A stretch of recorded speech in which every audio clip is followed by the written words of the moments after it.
baggage rules 2026 were introduced on 1st February 2026. Now, I see in Telegram groups or in the comment section or someone messaging me also asking baggage rules applicable or not. I mean the new baggage rules applies or not. In simple, whether the amendments in baggage applies or not. If applies, why not BCCA book is not corrected? Why I have taken the old thing only in the class? Sir, first of all, understand. For the CMA final June 2026 exams, the amendments made till 30th November 2025 are only applicable. Fine. When these baggage rules were introduced then?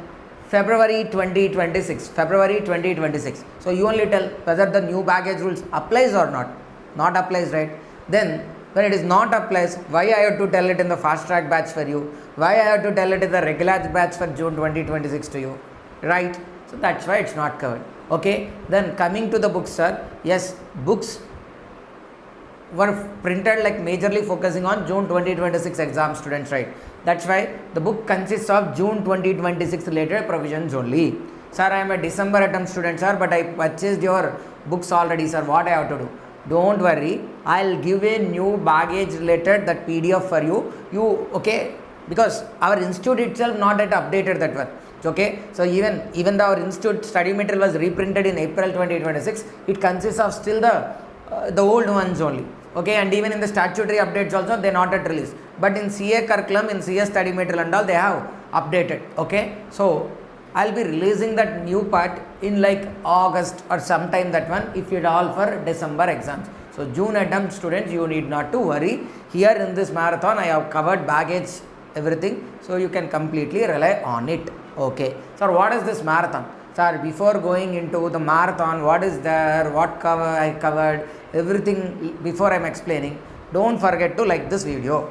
So, okay. If you want to show that, okay, that what you're getting the true benefit from this videos and all, okay, show that through your likes and your comments. Okay, wherever from you're watching, put that location, sir, so that I'll feel personally so happy, like at least my videos are reaching this many students and all, and it gives the motivation for me to do much more for you. Because so when it's reaching the different parts of the country, and if I feel like I'm from here, like in Newsfeed, a remote place, and I am being accessible to you and I'm giving some benefit, I'm being a small part in your success journey, so I'll always be happy for it. Okay, thank you all.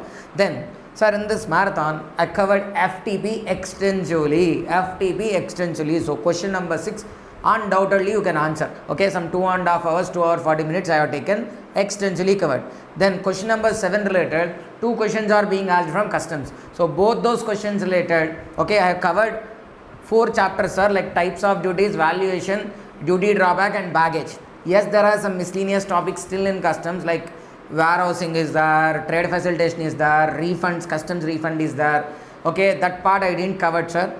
Okay, so then I could say like 6 for sure covered. In 7 out of 2 questions, 1 question for sure. If everything goes good now, then 2 questions related content will be there. Sir, now what about GST, sir? GST, I already taken revision sessions over live only. I came over YouTube, revision sessions. Already 4 days revision sessions are there in the same playlist in which this video is there. All those videos are also there. I covered question number 2 related content like supply, EVA bill, invoice, and then GST returns on day 1. Then question number 3 related like charge, exemptions, and then the next one is like what? ITC. Okay. And then TDS TCS. Okay, these 4 chapters are covered in day 2 and day 3 videos. Then time of supply, value of supply, place of supply are covered on the day 4 videos. So those revision series, and then this one, okay, is gonna give you what you are expecting from IDT. So okay, I did my part. It's your part to get 70 pluses in IDT. Sir, 50, 60s is not the game anyhow. Okay, aiming 70s, getting 75, 70s is only the new war game here. It's okay. So in this like current papers and all, you can easily get 70s and 75s. Okay, we'll meet you soon. Once you qualify, I'm sure you're gonna attend the BCCA felicitation ceremonies and all. There you're gonna meet us and let rock us. Thank you all.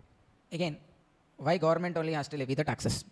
Except Constitution under Article 265, it was said like, except by an authority of law, except by an authority of law, no one else can levy taxes. Okay, authority of law can levy taxes. But which authority can levy which tax? That was mentioned under Article 246. Article 246. Under Article 246, we have three lists: union list, state list, concurrent list. But if something is mentioned on union list, it is nothing but matters on which central can frame laws. State list now matters on which state government can frame laws. Concurrent list means on these matters both central can frame law as well as states also can frame law simultaneously, sir. Nothing but these are not revenue related. Let's say central can release a motor vehicles related act. State, I mean the traffic rules related and all. Now considering state to state, state may follow a different law also. Let's say for example, in Tamil Nadu, pillion rider wearing helmet is compulsory. Like in Chennai, okay, pillion rider, the one who is sitting on the back seat also has to wear a helmet. That is even in Bangalore also. But in AP, even the rider itself not wearing helmet properly. So okay, but at least they are fining only the one when the rider is not wearing the helmet. So okay, the pillion rider, that rule is not there. So such kind of exceptions are there. So it's not like the standard law has to be followed everywhere. Okay, one example is like this motor vehicles traffic rules related act. Understand? So there will be a central law. States are same. State also wants to follow the same thing, then they can directly adopt it. Or a state can differ a point and can release the law separately for those matters. So concurrent list, on those matters, central also can frame law, state also can frame law. But if they are in union list now, on those matters, only central can frame law. If those matters are in state list, then only state can frame law. Here union list, what are the examples? Customs, income tax, those things. State list, okay, like previously there used to be like VAT, stamp duty, land registrations related, only states have a right. Concurrent list, as I said, traffic related and all. Okay, so now customs is mentioned under union list. That means with respect to imports and exports, the power to frame laws is with whom? Central government. With respect to customs, the power to frame law with respect to customs is with central government. So under union list there are several matters. What is the number of customs? Entry 83 of 7th schedule of Article 246 of Constitution. Entry 83 of 7th schedule of Article 246 of Constitution gives the power to central government to frame laws related to customs. To frame laws related to customs. Entry 83 of 7th schedule of Article 246 of Constitution gives the power to central government to frame laws related to customs. See, Article 246.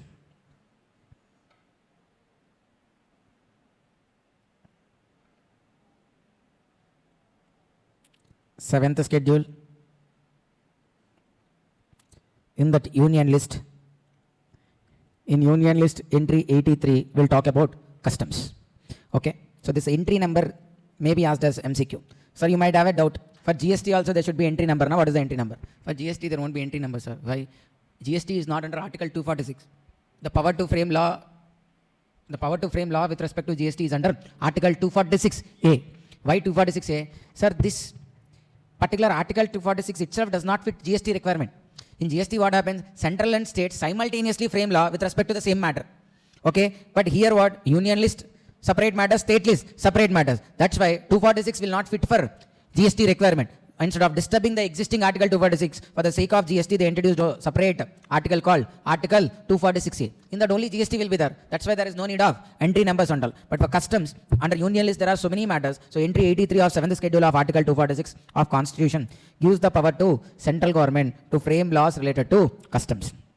Then, Customs Act was enabled by the Parliament in the year 1962. It was enabled in the year 1962. Then, the customs law which we are going to study consists of two acts mainly. One is Customs Act 1962 and the next one is Customs Tariff Act 1975. Here it's not one law. There are two acts involved here. Customs Act 1962 and then Customs Tariff Act 1975. So Tariff Act means, tariff means rates. Customs Tariff Act, tariff means rates, the tax rates applicable. So in Tariff Act, two schedules are there. First schedule, second schedule. First schedule consists of import duty rates. Second schedule consists of export duty rates. Tariff Act consists of two schedules.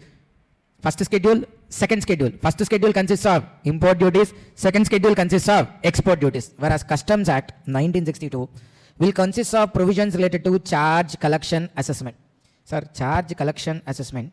It's not only customs law. Any tax related law will have provisions related to charge, collection, and then assessment. So what does it mean by charge? Charge means it's a group of provision consists of when tax has to be levied, on what tax has to be levied, how much tax has to be levied. So all these will come under the concept charge. I mean, when, on happening of what this tax is levied, on whom the tax will be levied, how much is the tax amount. All these will come under what? Charge provisions. Okay, let's say for example GST, if you take supply, charge, time of supply, place of supply, value of supply, exemptions, all these chapters will come under charge related only.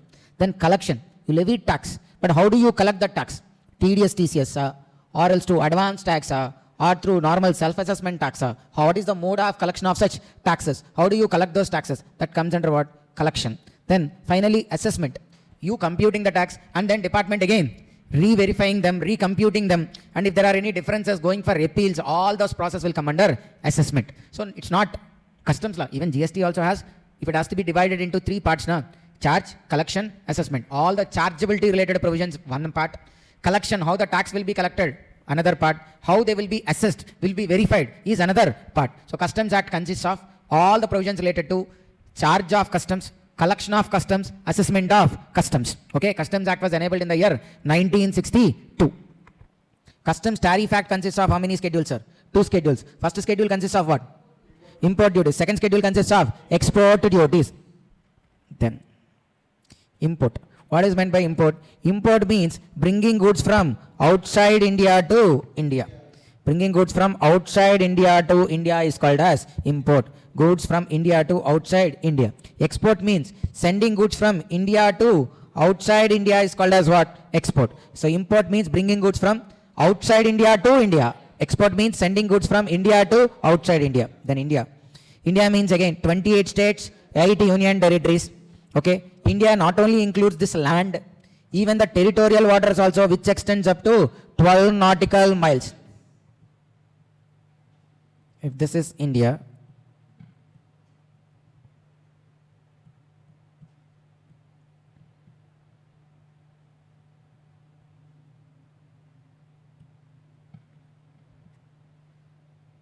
it's okay, this is India.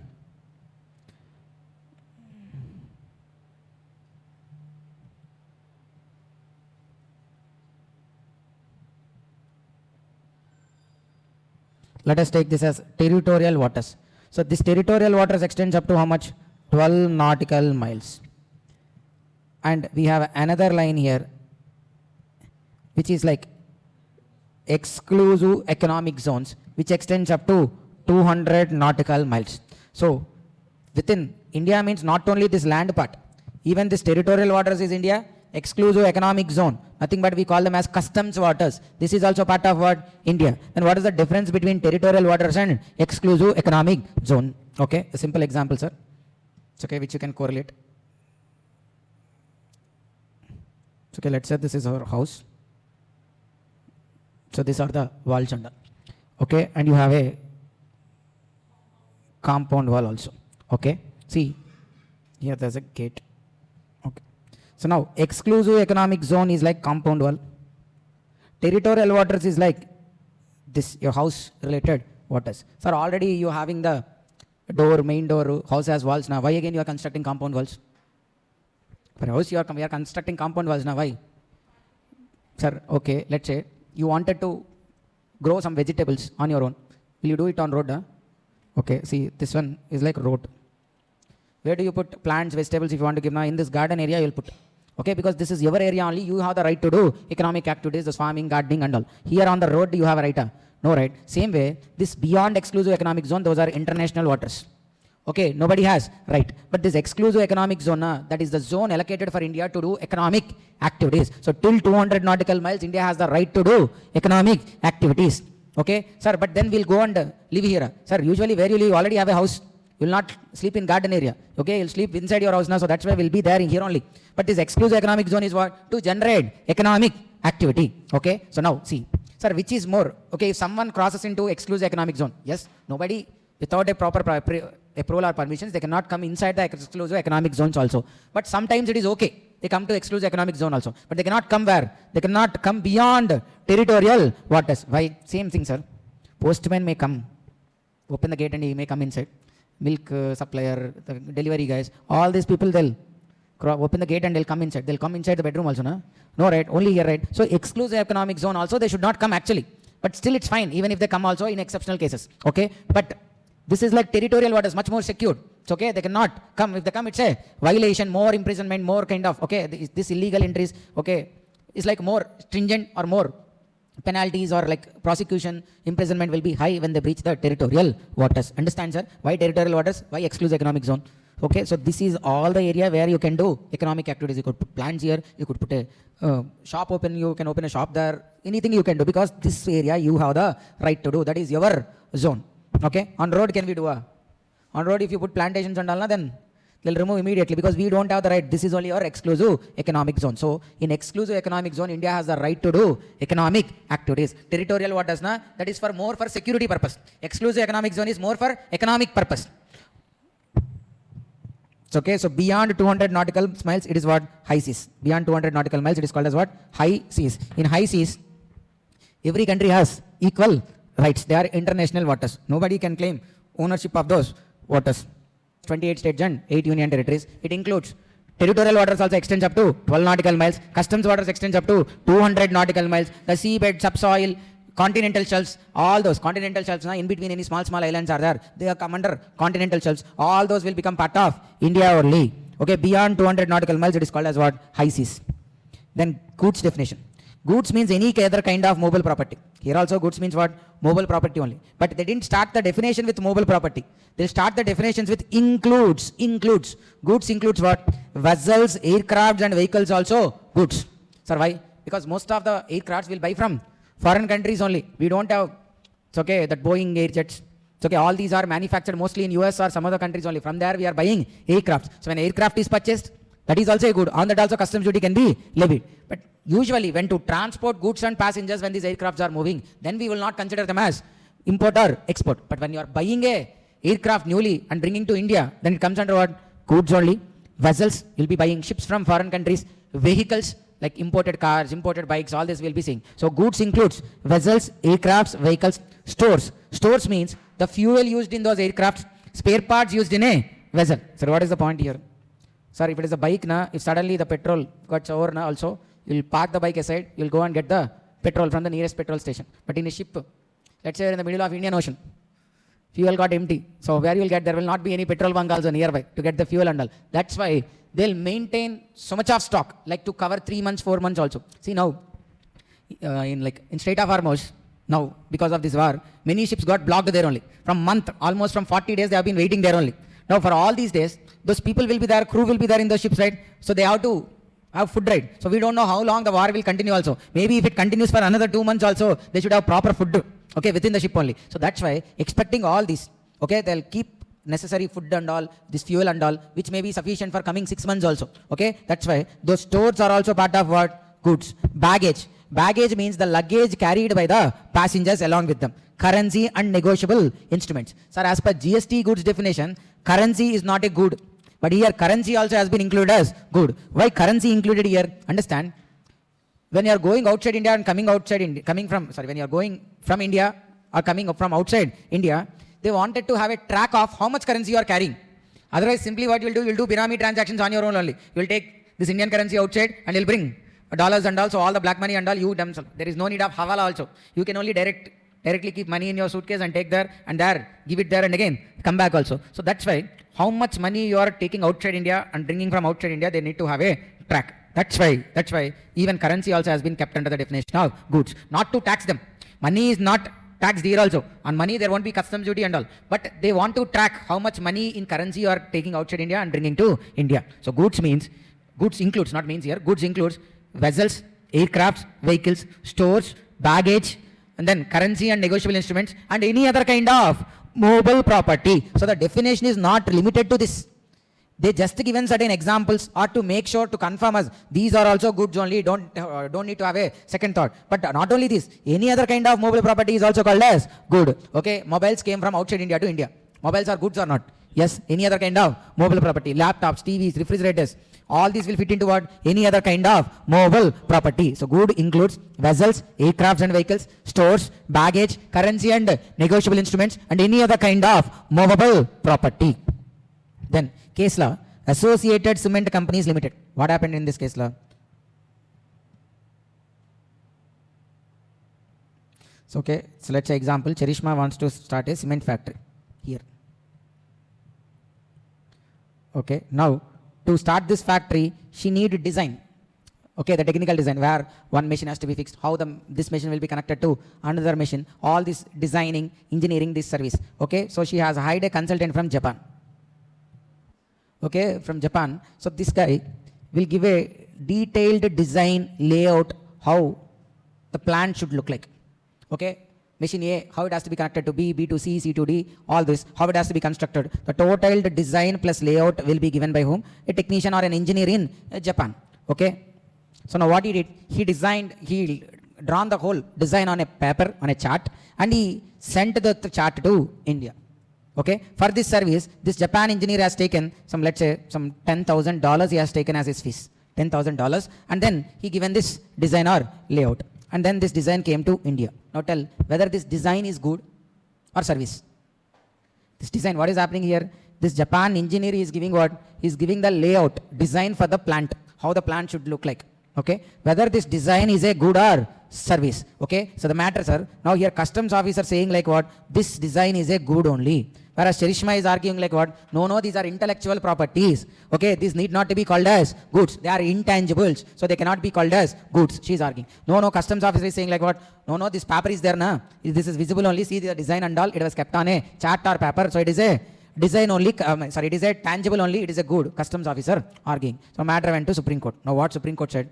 Yes, these are intellectual properties, intangibles only. But the moment they kept into a media, like what? The same way, like when the design, when it is kept onto a paper, when it is like a film, when it is loaded into a reel, when it is a music, okay, when a song, when it is loaded into a cassette, CD, diskette, they got some tangibleness, or when a software loaded into a CD. So these are intellectual properties only, but the moment they were kept into a media, they are getting tangibility. So they have to be treated as like what? Goods only. Okay, here also this is what? Goods. Technical advice, information technology or intangible assets. But the moment they put into a media like paper, cassette, disc, CD form, they become mobile, thus they are what? Goods. Okay, so even this software, when it is loaded into a CD and sold, it is a good only. Okay, when audio cassettes used to see, long back, audio cassettes, CDs, DVDs, all those will come under the goods definition only.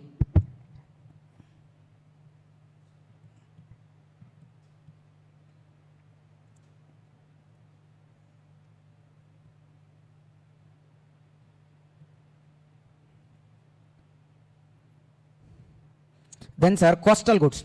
Coastal goods means what? Here the goods starting point is there from Chennai. They have to go where? Mumbai. Yes, land route they can go. But these goods are being sent through ship. So during the transit, they went outside India.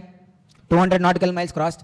They went into a Colombo here, seaport also. And again from there they came to Mumbai. So goods origin is India, destination also India. But during the transit, they went outside India and again came back to India. So does these goods has to be treated as export when sent outside India and again import when they were reached to India? No sir, coastal goods, goods other than imported goods which are transported in a vessel from one port in India to another. Then these are called as what? Coastal goods. Coastal goods means goods other than imported goods which are transported in a vessel from one port in India to another. These are called as what? Coastal goods. Then bill of export. We'll come back to assessment, sir. Bill of export.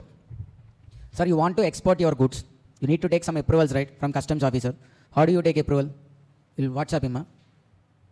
Sir, I wanted to export goods. Please approve me, like that. We'll message in WhatsApp. Huh? We'll call and ask. Huh? Then there should be some proper form, right? So that's called bill of export. So bill of export is a document which you have to present to the proper officer to let your goods export. To let your goods export. There is other name also for bill of export, shipping bill.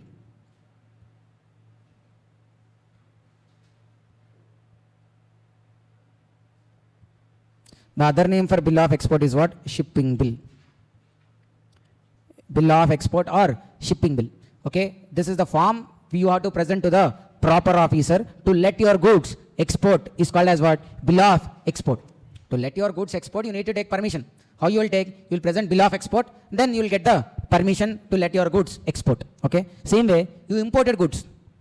Okay, they were in the customs area. You want to take them to your house or take them to your place. Then again, you need to take a permission, which is called bill of entry. Bill of export, bill of entry. Bill of export is what? To let your goods export. Bill of entry, already goods imported. To take the goods for you, okay, to take the goods from the customs barrier, to bring the goods outside the customs place, you need what? Bill of entry. This is the form submitted to the customs authorities to let the imported goods cleared. To let the imported goods cleared is called as what? Bill of entry. So then, sir, we'll discuss about procedure for import. Okay, before that procedure also, we'll discuss these few small definitions and we'll come back. Person in charge. For a vessel, master of the ship is called as person in charge. For an aircraft, commander or pilot in charge is the is the person in charge. For a train, conductor or guard. For any other vehicle, driver. Who is the person in charge, sir? For vessel, master. For train, conductor or guard. For aircraft, commander or pilot in charge. For any other vehicle, driver. Okay, this is called as what? Person in charge. For a conveyance, conveyance includes what? Vessel, aircraft, vehicle, and even includes train. So this vehicle even includes train. Okay, and then vessel, aircraft, all these are what? Conveyance. Person in charge, sir. First conveyance, sir. What are the conveyances? Vessel, aircraft, any vehicle. Vehicle even includes train. Okay, now for vessel, who is the person in charge? Master. For train, conductor or guard. For aircraft, commander or pilot in charge. For any other vehicle, driver. So then, sir, this is the procedure for imports. The procedure for imports.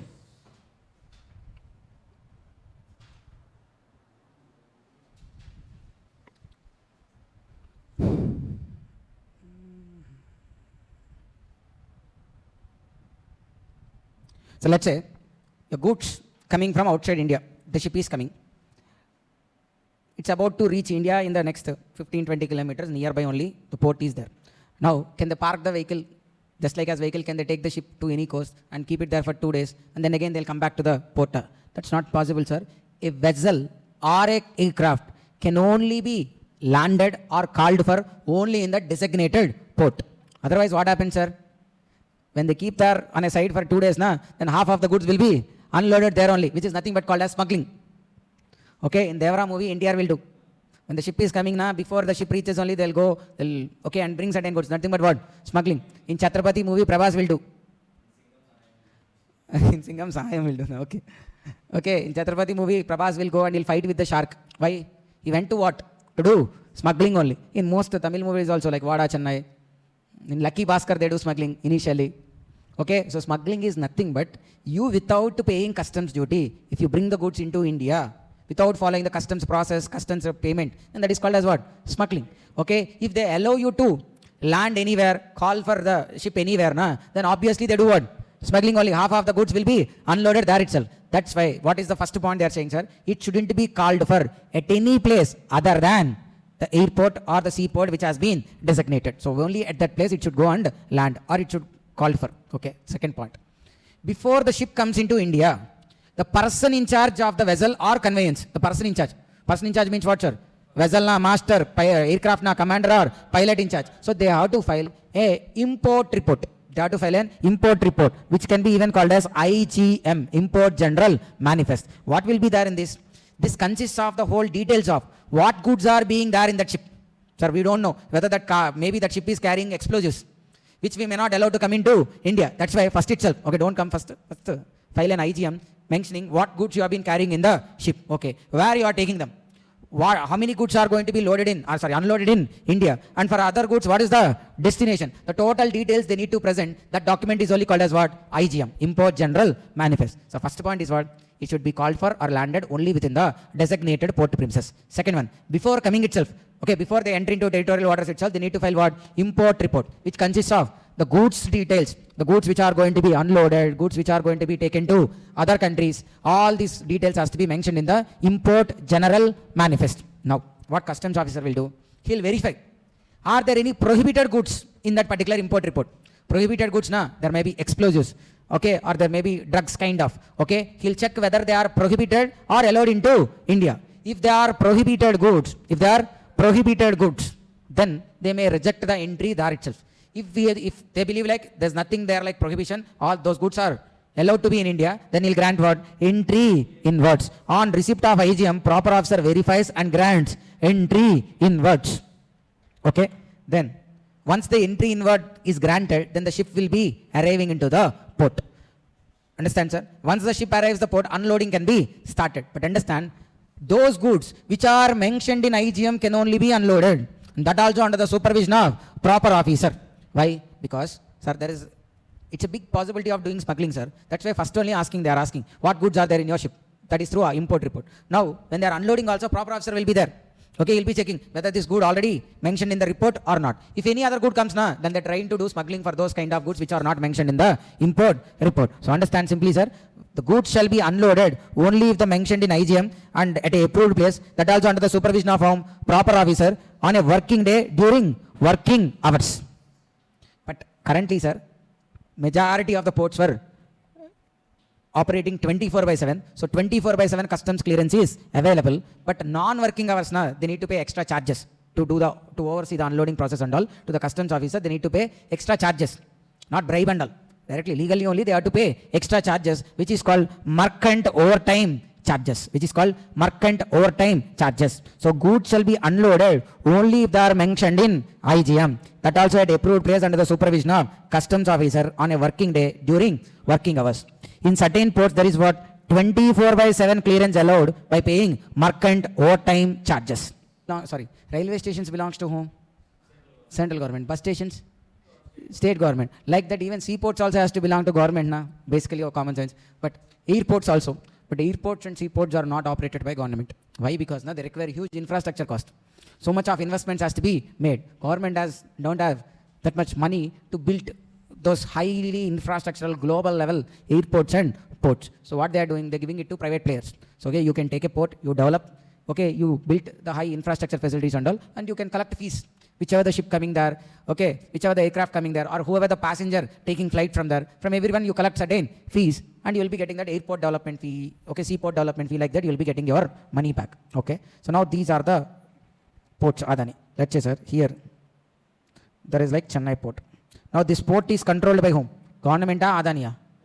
Adani. Okay, Adani ports controls this particular port. Now when the goods are unloaded, they will remain in the custody of whom? Adani, not government. Because this port is under the control of whom?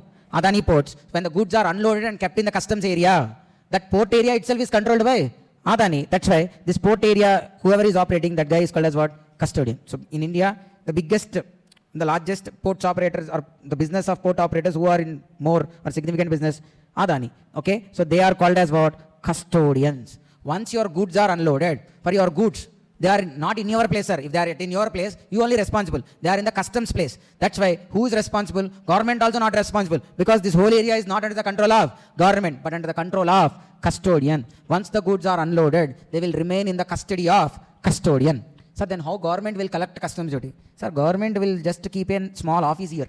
From there they will be operating. They don't want to take the burden of operating the whole port.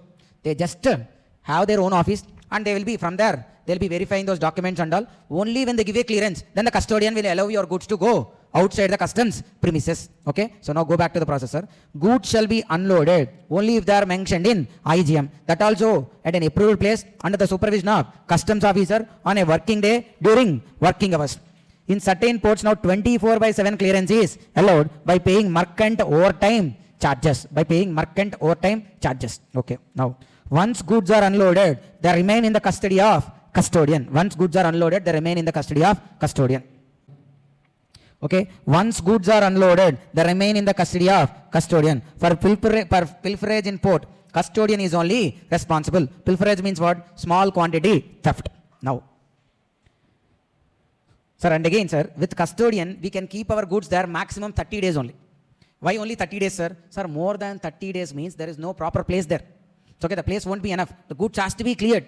Okay, because another ships will be coming, like the goods also will be keep on coming only. So since they have limited place, they're asking you to remove the goods from the port area within 30 days. Sir, what if you don't remove? Then the levy penalty is called demurrage.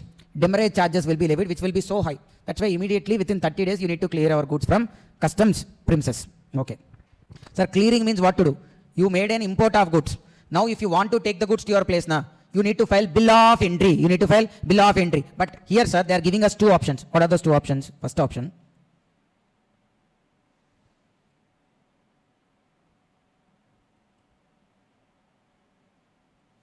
sir, the total, this is like customs premises only.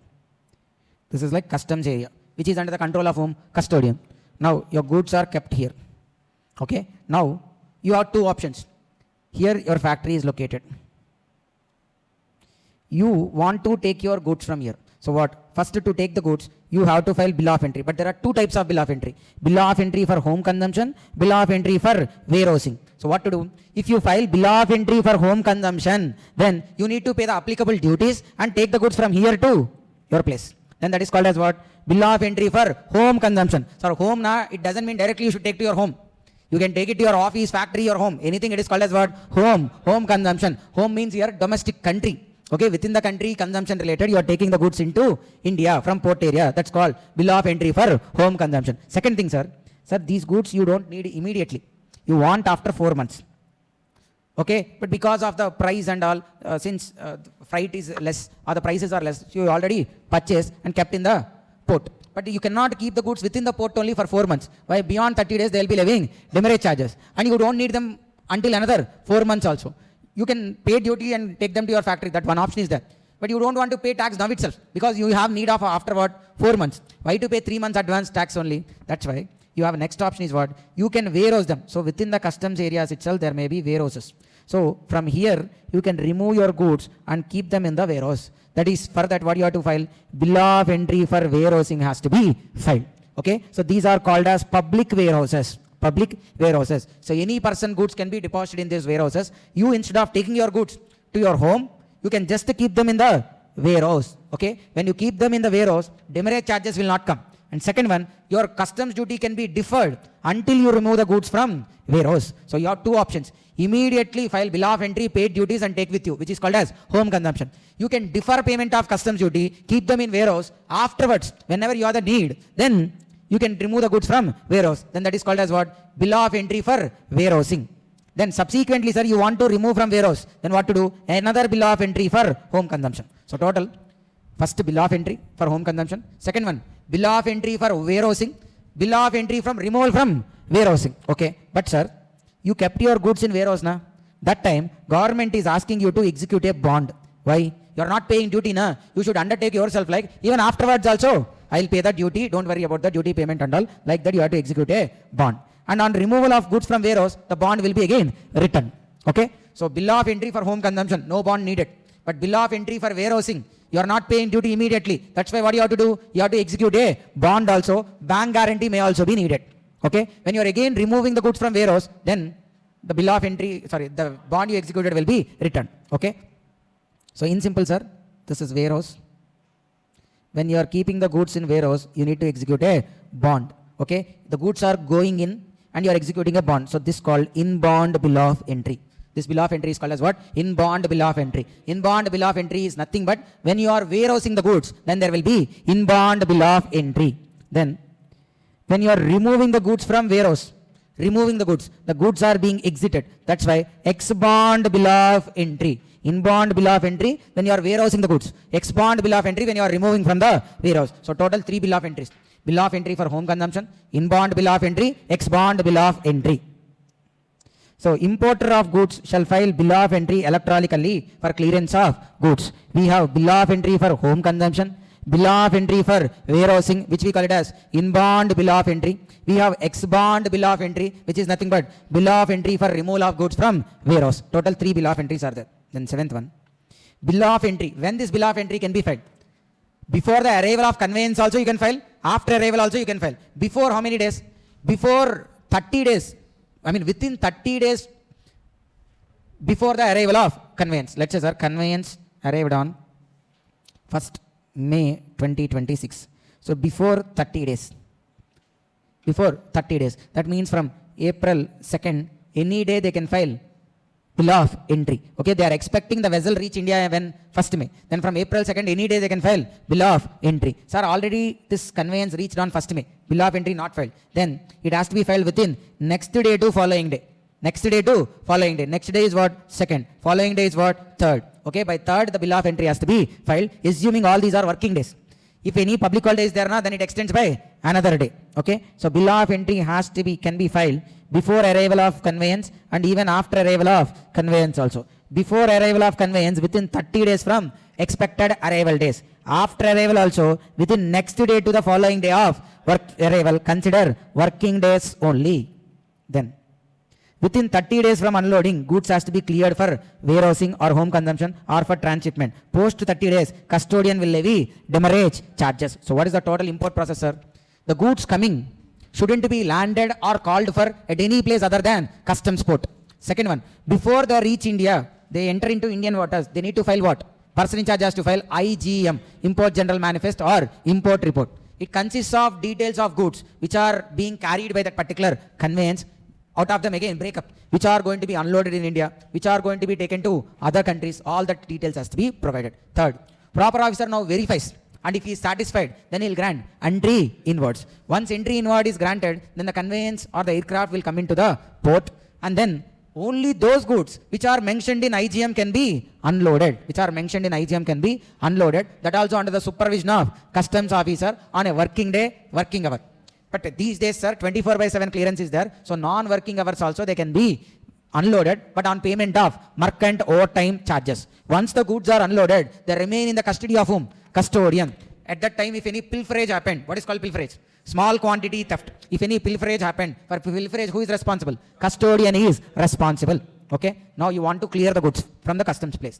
But you have to file bill of entry. If you want to clear the goods immediately, file bill of entry for home consumption, pay applicable duties, taxes, you can take your goods to your place. You don't want goods immediately, then what you can do? You can file inbound bill of entry and warehouse the goods there. Okay. After again, when you want to remove the goods from warehouse, you will file an expand bill of entry. The bill of entry can be filed before the arrival of conveyance within 30 days, after the arrival of conveyance also within 2 days. Okay. With custodian, maximum you can keep your goods for 30 days only. Beyond that, he'll be levying demurrage charges. This is the process of import.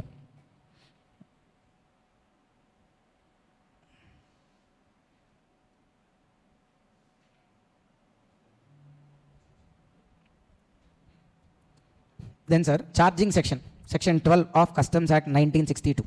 What does it says? Charging section, sir. Sir, charging section gives the power to whole act, which specifies when this particular tax charge will attract on happening of what? Sir, in GST, na, if there is supply, then GST will get triggered. In customs, what has to be happened to trigger customs duty? In jaragali customs duty trigger avali ante import or export. That only will be mentioned in the charging section. Okay. Import or export of goods into India is the taxable event for levy of duty as per such rates mentioned in Tariff Act. Okay. Import and exports of goods into India is the taxable event as per such rates mentioned in Tariff Act. Then, first one. The problem is, sir, here.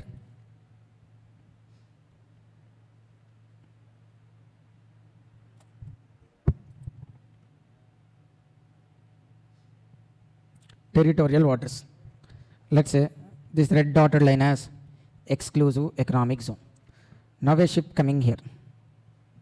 Now, when it will be called as import? If it crosses territorial waters, importer. If it crosses exclusive economic zone, importer. Or when the goods are unloaded, it is importer. When the tax has to be paid. Are you able to understand, sir? Okay, import means goods bringing from outside India to India. So, okay, if they brought into just exclusive economic zone, is it called as import or not? When they brought into territorial waters, is it import or not? Okay, sir, that was not clearly mentioned anywhere in the law. What exactly, sir, import means bringing into India. But India has so many boundaries. Land, territorial water, exclusive economic zone, where it should have been brought. And if they are brought also, when the tax will be collected, they'll keep a toll gate. Like when the ship is coming over into India, pay customs duty, then only you can come to India and all. So when exactly when the customs duty will be collected, time of supply is needed. In GST, time of supply is there, sir. Order data, invoice data, delivery data, payment data. We have so many points. When the tax will be leviable. Same here also. Import means when the import. For that, it was not defined clearly. So the matter went to Supreme Court, and matter went to Supreme Court. Supreme Court, through a case law, it has established and became a settled law. Okay, so what does it say? Supreme Court said like import is not a one-step activity. It's a process. When it starts, when the goods cross the territorial waters, import has been started. And it continues till the goods became the normal goods in India. Normal goods means what? Sir, locally, domestically the available goods are there, right? So until these goods will become part of the normal goods, the import process is still going on. When they will become normal goods, when they go out of customs area, then they are treated on par with the normal goods. అంటే in తెలుగులో చెప్పాలంటే sir, అవి ఎప్పుడైతే డొమెస్టిక్గా purchase అయినా డొమెస్టిక్గా manufacture అయిన గూడ్స్తో సమానంగా అయిపోతాయో అప్పటిదాకా import is continuing only. When they will be on par with the domestic goods until they come out of customs area, they are separate only. Once they come out of customs area, sir, you are buying goods in grocery store. Are you always asking, is it locally made or from outside India? No, right? So they became on par with the normal goods. So when they will become on par or on equal parameters with the normal goods, till they come out of customs station, they will be treated separately. Once they come out of customs station, they will become normal goods kind of. So import is a process. It starts when the goods crosses territorial waters and enters into India. But understand, import will not complete just because the goods are unloaded. Import will not complete just because you filed bill of entry. Import completes only when the goods come out of customs area. When they come out of customs area, import ends. That is the time when you need to pay customs duty. See? Import is a process which will commence when the goods cross territorial waters, but continues still when they become part of the mass of goods. Sir, mass na here, large section of goods. Until they become with the normal large section of goods, they'll become unmixed or mingled with the normal section of goods. Then the import is still on. In technical terms now, until they cross customs barrier, customs borders, they are still under the process of import. When they are crossing the customs barriers, then they are becoming part of the mass of goods within India, then the customs duty is payable. Okay, understand, sir? So let's say I'll tell examples. Warehousing is there. You will keep the goods for 3 months, 4 months in warehouse also, but you are not paying customs duty. Why? There is import, but still they are not removed from customs barrier. So until they were removed from customs barrier, you don't have any responsibility to pay the duty. Sometimes you imported goods, but you didn't like the quality. Okay, they were unloaded. You looked at the goods. By looking at the goods, you got shocked because you ordered one quality, they came up with a different quality, and you came to know that they are not even usable. Simply you left the goods there itself. Then you are not responsible to pay customs duty also. Sir, మీరు goods order చేశారు, వచ్చినాయి, చూసుకున్నారు, మీరు order చేసింది ఒకటి, వచ్చింది ఒకటి, ఏం చేస్తారు ఇప్పుడు? అక్కడే వదిలేశారు. Okay, you are left the goods there itself, which we call it as relinquishment of title. Relinquishment of title na, goods ordered, they came into India na, import also there, import happened, but still you didn't like the quality of goods, they are not as per your specifications, so you can relinquish the title, you can give away your ownership.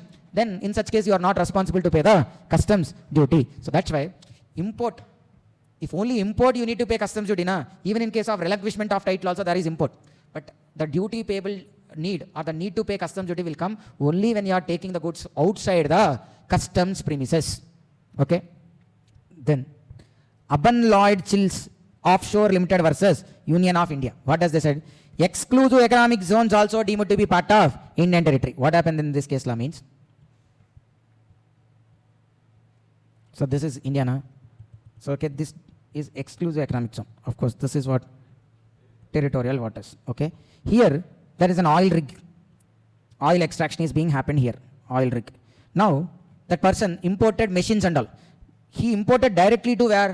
Oil rig. Okay, they didn't came to India, they will not become mass of goods within the India. So till directly there, till the place of oil rig, the machines came. From here only they are operating. Now the question is, these machines came from Australia. From Australia, these goods came into oil rig, which is located in exclusive economic zone. Now the question is, can it be called as import or not? Again, no clarity. Went to court. Supreme Court said like what? Exclusive economic zones are also deemed to be within the territory of India. So if any goods consumed within exclusive economic zone, they also has to be treated as import only. Exclusive economic zones are also deemed to be part of Indian territory. Therefore, the supply of spares, equipments to the oil rigs located in exclusive economic zone by a ship will attract import duty. What is the taxable event, sir? See, data on which goods cross territorial waters, not a taxable event. Data on which goods are unloaded, not a taxable event. Date when bill of entry filed, not a taxable event. But what is the taxable event? Goods crossing the customs barrier is the taxable event. When they want to go out of customs barrier, then only you have to pay tax. Otherwise, you need not to pay customs duty. Whereas for warehoused goods, sir, the import process continues till the goods are cleared for home consumption. Until they are cleared for home consumption, the import is going on. The goods are in warehouse. Still, import is still going on only until they remove for home consumption phase. Okay, in assessment, we are discussing about why duty. Why not tax? Customs tax. Why not GST, goods and service duty? Sir, as I said, duty is more earlier ancient word kind of. Okay, tax is a modern word. Okay, that's the thing. So since modern word, many laws and all now using the word tax only, but in 1800s and all, when Britishers used to frame laws, they mostly use the word duty. Okay, even after independence also, by 1960s time and all, we mostly copied the British laws only. We didn't again sit and wrote all the laws and all. After independence also, most of the laws we have adapted from the British laws only. We made certain changes and we passed them. Okay, that's why we use their terminology only and call it as duty. But then in this 60, 70 years, the world has evolved, new words has came, new words are more popularized, so they are being using the word tax. Okay, but duty coverage is only more than compared to the tax. Okay, duty is much more broader term. Okay, and one more similarities or one more thing which we can see is like duty is a word which they use mostly for goods, excise duty, customs duty. When they are goods related, now they used duty. But nowadays, these days, not only goods, services also being involved. That's why they are using the mostly common word tax. Okay.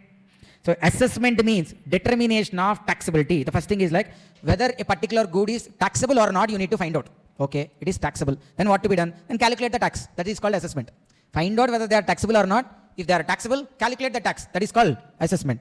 Deciding the taxability of goods and the amount of duty, tax, cess, fee, interest or any other sum so payable, okay, is only called as what? Assessment. Deciding whether they are taxable or not. If they are taxable, finding out that amount of tax, duty, cess, fee, interest payable is called only assessment. But while doing that, you should consider tariff classification. What is tariff classification?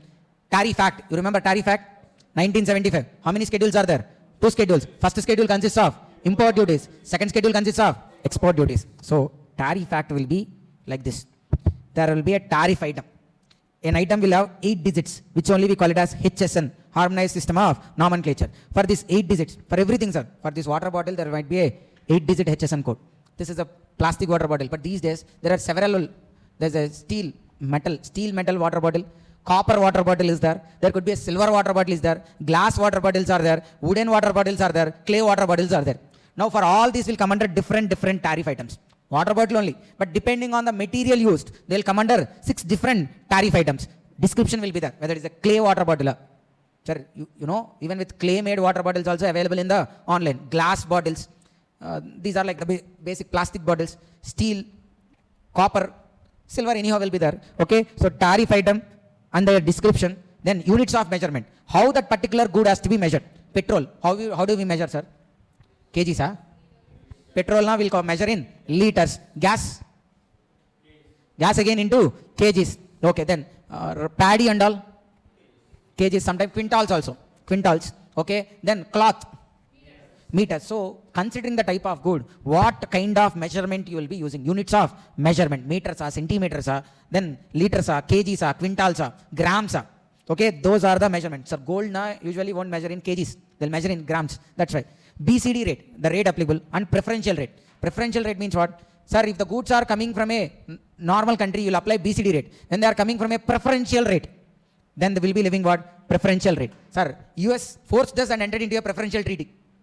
It's okay, trade. Okay, there is a trade war happened and they pressurized us, and then Indian government also entered into a trade deal. What is the trade deal? When cars are being imported from outside India, India used to levy 70-80% of taxes. I mean 70% like that they used to levy customs duty. But US pressurized us. For whose benefit? Elon Musk benefit. US pressurized us what? When any imports are being made from USA, especially automobiles, they will be taxed at what? 30% only. That means normal BCD rate 70%. But US is under a preferential country now. So what will be levied? 30% only will be levied. So that's why from here, from this tariff classification, we need to find out the BCD rate. Then value. Why value is important? Because tax has to be applied on value only. Then if any exemption or concession available, that also has to be considered. If any quantity, volume, measurements are needed.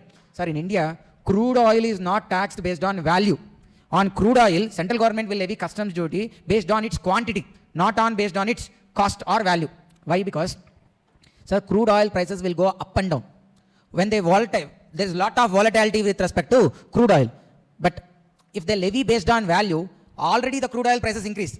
When the value increases, even the tax also will increase more. So ultimately the burden is on the Indian customers or Indians who are using them. That's why on certain products, they will not levy based on value. They levy based on quantity. Let's say they may fix like, for every liter of petrol, they may levy import duty, customs duty at 10 rupees per liter.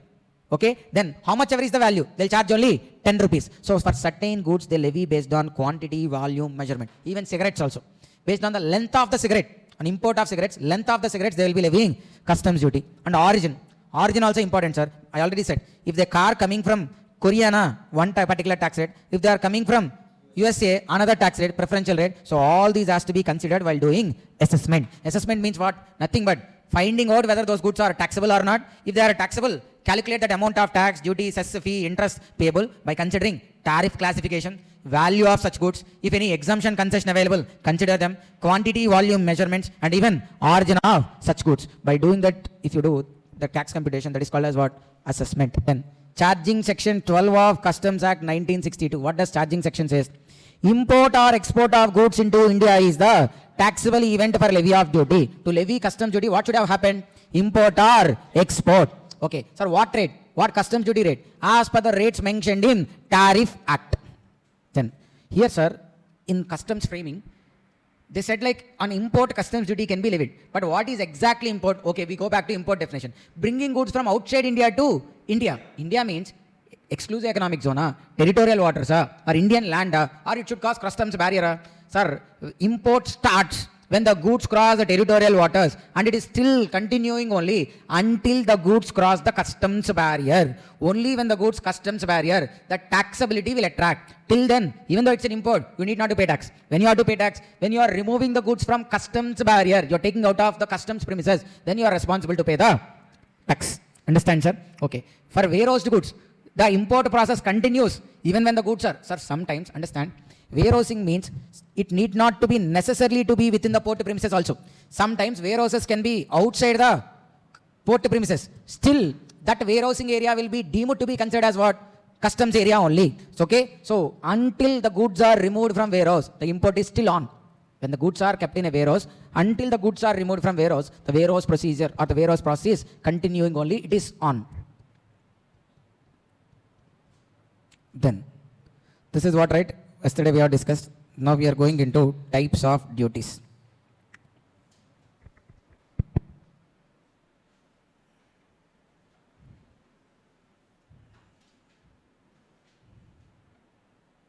So first, remember this format, sir. I'll tell the regular thing which will come most frequently, and the total format also we'll discuss also. But most frequently, here we'll have assessable value. Sir, in income tax, we call it as total income. Na? In GST, we call it as value of supply. See, that's the base on which we have to levy tax. Income tax, on what we levy tax? Total income. In GST, on what we levy tax? Value of supply. Same way in customs, the amount on which we levy tax is called as what? Assessable value. So take assessable value. Take assessable value. First on this assessable value, we need to levy is BCD. Basic customs duty has to be levied.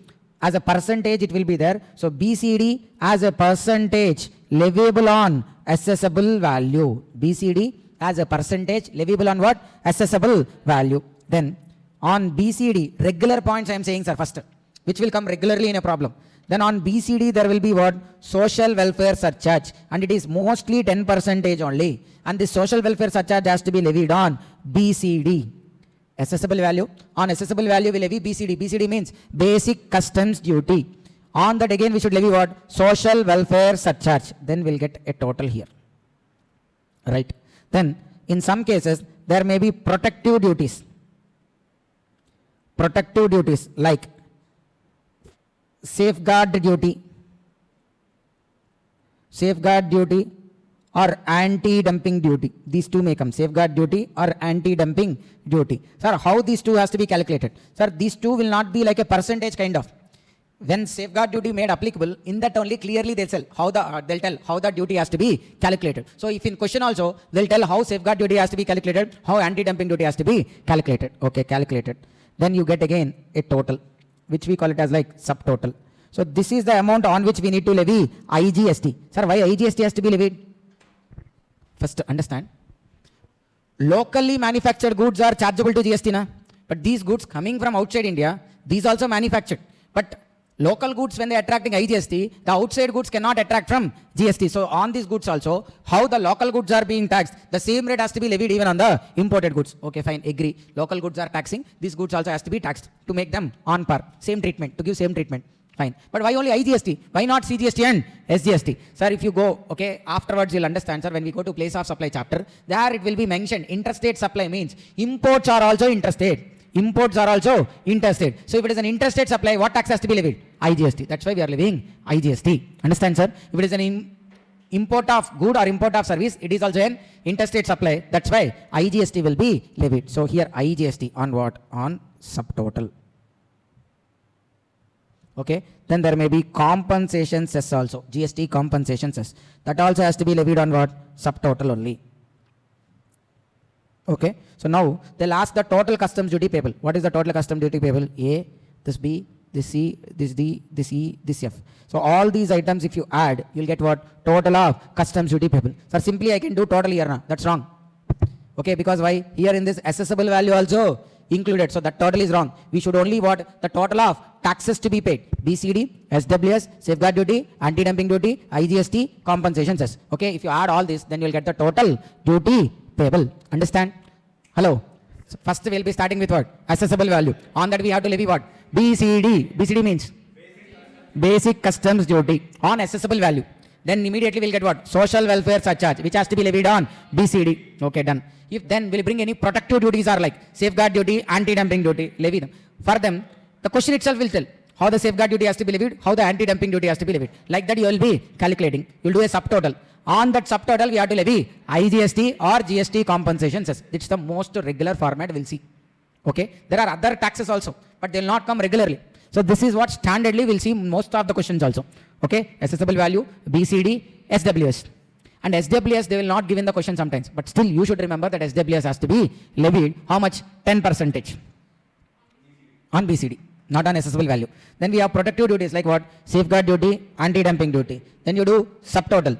Okay, on that subtotal you can levy IGST and GST compensation cess.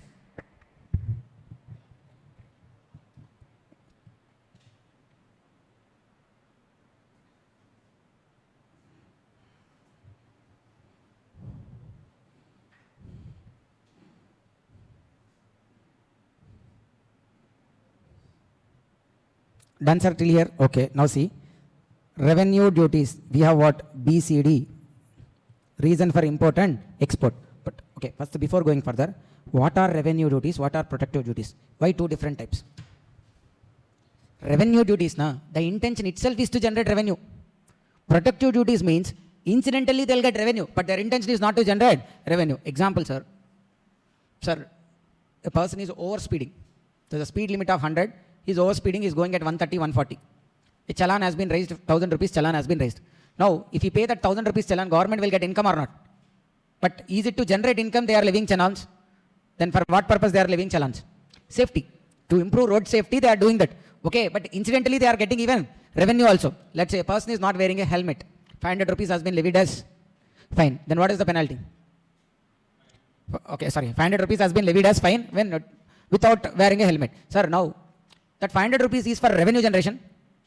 Why? To make sure that you obey traffic rules, they are levying penalty. So the intention behind penalty is not to generate revenue. Same way here also, they levy protective duties. But their intention is, they may get tax, they may get revenue, but their intention is not to generate revenue. It's coming incidentally. Sir, what happens? Sir, if from foreign country, they have been selling goods massively at a lesser, cheaper prices from China only, let's say. Our domestic manufacturer can sell a good only at 50 rupees. But those kind of goods from China, they're dumping into India for 30 rupees only. Now what? Everybody, since it is 30 rupees now, will try to buy from where? Those China goods only will buy 30 rupees. But because of this, our domestic manufacturer is collapsing because he cannot sell at 30, 50 rupees now, nobody will buy. Now government will interfere and say what? We'll levy protective duties on those on those China goods, which are being coming from China. What they do? They levy 20 rupees as tax. How much it became? 50. So imported good also became 50, local good also became 50. So now there is no advantage to the imported good. Okay. So to protect the domestic industry, indigenous industry means local.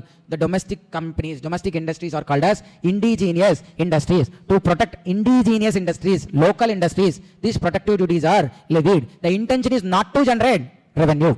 Okay.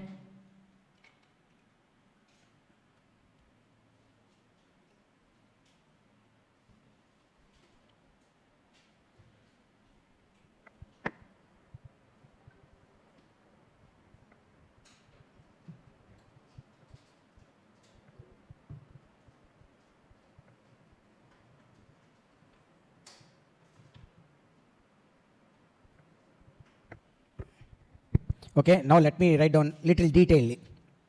So how many productive duties, sir? I'll explain each and everything once again. First remember the names, then again we'll go detailedly what is what.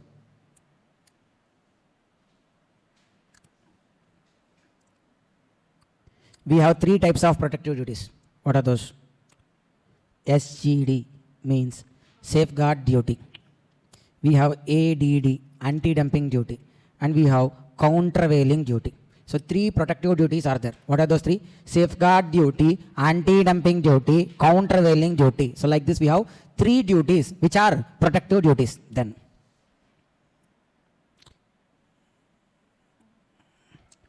Sir, now IGST came. But before IGST, what taxes are there? Now, after 2017, IGST came. But before IGST, there used to be excise duty. So, equivalent of excise duty is called also CVD. This CVD is different and this CVD is also different. Okay, this CVD is about equivalent of excise duty. Before GST, locally manufactured goods are suffering excise duty. But imported goods are not suffering with excise duty. Na? So, to levy equivalent excise duty, a tax called CVD used to be levied. A tax called what? CVD used to be levied. Now there is no CVD. It was subsumed into what? GST. Even if you remember first chapter, the second tax to be subsumed into GST is what? Countervailing duty. CA allows. Central sales tax, countervailing duty. That countervailing duty is this only. Okay. Before GST, there used to be a tax called what? Countervailing duty. Why it is levied? Sir, locally I manufactured a good. You have to pay what? Excise duty. But if you import, you are escaping from excise duty. That's why equivalent of excise duty they used to levy.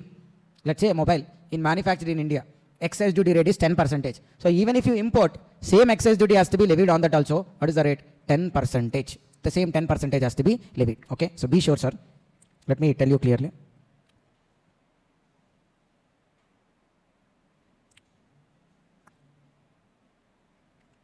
We have what? Assessable value.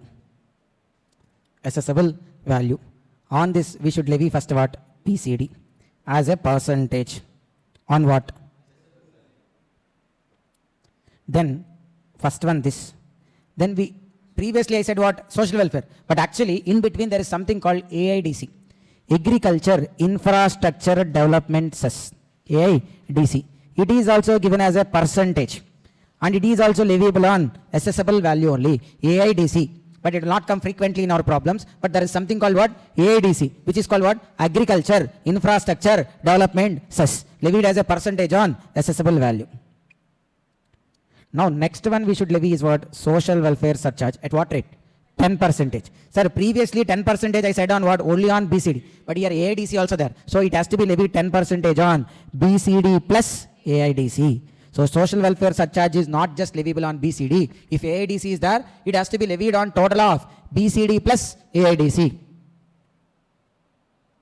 Assessable value, take BCD.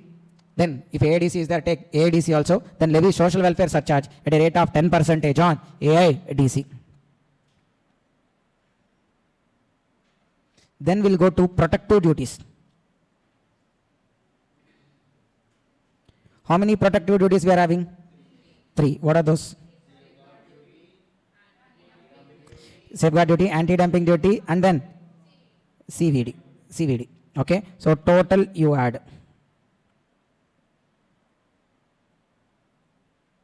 Now, sir, now tell me, petroleum products are covered under GST or outside GST? India, where we will get petrol? Most of our petrol. Import only, right? So when we import crude oil or petrol, does GST leviable? Why? Because GST is currently not under the scope of, petrol is not currently under the scope of GST. So we cannot levy GST on petroleum products. Then they are tax free. What will be levied then? Excise duty will be levied right on petroleum products since they were not under GST. The old taxes, excise duty is only continuing. State used to continue to levy VAT. Okay. So here, if they are petroleum products, these two also will come. Other than petroleum products, then these two items will not come. Why? Because excise duty is subsumed into GST. Okay. So now we'll get CVD. CVD is what here? Equivalent of excise duty.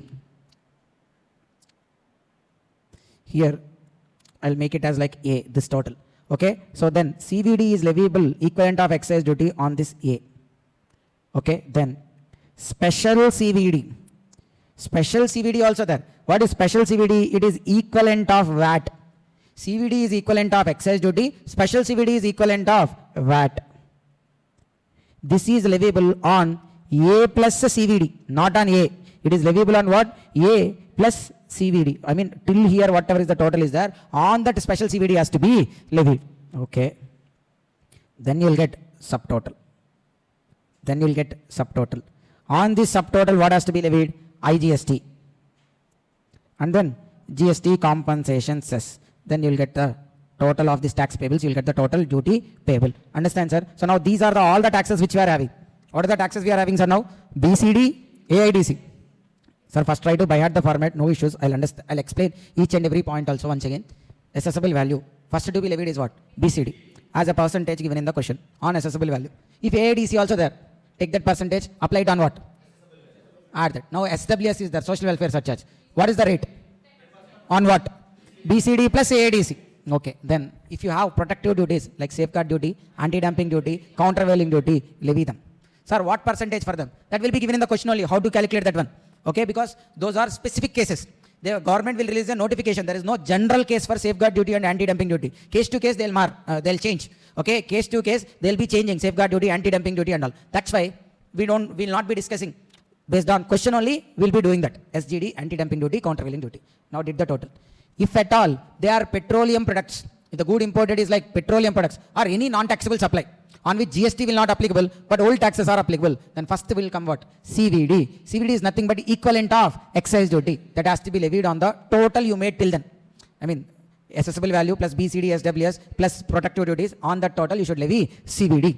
Then special CVD. Special CVD is what? Equivalent of VAT. That has to be levied on the total plus CVD. Okay. Then again you will do subtotal. On that subtotal we will be levying IGST. If cess is there, even cess also on the same subtotal. Now you add all the taxes, BCD, AIDC, SWS, protective duties, CVD, special CVD, IGST. Then the total is the total customs duty payable.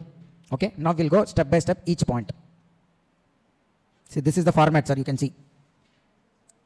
First assessable value, then BCD, AIDC, then social welfare surcharge as a percentage, then protective duties, countervailing duty, safeguard duty, anti-dumping duty, subtotal, then CVD leviable on subtotal, special CVD is leviable on subtotal plus CVD, again another subtotal, on this will levy IGST and cess. But understand, sir, either CVD, special CVD will come or else IGST will come. Both will not come in a same case. On petroleum products, what happens?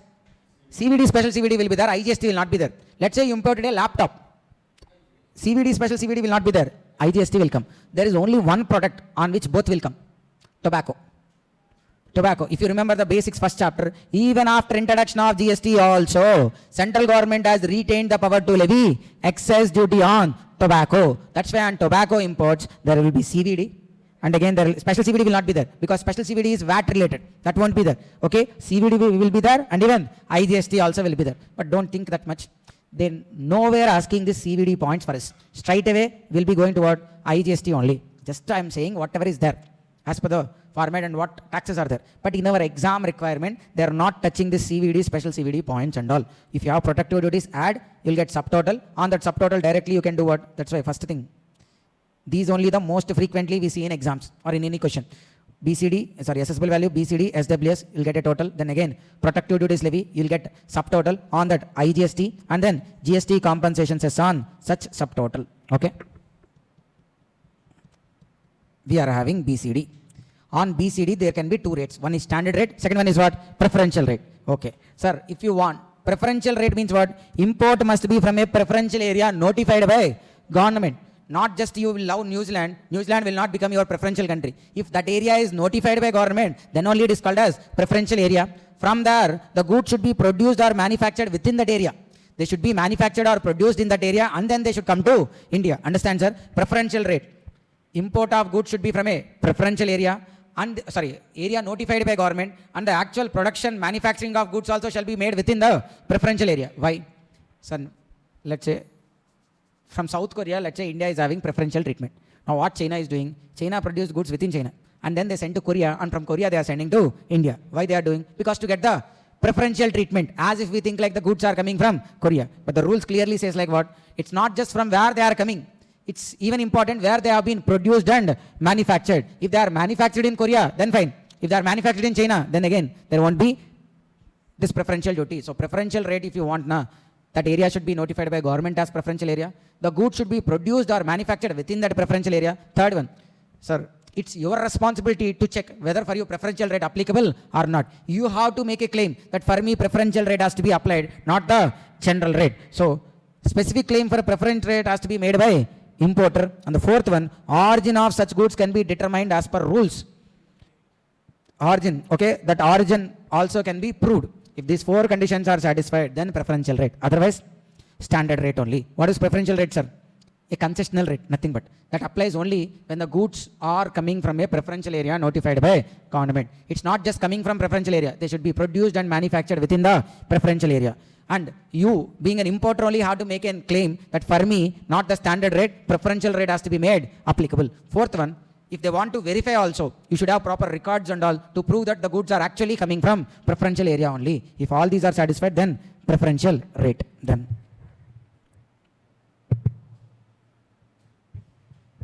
Bill of entry will be filed by whom? Importer. Entry inward will be granted by proper officer. Now you wanted to take BCD rate. On this day, you check what is the BCD rate, and this day also you check what is the BCD rate. Out of these two dates, whichever is the latter, that day's rate you have to take. So an import you have to take BCD rate. But bill of entry is one day, entry inward is another day. And between these 2 days, the customs rate has been changed. Now the question is like which BCD rate has to be taken? On these 2 dates, whichever is latter. What are those 2 dates? Date of bill of entry, okay, or date of entry inwards. Date of submission of bill of entry or entry inwards, whichever is latter. Sir, import means usually the transactions are reported in which currency? Foreign currency. Now you need to convert them into what? Indian currency. Which day's exchange rate you have to take?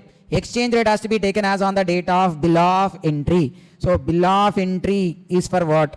Exchange rate. That also given by whom? Given by CBIC. Exchange rate given by CBIC as on the date of bill of entry has to be taken. But BCD rate, bill of entry or entry inward, whichever is later. Bill of entry or entry inward, whichever is later. Then warehoused goods. Sir, warehousing means what? See, let's say this is the warehouse.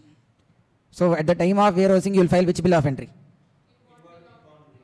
Inbound bill of entry. And then when you are removing from warehouse, which bill of entry? Inbound bill of entry, ex-bond bill of entry. With respect to inbound bill of entry, you take it for exchange rate. Whereas ex-bond bill of entry dates, BCD rate has to be taken when the goods are warehoused. See, when the goods are warehoused, you need to take BCD rate as on the date of presentation of bill of entry for home consumption, nothing but ex-bond bill of entry. Whereas exchange rate is what? Inbound bill of entry. Okay? So normal home consumption, which day exchange rate you have to take? Home consumption. Exchange rate on which day has to be taken? Home consumption. Why ex-bond, inbound will come? Directly home consumption means warehousing, na ex-bond, inbound will come.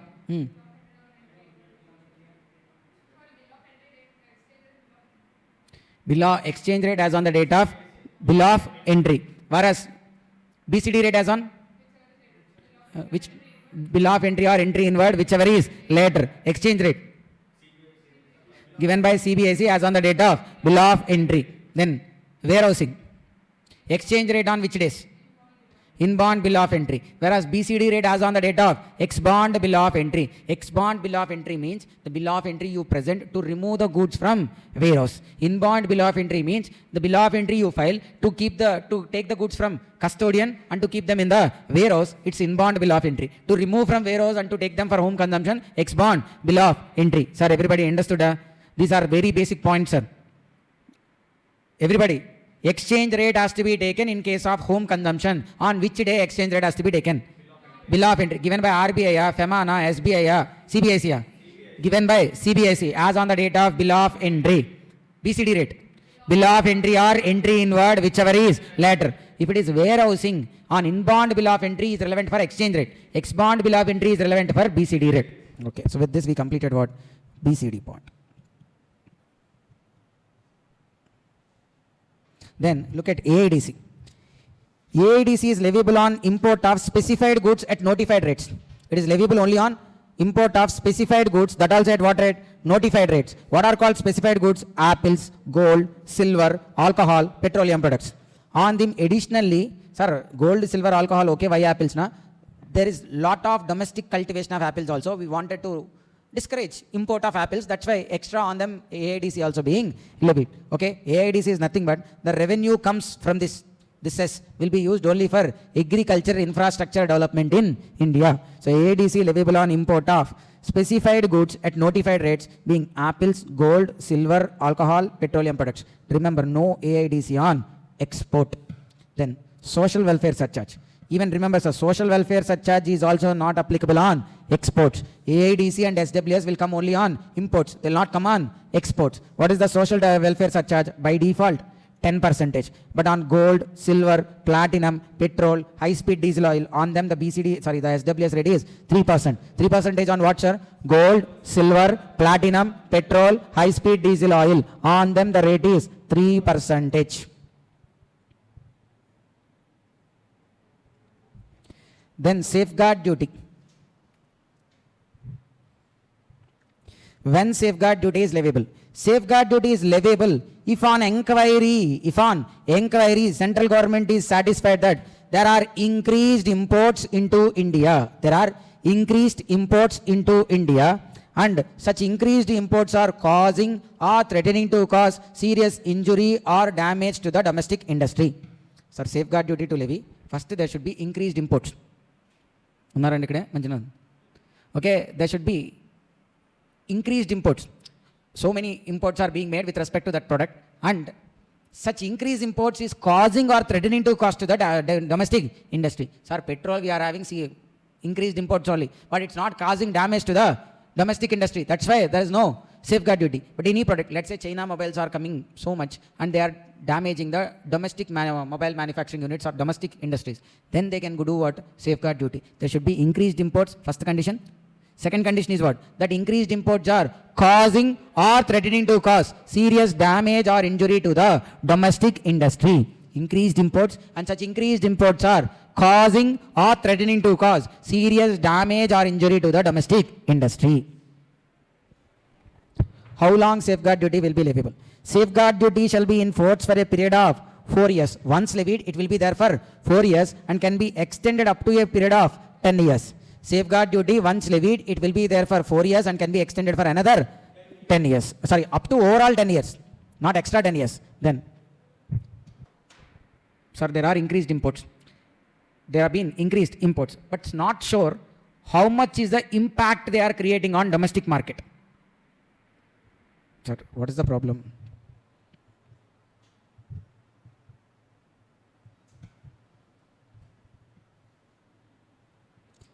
So there are local textile manufacturers.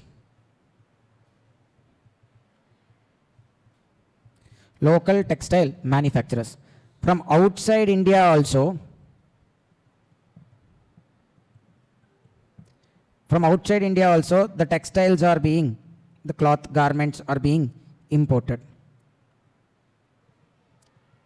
So importing them is not a problem, but these imports are at what? Increased quantities.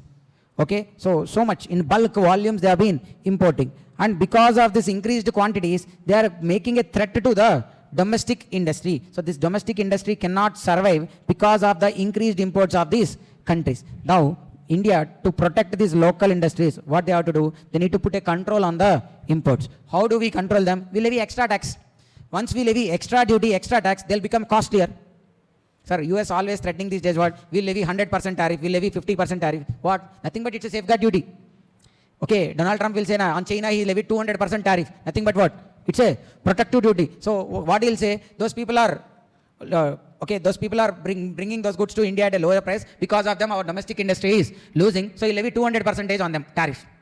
Understand? That 200% is nothing but he is living as a safeguard duty or protective duty only he is living. So understand the point. When there are increased quantities, and because of such increased quantities, there are injury, already caused injury, or threatening to cause serious damage or injury to the domestic industry. Serious injury or damage to the domestic industry. Then we can levy what? Safeguard duty. How long? 4 years. It can be extended for 10 years. Now, sir, these local manufacturers went and given a representation to the customs officers, saying like what? Sir, look at these particular imports. So many they are coming. Because of that, our survival itself is in a question. Please do something. Like that, a representation has been given. Just because they gave representation, customs officer will not believe. Why? Because these local manufacturers always feel like there shouldn't be any competition. Okay, even though there is no negative impact also, these people first go and tell what, sir, negative impact, sir, we are almost dying only, do something like that, they'll exaggerate and tell. So customs people or CBIC has to do investigation. They need to check reality, whether there are increased imports and whether those increased imports are causing or threatening the serious damage to the domestic industry. Okay. He cannot conclude. He got a preliminary idea, but he cannot conclude. But these people are not waiting. What these people are saying, sir, you are delaying, if you delay for 6 months now, we'll die only, like that they are saying. That's why, in the meanwhile, he may go with provisional safeguard duty. He didn't conclude his final study, but in the meanwhile, he may the central government may introduce what? Provisional safeguard duty. So, provisional safeguard duty also can be levied on the basis of preliminary investigation. But after final determination, on final determination, again, if there is a difference, sir, provisionally, they asked you to pay 30 lakhs. Understand? Hello? Okay. You are importing and for you safeguard duty provisionally levied how much? 30 lakhs. But final determination says like it is 50. You paid more or deficit? Deficit. Now this 20 lakhs also you pay along with interest. Originally you pay, provisionally you paid 30. But final determination says like 20 is enough. Then how much you paid extra? 10 lakhs. The 10 lakhs will be refunded to you. Okay. So on final determination, if there is a difference, you need to find out the difference. If it is surplus, they'll give as refund. If it is deficit, you need to pay along with interest. Provisional safeguard duty shall remain in force for only 200 days. It won't be there for permanently. Provisional safeguard duty will remain only for how many days, sir? 200 days. Shivani, sleeping, huh? Here only, huh?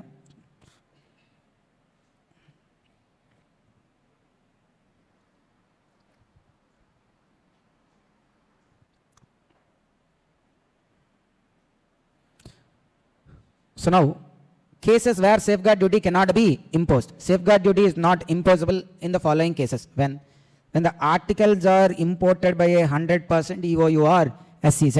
When the articles are imported by a 100% EOU or SEZ, then there won't be any safeguard duty. So now, see.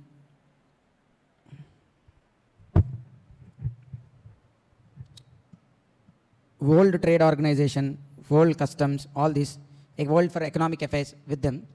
All these developing countries went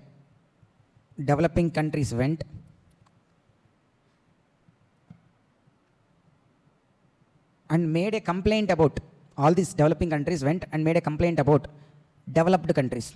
Sir, why there's a complaint about developed countries? Sir, these developed countries are like, sir, how these countries first became developed countries, sir? It's okay, little bit social, sir. Developed countries, what they did? How US became developed? Simple thing, US, okay, all the knowledge people and all, first US is also they have plain surface, so they can do agricultural activities more. And then they are not invaded by any other enemy countries, so their wealth is with them only. And third one, they have some good education from the beginning, so because of that, they had the early initiative. So what they did, they started exporting long back in 1700s only, they started exporting goods to other countries. That time safeguard duties are there. That time productive duties are there. No. So they used to sell at whatever the prices they want to other countries. They made money. They become rich. Now let's say if it is like the developing countries' turn, like India's turn. Now if we try to export, we also got educated. We understood how it works. And now if we want to do export, those countries are preventing us by saying what? No, we'll not allow you to import. How much ever you want to export, we'll levy safeguard duties and all they are saying. So then what? All these laws has been. Sir, crude oil was invented in 1900s. So till 1940s, 1920s, 1930s, that time only the crude oil came. Before that, there is no crude oil. Understand? And before like 100 years back, 150 years back, there is no crude. So how people used to live then? From animals. They used to, US used to fish lot many sharks from the ocean. Sharks and whales. From the whales and sharks, they used to produce an oil. And that oil is used or sold across the world to light the lanterns.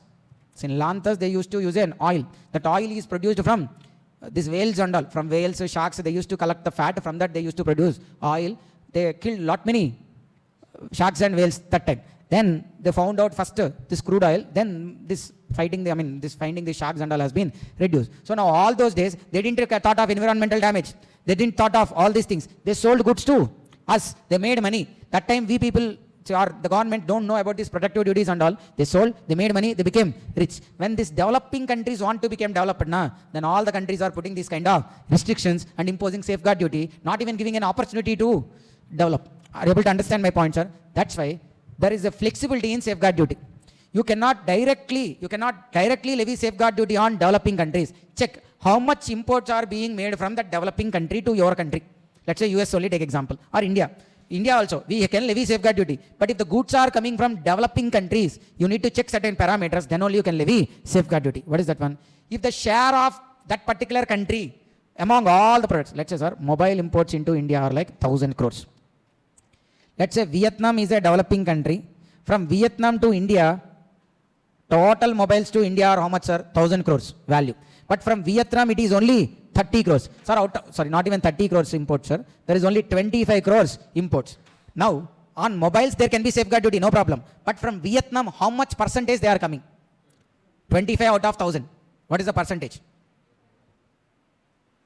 How much?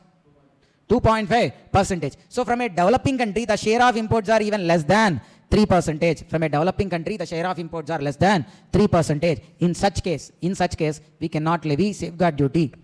Simple thing, sir. When the goods are originating from a developing country and the share of imports are within 3%, then you cannot levy safeguard duty. First one. Second point, connecting point. But there are multiple developing countries. Sir, we have almost 200 plus countries. Out of them, hardly 15-20 only developed. The rest all are developing only. So now 100 countries are there which are being developing. 100 into 3%, now you'll have total 300. That's why what they are saying means, okay, from an individual country, if it is less than 3%, aggregately it should be within 9%. Aggregately from all the developing countries, it should be how much? Within 9%. Individually from a developing country, it should be within 3%. Then there won't be any safeguard duty. Okay. So when safeguard duty will be levied? Just because import, they'll levy safeguard duty. Correct only. First point. Not for import, they'll levy. Increased imports. There are increased imports. And then what happening? They already caused injury or threatening to cause serious damage or injury to the domestic industry. Then safeguard duty can be levied. Okay. So how long safeguard duty can be levied? Extended up to? They cannot decide completely how much safeguard duty now. Then they can go with what? With preliminary investigation, they can go for provisional safeguard duty. A provisional safeguard duty will lie in force for how many years? Sorry, how many days? 200 days. Okay. Provisionally you paid some amount. Final amount is different. Then if it is surplus, you'll get refund. If it is deficit, you need to pay the different amount along with interest. On certain cases, safeguard duty is not applicable. What are those? When the imports are made by a unit located in SCZ, or if it is a 100% export-oriented undertaking. The next one. When the imports are from a developing country, and such from developing country, the share is less than 3% of total imports of such product into India. Aggregately, from all the developing countries together also it is within 9%. Then there won't be safeguard duty. So this example is important, sir. See. మీరు నిద్రమోహాలు వేసుకొని కూర్చుంటే ఇంక రేపు నుంచి నేను live వెళ్ళిపోతాను. So then see. Example. Developing country A, B, C, D, E and others. These are developing countries. Total is 1,000 crores. From developing country A, 20. So this is situation 2. So let us forget about situation 2 for the time being.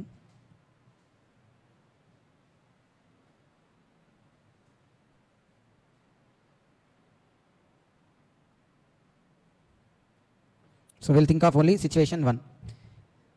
Developing country is what? A, B, C, D, E, 5 and plus the others.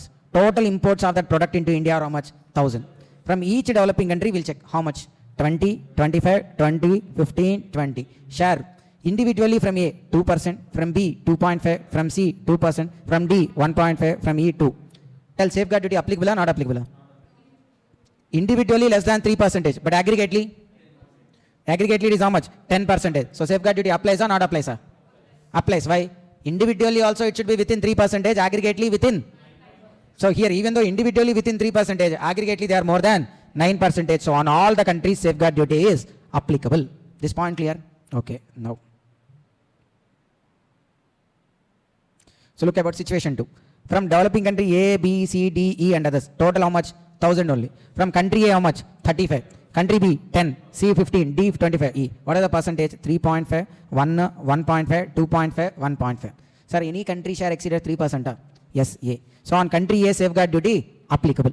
Now aggregate we need to check. What is the aggregate percentage? What is the aggregate percentage, sir? Why 6.5 it will come? 10, which is also more than 9%. But here one point, sir. If individually any country share is more than 3%, that share you don't add for doing aggregate. Okay, so this is already more than 3.5% now on this safeguard duty applicable. So leave this and count all the other country shares.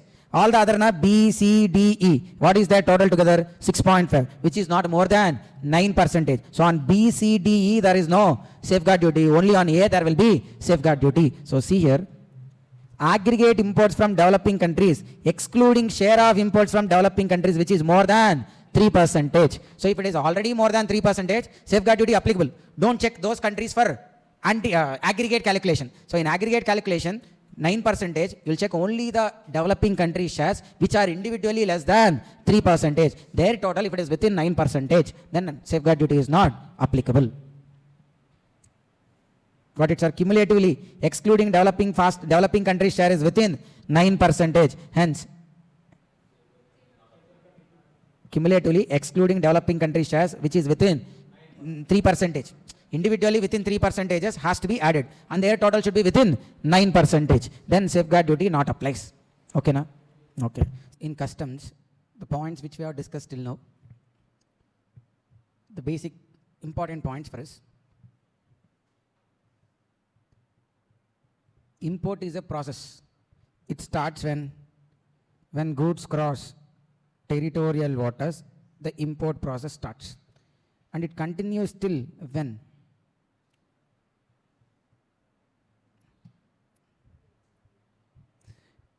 when goods become part of mass goods in India. I mean, when they were like, until they get mixed up with the normal goods, they are like treated as like normal goods. The import process is on. So when this will come, or when this goods, mass of goods, when they will be considered as like they were become like just like as a normal good, no imported good difference and all, when the goods cross customs barrier. So until they are under the customs barrier, they are under the control of which act? Customs Act. Since they are under the, till they are under the control of Customs Act, they will be treated as what? Imported goods only. So import is a process. It starts when the goods cross territorial waters and continues till the goods cross customs barrier. So only when the goods are crossing customs barrier, we have the liability or responsibility to pay tax. Then in case of warehousing, you imported goods from there taken to, okay, this is customs area. From there they were taken to warehouse. Then in case of warehousing, when the import process ends, only when the goods are removed from this warehouse for home consumption, then it will be considered as the import has been completed. There is responsibility or liability to pay the taxes. So in case of home consumption, when they cross customs barrier, import completed. Sir, here this is only the customs barrier. Warehouse may be outside the customs barrier also. Still import is continuing only until you remove the goods from this warehouse. In other way, this warehouse, even though not within the customs area, they are assuming like what? It is also a deemed customs area only. So until you remove the goods from this warehouse, import is still continuing only. Only when they are removed from this warehouse, then the import process is completed. Done. Everybody agreed for this? Okay. Then what is the process of import? Tell step by step. First, we have discussed like points wise import process. First thing is what? First point. Vessel or aircraft should be landed or called for only at customs port or customs station only. First point. Okay. Landed or called for only at where? Customs station. And then next one is what? Person in charge has to file IGM. Okay. What will be there in IGM? IGM means what? Import General Manifest. The other name is Import Report also. What will be there in IGM? Goods which are to be loaded, which are there in the ship and which are going to be unloaded, which are going to be same way with the ship also. Okay, now I am adding extra one more point.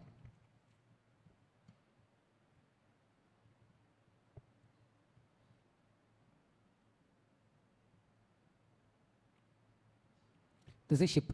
So in this ship, assume there are 4 goods, A, B, C, D.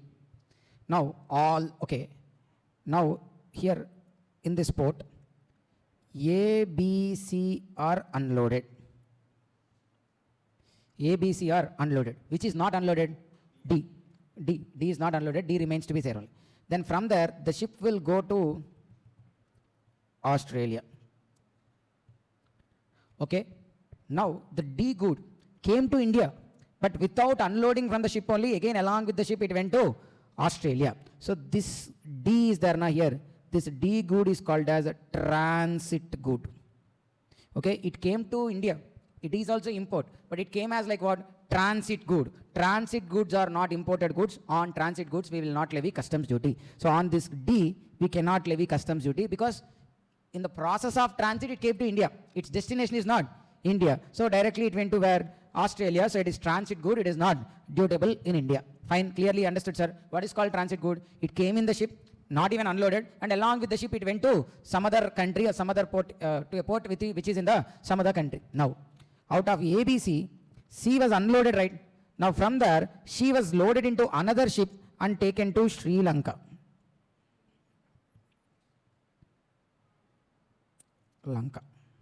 So now then, from here, C was taken in another ship to Sri Lanka. There unloaded, and C shifted to another ship and taken to Sri Lanka. So here another ship is there, little small ship. So in this, the goods were taken to Sri Lanka. Now this C good is called as transshipment. The C is called as what? Transshipment. Even transshipment also not dutiable. Transit goods also not dutiable.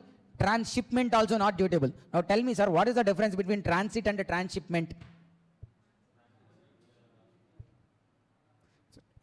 By looking at this example only, tell what is the difference between transit and transshipment. Don't worry about whether it is right or wrong. Whatever it is, tell first.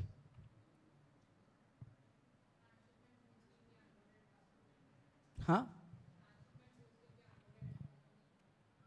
Transshipment. Sir, nothing but, sir, from here you need to go to Hyderabad. Direct bus you went na, transit good. You changed bus and again went na, transshipment. Simply that only happening, right? Sir, both goods has to go outside India only. Transit good is what? It was not even being unloaded. Same bus, same ship only, it went transit. Transshipment means what happening? It changes the vehicle, or changes the conveyance, and again goes back. Then it comes under what? Transshipment. It's okay? So transit goods, transshipment of goods. Transit goods, na, in the same vessel they'll go outside India. They came from outside India and came again. They'll go back again outside India in the same vessel, same aircraft, transit goods. In a different vessel, transshipment of goods. Transit goods also not dutiable. Transshipment of goods also not dutiable. C, D done right. Now how many are there? A. Sir, B also loaded into a different ship. Okay, but this ship, sir, it went to Chennai. Chennai. So B unloaded and again went to where? Chennai. Let's say it is Mumbai port. Or, sorry, not Mumbai. It may be somewhere like Mangalore. Near Karnataka it is like Mangalore. Okay, B was unloaded and again sent in a ship to where? Chennai. It is also changing the ship and going to some other port. It is also transshipment only. But, sir, understand, let's say if this is Mangalore. In Mangalore custom station, D is not dutiable. Why? Transit good, directly went. C also not dutiable. Why? Transshipment of goods went outside India. C and D we have clarity because ultimately they are going outside India, not dutiable. B also not dutiable in Mangalore. Why? Because B also a transshipment of good only and the ultimate port is not Mangalore. Where it is dutiable? In Chennai, B is dutiable. Okay, because ultimately it reaches where? Mangalore. Na? So in Mangalore, B has to be assessed and duty has to be, sorry, not Mangalore. In Chennai, B has to be assessed and duty has to be paid. Whereas A ultimate delivery is in like Mangalore only. So A will be assessed and duty payable at Mangalore for A. Whereas for B, Chennai. CD not even dutiable also. Sir, understand? But B is also called as transshipment only. Remember this, sir. B also called as transshipment. Only if you claim them as transshipment, in Mangalore, you are escaping from dutiability. Otherwise, it will also get dutied. Understand, sir? Transit goods, transshipment of goods.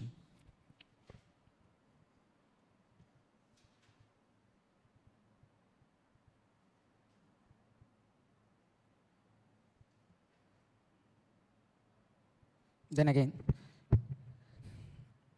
landed or called for what? Custom station. Then person in charge files IGM. Then what happens?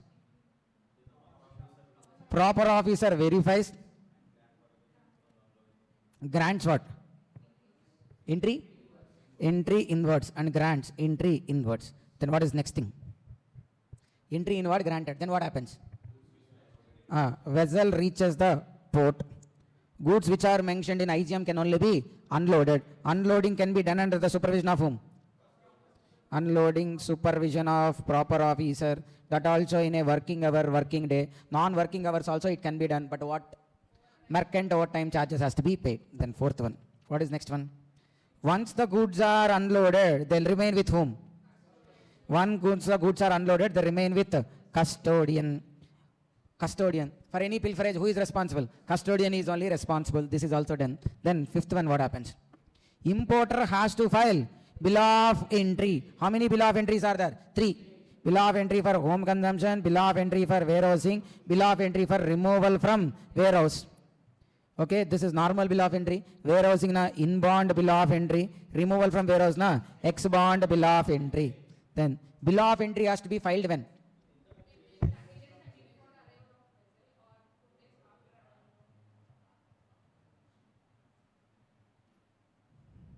Every time, Raghava, every time, if they are through ship, they are going every time.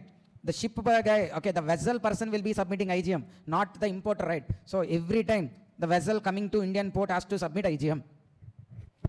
Importer bill of entry, okay, this is home consumption warehousing. Within 30 days and after 2 days. Then seventh one, sir, maximum with custodian, how long the goods can be there? 30 days. After that, demurrage charges will be levied. Okay, now coming back to our format duty calculation.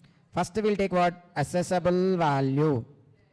On assessable value, we should levy what? BCD. Okay, fine. Now comes the question. Which day BCD has to be taken if it is home consumption? If it is home consumption, bill of entry or entry inward, whichever is later. This assessable value has to be converted into Indian rupees.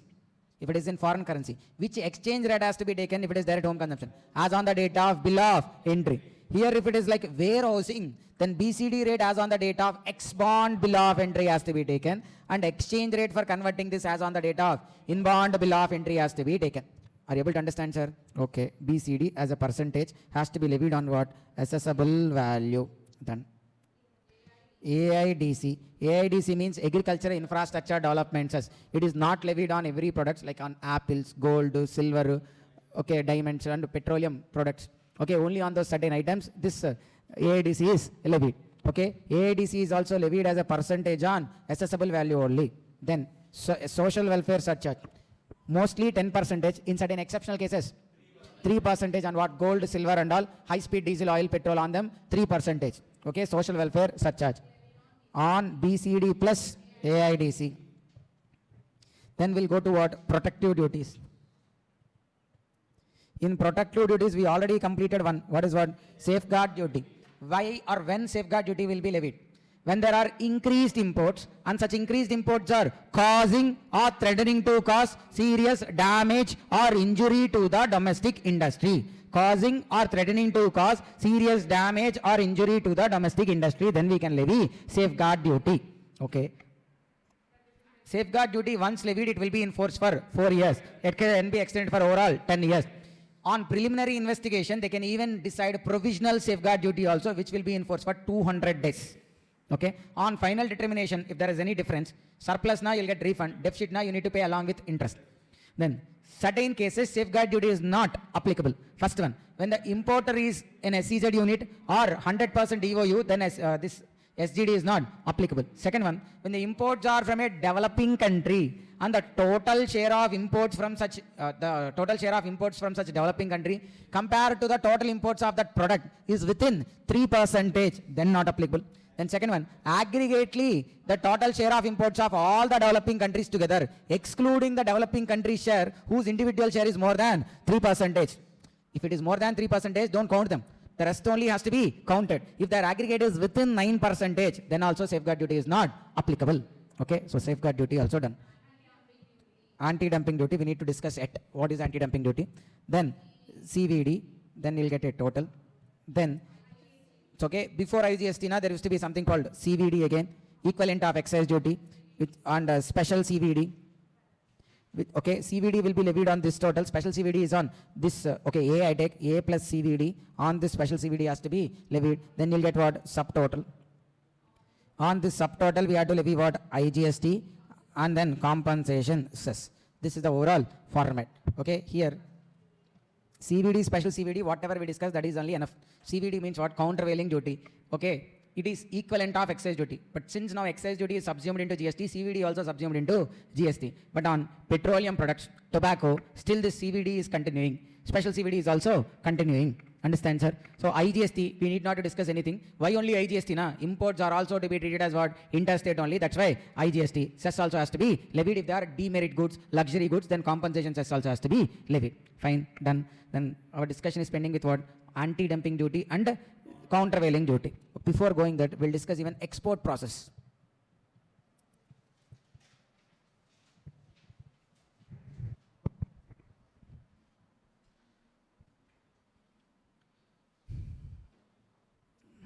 Procedure for export.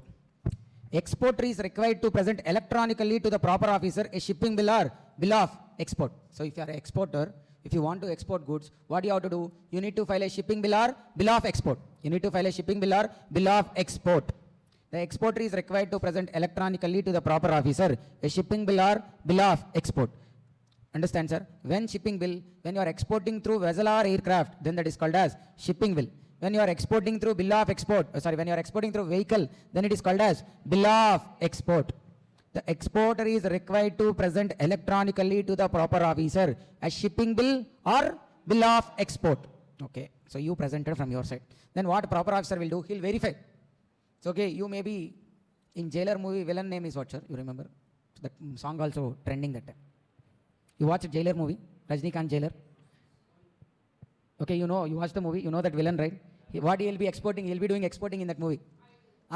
Maybe you are also doing such a way, God ideals and all you are exporting. Then proper officer will, okay, do proceed, he will say, no, right, Varth Varma. Varth, right. So, okay, so there, see, the exporter is required to present. So, okay, Varma presented what? Shipping bill or bill of export. What he is exporting? Those ideals of God. That also he didn't created them. He theft stolen from different temples and those he is being exported. Those are what? Prohibited. Those are prohibited goods. Now proper officer will check, okay, and if he is satisfied that they are not prohibited, then export duty paid, okay, and export duty is paid, then he will permit clearance of what? Let export order. If they are prohibited goods, then he will not give let export order. Okay, if they are not prohibited goods, then he will give let export order. Then person in charge of the conveyance. Person in charge of the conveyance, I mean the vessel, person in charge has to file what? Sir, he is intending to start loading the goods in India. Then he has to file an entry outwards from PO. So with the proper officer, he has to file what? Entry outwards. Person in charge of the conveyance which intends to start loading must have to get entry outwards from PO. PO na proper officer. Okay, see, to start loading, two things should have been done. You being an exporter, file shipping bill or bill of export. Then proper officer verifies and gives you let export order. So you should have let export order. The vessel person in charge should have entry outwards. When these two are there, then you can start loading your goods into ship. Then the goods shall be permitted to load it into the conveyance. Once this is done, then the goods are permitted to load into the conveyance. Unless a bill of export shipping bill duly passed by the PO. Sir, the shipping bill duly passed by the PO is only nothing but called let export order. Sir, shipping bill, let export order, same only. Once they verify, it becomes let export order. Once customs verify and put a stamp, it is called as what? Let export order. When you apply, it is called shipping bill. It is verified and approved now, it is called as what? Let export order. So to load your goods, you should have what? That bill of export or shipping bill duly passed. Nothing but approved by the proper officer. Is submitted to the person in charge. So now your goods are loaded into the ship also. Now post loading, person in charge shall submit EGM electronically to proper officer. EGM means what? Export General Manifest. That time is what? IGM. Now it is what? EGM. Export General Manifest also has to be furnished by the person in charge of the conveyance. Then they'll verify and give a written order, written clearance to the vessel. Then the vessel can leave India. This is the export process. Understand, sir? Simple only, sir, compared to import. You being an exporter, what do you have to do? You are an exporter, what do you have to do? You have to file shipping bill or bill of export. Proper officer, what he will do? Verifies and gives you let export order. Then person in charge of conveyance has to do what? He has to file the required documents and get entry outwards. Okay, and then submit your let export order copy to the person in charge, then your goods can be loaded. Once the goods loading is done, then again person in charge has to file what? EGM. And again they'll verify that and gives a written clearance. Only with the written clearance, vessel or aircraft can leave India. This is the export process. Now the question is, sir, most of the cases exports are exempted. But if exports are taxable, then what rate? You need to take the BCD rate as on the date of let export order. BCD rate as on which day? As on the date of let export order. Whereas exchange rate, CBIC rate as on the date of submission of shipping bill. So, okay, exchange rate as on the date of submission of shipping bill and BCD rate as on the date of let export order. For export, sir, BCD rate as on the date of let export order, exchange rate as on the date of shipping bill has to be taken. This is about what? Export. We're going to discuss about anti-dumping duty.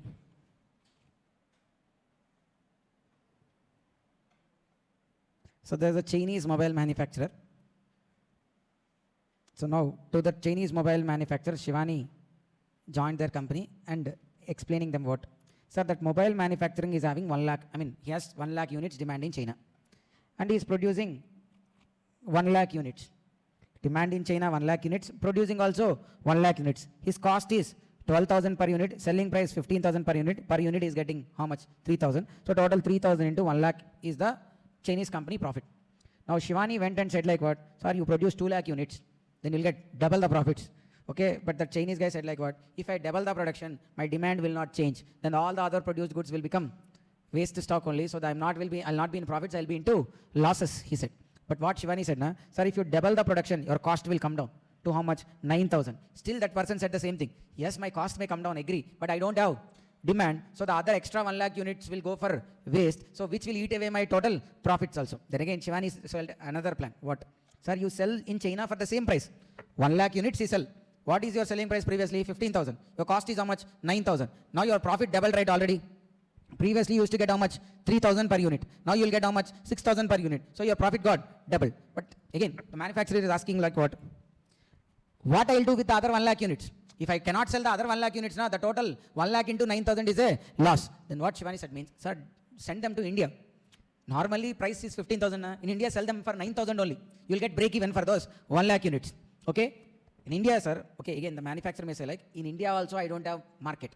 That's why she's saying simply what? India don't expect profit. Just sell them for 9,000.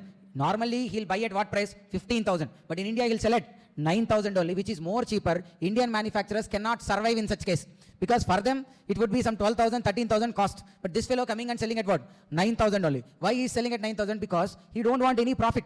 He just dumping them in India for a lesser price than that of the price he sells in their country. In their country, they'll sell for 15,000. But in India, they are dumping for 9,000. If they do such a way, the local manufacturers, indigenous manufacturers cannot survive. So to control these kind of practices, there is what? Anti-dumping duty. Anti-dumping duty. Anti-dumping duty is what? Country specific. So it's not like on a product coming from whichever the country, they levy anti-dumping duty. If anti-dumping duty is coming from if a good is coming from China, and from China if dumping is happening, then only with respect to China and that product, anti-dumping duty will be there. Okay, it's not like, let's say, sir, mobiles are being dumped from China. Then only from Chinese mobiles, anti-dumping duty. If the mobiles coming from Korea, USA, again, there may not be anti-dumping duty. It's not product specific, it is country specific. Anti-dumping duty, once introduced, it will be enforced for how many years? 5 years. This is called what? Dumping. And it can be further extended for another 5 years. Anti-dumping duty can be levied provisionally as well. Can be imposed retrospectively also sometimes. From a past day also anti-dumping duty can be levied, but for a maximum period of, but with the effect of how many? 90 days. Now see, sir. What is anti-dumping duty they are saying means? In China, for what price they'll sell? This we call it as normal value. This is the price at which they'll sell normal value. Now, in India, for what price they want to sell minimum? 9,000 is their cost. Plus, to bring that to India, freight insurance extra will be there, right? So, freight insurance and extra another 1,000. Plus, in India, BCD also add. Okay, that also 10%, another 1,000. So, social welfare surcharge at a rate of 10%, another 100. So, total it became 10,000. 10,000 plus 1,000, 11,000. 11,100. This is called as a landed value. When the good is landed in India, its price is not 9,000. It became how much? 11,100. This is the normal value. Normal value means what, sir? The price at which they sell in their country is called normal value. Then this 11,100 is what? Those goods, when they were sent to India, in India the landing price, by the time they land in India, what is their price? 11,100. Find out this difference. 15,100, 15,000 and 11,100. This is called as a dumping margin. Dumping margin. So at a less than, for 3,900 less value, they are dumping in India. So this dumping margin is how much? 3,900. Then next one, injury margin. Injury margin means what? Sir, let's say our Indian manufacturers will sell this product, this kind of product only at 14,000. Only at 14,000. But whereas this product, I mean, if we sell this product at a minimum of 14,000 in India, then there won't be any damage to the domestic industry. But at what value it was sent to India? 11,100. So what is the difference? 11,100 and 14,000. 2,900. This is called injury margin. At least if 2,900 is added, then there won't be any injury to the domestic industry. If at least if they add 3,900, then it will be sold at normal value. Now what is anti-dumping duty? Lower of dumping margin or injury margin. How do we calculate dumping margin? The price they sold in their country and the price, the landed value. For the difference is called as what? Dumping margin. And the price when they were landed in India and the minimum and the price at which the local manufacturers will sell, that difference is called as what? Injury margin. We need to find out whichever is lower, that is called as what? Anti-dumping duty. Sir, theoretically what we discussed is correct, but in problems wise it will be little different. You'll understand once again. We'll take two problems also. Anti-dumping duty is what? Margin of dumping. Margin of dumping is what? Normal value minus export price. Price at which exported is the market value. This is what? Margin of dumping. Injury margin, amount adequate to remove injury of domestic industry is called as injury margin. Out of these two, whichever is lower will be levied as what? Anti-dumping duty. Then the next one, sir, countervailing duty. The last one. Protective duties, three are there. What are those three? Safeguard duty, anti-dumping duty.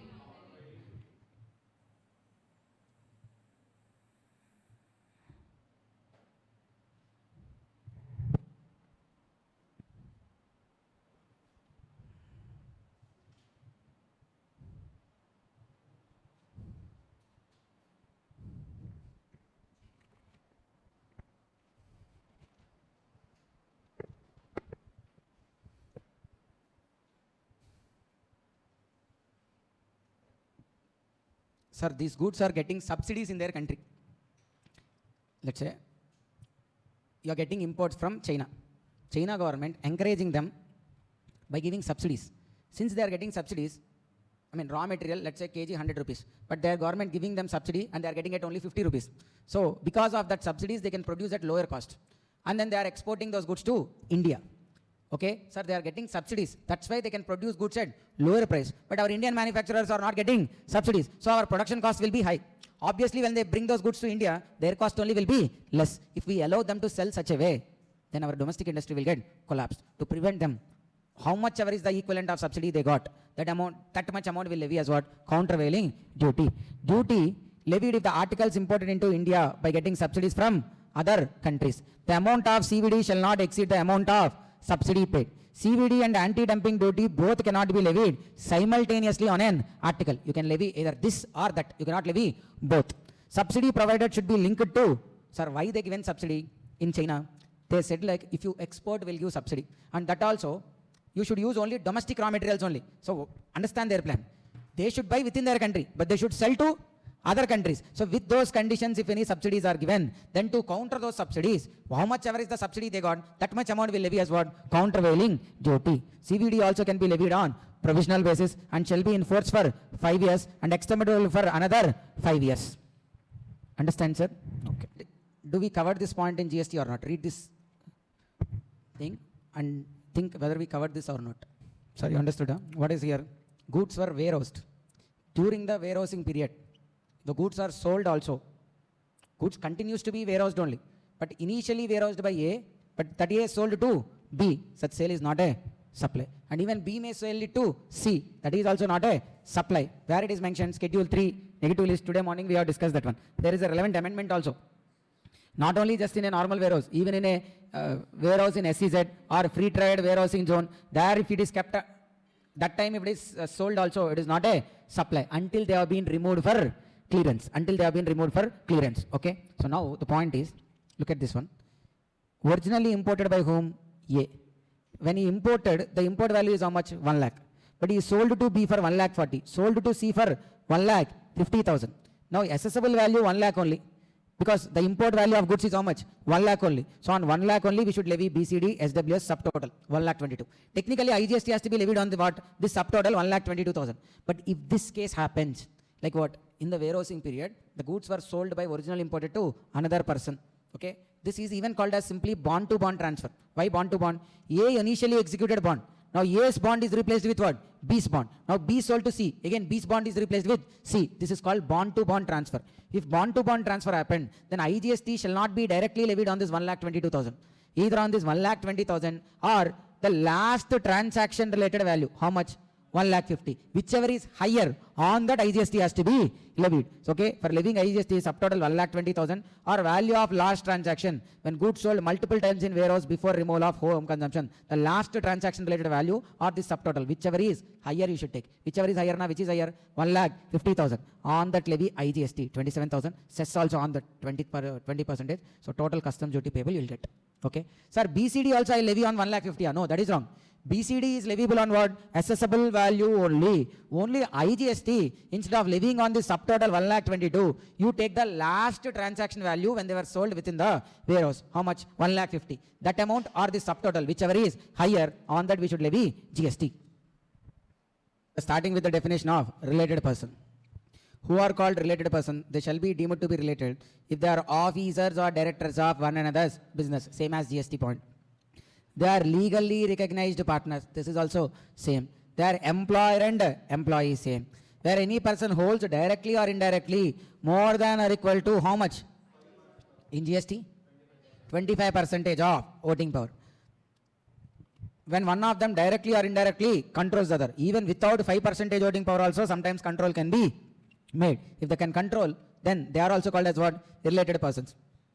Both of them are directly or indirectly controlled by a third person. Together they control a third person. If they are members of same family or when a person is acting as a sole agent or distributor of others, then they are called as what? Related persons. So related persons shall be deemed to be related if they are officers or directors of one another's business.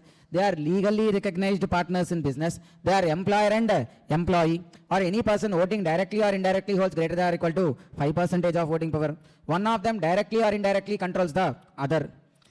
Sorry, one of them directly or indirectly controls the other. Both of them being controlled by a common third person. Together they control a third person, or they are members of same family, or when he is acting as a sole agent or distributor. All the points are same as like GST only, except 25 place here 5%. The same related person definition. Okay. Now, bill of lading. Sir, bill of lading is a negotiable document. Negotiable document means what? Negotiable means what? Transferable document. It can be changed from, transferred from one person to another. In simple. Sir, you watch this movies, Hawala transactions and all. Hawala, you know how it works. Shivaji movie you watched, huh? So what Rajinikanth will do? How he'll change? Like first, there's a process here. He, from all the politicians, he'll take the money and then he'll deposit that with a local agent here. That agent, what he'll do? He'll give a half note.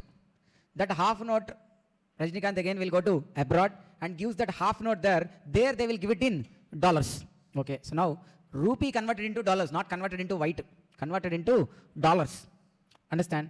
Sir, why he can do simply in India, Alina? It is not legal money for him. That's why he has given to agent. They may take commission and all. That's fine. Now he got dollars. Now what he'll ask? He'll create a Shivaji Foundation trustee here. There, that dollars, he will not directly take and deposit them. He'll ask his number of friends to take that money and deposit as if they are contributing to that particular foundation. Each $1 lakh, $1 lakh, $1 lakh like that. Then this trust got donations. With that money, they are running the school, college, or roads, or hospitals, everything he'll do. Okay, within a song. When he's walking, backside road also will be coming. You have seen that song or not? Okay, so that half note is called as what? That Hawala. It's a proof of that money has been there. Same way, you loaded your goods in the ship in Australia. Okay, then he'll give you bill of lading. That bill of lading, whoever submits to that person, the shipping company will hand over the goods in India. Whoever gives that bill of lading to them, the goods will be delivered. So that's why it is negotiable document. Sir, why negotiable? Because, sir, originally you only loaded goods A. But in the meanwhile, because this is a voyage, it takes 2 months, 3 months also. In between, A sold to B, B sold to C, C sold to D. Now ultimately, bill of lading is with whom? D. D submits and D can collect the goods. So bill of lading is a negotiable, transferable document given by carriers of cargo. It consists of what? Port of shipment, where the goods are loaded. That will be there. Number of packages covered by the consignment. How many packages are there? Identification marks and numbers. Name of the vessel in which goods are dispatched. For every ship vessel there is a name also. Name of the consignee of the goods. Whose goods are those? Freight prepaid or to be collected at destination. Okay, so all these are the details that will be there in the negotiable document called bill of lading. This document has to be surrendered to the carrier for getting delivery of goods.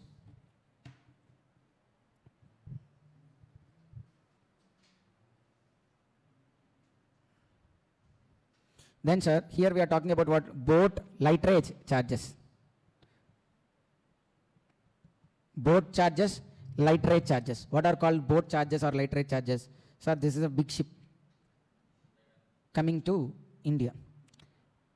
But certain ports are not suitable to dock these big ships because the sea depth and all may not be suitable for them.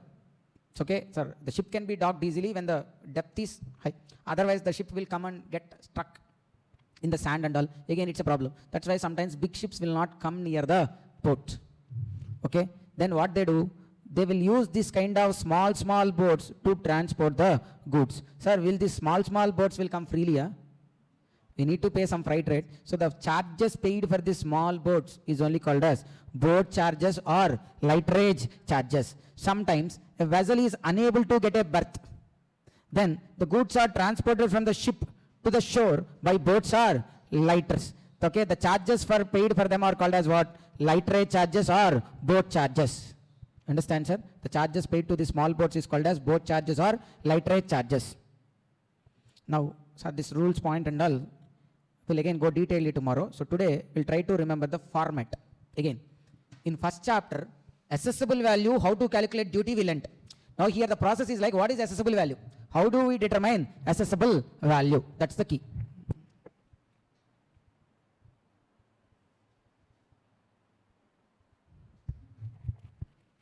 So now, let's say here there is a port.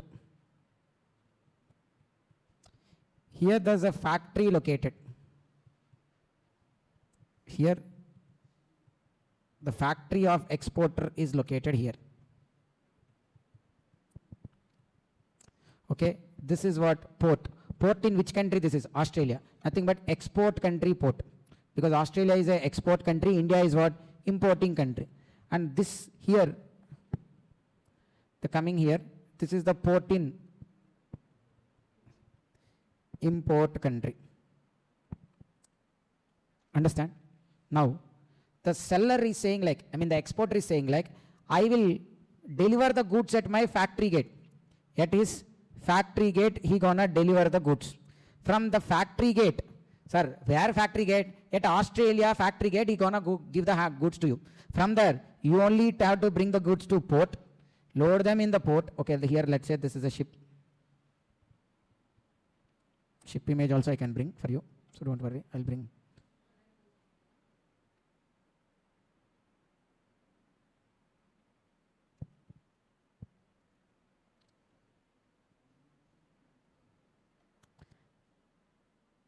So here ship is also there. So now what? First this goods has to be brought from where? The factory gate in Australia to the port. From port they have to be loaded into ship. From then again when they are loaded, they will be coming to India. This is what. So now what the exporter saying like, his responsibility is only till his factory gate. He'll hand over there. Rest all you only have to bear. Then such kind of pricing is called as ex-factory price. His responsibility is only till whom? I'm referring here exporter. Exporter responsibility is only till the factory gate in export country. His responsibility is only till the factory gate in export country. Then we call it as ex-factory price. Okay. Then second thing, he said like what? You requested, sir, Australia, I don't know anybody. It's okay. So I again coming to Australia and then they're arranging transport and all is tough for me. So do something else. Then he said like, okay, I'll deliver till port, Australian port. From there, it's your responsibility. If that is the case, then the contract is called as FAS. Free alongside. In that case, what happening? The goods were brought till the port in export country. Then that is called as what? FAS. Then again, you are requesting, sir, in that Australia, no, sir, again, port also, I don't know anything. Okay, how to load and all, I cannot take care of it. Please do that only in your country only, port also. Then he even agreed to load them until the ship. His responsibility only until the goods are loaded into the ship. Then that contract is called as FOB. So now three type of contracts we said. Ex factory price, FAS, FOB. Ex factory price means what? When the goods are handed over at the factory gate in Australia, ex factory price. Sir, Australia for reference I took. It could be US, any country, right? At the factory gate in export country, if they were handed over, then that is called as what? Ex factory price. When they are brought till the port in export country and handed over, then that is called as FAS. When they were loaded into the ship and handed over, then that is called as FOB. Sir, you brought till the ship also, na sir. So now what extra is there? Freight only, na? That also you only take care. So now the goods were brought till here and unloaded at Indian port. So here, when they unload and give it to you, okay, till the process they reach India, it's whose responsibility? Exporter responsibility only. If that is the case, it is called as CIF. Cost, insurance, freight. So now we got four terminologies. What are those four terminologies, sir? Tell. Ex factory price. Ex factory price means price at where? Factory gate of exporter. Then we got at FAS, at the port gate in export country. Then FOB, when the goods are loaded into the conveyance ship vessel. Okay. Then the last one is CIF.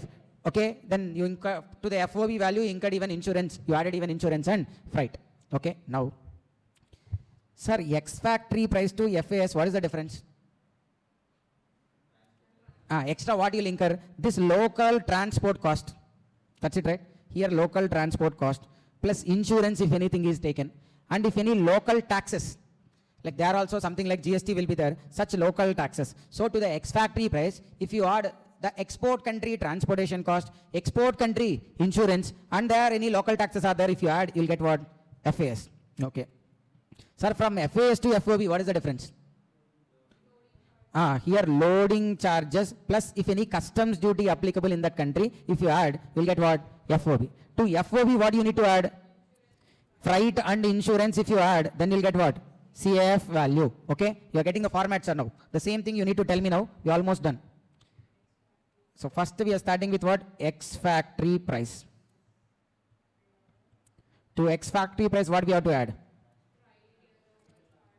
Freight. Where freight? Which freight? Freight in export country plus insurance in export country plus local taxes. If you add all these three, ex factory price, freight, insurance, local taxes, if you add all these, you'll get what? FAS. To this FAS, what we should add? Loading charges and customs duty, if any. If you add this, then you'll get what? FOB. Okay. Then to this FOB, if you add freight and insurance, you'll get what? CF value. So we need to levy tax, right? Why we are doing all this? To find out the value on which customs duty has to be levied. This CF value is called as assessable value. The contract may be ex factory price, but still you need to figure out what? As CF value. Contract may be at FAS, still you need to figure out what? Assessable value. FOB, still you need to figure out what? Assessable value. Okay, here comes a twist. What? Or customs authority is saying like, are the incidental expenses included in this FOB or not? Incidental. Sir, with a sale, incidental activities also might be there. Whether those incidental activities include in this FOB or not, they are asking. You need to check. Okay, what are incidental activities? They'll give a list of points now. If they are already included in FOB, then no problem. If they are not included, then you need to add them to the FOB. After adding them, sir, where those points are there, na? Those incidental points are there in Rule 10 of Customs Valuation Rules. If those points are already added, no problem. If they are not added, then you add, it will become FOB customs.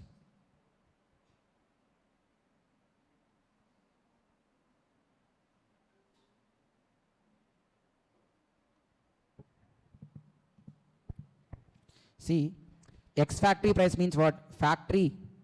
The price at the factory gate in Australia. FAS means what? The price at the port. So from factory to bring port, you'll incur what charges? Local are nothing but exporter point of view, sir. Or in simple, don't call it as local also. In export country, transportation cost, insurance, okay, and any taxes there, add them. Then you'll get what? FAS. Then from port, the goods came till port, but it has to come to what? Ship. Will they walk and go now, goods? No, then what has to be done? They has to be loaded. They has to be loaded. Plus, see, these vegetable reels are coming these days. Vellulli, Ray, Vellulli. Okay, just like as they walking and going, these goods also cannot go and walk, right? So what happens here? This goods has to be loaded. So loading charges and customs duty, if any are there, you add. You'll get what? FOB. Okay. Now with this FOB, we have a problem. What customs authorities are saying, to that FOB, check whether already the incidental expenses are included or not. If already included, no problem. If not, you have to add them, which are given in Rule 10. After adding them, we call them as FOB as per customs. FOB is the FOB. After adding those, we'll call them as what? FOB as per customs. So in our format, instead of directly FOB, from FOB, we'll again bring something what in between. That also, Raghava, that also included. Plus Rule 10 talks about certain points that also we need to add. Then we'll get what? FOB customs. So what has to be added? 7 points are there. First one. Designing charges. If any designing charges are there, okay. Mandeep ordered a Rolls Royce car, inspired from an animal movie. Okay, so he also asked like a separate color is needed and all. So there is a separate design. So for that designing charges may be there. So those designing charges, if any are there, they also has to be added. So designing charges, this has to be added only when they are incurred outside India. Designing charges when they are incurred outside India, then add. Then commission and brokerage also add, except what? Buying commission. If something referred as buying commission, don't add. Rest all the commission and brokerage add. First one is what, sir? Designing charges incurred outside India. Second one, commission and brokerage. Third one, packing cost. If there is any separate packing cost involved, those packing charges or packing cost also has to be added. Then fourth one, royalty or license fee. Sir, when you buy such good, you need to pay some royalty or license. Only then you can use. Then such royalty or license fee, which is conditioned to the contract, also has to be added. Royalty, license fee. Then fifth one, designing charges, commission and brokerage, packing cost, royalty and license fee. Then free of cost material provided by importer. If any material given by importer free of cost to the exporter, then such free of cost material given by importer. Then sixth one, sale proceeds. Sir, this exporter, sorry, this Indian person, importer, if he is going to share subsequently any share in sale value. Sir, you purchased originally for 100. You are selling it for 200. You imported for how much? 100. And then again in India, you are selling for 200. In this 200, again 20 rupees you are going to share with the buyer. So that means total seller is getting how much? Originally you purchased for 100. Then in India, you will sell for 200. Out of this 200, again 20 rupees you are giving to your seller, okay, or exporter. How much exporter is getting totally? First 100, then later he is again getting 20 rupees from your sale proceeds, right? So that also, say share of sale proceeds. Share of sale proceeds. And last one, if any inspection charges are there, add them also. What? Inspection charges. Total 7 items. What are those? Designing charges. When we should add? Only when they are incurred outside India. Second one, commission and brokerage, except buying commission. Buying commission, don't add. Third one, packing charges. Fourth one, royalty and license fee, if it is a condition to the sale. Free of cost if any materials imported, add. Share of sale proceeds, add. Inspection charges, add. Okay, all this if you add, you'll get FOB customs. To that add freight and insurance, you'll get CAF value, nothing but accessible value. On them levy, BCD, SWS and all. Now we got the full format. Okay, na? Sir, question may give ex factory price, but we still have to take it till what? CAF value, because only on CAF value we can levy customs duty. Understand? So they may give FOB, they may give FOB customs, they may directly give accessible value, but ultimately the customs duty is leviable only on accessible value. Nothing but when the goods are unloading in India, sir, not unloading charges. When the goods reach India, till then whatever the costs are incurred, all of them has to be included. So that cost is only called as what? Accessible value. The price when they reach India is called CAF value. That is only taken as what? Accessible value. On that we should levy the duties. Okay, na? We are into section 14. is about what? Valuation of import and exported goods. Section 14 subsection 1 says what? You should take transaction value. On the transaction value, apply percentage to calculate the customs duty. Simple. Take transaction value. On that, apply the tax rates applicable. That is one way. 14 subsection 2 is what? Tariff value. What is tariff value? Tariff value based is nothing but, sir, if you remember, in introduction chapter only I said, like here tax rates, tax will be levied two types. One is like percentage kind of. Second one, based on quantity, based on measurements, they levy tax. Let's say petrol, for every liter 15 rupees is fixed as tax. Okay, then it is based on what? Quantity. For every liter 15 rupees, for every liter 20 rupees. So it's based on quantity. Then cigarettes also, based on length. Okay, depending on the length. For certain small cigarettes, it may be 2 rupees as tax. If it is a big one, then 5 rupees can be tax. Based on that length, volume, measurement, quantity, if those are taken, then that is called as what? Tariff value. And those tariff values are fixed by whom? Board. So two types. One is what? Ad valorem. Ad valorem is nothing but the normal thing which we see. There is a value, on that you apply percentage. That is called what? Ad valorem. The second one is what? There is something called tariff value. Tariff value. What is tariff value? Like there will be quantity, volume, measurement, which will be fixed by the board. Now, value of imported goods. Value of imported goods. Rule 1 is what? Customs valuation of import rules 2007. Rule 1 is about what? Customs valuation rules 2007. This rule's title. Rule 2 is about definitions. Okay, we'll discuss whenever it is needed. Now we are into rule 3. What is rule 3? Rule 3 says like transaction value itself can be taken as assessable value. What is transaction value? The price transacted between both importer and exporter is called as transaction value. Sir, but transaction value at ex-factory price, can we take ex-factory price as assessable value? No. You need to bring it to what? CAF value. CAF value is only assessable value. That means for the transaction value, you do adjustments and arrive what? Assessable value. Okay. To take transaction value as assessable value, there are certain conditions to be satisfied. To take transaction value itself as assessable value, there are certain conditions to be satisfied. So let us check what are those conditions to be satisfied to take transaction value as assessable value. First one, buyer and seller shall not be related. Buyer and seller shall not be what? Related. They should be two separate persons. Buyer and seller shall not be related. Second one, sir, once you purchased any good, can seller exercise control over them? You already purchased goods. Then who is owner? You, buyer is the owner. Then you can use in any way, right? If seller put any kind of restrictions, will you accept? Let's say Mandip purchased. Okay, Mandip purchased a bike. Okay, he, wife, 4 children. Remember from morning class? Okay, that one. Now, the seller is saying like what? Okay, on this bike, only 2 have to go. That is at least for safety. But see, only your family should go, he is saying. But he is arguing like what? No, not only this family, I'll take. For that also 4 people, 4 kids are there. That will be enough.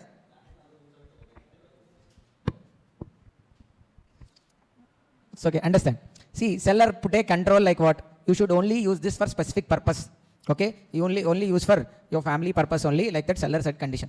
He's saying like what's the problem to you? I'll use it for any purpose under. Okay, so he's saying like I'll take anybody on my, okay, anybody I'll give lift also. What's your problem? Okay, that's the going on. Okay, if seller puts that kind of conditions, he'll obviously will not pay. Then what seller did? Actually, the bike cost is 2,50,000. Now seller said like I'll give it 50,000 only. Okay, but one condition. What is the condition? Only he and his family. I mean, not especially family also. Especially his wife. His wife only has to use. Okay, not anyone else. But he is selling it for what price now? 50,000 only, not for 2,50,000. So then he is accepting, because anyhow he is getting 2,50,000 bike for 50,000 only, na. So okay, well, accept this condition. He is accepting that condition. Sir, usually nobody will accept a good if it has conditions. Able to understand, sir? You went to canteen. You asked for a chips packet. They said like 10 rupees. You paid 10 rupees. And then again saying like you have to stand here only and eat. You should not take anywhere and you should eat here only. And standing only you should eat. Like that they are putting conditions. What you'll say? You'll throw that packet on their face and say like, this is my chips packet. I purchased by paying 10 rupees. I can use. Anyway, I'll sit and eat, stand and eat. Even I fly and eat also. Okay, you'll say. Right. Now, usually, okay, the same example, sir. If they're saying like, we'll take only 1 rupee. But when?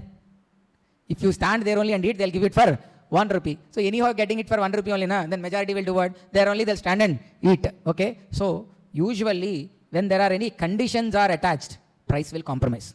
That's why we cannot take what? Transaction value. Sir, you cannot take 1 rupee as the real value, right? Why 1 rupee only? Because there is a condition. Bike example, they are selling it for what? 50,000 only. But why? Because there is a condition. So usually when conditions are attached, the prices will compromise. That's why they are saying like what? We don't take transaction value when there is a conditions, like seller impose any control over the imported goods. Control nothing but he's putting some conditions and still controlling. Third one, price is subject to some condition for which value cannot be ascertained. Price is subject to some condition for which value cannot be ascertained. Okay, na? So, sir, I spoke about only Mandeep family related, right? Now I'm talking about his business. He runs a mobile shop. Let's say, for example. Now to mobile shop, a customer went. Okay, lady customer went. So she asked for like a iPhone 17 Pro. Market value is like 1,30,000. But he's saying like, for you it's just 20,000 rupees only. Take this at 20,000, but every day you should send a hi. Every day he has to send what? Hi. That is the extra thing he is asking. Sir, 1,30,000 mobile, but he's giving it for what? 20,000 only. But what extra condition? Every day. Okay, there are two considerations here. One is high, second one is 20,000. Okay, now 20,000 is part consideration. Now for the other part, we cannot find out monetary value. Okay, for people like us, we feel like what is there in that high? But he may feel like high. Okay, he may feel like that high is for like 1 lakh value, 2 lakh value also, he might feel.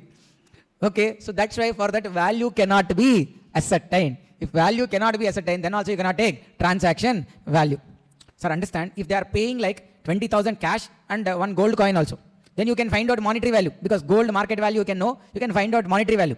That case, you just find out monetary amount and plus non-monetary equivalent money amount, take it as transaction value. Here what is the case? Non-monetary consideration only. But what? Just every day. Hi, that also, hi Mandeep, like that. So okay, that's what he is expecting. So for that consideration cannot be decided, in that case also you cannot take transaction value. Fourth one. So able to understand, sir? First three conditions are what? Condition one is what? Buyer and seller shall not be related. Second one, seller shall not impose any control. Seller na here exporter. Exporter shall not impose any control over the imported goods. And price is subject to some condition. Price is subject to some condition for which value cannot be ascertained. Price is subject to some condition for which value cannot be ascertained. Okay, what is that value cannot be ascertained? High. Only high, anything else? Let's see.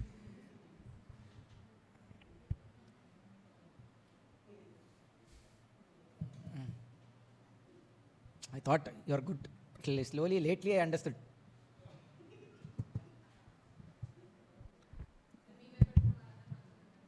అదే నేను అదే భ్రమలో ఉన్నా, నేను మంచోని కాబట్టి నా పేరుతో ఉన్న వాళ్ళు కూడా మంచోళ్ళేమో అని చెప్పి ఇప్పుడే అర్థమైంది.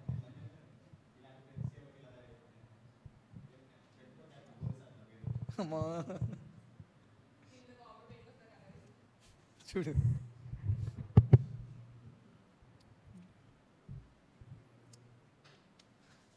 So all these online students, they are coming for one session, they are not coming for another session.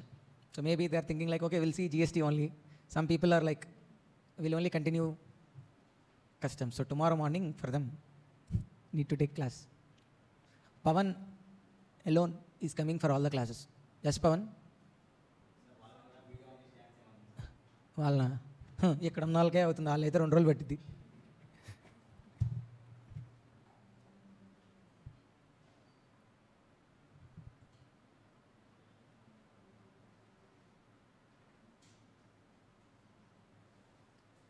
Yes, Rajesh, in live we cannot pause. Live is something like my class, right? Even face-to-face students also cannot pause me. Okay, live is like you have to make your schedule free. In that time you cannot have anything else. Okay, no other schedule you should have. Rajesh, Samba Shivrao, you attended morning session or only this session?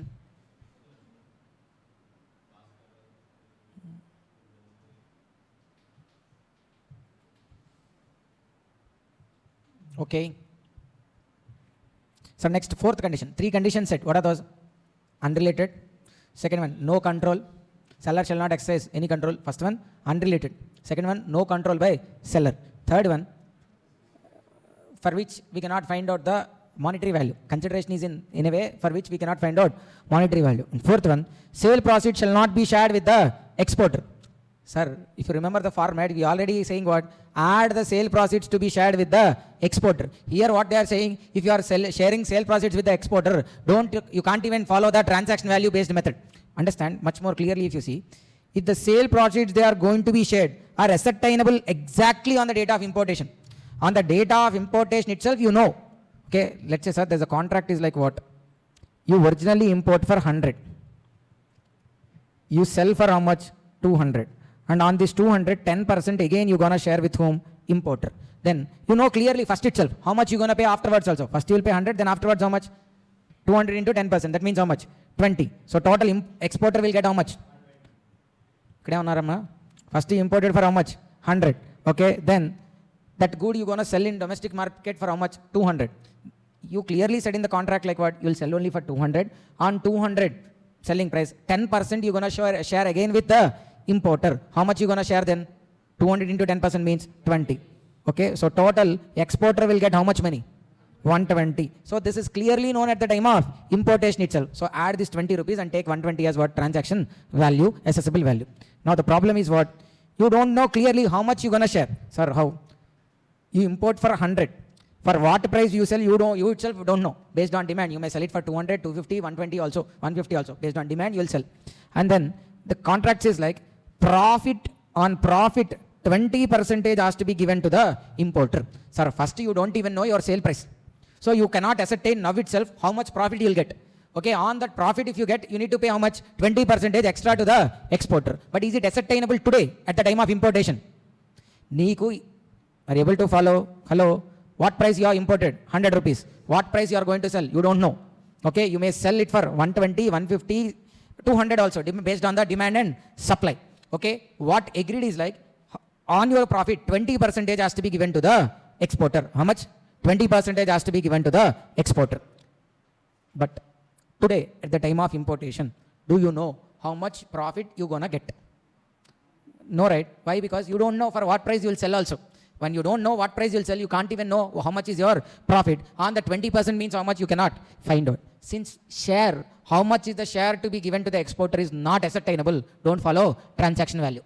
Okay, if it is ascertainable, then add that to the transaction value and take that as the accessible value. So look at here, sale proceeds shall not be shared with the exporter. However, rule 10 says like, if the sale proceeds that are going to be shared are ascertainable exactly as on the date of importation, then take transaction value and add sale proceeds to be shared. If they are not ascertainable, then what? Rule 3 not applicable, go for other valuation rules. So to take transaction value as accessible value, 4 conditions are there. Supplier and recipient and nothing but importer and exporter are unrelated. There is no control over the imported goods by exporter. Third one, price shall not be subject to something for which you cannot ascertain monetary value or consideration, how much is it, you cannot find out. Fourth one is like, seller shall not share the sale proceeds with the exporter. Even if he shares also fine. When? If the sale, how much the share is clearly ascertainable. If it is not ascertainable, then you cannot follow transaction value. Okay, then all this we have agreed, sir. See, this is what, which country it is? Our country, yeah. Export country, yeah, that I know. Like country based on map, I'm asking, can you tell which country it is? Australia it is. You never see world map. So the other people also left now. Ayo.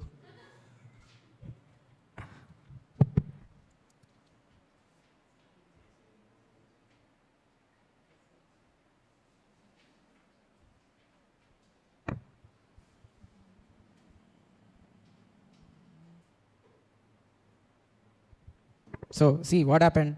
Here in Australia, there is what? Factory. The price at factory gate is called as what? When it's brought till the port. To ex-factory price to FAS, what has to be added? Local, na? Not Indian local. Australia local. Okay, there taxes, freight, insurance, add. Then you got what? FAS. Then you want what? FOB. FAS to FOB, what to be added? Customs duty and loading charges, you got FOB. Can we take that FOB straight away? What rule 10 says like, instead of that, you need to take what? FOB customs. To find out FOB customs, what has to be added? See, commission and brokerage, designing cost, packing cost, royalty and license fee, free of cost materials, share of sale profits. You got FOB customs. Then to FOB customs, if you add freight and insurance, you'll get what? CF value. Commission and brokerage has to be included in FOB value except buying commission. What is called buying commission? Where an agent, broker acts only for importer. Sir, usually these brokers, they'll act on behalf of both. They're like a middleman. Okay, they'll try to arrange a transaction. But here buying commission means this fellow acts only on behalf of buyer. He just acts as a representative of buyer, not like a middleman also. He is directly a representative of buyer. Okay, why is a representative of buyer? Let's say any documents has to be signed or any formalities has to be taken care. That will be, since buyer cannot go to the foreign country every time, he'll appoint someone as his representative. That fellow also will get some commission, right? That is called what? Buying commission. Don't add that. Buying commission. Agent broker acts only for importer by way of representing him abroad. Then is called what? Buying commission. Any other commission, canalizing agent, whatever they call, except buying commission, everything add. Designing and engineering costs has to be added only when they are incurred outside India. Then packing cost. There is primary packing, secondary packing, durable and returnable packing. So what to be done? Primary, all the packing has to be added except returnable packing. Royalty and license fee add if they are conditioned to sell, add to the FOB value. Then if any free of cost material supplied given by importer, they also includable. Then inspection charges. Okay, if a contract specify for inspection from a third party, then such charges also has to be included. Inspection charges also has to be included. Then demurrage charges. There are two types of demurrages. Ship demurrage, port demurrage. Ship demurrage means for delay in unloading the goods from ship, the shipping authority or the shipping company will levy a charge which is called ship demurrage. Ship demurrage incurred before unloading. So add. Sir, unloading and after unloading any costs are incurred that need not to be added in the assessable value for importation. Are you able to understand, sir? Even unloading charges also cannot be added. Before unloading, if anything is incurred, that can be included. So ship demurrage included after unloading or before unloading? Before unloading. So that can be added. There is another demurrage called port demurrage. What is port demurrage? The goods can be kept in the custodian, with the custodian. How many days? Beyond 30 days if you keep, you will attract port demurrage. Such a port demurrage is after unloading. So, okay, that is a post-importation expense. You need not to add. Then freight.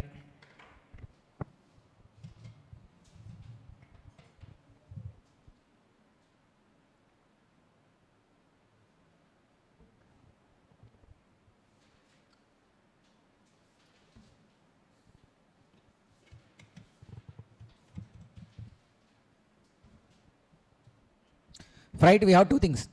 Air freight, sea freight. If it is given in the question, freight, sea freight, I mean the goods are coming through sea route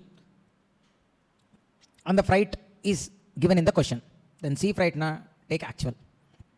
If sea freight, I mean the goods are coming through sea route only, but the actual freight is not given in the question, then you should take what? 20% of FOB customs as the freight.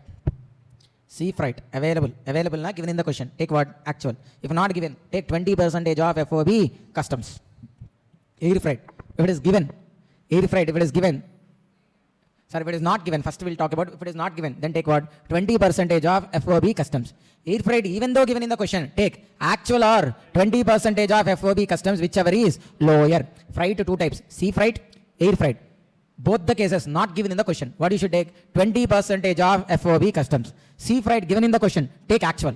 Air freight not given in the question, then you should take what? Actual freight or 20% of FOB customs, whichever is low. Air freight. So I said sea freight, huh? Okay, not given, then take 20%. If given in the question, then take actual or 20% of FOB customs, whichever is lower. Fine. Then this explanation will come back afterwards. Then insurance, if it is given in the question, take actual. Not given in the question, take 1.125% of FOB customs. Okay, so now we can start doing questions. Sir, come directly to question number 6. Okay, I am not going to explain anything. You only read the question and find out the assessable value. Sir, from the particulars given below, find out the assessable value. First, what is given in the question? Ex-factory price. How much? 10,000 US dollars. Transport charges. 500. We should add or not?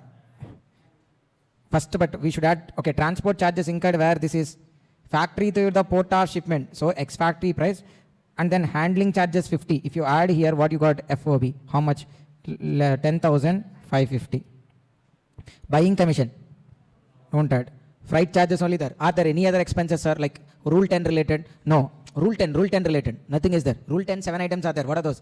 Designing, packing, royalty license fee, then commission and brokerage, then free of cost material supplied, share of sale proceeds, inspection charges. None of them are there to add. So this itself is what? FOB customs. Then we should add what? Freight. Freight how much? 1,000. Then we should add even insurance. How much is the insurance? 1.125% of FOB customs. Here FOB customs both are same. How much it is? 108.6875. If you add, it is 11,668.6875. Convert into Indian rupee, you will get 8,75,152 is the assessable value. So do quickly question number 7 also. Sir, ABC Technology Limited has imported certain equipment from Japan at an FOB cost of 2 lakhs. What is the FOB cost, sir? 2 lakh. 2 lakh Indian currency or Japanese currency? Japanese currency. Then freight will add afterwards. Insurance will add afterwards. Designing charges. Incurred India na, outside India na? So designing charges will add only when they are incurred outside India. So designing charges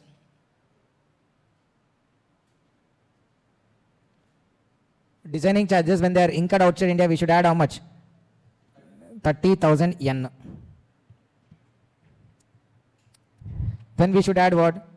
ABC has expended 1 lakh in India for certain development activities with respect to the imported equipment. Sir, they incurred development, nothing but design only. But India na, outside India na? Don't add. ABC Technology has incurred road transport costs from Mumbai to their factory in Karnataka. Pre-importer, post-importer? Post-import, don't add. CBAC exchange rate is how much, sir? 0.3948. Whereas payment is made at 0.4150. This is irrelevant. Only 3.3948 is relevant. Commission payable to agent in India was how much? 5% of FOB cost of the equipment in Indian rupees. So how much will be the FOB cost, sir? Sir, even though they said Indian rupees, I'm adding now itself. 2 lakh into 5%, how much? 10,000 yen. Okay. So this is what we got, what? FOB customs. How much? 2 lakh 40,000. So this I am converting into Indian currency. 2 lakh 40,000 into what rate I should take? 0.3948. How much it will come? 94,752. 94,752. Then this is FOB customs. What we need? Assessable value. Nothing but CAF value. For this, what we should add? Freight. First we will add freight. Freight how much? 20,000 yen. Indian currency convert. 0.3948. How much? 7,896. That's it, right? Plus, we should add what? Insurance also 10,000. If you add total, what is the total CAF value? 94,752 plus 7,896 plus 10,000. 1,12,648 is the assessable value. FOB, designing charges, commission, freight added and then converted plus add insurance. Total how much? 1,12,648.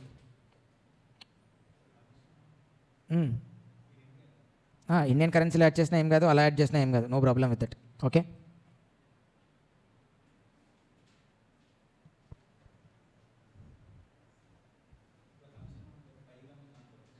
ఎందుకనుకుంటా buying commission అంటే అని చెప్తేనే అనుకో. Okay, otherwise don't assume it as buying commission, treat it as what? Normal commission. Or else question said like he is acting only on behalf of importer. Like that, if clearly said, then only assume as buying commission. Otherwise don't assume as buying commission. Then solve question number 8 also. BCCA and company limited have imported a machine from where? UK. From the following particulars furnished, arrive the assessable value for the purpose of customs duty payable. Sir, what is the FOB value of the machine? FOB is how much? 10,000. Then freight will add afterwards. Engineering and designing charges paid in UK. We should add or not? Yes, design charges. How much? Then license fee payable by the buyer as a condition to sale. Add or not? Yes. Plus license. How much, sir? 20% of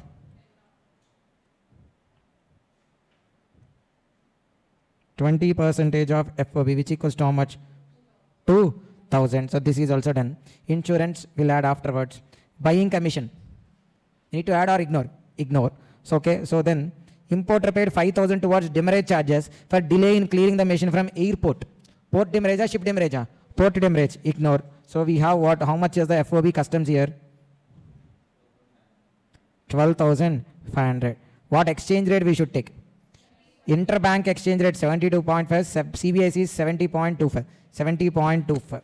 So 12,500 into 70.25 equals to how much?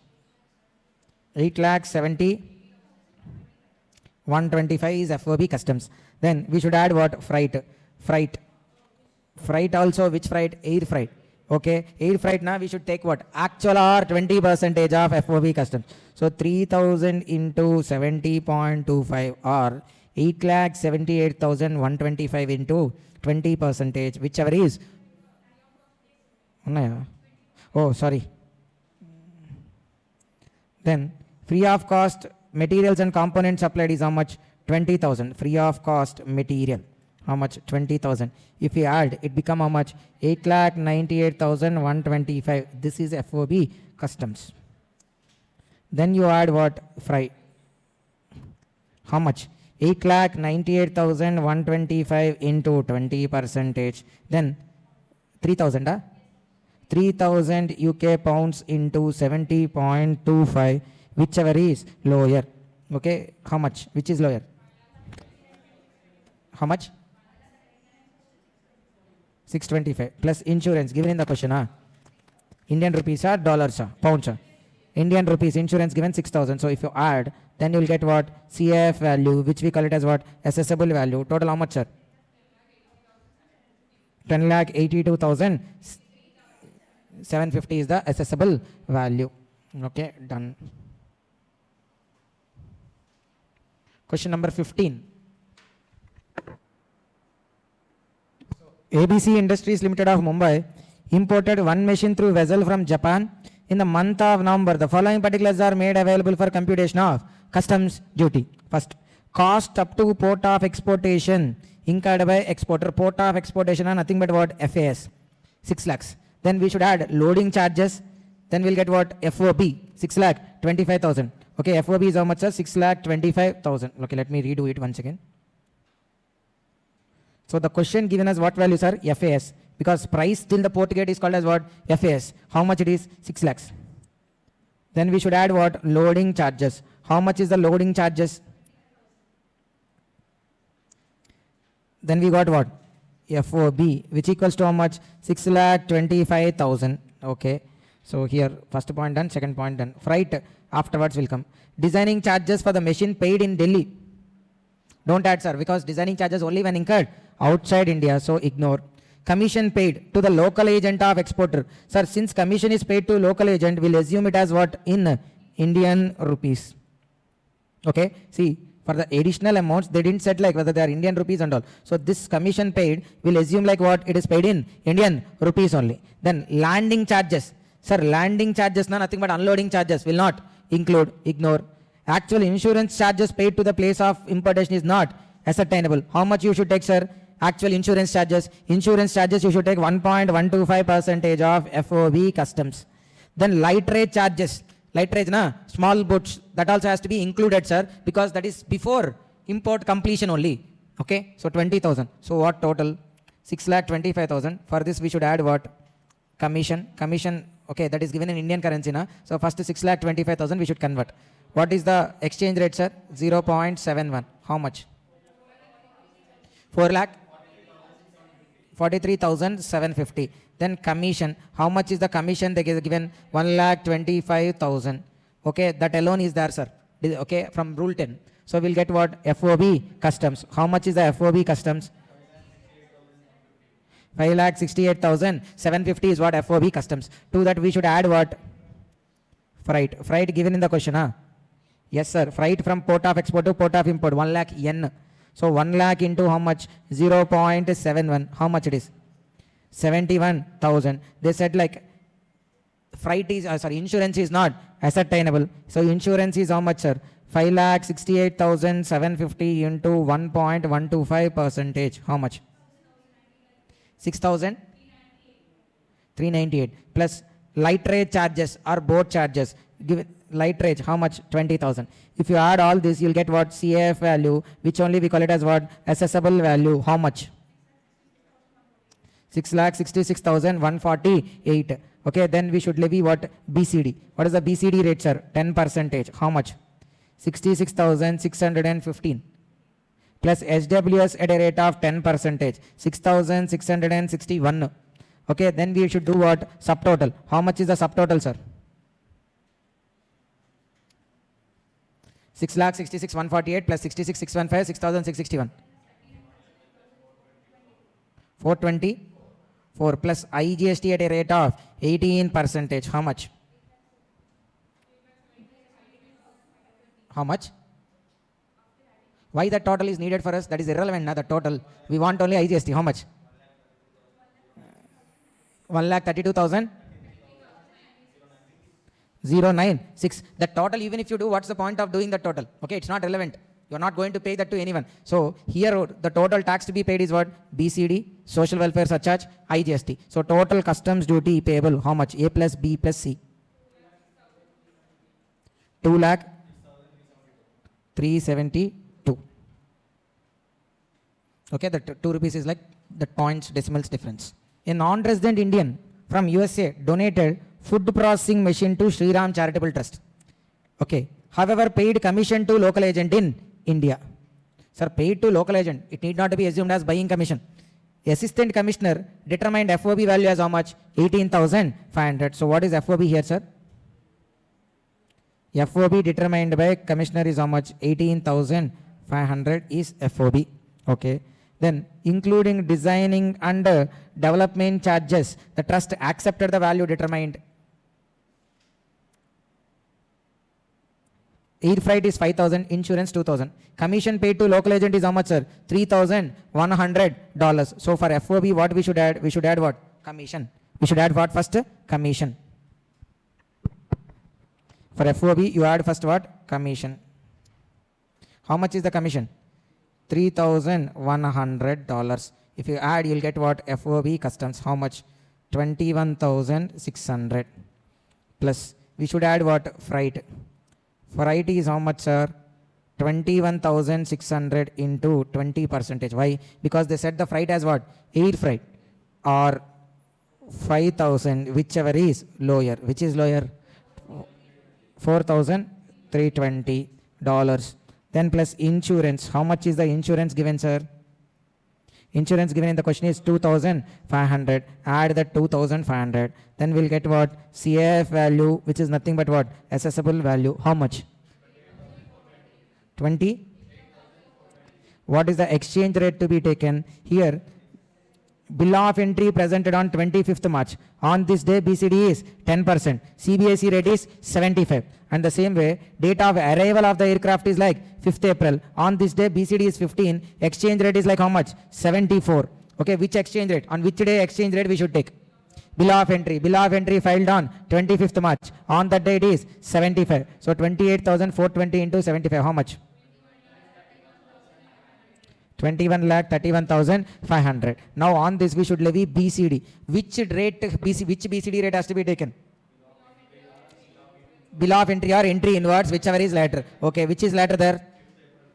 Okay, so this arrival, aircraft will arrival at the time of entry inwards granted only, na? That's why, sir, ship night will wait at least. Aircraft, it will not wait in the air for 1 day, 2 days. So on the day of arrival only, it got entry inwards. So that's why this date of arrival is itself is what?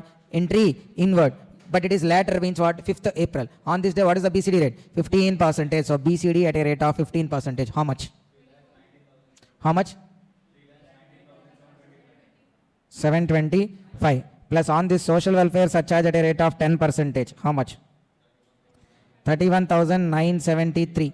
Okay. Then subtotal. IGST also given. In the question, IGST also given. So do subtotal until. How much is the subtotal? 24 lakh? 197.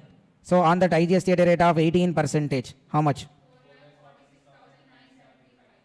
Then total customs duty payable equals to how much? A plus B plus C. How much? 7,98,673. 7,98,673. Okay. So now here, sir, look at the freight example here. Freight related. Example you can see. X factory price is how much? 10,000. Freight in USA, because the goods are coming from USA, the freight incurred like from the factory to port is how much? 1,000. Loading charges 500. So FOB became 11,500. Designing charges 1,000. Packing cost 500. FOB customs is how much? $13,000. Now freight, 20% of 13,000 is $2,600. So we should take actually how much here? 2,600. No freight given, sir. So what will take? 20% of FOB customs, which is how much? 2,600. But here 2,600 is not taken. Why? Why? Because there is a provision which says like 20% when you are taking of FOB customs, that freight is not from export country port to Indian port. That freight is from origin place to Indian port. Origin place now what? The factory in USA and the port in India. For all this it is 20% of FOB customs. It's not just alone this freight is 20%. The total freight to be taken as what? 20% of FOB customs. So this freight plus loading all together it is what? 20%. So 20% of FOB customs means not just it includes local freight na freight incurred where? In export country, plus the loading charges in export country. Loading charges in export country, and then it even includes local freight, loading charges, and even it should include the freight from export country port to India port. So all together we need to take it as what? 20%. Sir, here 20% is how much? 2,600. But already local freight loading charges already added. So this 2,600 is total of this two also. So we should not add again total 2,600. So what we did? 2,600 minus 1,500 will be taking only $1,100. So this 20% is not a separate amount. That's a cumulative amount of freight incurred in export country, loading charges incurred in export country, and freight from export country to import country. All these three together it is 20%. But in the question already, the first two are taken separately already. So you cannot again take total 2,600 here. So this 2,600 from there, since these two taken already separately, subtract them, you should take only $1,100. Okay, see. Where freight is not given, then 20% of FOB customs has to be considered as freight. Such freight is inclusive of transportation cost of factory to port in export country, plus loading and unloading charges in export country port, plus transportation charges from export country to port of importation. All these three together it is 20%. Now sir, we are moving on to rule 4. Rule 4. So why not under rule 3? Sir, if you remember, rule 3 is nothing but what? Transaction value can be taken as accessible value. Transaction value can be taken as accessible value. But transaction value can be taken as accessible value, but it cannot be taken as accessible value when the four conditions are not, when any of the four conditions attract. What are those? They should be unrelated. If they are related now, you cannot take transaction value. They should be unrelated. Then the seller, exporter shall not exercise control over the imported goods. Third one, yes, the consideration paid in such a way for that we cannot find out monetary value. And the fourth one is like, say, sale proceeds not to be shared with the exporter. Sale proceeds not to be shared with the exporter. Okay, if the sale proceeds, how much is going to be shared is clearly known. How much amount, how much percentage is going to be shared is clearly known. Then don't, then add that amount to the transaction value, take the transaction value only. Rule 10 rule. Okay, if share proceeds, how much, sale proceeds, how much is going to be shared is not known clearly. In such case, ignore transaction value. You should go with other rules. Now with the rule 4. What is rule 4 says? Identical goods. First, you have imported a good. That good value or transaction value you cannot take as accessible value. Why? Because rule 3 not satisfied. USA. Okay. Here Shivani in India. Now from USA to India, Shivani imported thumbs up.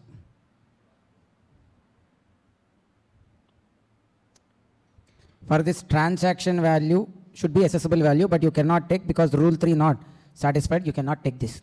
Now what they are asking, for this thumbs up, is there any identical good? We need to check. Identical good means what?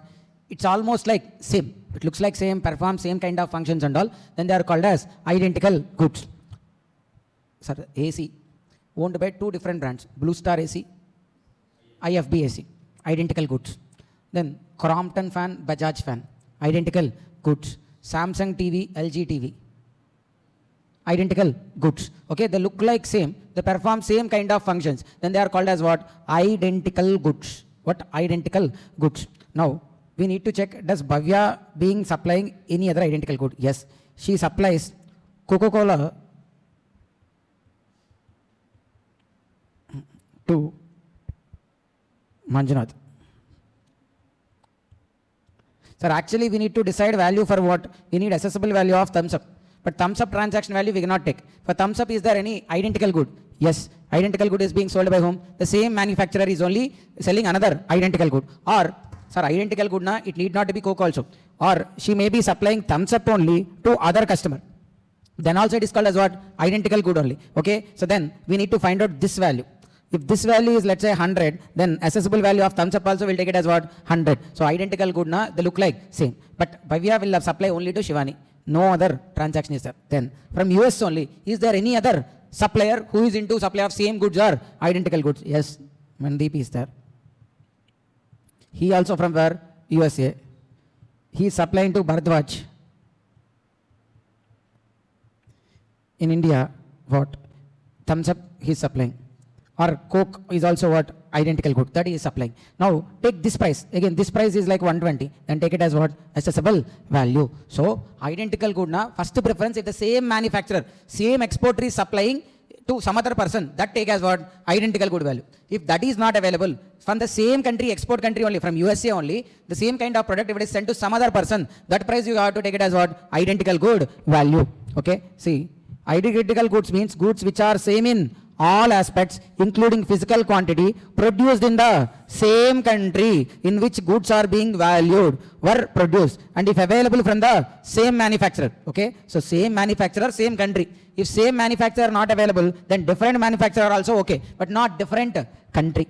But the problem is multiple identical goods are available. What is multiple identical goods? Let's say you imported Crompton ceiling fan. For Crompton, there is like Orient fan is an identical good, Bajaj fan is a identical good, Usha fan is an identical good, Ganga fan is an identical good, then Havells fan is an identical good. So this many identical goods, all are like what? Ceiling fans only. So all this will come as what? Identical goods. So there are multiple identical goods available, then which has to be taken? What is the rule said, sir? If multiple identical goods are available, take lowest of such value out of them, whichever is lowest, such has to be taken. Understood, sir? Okay, now open the workbook.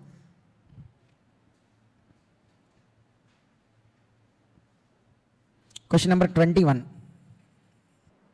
Sir, a consignment of what? 800 metric tons of edible oil. A consignment of 800 metric tons of edible oil of Gulf origin was imported by a charitable organization for free distribution below poverty line. Free distribution, sir. So here what is involved? Charity involved. For charity, we cannot find out what? Monetary value. That's why since it is for charity, they are sending it for what value? $10. US $10 per ton. But original price will be more. So here consideration is what? One is $10, the other one is charity. Okay, so for charity, you cannot find out monetary value. So rule 3 cannot be taken. You need to come to rule 4. Okay. The customs was found out that about the time of import of this consignment, there were following imports of edible oil from Malaysian origin. Here it is what? Gulf origin. Here they said like Malaysian origin, sir. Actually, this is wrong because we should take only the goods. Identical goods should be coming from which place? Same origin. So this also write it as what? Gulf origin only. This also make it as Gulf.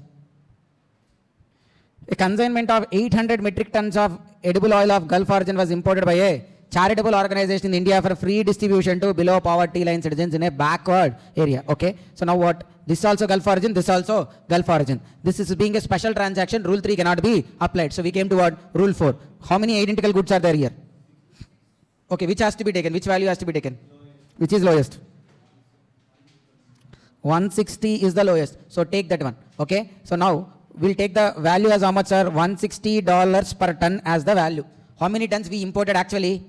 800. So 800 into $160 into how much is $1, sir? 63. How much? 80? 80 lakh 64,000 is what? Accessible value as per rule 4. 8,64,000 is the assessable value. On this 15% BCD, 12,09,600. On that SWS 10%, 1,20,960. And total customs duty payable is 13,30,560. Why no IGST? Because in question they said like there is no IGST.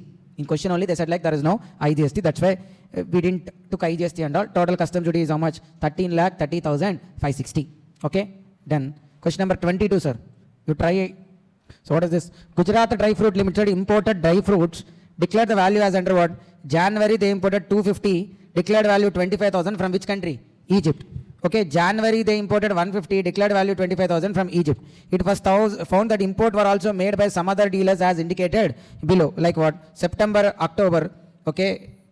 Here 35,000, here 40,000, here from Dubai, here from Persia. The custom department has sought to assess that the imports made by Gujarat Dry Fruit Limited are contemporaneous imports. Read with rule 4. Briefly examine whether the action. Okay. Sir, instead of 25,000, they want to take what? Sir, these imports are actually made. At what value? 25,000, 25,000. But contemporaneous imports means what? On the similar time, there are other imports which were made at a higher value, 35,000, 40,000. So what customs department want to do? They want to assess these also as what? 35 or 40,000 only. Whether they can do or if they do, is it correct? No. Why? Because here the country of import, here the country of import are not same. The goods said to be identical only if the value would have been produced in the same country. In the given question, the goods in question have been imported from Egypt, while others have been imported from other countries. Therefore, the department action is correct or not correct? Not correct. Then, similar goods. Similar goods. So what is the difference between identical goods and similar goods? Sir, identical goods means they look like same. Similar goods means they may not look like same, but perform same kind of functions. Identical goods means they look like same, they perform same kind of functions. Similar goods means they may not look like same, but perform similar kind of functions and commercially exchangeable. Means if this is not available, you are okay with the other one also. Understand, sir? Okay. Like what? A bike and a scooty. A bike and scooty, a normal gear bike, but it's not there. You are even okay with a scooty also. So those are what? Similar goods. Thumbs up, Sprite. Both are cool drinks only. They may not look like same, but commercially exchangeable. If one is not there, you are okay with the other one also. A ceiling fan and a table fan. A ceiling fan and a table fan. If no ceiling fan, at least you'll adjust with the table fan also. So those things will come under what? Similar goods. Okay? They are not exactly the same, but they can act as a substitute for the other. So although not alike in all aspects, they have like characteristics and like components and enable them to perform same kind of functions. Okay? They are commercially interchangeable regarding to the quantity, reputation and trademarks. So similar goods also shall originate from the same country. Then assessable value equals to what? Transaction value of similar goods. Sir, you should come to rule 5 only when rule 4 is not applicable. Rule 4 is about what? Identical goods. If identical goods are available, then you will take the value of identical goods only. If no identical good available, then you will come to similar good. Similar good means what? They are not alike in all aspects, but have like characteristics, like components, and enable them to perform same kind of functions. These are commercially interchangeable regarding to the quantity, reputation, and trademark. Similar goods shall also originate from the same country. Okay, here assessable value equals to what? Transaction value of similar goods. If more than one value of similar good is available, then lowest of such value has to be taken. Same as like identical goods only. Then rule 6. Rule 6 plays important role, sir. It says like, you went to first where rule 3. Rule 3 says what? Transaction value only take as assessable value. But conditions not satisfied that you cannot take. Then you went to where? Rule 4. Identical good value. That also not possible. No identical good available. Even though available, they are also between related persons only. Not between unrelated persons or the conditions are not being satisfied. Then rule 5, you should take what? Similar good. That also, that price is also not a real price. There are also maybe related persons and all, or no similar good is available. So now you are in depression. Why? You went to rule 3. Not possible. That also, conditions not satisfied, you cannot follow rule 3. You went to rule 4. No identical good available. You went to rule 5. That is also not possible. So then you are in depression. Then rule 6 is there to console. Don't worry. There are only 3 rules completed, 3, 4, 5. There are other rules also. You go to rule 7 and 8, there you might find a method to take the assessable value. That's what rule 6 says. Rule 6 by itself, it will not tell any method. It says what? Rule 3, rule 4, rule 5 didn't work for you. Then don't worry. You can go to rule 7 and rule 8. For that also there is a rule. Okay? So rule 6 says what? Where the value of imported goods cannot be determined under 3, 4, 5, then value shall be determined under what? Rule 7 or rule 8. Now rule 7 is about deductive value method. Deductive value method.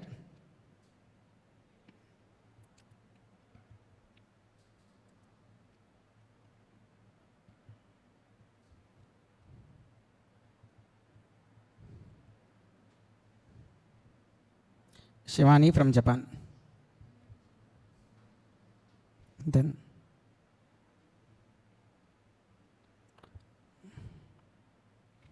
it's okay, we'll take the other names also who are not there also. Okay, Vaishnavi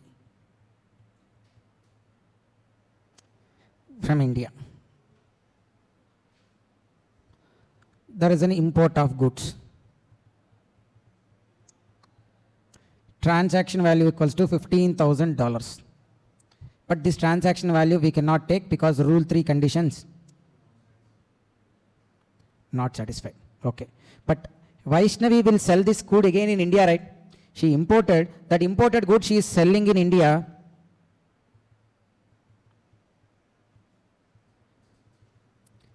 She is selling in India for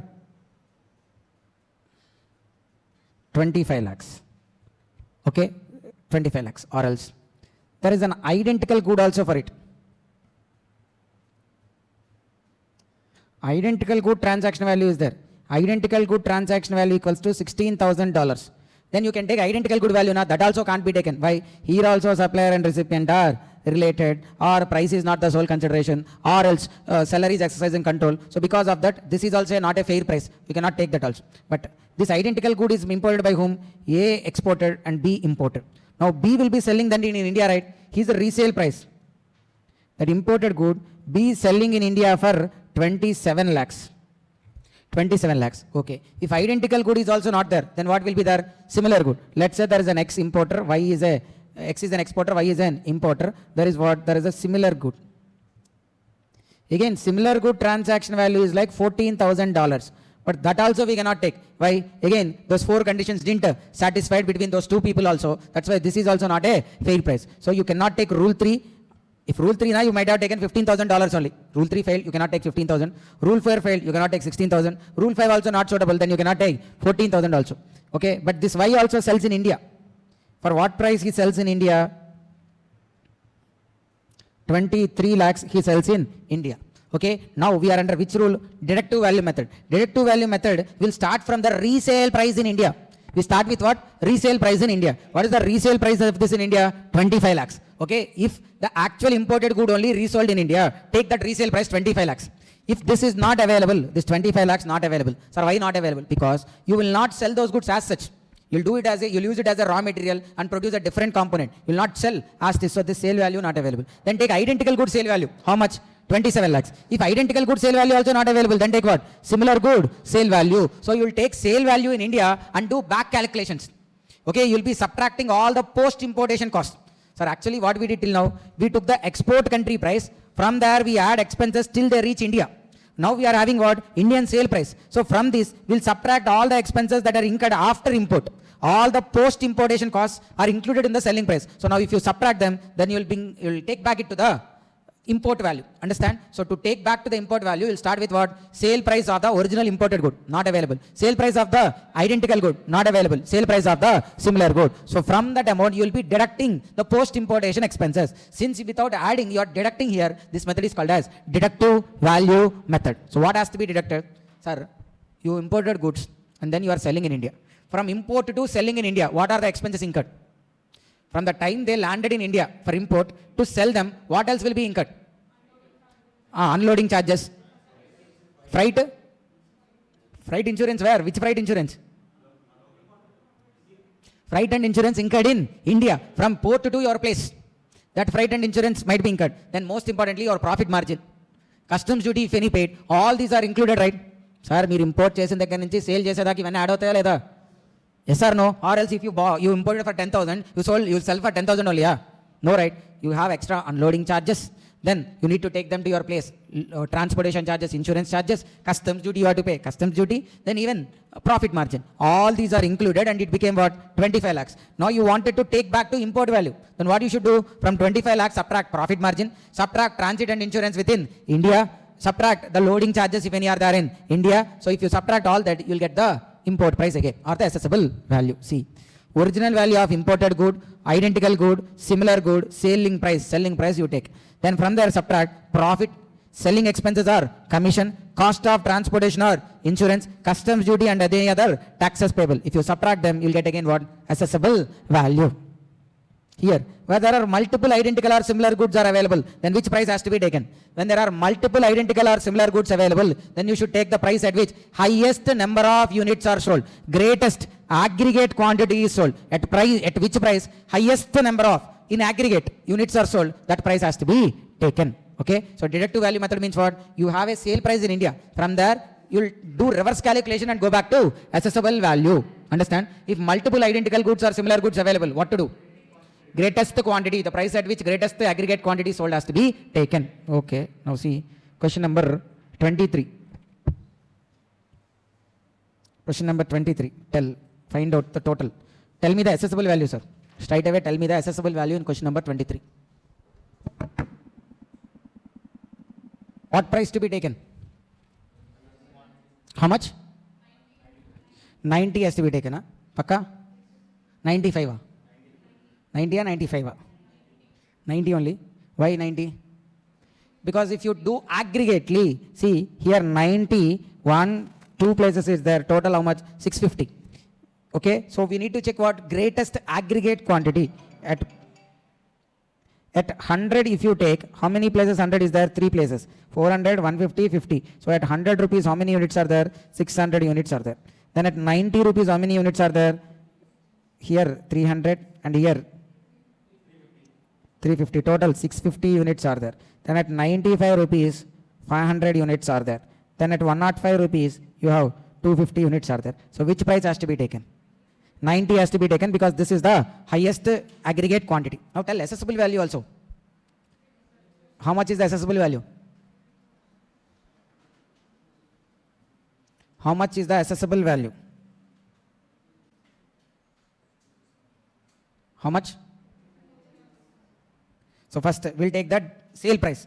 90 into 500, 45,000. From there we should subtract profit margin. Is there profit margin given? No. Any customs duties and all?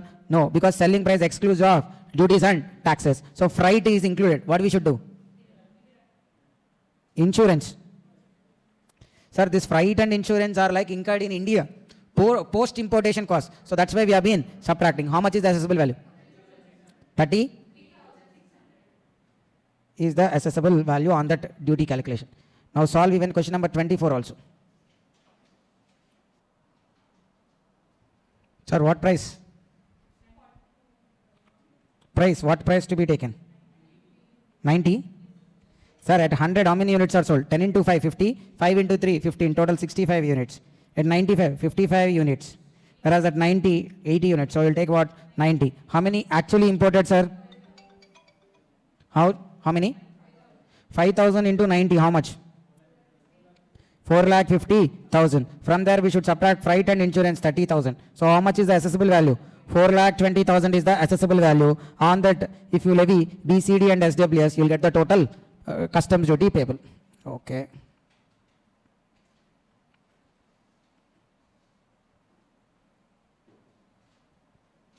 Then rule 8. Rule 8 is about what? Computed value method. What is computed value method? Sir, for you rule 3 not possible, 4 possible, not possible, 5 also not possible, 7 also not available. Then they are saying rule 8.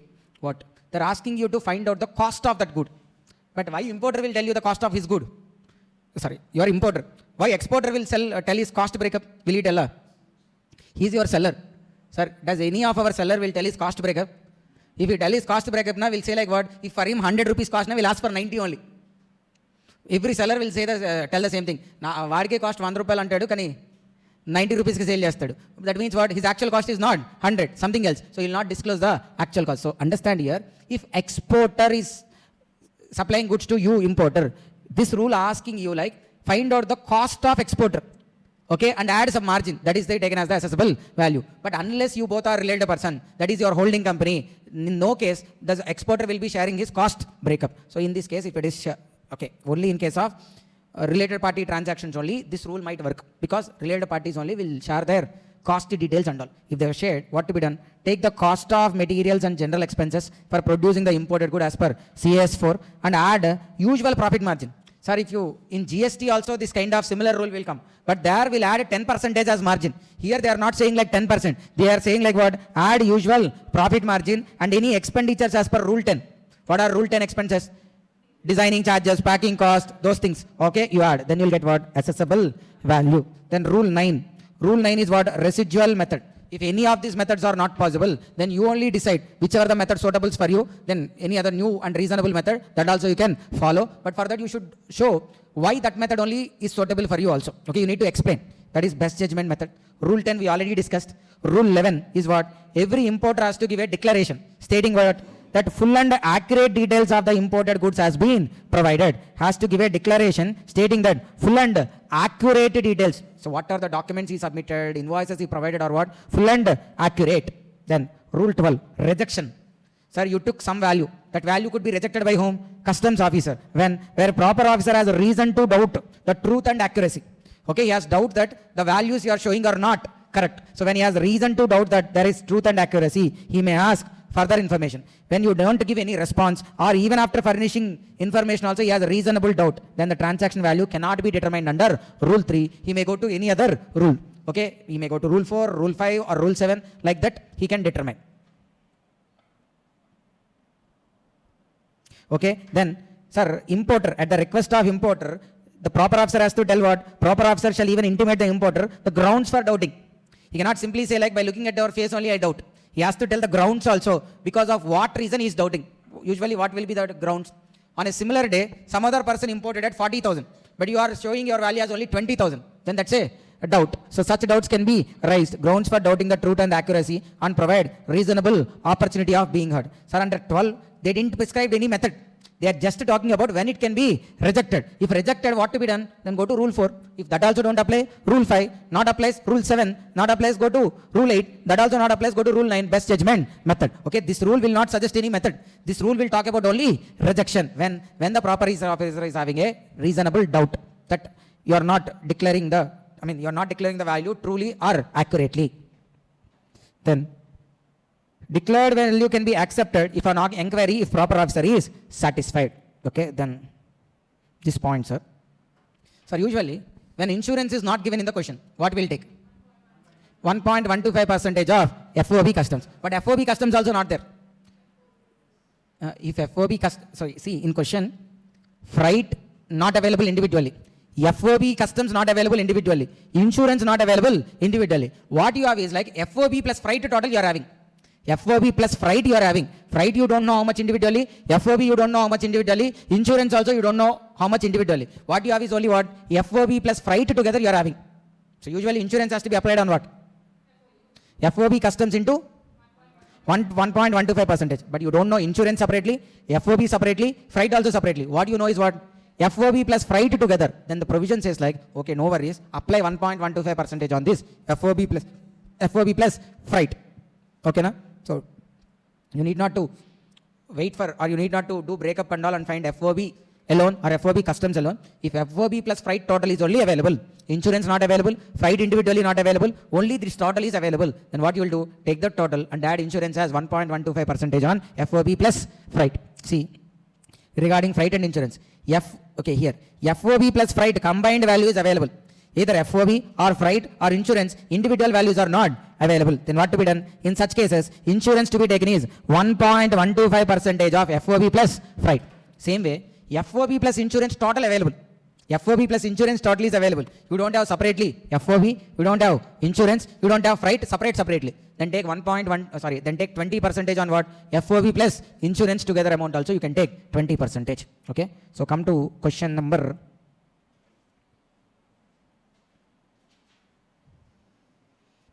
How much, sir?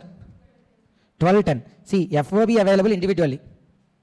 Insurance also available individually. What is not available? Freight. Then simply what you will do? 20% on FOB. So 20% is how much? 200. So total accessible value is how much? 1210. Okay, then here question number 10. Then what is the accessible value in question number 10?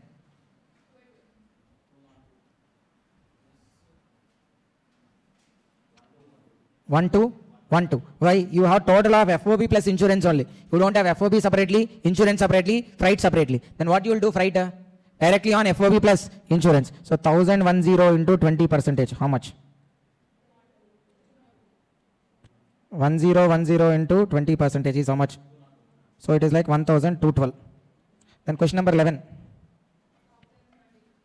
1000. Okay. So here FOB individually available. Freight individually available. Insurance is what? 1.125% of 1000, which equals to how much? 11.25. So total is how much? 1071.25. 1071.25. Then question number 12. You have what? FOB plus freight together available 1060. Then insurance is what? 1.125% on 1060, which is how much? 11.925, which is 1071.925. Question number 13.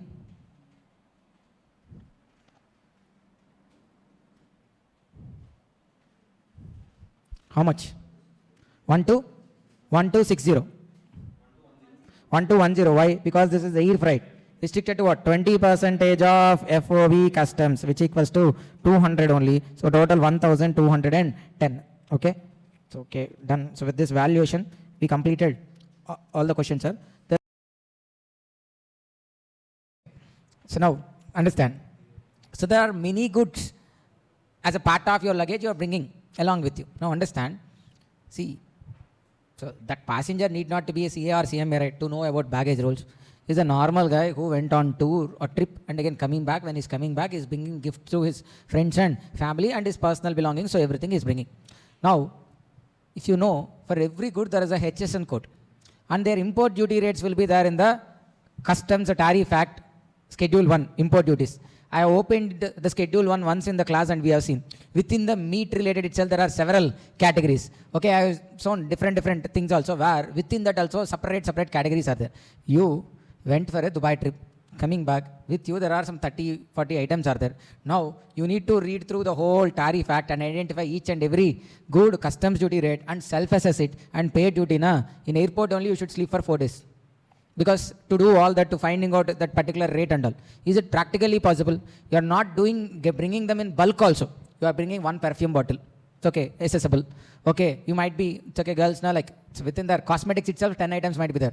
Eyeliner, lipstick, it's okay, foundation, pre-foundation, it's okay. So these people get ready with me videos, if you see now, then they'll apply. They look like same only, they'll apply 10, 12 different creams.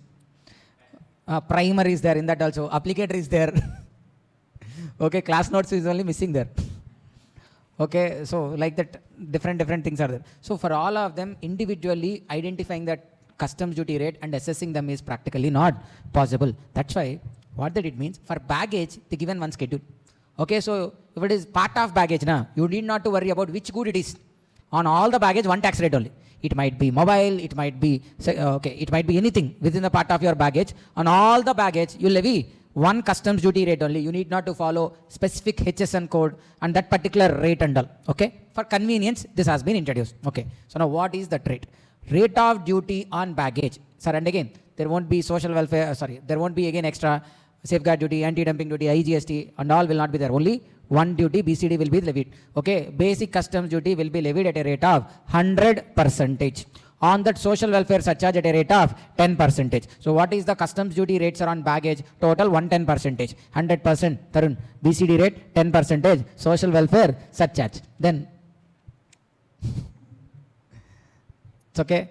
This 100% is, this 100% rate they felt like high, heavy. Then they thought of what? We'll reduce this. So and they given an exemption.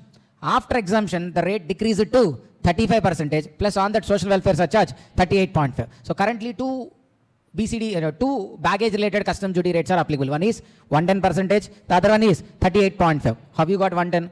100% BCD rate, SWS 10%. Have you got 38.5? 35% is like BCD and then 10% is social welfare surcharge. Okay, now, sir, the next coming 15-20 minutes, if you are not alert, you will not understand the chapter. It's okay. The coming 15-20 minutes is very important now. Okay, be attentive. Tarun, okay? ఇట్లా పెట్టి నిద్ర వస్తుంది. యాక్టివ్గా ఉండు okay. So exemption is not available on the following. That means what? On these 5 items, the BCD rate is 100%, SWS is like 10% only. So 110% will be continuing. What are those? First one, firearms, cartridges, firearms, cartridges. Sir, firearms means guns. Cartridges means the bullets to be loaded in the, okay, the set of bullets to be loaded in a gun is called as what? Cartridges. Cartridges above 50 only covered under this particular list. I mean, cartridges, if you brought 30, then 38.5% is only the tax rate. If you brought 70, then above 50 is under 110%, below 50 is under 38.5%. So firearms, cartridges in excess of 50, cigarettes in excess of 100, cigars in excess of 25, tobacco in excess of 125 grams. So exemption is not applicable on the following. What are those? Firearms, cartridges in excess of 50, cigarettes in excess of 100, cigars in excess of 25, tobacco in excess of 125 grams. Okay? So let's say, whose name I have to take?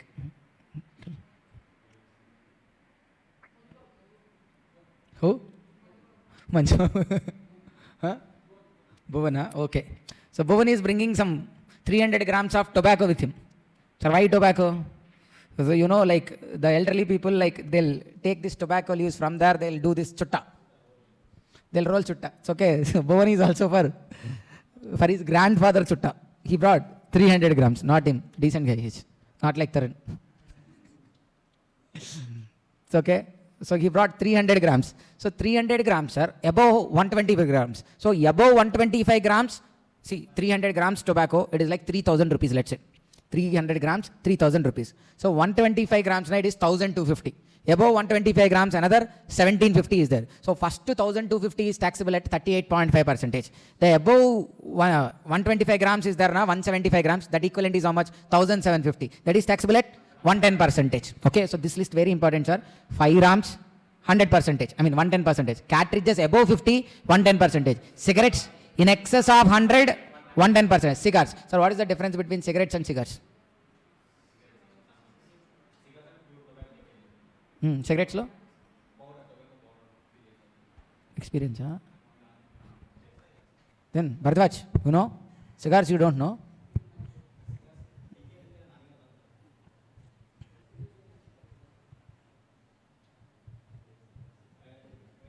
I didn't search anything. That maybe people searched it commonly. It's okay. So then deal. Next, still another 8-9 classes are there. I'll see. I'll see. You fixed a couple. It's okay, okay. So you know these are what? Cigarettes.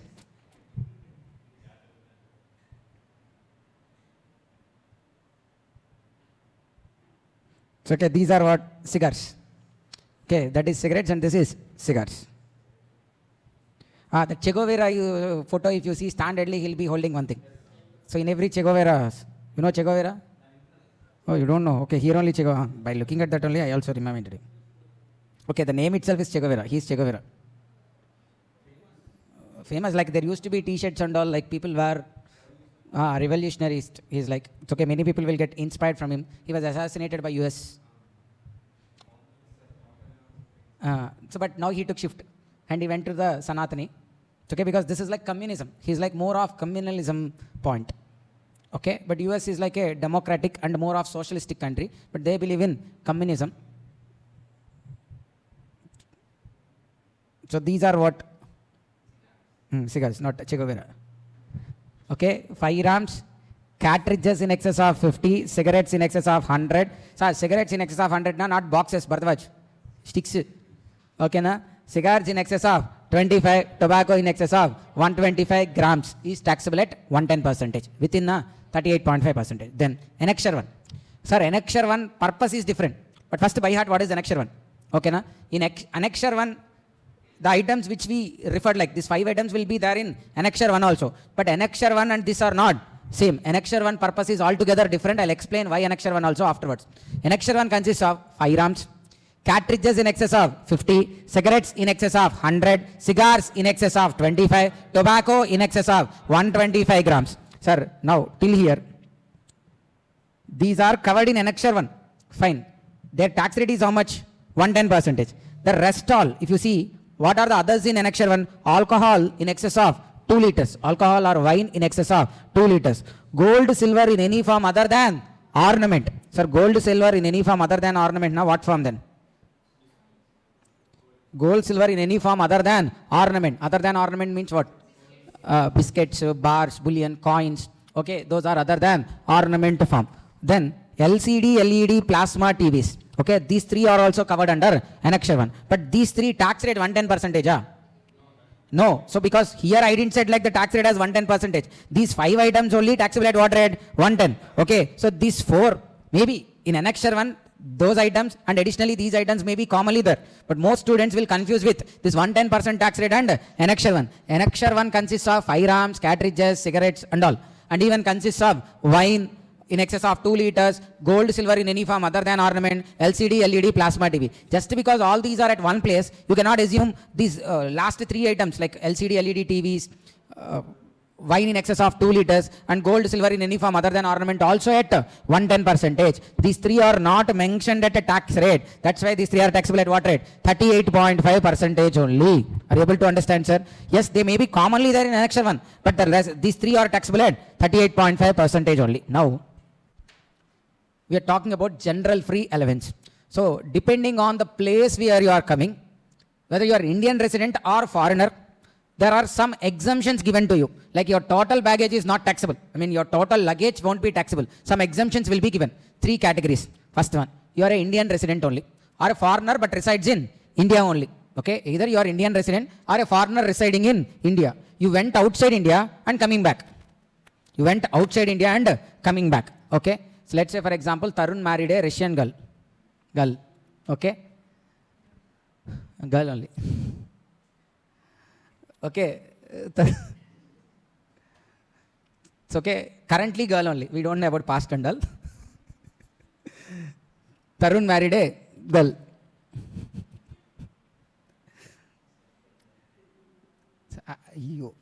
I wanted to finish this quickly only, but there it was like these people are laughing, smiling. Then again I need to. Huh? Yaru? It's okay. Tarun married. Fine. He is Indian, resident of India. His wife, Russian. She also came to India, currently staying in India only along with him. Now, he is Indian and Indian resident. Whereas she, foreigner but residing in India. Foreigner but residing in India. Now they both went to Ukraine. Now they both went to where? Ukraine. Okay, to meet whom? Zelensky. So okay, they both, you don't know Zelensky? Zelensky is like the president or prime minister of Ukraine. Okay, so why to stop the war and all, like he went, he along with his wife went to Ukraine. Okay, so now, and they went to Ukraine and they bought some drones and came to India. So Ukraine is famous for the drone technology. That's why they bought some drones and came to India. Now the point is simple, sir. Indian resident, foreigner residing in India, because his wife from the time they married, she is also residing in India. She may not be Indian national, but still she is residing in India. So these people went outside India and coming to India again after a visit outside India. One category. Second category, these people only went to Nepal, Bhutan, Myanmar. Then second category, other than Nepal, Bhutan, Myanmar, first category. Second category, they went to Nepal, Bhutan, Myanmar and came back. Second category. Third one, those are foreigners only. They reside in foreign country only. Came to India for just tourism. Like what? Tarun's father-in-law, mother-in-law. Where they stay? Russia. They came to look after him. It's okay. He has like 4 kids, na? It's okay. For that, they came to India. So father-in-law, mother-in-law, they are like foreigners only. Came to India for a visit. And again, they'll stay here for some 20 days, 30 days, and again they'll go back. So 3 categories. Tarun, Indian national, Indian resident. His wife, foreign national, but residing in India. So these people went outside India and coming back. If it is Nepal, Bhutan, Myanmar, one category. Other than Nepal, Bhutan, Myanmar, another category. Now third one is like about whom? His wife side relatives. Father-in-law, mother-in-law, brother-in-law. Okay, all that family who are like foreigners residing in foreign country only came to India for a visit. Okay, came to India for a visit. Okay, then look at, sir, depending on the category, the exemptions will change. First one. See, this first one is for Tarun and his wife. What is Tarun and his wife? Indian residing in India, foreigner residing in India, went outside India and coming back to India from other than Nepal, Bhutan, Myanmar. From Nepal, Bhutan, Myanmar, na, second category. Third one, a tourist of foreign country arriving to India, again from other than Nepal, Bhutan, Myanmar. Okay, first one. What are the exemptions available?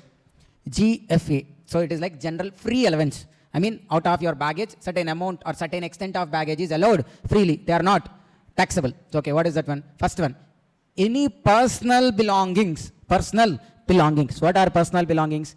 Like example, like shoes, watches, clothes, then mobile, goggles if he is having, trimmer kind of. So all these will come under what? Personal belongings. Those personal belongings, how much ever is their value? So there is no cap on them. If they are personal belongings, no restriction on value, they are exempted. Then second one, travel souvenirs. So travel souvenirs are nothing but these are like some periodicals, magazines kind of, which they'll buy. Okay, to do, I mean, to read within the aircraft and all. So those kind of travel souvenirs, if any is carrying, those are also exempted, irrespective of any of these three categories. For all the three category people, their personal belongings are exempted, travel souvenirs also exempted. Okay, understand? Then only personal belongings can be covered. Okay, then infant, na, child below the age of 2 years are called as infants. For them, travel souvenirs are not exempted because 2 years kid, what souvenir he'll read? That's why for them, those travel souvenirs are not exempted. Only which is exempted? Personal baggage, if anything is there, that is exempted. Then extra, sir, other than personal means what? Tarun is bringing a camera from outside India, which has to be gifted to some friend in India, or he is bringing he's bringing alcohol, or he is bringing something else. Okay, so when they are not personal belongings, sir, personal belongings now which were already used, okay, and he's been using them already, so those only come under personal belongings. If any new products he is bringing to gift to family or relatives, that will not be counted as personal belongings. Okay, so if any such things he is bringing, for them also additionally up to 50,000 rupees exemption is available. How much? 50,000. If he is coming from Nepal, Bhutan, Myanmar also, up to 15,000 only. For when his father-in-law, mother-in-law coming, like what, who are they? Foreign nationals, foreign tourists coming to India just for a visit kind of, tourist purpose kind of. Then for them also 15,000 is only allowed. So okay, for him and his wife. Why for him and his wife? Because they are residing in India, they went outside India and again coming back to India only, for them 50,000 applicable. But if they went to Nepal, Bhutan, Myanmar and coming, 15,000. For is like the other foreign tourists coming to India, then for them also 15,000 is only applicable. So personal belongings, whichever the category exempted. Travel souvenirs, whichever the category exempted. But this extra amount limit, 50,000 applicable only when if he is an Indian resident or, Indian national plus Indian resident or a foreigner residing in India. For them only 50,000. Even they also coming from Nepal, Bhutan, Myanmar, 15,000. Others, na? 15,000. Okay. Now, you remember one thing, sir. This amount limits are there, na? Exemptions. 50,000, 15,000, 15,000. In this amount, you cannot, in this 50,000 worth, you cannot claim exemption with respect to Annexure 1 items. So Annexure 1 items are not eligible for any exemption. They are taxable, either 110% or 38.5%. Annexure 1 items are taxable. On Annexure 1 items, you cannot claim this GFA 50,000 exemption also. 50 or 15,000. Whatever the amount exemption is there, na, that exemption can't be claimed on this Annexure 1 item. Simple, sir. We have basic exemption limit, right? But what we'll do in income tax, basic exemption limit we cannot adjust on lottery income. Lottery income is taxable at flat rates. Same way Annexure 1 items are taxable at flat rates. Okay, for them this GFA benefit can't be availed. Okay, so what are Annexure 1 items? Firearms, cartridges in excess of 50, cigarettes in excess of 100, cigars in excess of 25, tobacco in excess of 125 grams, then alcohol or wine in excess of 2 liters, gold, silver in any form other than ornament, and then LCD, LED, plasma. Okay.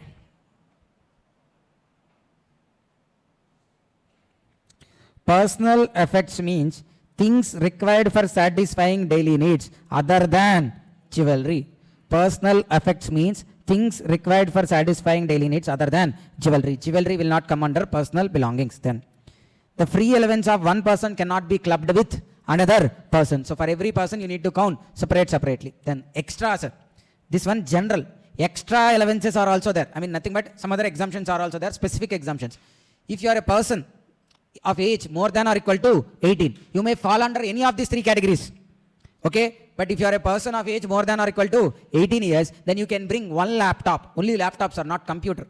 You can bring one laptop without payment of duty. Laptop. Extra laptop is also exempted. Only laptop, not computers. Then jewelry.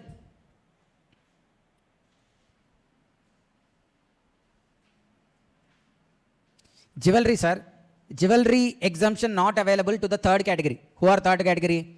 Foreign tourist or foreigner coming as a tourist to India. Okay, Taruna, his father-in-law, daughter-in-law.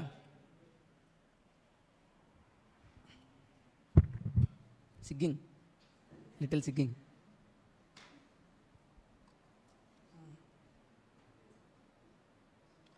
So gentlemen, it's okay, jewelry for men, sir, they can bring up to 20 grams or 50,000, whichever is lower. Which is lower?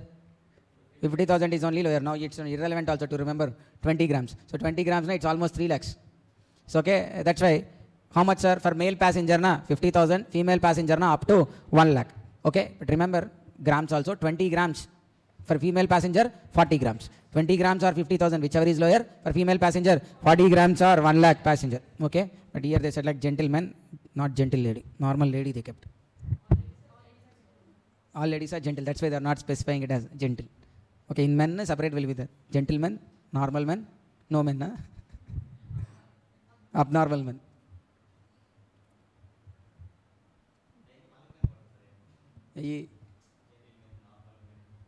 Spider-Man, Batman. Okay. It's okay. So no more debate, Tarun. So gentlemen, how much? 20 grams or 50,000, whichever is lower. For gentlewomen, 40 grams or 1 lakh, whichever is lower. You should say there is no gentlewoman and all, because then jewelry shall be allowed duty free only for a passenger. Sir, jewelry exemption we discussed now, but this exemption available only. Sir, again, this jewelry also should be brought in which form? Ornament form. That's why here kept ornaments only. Okay, they should be brought in ornament form, and that also exemption available only this person who is coming back should have stayed more than 1 year outside India. If it stay outside India is within 1 year, then this jewelry exemption is not available.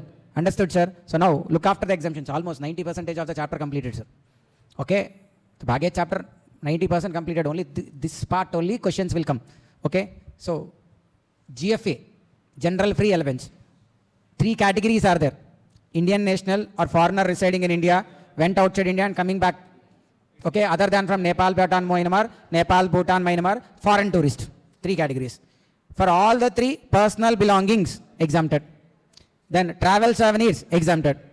Okay, then extra. If you are under the first category, GFA, 50,000 available. Second and third, 15,000 is available. However, within this 50,000 or 15,000, you cannot claim Annexure 1 items as exemption. Annexure 1 items are taxable.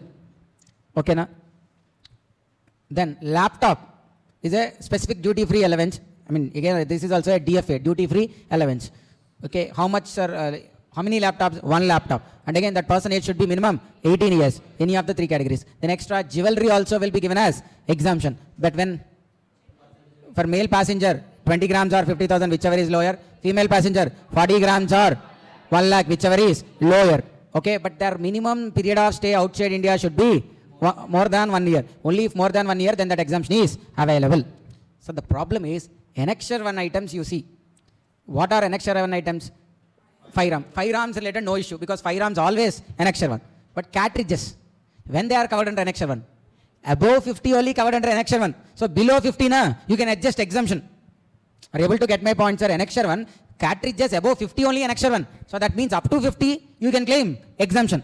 Cigars, above 25 only Annexure 1. So on first 25, you can claim exemption. Same tobacco, above 125 grams, you can't claim exemption. But within 125 grams, you can claim exemption by adjusting GFA. Same way, alcohol, above 2 liters, you can't claim exemption. But within 2 liters, you can claim exemption. Okay, gold, other than ornament, you can't claim exemption. But ornament form, you can claim exemption. LCD, LED, plasma, again, no difference at all. You cannot claim any exemption. Understood, sir? So these are only the main points now. So, okay, let us look at this example first. Bharat, okay, is a person of Indian origin. Obviously, he should be in India only. By naming Bharat, he cannot live in Australia. It's okay, at least Australia also fine. He cannot live in Pakistan.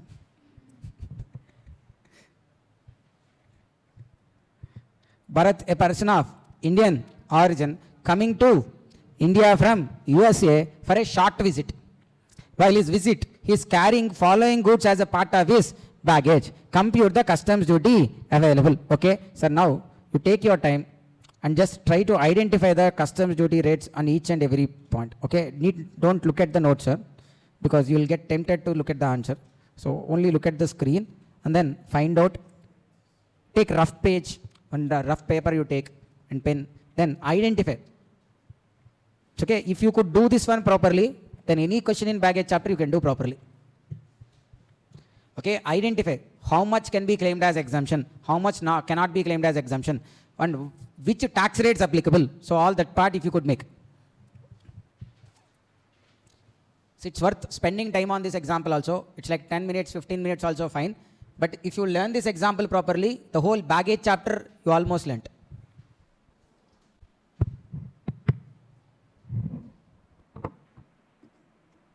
Sir, even the students attending live also. It's okay, don't wait for me to explain. We already discussed tax rates, what are the tax rates, when exemptions and all. You just try to apply it. Solve it and try to figure out the total answers, not just point by point. The total answers, how much is taxable at 100%, how much is taxable at 35%. Sir, calculated. 5 RAM. Sir, can we claim GFA on 5 RAM?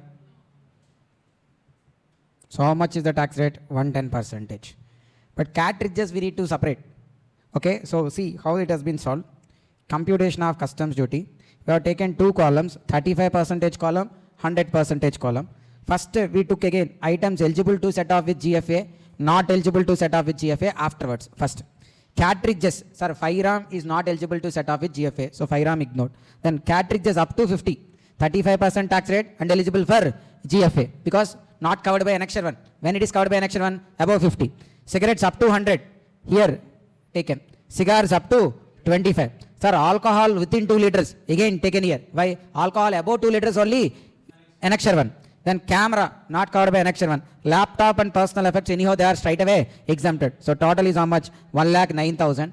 From there 50,000 GFA if you claim, this 59,000 is taxable at what rate? 35%. Then items not eligible to set off for GFA. 5 RAMs not eligible and 5 RAM taxable at what rate? 110%. Cartridges above 50, 110%. Cigarettes above 100, 110%. Cigars above 25, 110%. But again alcohol above 2 liters is not 110. Alcohol is above 2 liters also, above 2 liters covered in annexure 1, but tax rate remains to be 38 point or 35% only. Same LED TV, not 110%, sir, not eligible for GFA, but taxable at 38.5. So the total here is 1,25,000, here it is 85. On this 35%, 100%, SWS, then total customs duty is 48,125 and 93,500. You got correct answers? Bharadwaj, where you lost? So look at the answers now. So each one of you try to understand where you missed also, at least identify where the mistake you got. And it's quite common you guys getting doubts here. Okay, so immediately take another 2-3 minutes, do the solve or try to solve the question once again looking at the answer. If you have any doubts, ask now itself. From there asking a question is like very rare chance. Mostly the question is going to be asked from this particular concept only. Tarun? Okay, you tried, huh? Bharadwaj?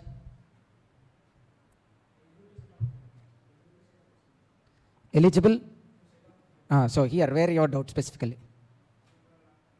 Camera. See, GFA means what? General free allowance. On any item, you can adjust how much up to 50,000. Except what? Annexure 1 items. So you should immediately recall what are annexure 1 items. So in annexure 1, camera is there. What are there? 5 RAMs, cartridges in excess of 50 cigarettes in excess of 100, cigars in excess of 25, tobacco in excess of 125 grams, alcohol in excess of 2 liters, gold, silver in any form other than ornaments. The last one, LCD, LED TV. Camera is there. That means camera is eligible for GFA. So annexure 1 items is like a negative list, not eligible for to set off with GFA. I mean, on them we cannot claim exemption. So camera is not there in that list. That means on what camera you can avail exemption. Okay, that's why camera amount has been taken. So you may ask, sir, again, laptop personal effects, why you wrote straight away exemption? Go back and check the GFA related only. Laptop, if you are a person with age more than 18 years, then laptop straight away exempted. And your personal belongings are also straight away exempted. So I didn't even took amounts. Straight away these were taken as what? Exempted. Whereas from all these, not fully exempted. Altogether from this 50,000 is exempted. That's why 50,000 subtracted and taken 59,000. Okay? Okay? Hello, Surya, Pavan.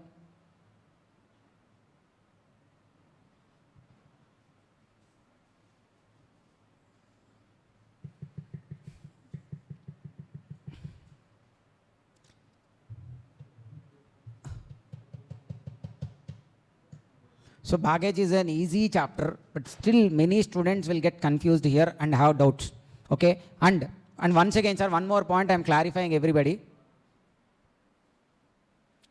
When you go to institute sources, they take sometimes plasma TV, LCD, LED TV tax rate as 110%, which is wrong.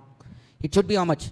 38.5% only. Okay, in some institute answers, they may take LCD, LED TV rate as 110%, but still that is wrong. It is taxable at what rate? 38.5, together including social welfare surcharge. No. Sir, you used to stay abroad. Now you are again transferring your residence back to India. So normally went for a trip and coming back, or a foreigner coming to India for a trip and going back, and you permanently shifting to India is different. Because when you are permanently shifting, you will bring all your furniture also.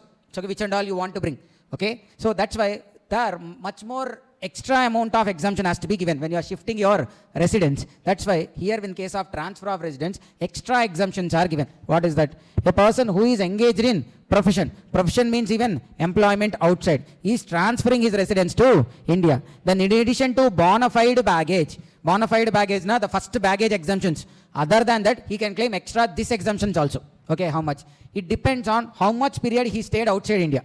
If he stayed outside India for 3 to 6 months and came back, sir, less than 3 months, then this extra exemption is not even available. If his stay is at least 3 months outside India and coming back within 6 months, then he can claim extra exemption with respect to personal and household articles up to 60,000. 6 months to 12 months, then the limit is 1 lakh. 1 to 2 years, then the limit is 2 lakhs. Above 2 years, then the limit is 5 lakhs. 3 to 6 months, what is the limit, sir? 60,000. 6 months to 12 months, 1 lakh. 12 months to 1 year, 1 year to 2 years, 2 lakhs. Above 2 years, 5 lakhs. So once again, sir, this is only one question on this particular point. There they wrote this summary. Okay. So when you stay outside India, your residence there in outside India for minimum of 3 months, but below 6 months, then how much is the exemption, extra exemption you can claim? 60,000 with respect to your personal and household belongings. Okay. 6 to 12 months, 1 lakh. 1 year to 2 year, 2 lakhs. Above 2 years, 5 lakhs. Okay. What are the conditions? You should be an Indian passenger. Okay. These conditions are also not important for us. This part is only important, sir. Obviously, he should be an Indian passenger. Then only these exemptions are available. You used to live outside India, but again coming back to India, you are bringing all your personal items and residence-related items also. If your period outside India is 3 to 6 months, 60,000. 6 months to 12 months, 1 lakh. 1 year to 2 year, 2 lakhs. Above 2 years, 5 lakhs. You can claim as exemption. Okay. Then, sir, here in 1 to 2 years, here what they are saying means, see, actually above 2 years, how much you can claim as exemption? 5 years. But you stayed for 1 year, 11 months and coming back. So just because of a shortfall of 1 year, you are losing 3 lakhs worth exemption. Okay. So then in such case, you can request ACDC. They may condense the delay. Even though 1 year, 11 months only, they can consider it as 2 years and give you exemption of 5 lakhs. Okay. And then here, his stay should be how much, sir? Outside India, 2 years. Okay. But in between, he might came to India and went back. Sir, he residing in India. He residing in US, but his parents are residing in India only. So to look after his parents, maybe yearly once, twice, he might be coming to India and again going back. So the time spent, sir, outside India, you stayed for 3 years and coming back. So in this 3 years means how much exemption you can claim? 5 lakhs. But this 3 years completely you are not outside India.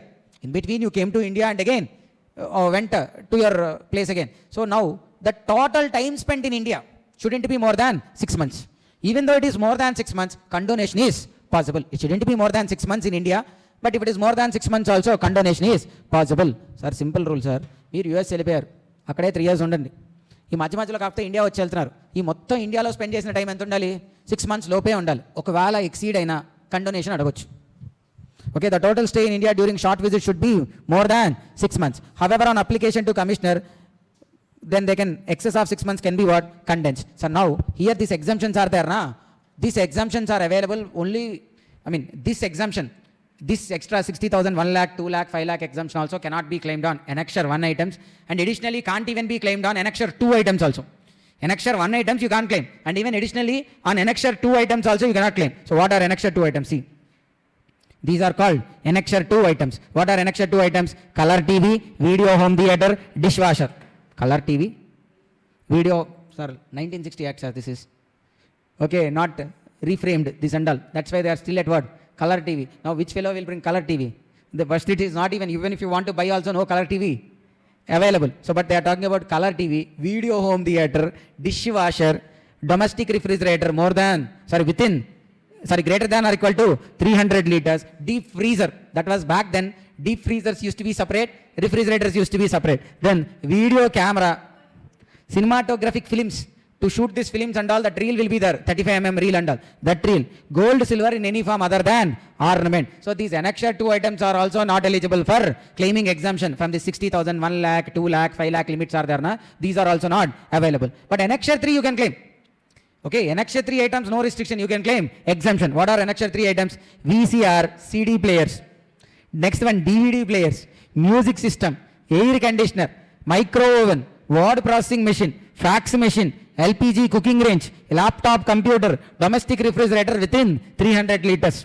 Okay, nowadays actually this section itself is irrelevant. Okay, why? Because these days nobody bringing his furniture, even though he is transferring his residence. If he has anything which are of more personal attachment, that small things they are bringing only. Otherwise, all these they leave there only, and again they'll buy here.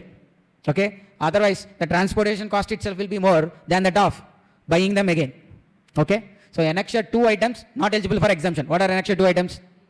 Color TV, video home theater, dishwasher, domestic refrigerator above 300 liters, deep freezer, video camera, cinematographic films, gold, silver in any form other than ornament. Then baggage includes accompanied baggage, unaccompanied baggage. What is accompanied baggage? The baggage which you are carrying along with you is called accompanied baggage. Then unaccompanied, na? Sir, you are about to go. Before you go itself, you sent first luggage. Then that is called unaccompanied baggage. Or you came first. Afterwards, you ask your friends to send luggage afterwards. That also will come under what? Unaccompanied baggage. Baggage not carried by passenger at the time of his arrival, but sent before or after arrival of passenger. Before na within 2 months, after na within 1 year. Last one, if you are a crew member of what? Aircraft or ship. Sir, crew members of aircraft or ship, they'll go every day and come back. So every day they cannot claim 50,000 exemption and all. So if every day they claim exemption, they'll start business. That's why for crew members, 1,500 is eligible. How much? They are on duty, going and coming back. How much is eligible for exemption? 1,500. Okay, crew member of a vessel aircraft on duty allowed to bring chocolates, cheese, cosmetic gifts up to a value of rupees 1,500, either for personal or family use. Whereas on termination, normal baggage rules applicable. On duty na only up to 1,500 is allowed. Okay, now come to the workbook, sir.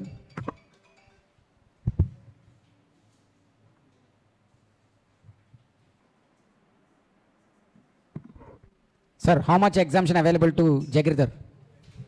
An IT professional, person of Indian origin residing in Denmark for how many years? Last 14 months. 1 to 2 years. How much? 2 lakhs. About 2 years, na? 5 lakhs. He wishes to bring a micro oven. Sir, micro oven, is it there in Annexure 2? No, then fine. With him during the visit. He purchased oven 6 months back and he has been using that for his personal use. He is not aware of Indian customs. Okay, you don't say like, I am also not aware of Indian customs. Okay.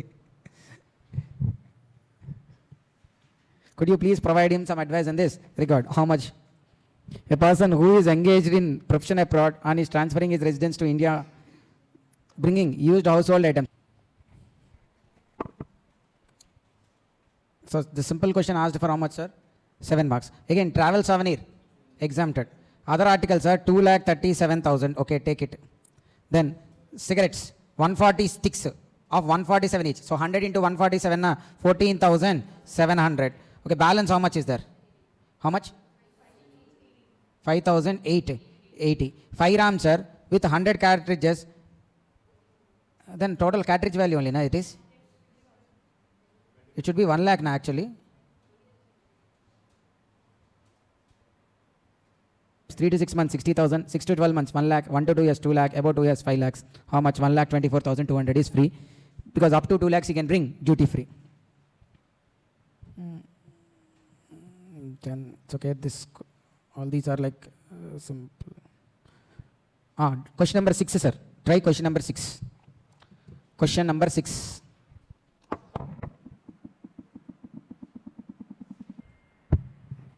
Sir, Technot of foreign origin has came on travel visa to tour in India. He carries with him travel souvenir 1 lakh. Taxable or exempted? Other articles means eligible for what? GFA. Okay, then cigarettes. 10,000 we should keep separately, 2,000 will keep separately. Okay, then here this 1 lakh, 50,000 is like 5 RAM. Cartridges like up to 50, 25,000, and above 50 another 25,000. So are able to understand how? Total 1 lakh. Here they said what? Value includes the value of cartridges at 500. How many cartridges are there? 100. 100 into 500 na 50. So total cartridges value is how much? 50,000. 5 RAM is 50,000. And in this cartridges up to 50 is 25,000. Here another 25. So now if you see which are eligible for like GFA, this 1,50,000, 10,000 from cigarettes and 25,000 from cartridges. From there subtract 50,000. Then how much is there, sir? 1,30,000. Okay. Foreign origin. Since he is foreign origin, will not get 50,000 as GFA. Will get only 15,000. Then how much? 1,70,000 into 38.5%. Then here which are taxable at 110%, sir? 2,000 cigarettes, 50,000 5 RAM and 25,000 cartridge. So total how much? 77,000 into 110%. So 77,000 into 110%, 1,70,000 into 38.5%. If you do, you will get the answers.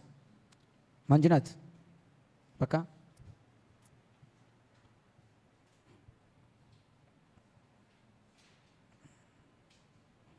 So do this. Okay. Solve question number 8, sir, by taking it as value 6 per gram and take here as 1800. Question number 8 solve. In 300 grams tobacco valued at rupees not 5, take it as 6 per gram and here take it as 1800 and solve.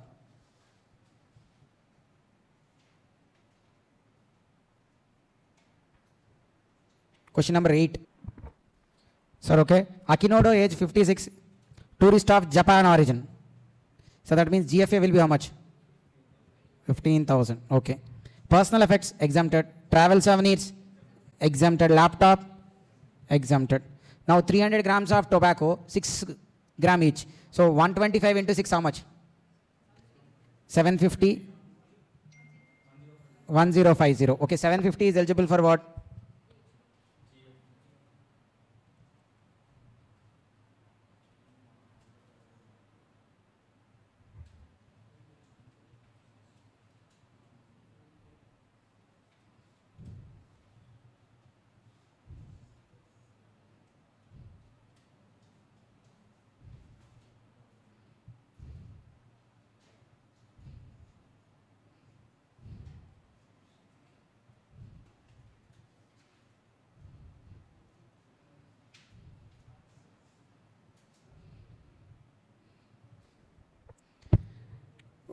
$145 cigars valued at how much? 50 each. Sir, how many cigars are exempted? 25 cigars. So 25 into 50? 1250. 6,000. 5 rams. Total 80,000. Taxable at what rate? 110%. 90 cartridges of 5 rams. Each 600. So 50 cartridges like 30,000. 24,000. Then 2-liter champagne eligible for GFA and then 28.5 only. Mobile phone also eligible for GFA. So total is how much? 750, 1250, 36, 90. 1,28,000.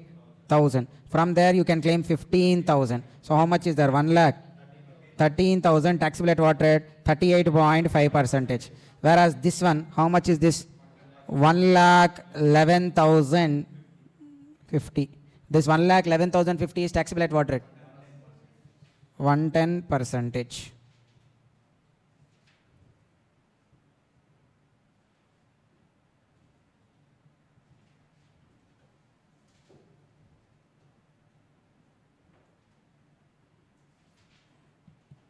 So, okay, look at question number 14.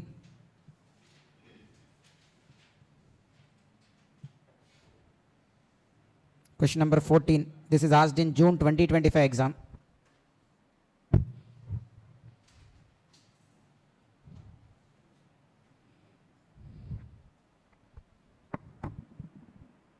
Personal effects are what? Exempted. Personal computer, no exemptions, are only laptop. So how much? 2,72,000. Whereas this laptop exempted. 2 liters of champagne, alcohol only within GFA. Camera, GFA 1,74,800. Plasma TV, 2,50,000. Okay, but on plasma TV we cannot claim GFA, sir. LCD, LED, plasma. So total is how much here separately? 2,72,000 plus 3,200 plus 1,74,800. How much? Okay, there are like 2 people coming, sir. Okay, let me do it another way. Instead of Mrs. and Mr. Ajit. So we'll take certain items under Mrs., certain under Mr. Ajit. So Mr. Ajit, okay, computer will add it in Ajit. Laptop anyhow exempted. It's okay, even if you do anyway, it become, okay, camera will take for whom? Wife. Okay, so that 250,000 they can avail GFA. Then alcohol will add it to Mr. Ajay. So total is how much are here? 2,75,200. From there 50,000 if you subtract how much? 2,25,200 plus plasma TV also I am adding. Why? Because on plasma no GFA. Why I didn't consider it first? Because on plasma no GFA. So total 2,50,000. So total is how much? 2,47,200 at what rate? 38.5 percentage. Here nothing else is there. Claim 50,000. How much it will come? 1,24,000 na? 1,24,800 into 38.5 percentage.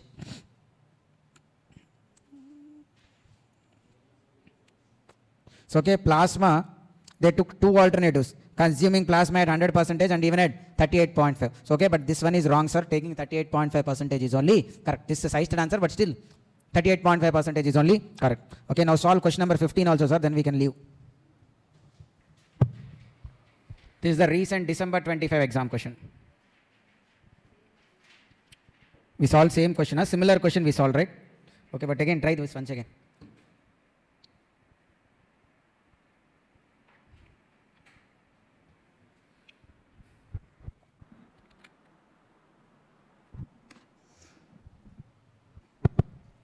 It's okay, we are starting with the chapter duty drawback.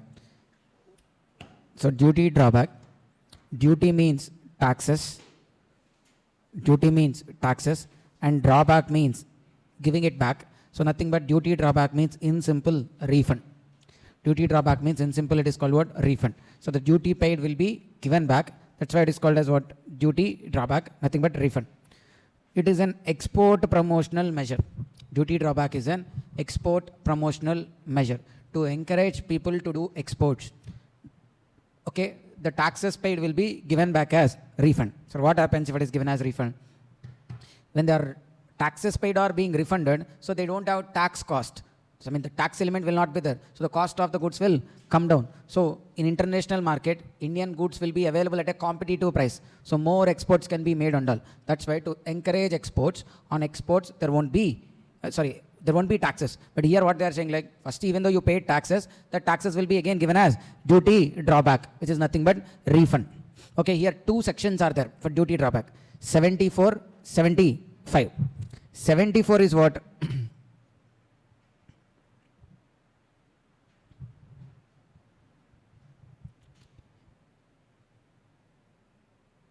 Imported good, and the same good, imported a good, and the same good exported same good exported. That means what? You can identify this imported good and exported good are same. Let's say you imported a car and the same car again being exported. So if you can show that the same good is being exported, then it is covered under section 74. The import good and export good are same. Then 75 is when you imported a good has been imported good, and such good has been further processed. It has been processed no nothing but it was manufactured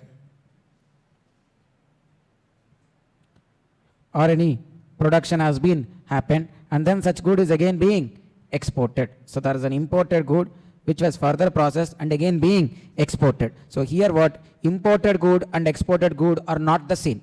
Okay, it may be a raw material, but whereas here the export being made is a finished good. So you cannot identify that the import good and the export goods are same. If that is the case, which section will apply? 75 will apply. If both imported good and export good looks like, goods are same, you can identify that both goods are same, then section 74 is applicable.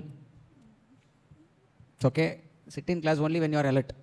So otherwise, time waste only. Go and sleep. It would be much more better. Okay.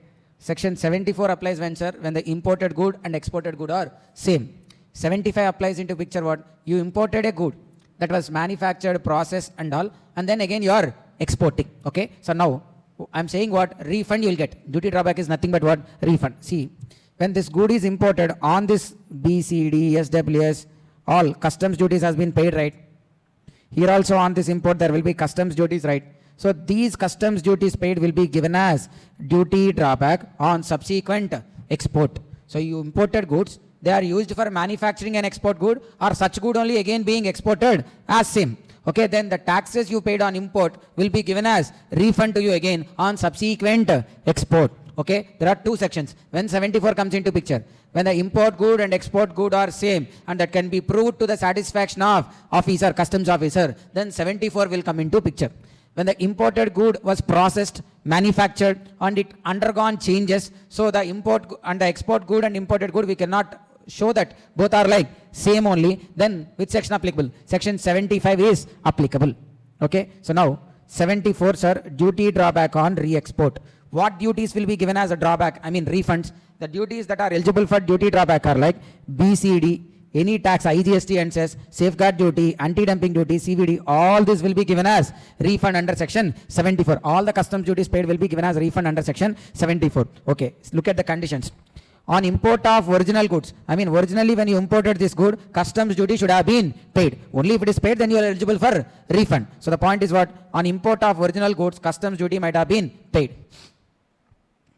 Then imported goods are capable of easily identifying them as export goods. Okay, they can be identified that this good which is imported and the good being exported are same. That identification can be made. First one is what? On import of original goods, customs duty is paid. Second one, sir, on imported goods capable of easily identifiable them as export goods. Then the goods should have been entered for export.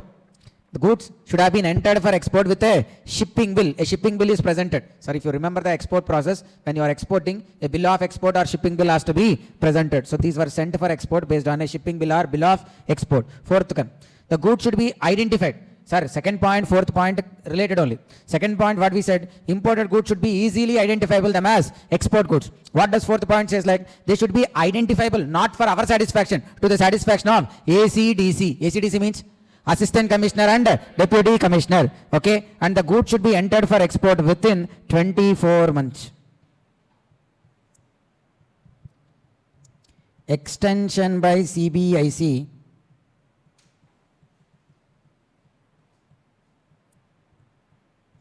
Another 24 months. Extension by CBIC, another 24 months. Okay, they have to be entered for export within how many months, sir? 24 months. However, such period can be extended for another 24 months.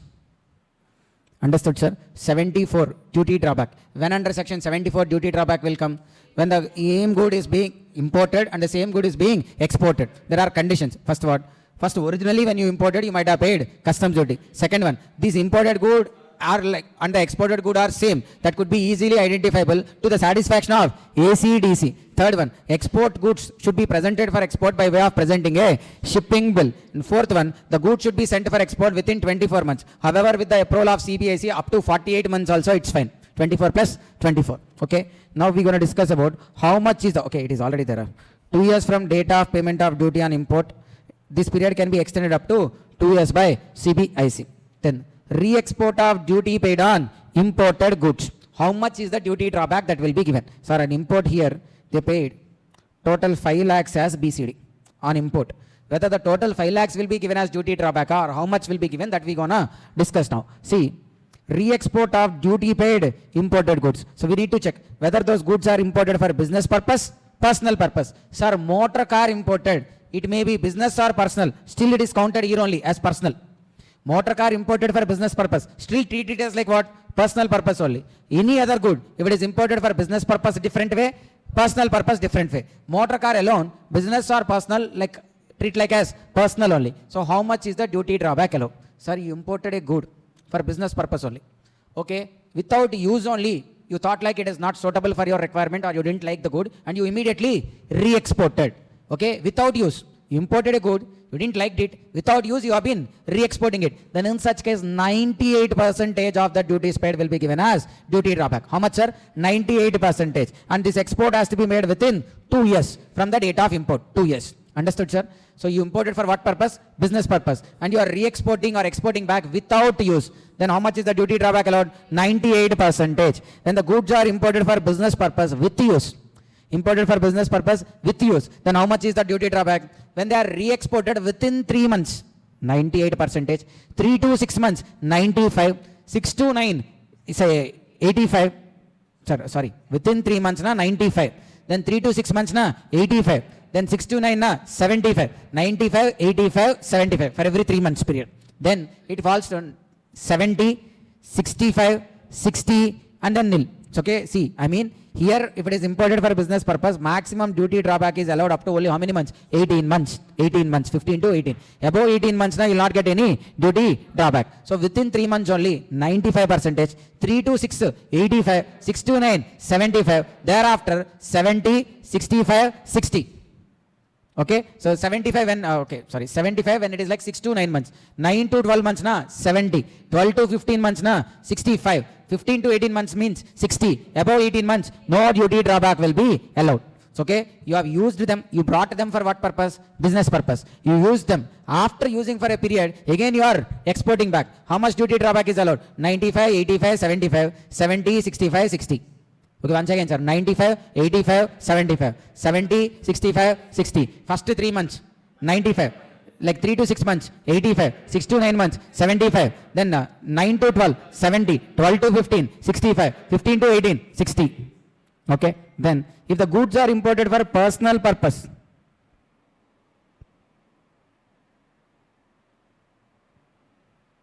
if the goods are imported for personal purpose, goods are imported for personal purpose with use, without use. Then the goods are imported for personal purpose. Then without use, na again 98% is the duty drawback. With use means till 4 years you can send re-export. 4 years na 12 months, 24, 36, 48. Till 4 years you can re-export it back. So in every year, okay, so you need to check which quarter it is being exported. So let's say 100 na, actually you paid 100% you paid. How much duty drawback is allowed means in the first year, within first quarter you are exporting back, 4% reduce. That means how much? 96. So in first year for every quarter reduce 4%. Let's say second quarter, then 92%. Third quarter, 88%. Fourth quarter, 84%. In second year for every quarter reduce 3%. From 84 minus 3 na, 81, 78, 75, 72. Then third year, for every quarter reduce 2.5%. 69.5, 72 minus 2.5 na, 69.5, 67, then 64.5, 62. And last fourth year, for every quarter reduce 2%. It's like 60, 58, 56, 54. Sir, how much has to be reduced, sir? For every quarter, in first year reduce 4%. Second year for every quarter reduce 3%. Third year for every quarter reduce 2.5%. Fourth year for every quarter reduce 2%. Okay.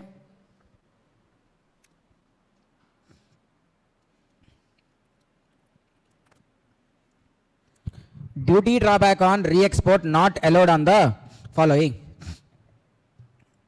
Duty drawback on re-export not allowed on the following. Wearing apparel. Wearing apparel. Okay, sir. Wearing apparel means what? Clothes. Usually clothes, if you don't like, you'll return with use or without use.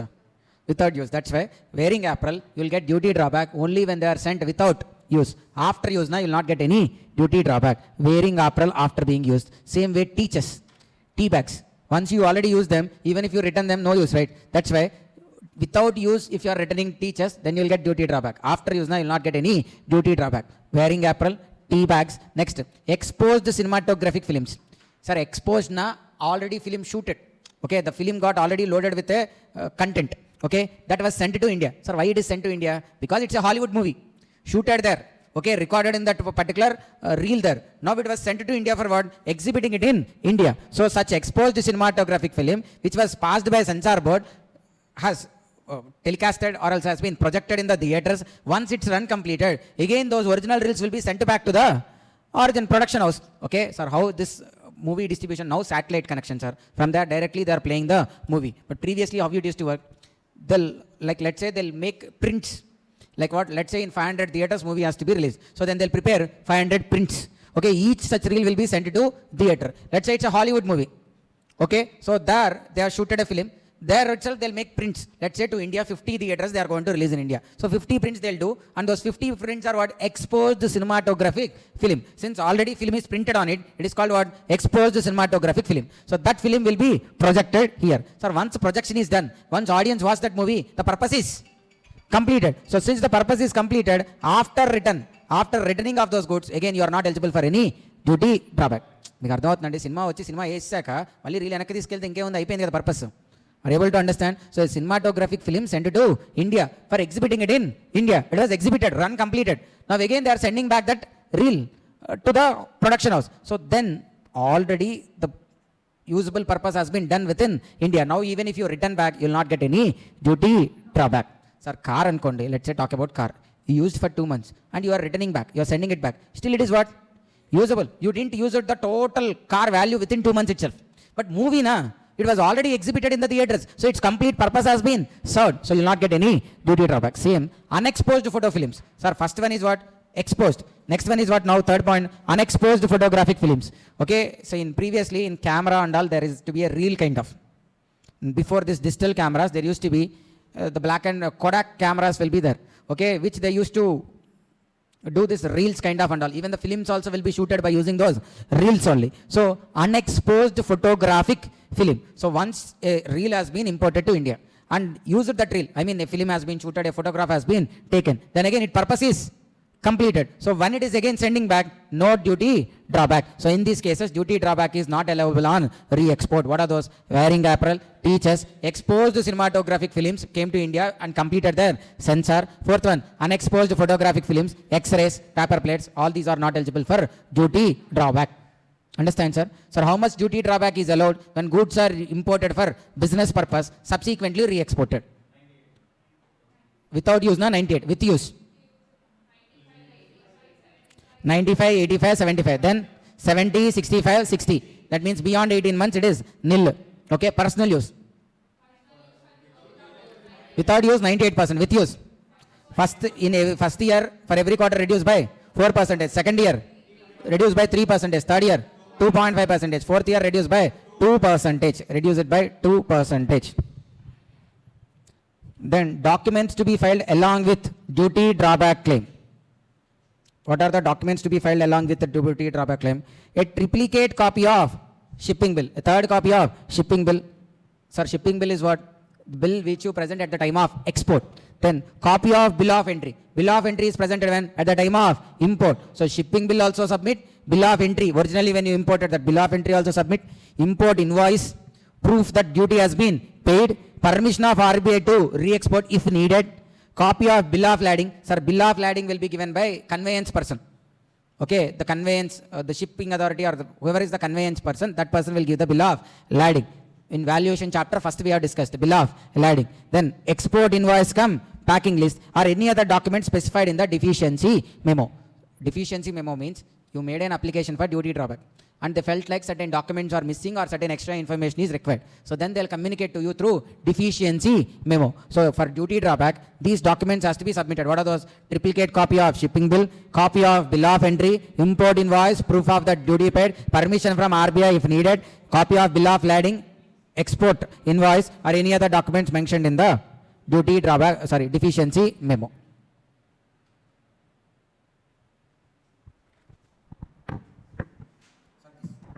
This theory part we'll discuss afterwards, like procedure for duty drawback of an export of goods by duty drawback here.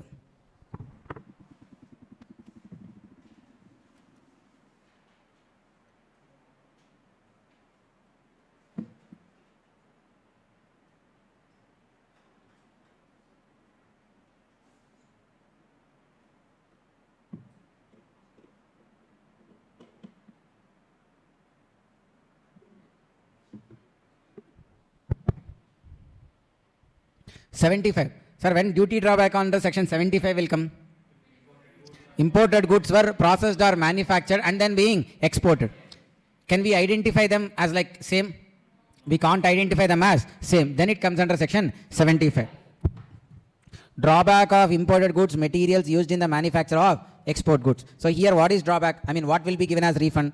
Customs duties, excise duties, IGST and this part. So here under 75, not only on import goods, even if you procured anything domestically, on that if excise duty is there, that excise duty element also you can ask for duty drawback under this section only. Sir, IGST, you purchased goods locally, on that IGST element will be there, na? That you cannot ask a refund or duty drawback under 75, that is covered through GST provisions only, GST refund. What you can get on import goods, if any customs duty is there, okay, that you can ask for refund under 75. On domestically purchased goods, if any excise duty is there, excise duty. Sir, you purchased petrol domestically, sir, and you use that petrol, diesel for what? To manufacture an export product. Okay, then on this petrol, diesel, if any excise duty element is there, that also can be taken as what? Duty drawback. Sir, what about IGST element? Sir, IGST element, you cannot ask for refund under this section. For asking IGST, the provisions are covered within the GST Act only. So this is not applicable. So under 75, you will ask for refund of taxes with respect to what? Customs duty, BCD paid, and excise duty only, not IGST and cess.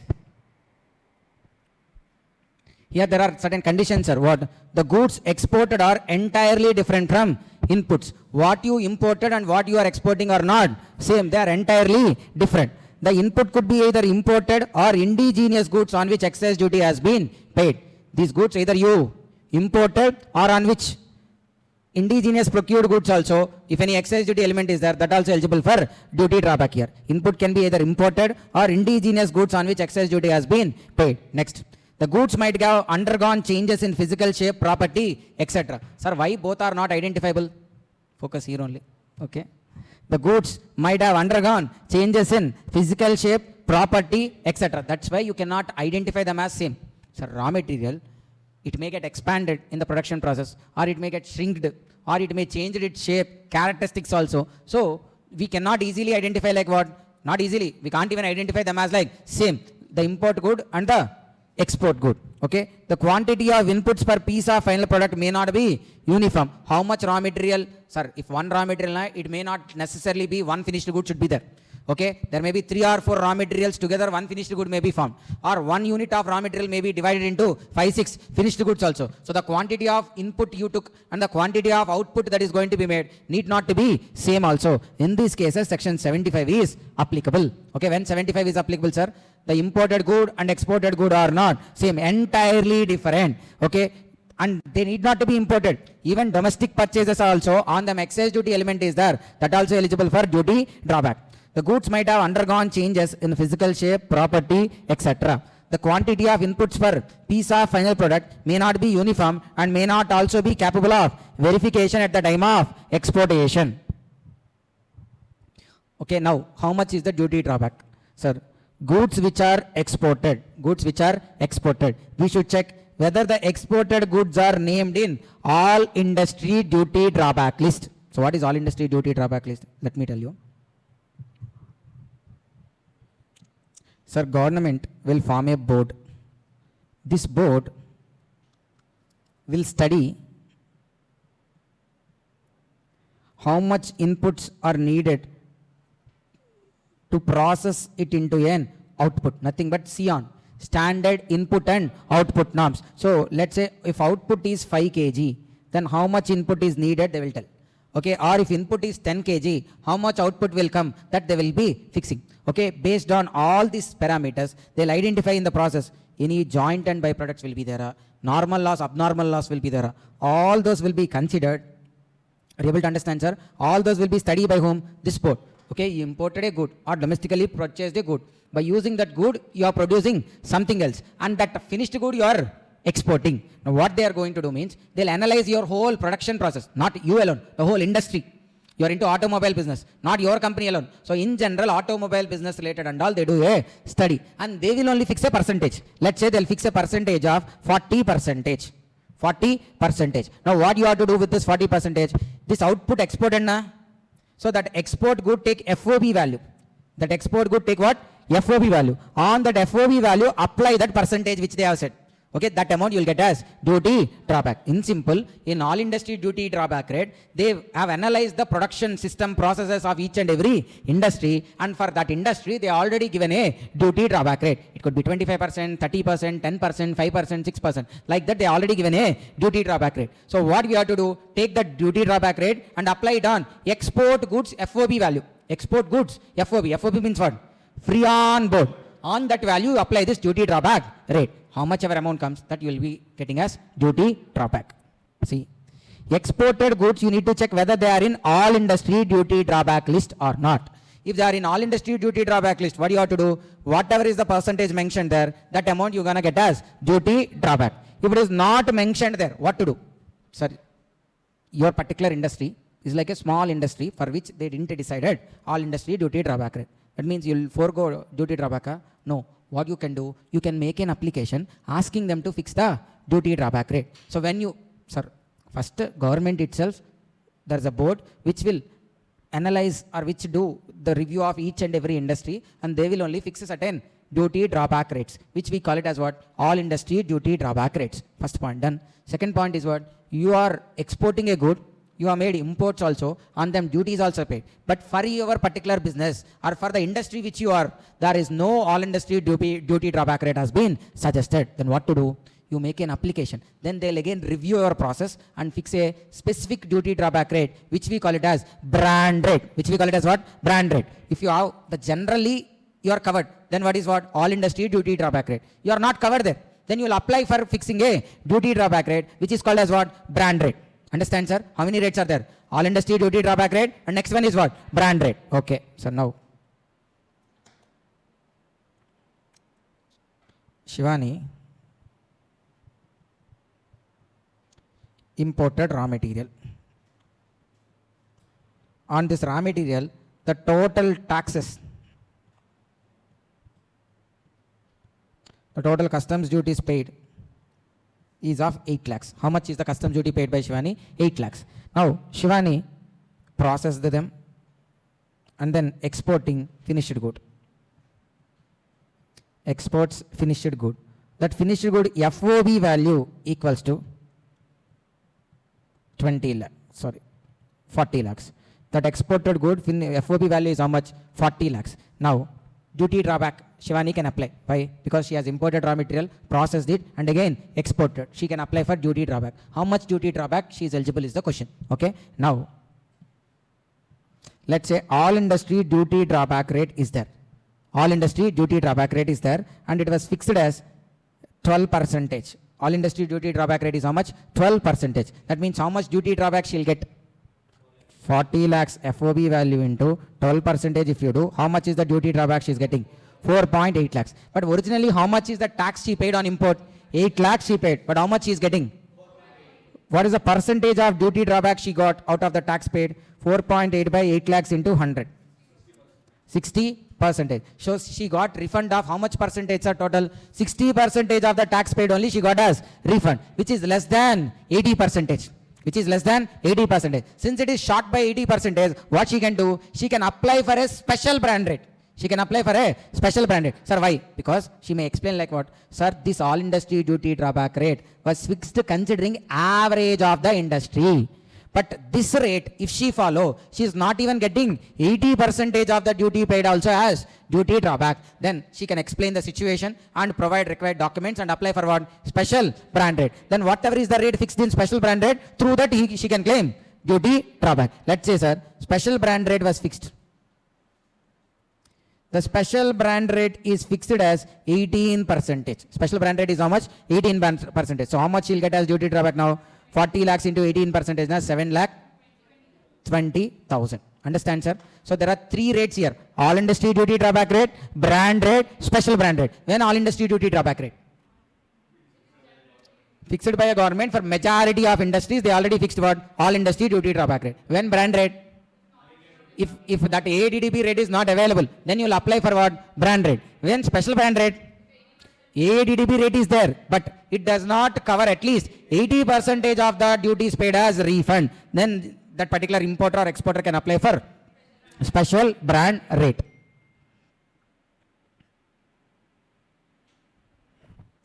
ADDP rate is fixed by government, taking average amounts in industry as a percentage applied on FOB export. Fixed by government, taking average amounts in industry as a percentage applied on FOB export.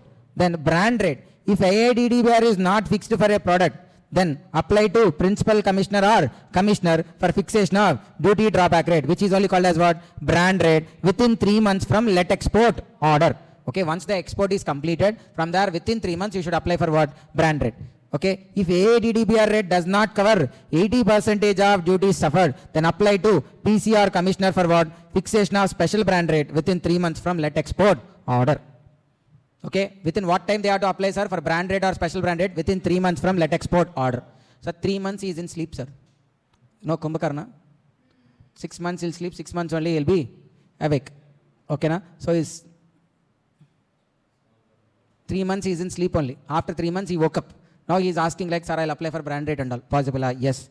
ACDC can extend the due date by another 3 months. For that a fees is there. 1% of FOB or 1000, whichever is lower. Sir, this fellow not even 3 months, 6 months into sleep only.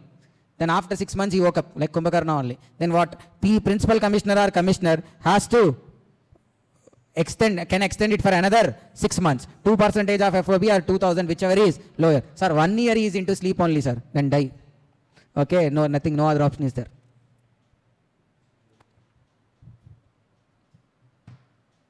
Understood, sir? AIDDBR, brand rate, special brand rate.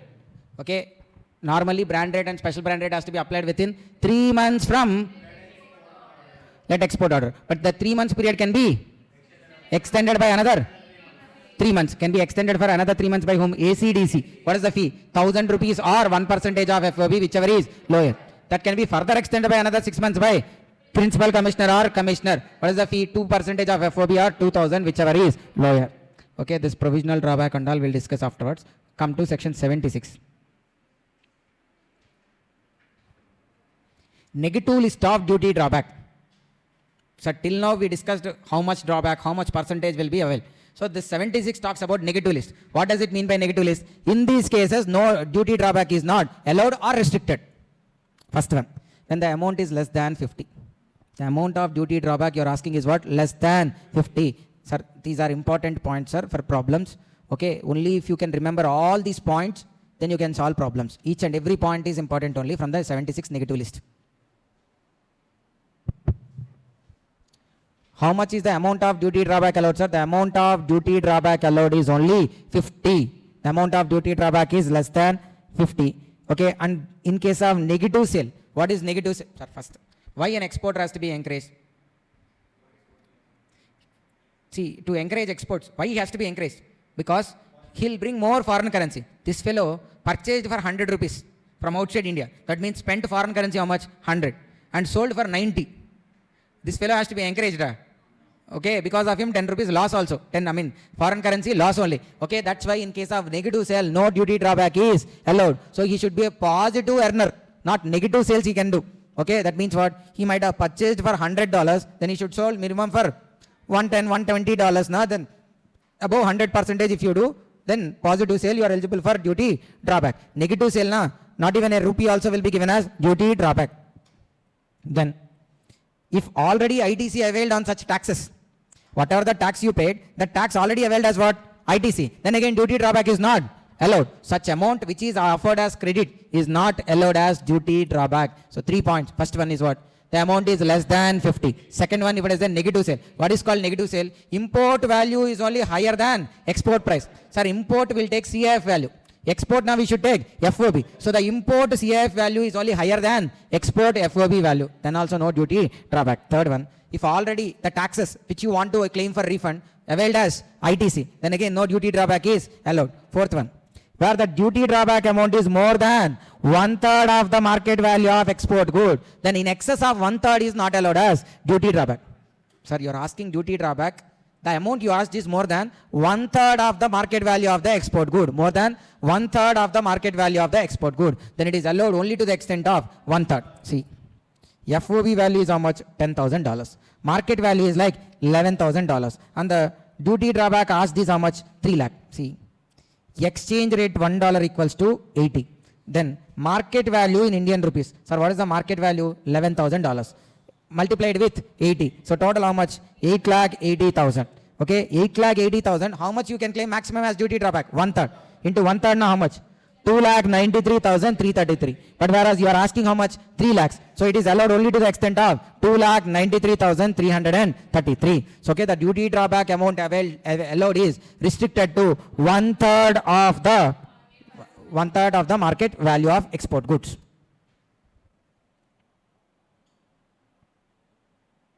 When the duty drawback amount exceeds market value of exports, then there is a total amount denial of duty drawback. Sir, market value is 5 lakhs only. You are asking duty drawback 6 lakhs. The value of goods itself is 5 lakhs. But the duty drawback you asked is how much? 6 lakhs. More than the market value of the goods. Then total duty drawback is denied. So the duty drawback amount exceeds market value of export goods. Then also it is denied. Sir, again, first 5 points once again, sir. First one is what? The amount of duty drawback is less than 50. Negative sales. Third one, ITC or Senvad credit avail. Fourth one, restricted to 1/3 of the market value of the goods. Fifth one, sir, amount cannot exceed market value of the duty drawback amount cannot exceed the market value of export goods. Then fully denied. Then next, sixth point, duty drawback as a percentage is less than 1%. Sorry, simple point. The percentage of duty drawback is less than 1% and amount also less than 500. Both satisfied, then you will not get duty drawback. Even if it is within 1%, amount more than 500, no problem, you will get duty drawback. So the percentage of duty drawback is 0.5%. But the amount wise, it is 1000. Then no problem, you are eligible to get duty drawback. Okay, percentage wise 0.5. Amount also 300 only. So percentage wise less than 1%, amount wise less than 500. When both these conditions are satisfied, then you will not get duty drawback. Okay, what are both those conditions? Percentage wise it should be less than 1%. Amount wise should be less than 500. Both has to be satisfied. Then duty drawback is not allowed. Duty drawback as a percentage on FOB less than 1% and less than 500 also. See, FOB value 1 lakh. Percentage of FOB is 0.75%. Tell, duty drawback allowable or not allowable? FOB value 1 lakh. Percentage of duty drawback is 0.75%. Allowed. Why? Even though less than 1%, amount wise more than 500. So duty drawback allowed. Second case. Second case, allowed or not allowed? 500 below on this, so not allowed. Correct only, na? First you should check 500 if it is less than 1%. Here it is more than 1% only, na? Why you are checking of 500? If it is less than 1%, then think of 500. It is more than 1% only, na? Then, so you need not, sir, both the conditions has to be satisfied. What? Less than 1%, less than 500. If one does not satisfy also, you will get duty drawback. Here, with amount may be within 500, but which is not satisfying? Not within 1%. So more than 1%, now here duty drawback is allowed. Third case. Allowed only, na?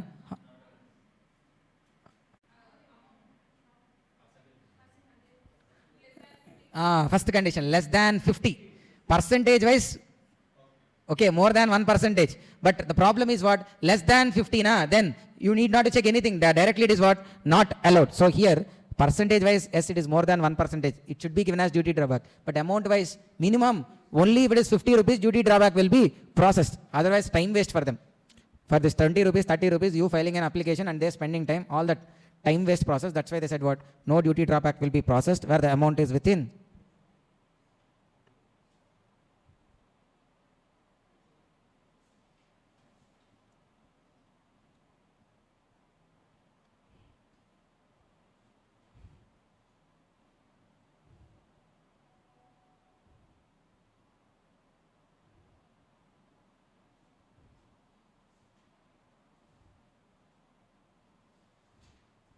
Then, if the sale proceeds are not received within the time period allowed by RBI, sir, you did export. Okay, they thought you are a person, okay, great person, you earn foreign currency to India. But you made a sale where money itself is not being realized. Then again, it's a loss to the country only. For you, no duty drawback. Okay. Then the last one, export to Nepal, Bhutan, and Myanmar. Sorry, export to Nepal and Bhutan, and the export proceeds are not received in hard currency. Hard currency, no, nothing but convertible foreign exchange only here. Freely convertible foreign exchange. Okay. Then only it is allowed duty drawback. Sir, 4 or 5 points are main, sir, for exam, for questions here. Drawback amount less than 50. Negative sales point. Then third one is like restricted to 1/3 of the market value. That one is important. Then fourth one is like 1% of FOB, less than 1%, not duty drawback rate. If it is more than 500, no problem. If the amount wise also it is within 500 only. Percentage wise less than 1%, amount wise also less than 500, then no duty drawback is allowed. Okay. So now we can go and solve the questions. So what is happening? He imported a car. And then again what? Along with him he is taking back that car also. That means what? Again there is a re-export also happening. So Ram wants to take back with him a car that he was imported on duty payment. Can he get any duty drawback from government? He has imported car for his personal use and paid how much? 2,50,000. And used for how many days? 3 months, 2 days. So what is the duty drawback allowed? Used in India for 3 months and 2 days. Without use, no, 98%. With use. That you apply your brain, don't ask me. How many quarters used? 2 quarters. So then what is the percentage? You need to tell the percentage. Okay, you calculate everything on your brain. For first quarter, 4% has to be reduced and all. Don't ask me or don't expect someone to tell in the exam. For first quarter, 4% reduced. By second quarter, how much reduced? 4 plus 4, 8% has been reduced. Then how much will get as duty drawback? 92%. So on 2,50,000 multiplied with what? 92%. How much? 2,30,000 is the duty drawback allowed. Yes, Bhaskar.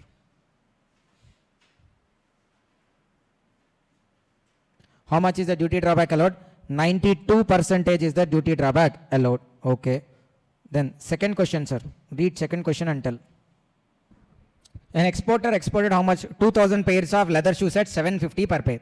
All industry duty drawback rate is how much?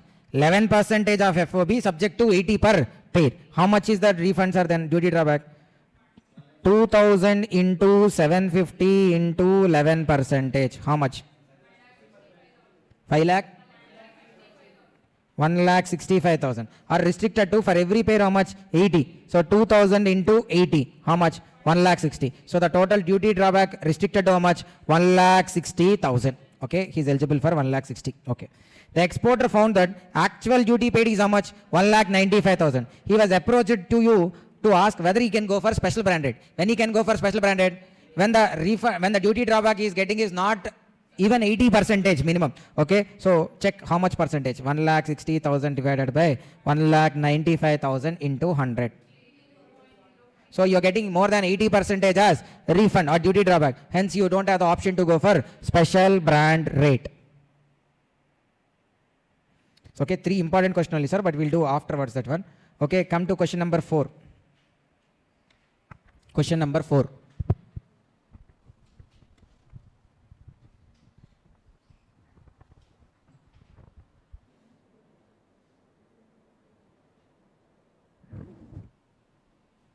Sir, calculate the amount of duty drawback allowable under section 74 of Customs Act 1962 in the following cases. Salman imported a motor car for his personal use and paid 5 lakhs as import duty. The car re-exported after 6 months, 20 days. How much? How much is the percentage allowed? 88%. Why? First 3 months, 96. 6 months, 92. By 6 to 9 months, 88. So here 5 lakhs into 88 percentage. How much? 4 lakh? Okay. Then Nisha imported wearing apparel and paid 50,000 as import duty as she did not like the apparel. These are re-exported after 20 days. Sir, wearing apparel teachers not eligible for duty drawback. But understand, when they are used, here they are used without user. With user, without user. Without user, how you can say? She did not like the apparel. So usually when you buy a shirt to pant, after wearing for 1 month, then you will decide whether it is good or not. Okay, you will come to college, you will go to all the functions and all. There if people says like, okay, this is not good, then again you will return it. And 4 రోజులు వేసుకున్న తర్వాత రెట్టేస్తుందంట భవ్య అంతే చేస్తావు నువ్వు then immediately we డోనా but answer sir okay they say like no duty drawback is allowed but here it's not clear with యూజా without user. Without use means 98% is eligible for duty drawback. With use na, then nothing is eligible for duty drawback. Then Supertech Limited imported 10 computer systems paying customs duty of 50 lakhs. Due to some technical problems, the computer systems were returned to foreign supplier after 2 months without using them at all. So 10 systems means for what? Business purpose only. Okay, so business purpose means after how many months? 2 months. Okay, that means within first 3 months only. How much is the duty drawback allowed? 90. Without use, okay, sorry. Without using, then how much? 98%. With use, na, then 95%. Okay.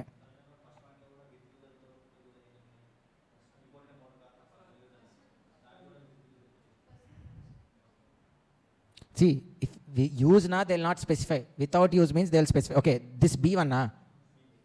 First one, okay, car, why you will keep it like that? Sir, car they didn't said like they didn't like the car and all, no.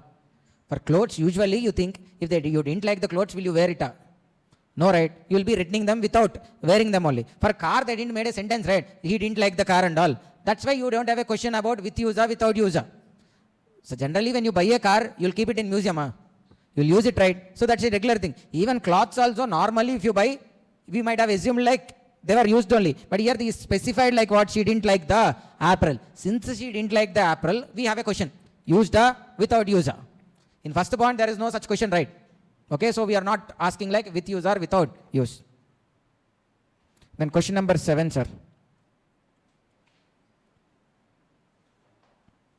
7. Sir, A exported a consignment under drawback claim consisting of the following items. First one, 200 pieces of pressure stores mainly made of beans at 80 per piece. What is the FOB value, sir? 16,000. What is the drawback rate? 4%. So 16,000 into 4%. How much? 640 is the duty drawback. First case. Second one, 200 kgs of brass utensils at 20 or 200 per kg. How much is the duty drawback rate? 24 per kg. So 200 kgs into 24. How much? 2,000. So 4,800. This is also done. Third one, 200 kg artware of brass at 300 per kg. 17.5% of FOB subject to a maximum of 38 per kg. But here on examination in talks, in dock, weight of brass artware was found to be only 190 kgs. Even though they said like 200, but actually it was exported is how much? 190 kg only. So what you have to do? 60,000 is the FOB value into 190 by 200. Why? Because you want 190 kgs value only, not the total 200 kg value, into 17.5%. 9,975. However, maximum of how much? 38 per kg. So 190 into 38, how much? 7,220. So even though 9,975, maximum is how much? 7,220 only. So the total duty drawback is 640, 4,800, and here 7,220. Total is how much? 12,660. Okay. Now come to question number 11. Question number 11. Sir, X Limited has exported following goods to USA. What is the FOB value of export goods? 2,50,000. Market price 1,80,000. Duty drawback is how much? 30%. So 2,50,000 into 30%. How much? 75. But it is restricted to 1/3 of market value. That equals to 60,000. So first case, the duty drawback allowed is how much? 60,000. Second case, FOB value 1 lakh. Market price 50. So duty drawback asked is how much? 1 lakh into 0.75%. Less than 1%, but more than 100. So it is allowed. So in second case, it is how much? 750. Then third case, FOB value of export is 8 lakhs. Market price is 8 lakh 50. But import value is how much? 9 lakh 50. Okay, so CIF value of import good is 9 lakh 50, whereas export value is 8 lakhs, which is a negative sale. So no duty drawback is allowed. Then fourth case, FOB value is how much? 2000. Market value is how much? 2100. What is the percentage of duty drawback? 1.5. How much allowed? 30. But since it is within 50 rupees, no duty drawback is available. Okay, sir.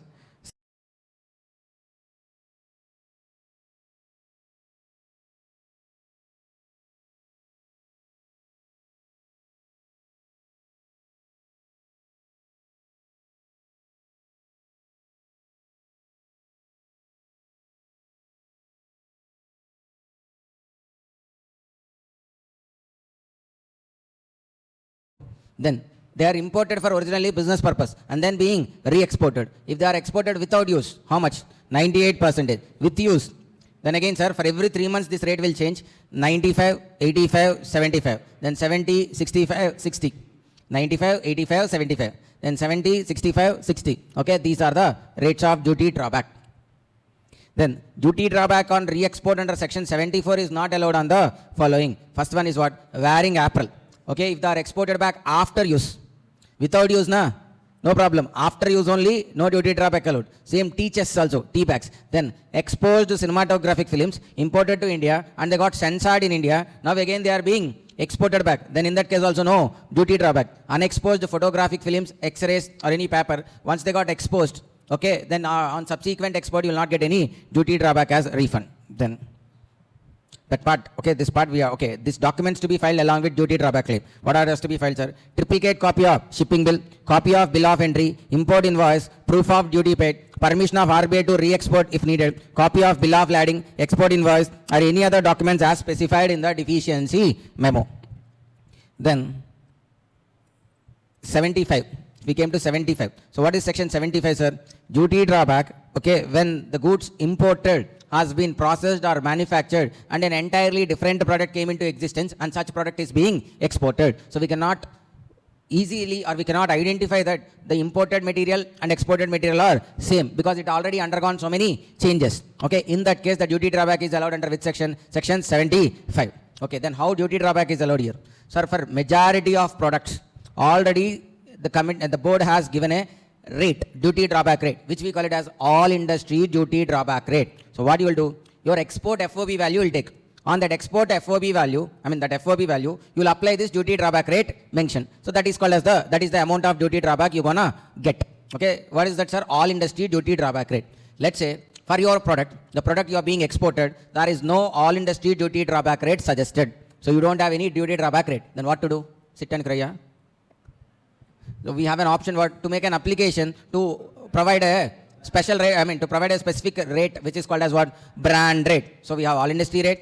If our product is not covered under that list, then you can apply for a brand rate. Now third one, you already had an all industry, the product you are dealing, he is already having an all industry duty drawback rate. But the problem is what? By applying that rate, you are not getting at least 80% of the duties you paid on import as a refund. You are not getting at least a minimum of 80% of duties suffered as a refund. Okay, then you can apply for a special brand rate. So we have three things first: all industry duty drawback rate, brand rate, special brand rate. So for ADDB rate, all industry duty drawback rate, we need not to apply. But for brand rate and special brand rate, we need to apply. Within what time? Within 3 months from the let export order. What is let export order? An exporter will file shipping bill. Okay, shipping bill or bill of export is nothing but a form presented to let the goods export. That form, once it is approved, it is called as let export order. From there, within 3 months, he has to apply for brand rate or special brand rate.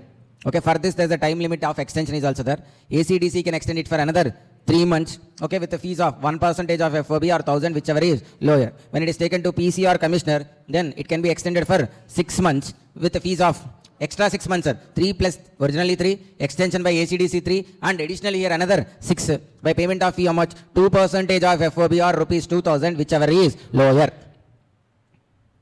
So okay, now we'll discuss the balance part which we have left in this chapter yesterday. See, procedure for duty drawback on export of goods by post. 74, sir, under 74. Procedure for export of goods by post. Procedure for duty drawback on export of goods by what? Post. First one. Sir, when you are exporting through post, see, that means what? So actually, you got an import also through courier. Let's say, for example, you ordered something from US, like there is a shopping, like let's say kind of Amazon only.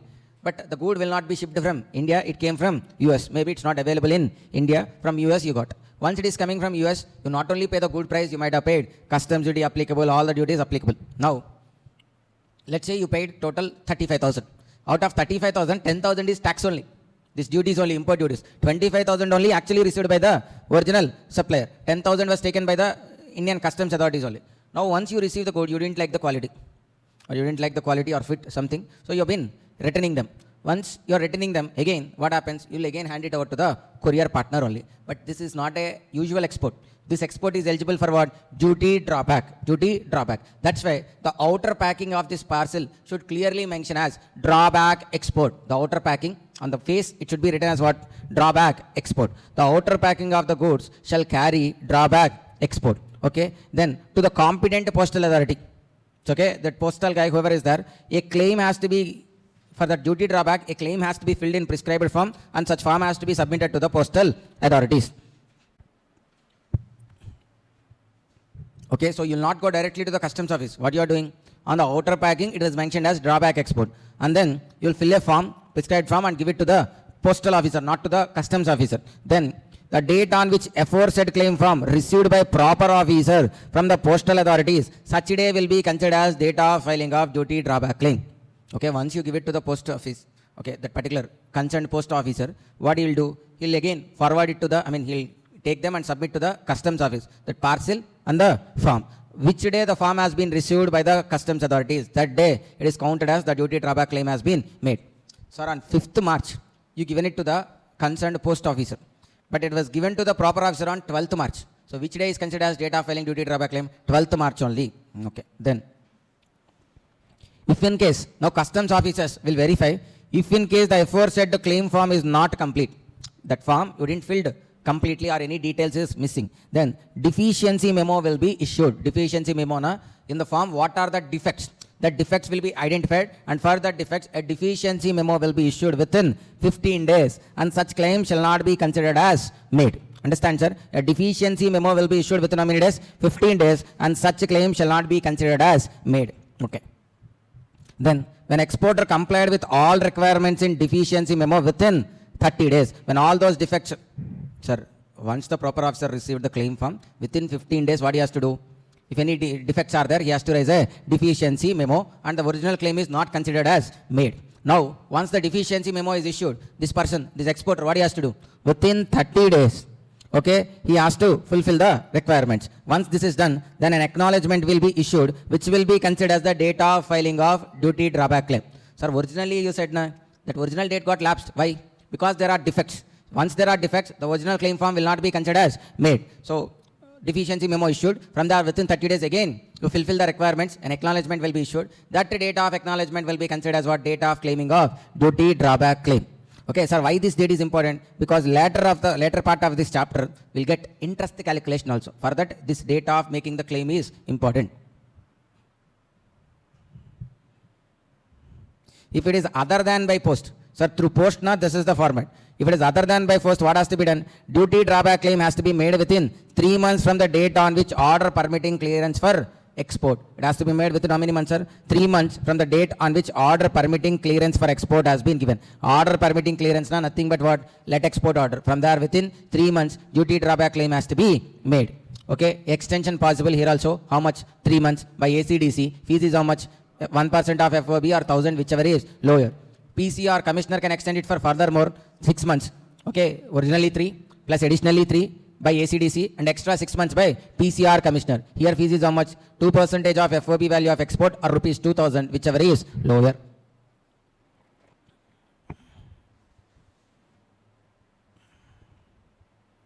So then come to this part, sir, provisional duty drawback.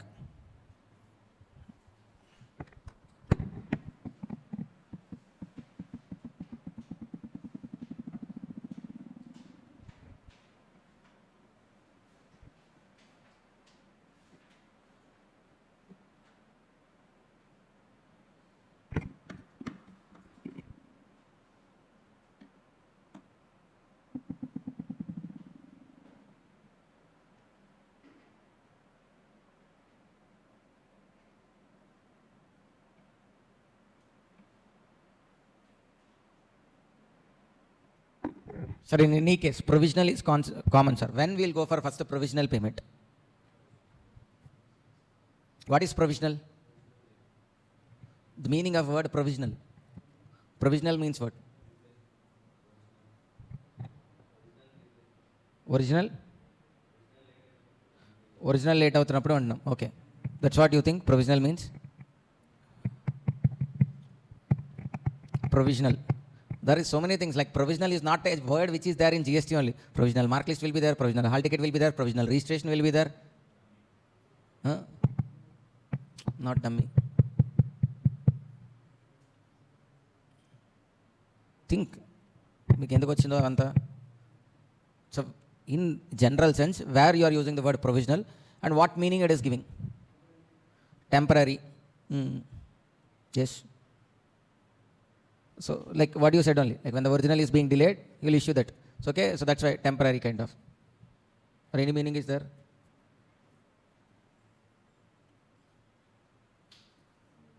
Same. ఇంకేమన్నా పదాలు పోనీ ఎత్తుకండి at least find out alternative words. Okay, it may be the same meaning but find out alternate words which can be used, not dummy.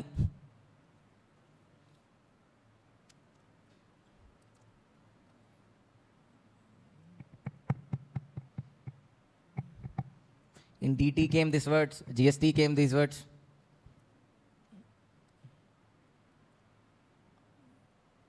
Even in safeguard duty, anti-dumping duty, that place also it came. So it's not like first time you are, some students are putting as if it was the first time they are listening to provisional word. It's okay. Within this fast track batch only, already 3 times we have discussed about provisional. There is provisional safeguard duty, there is provisional anti-dumping duty also is there.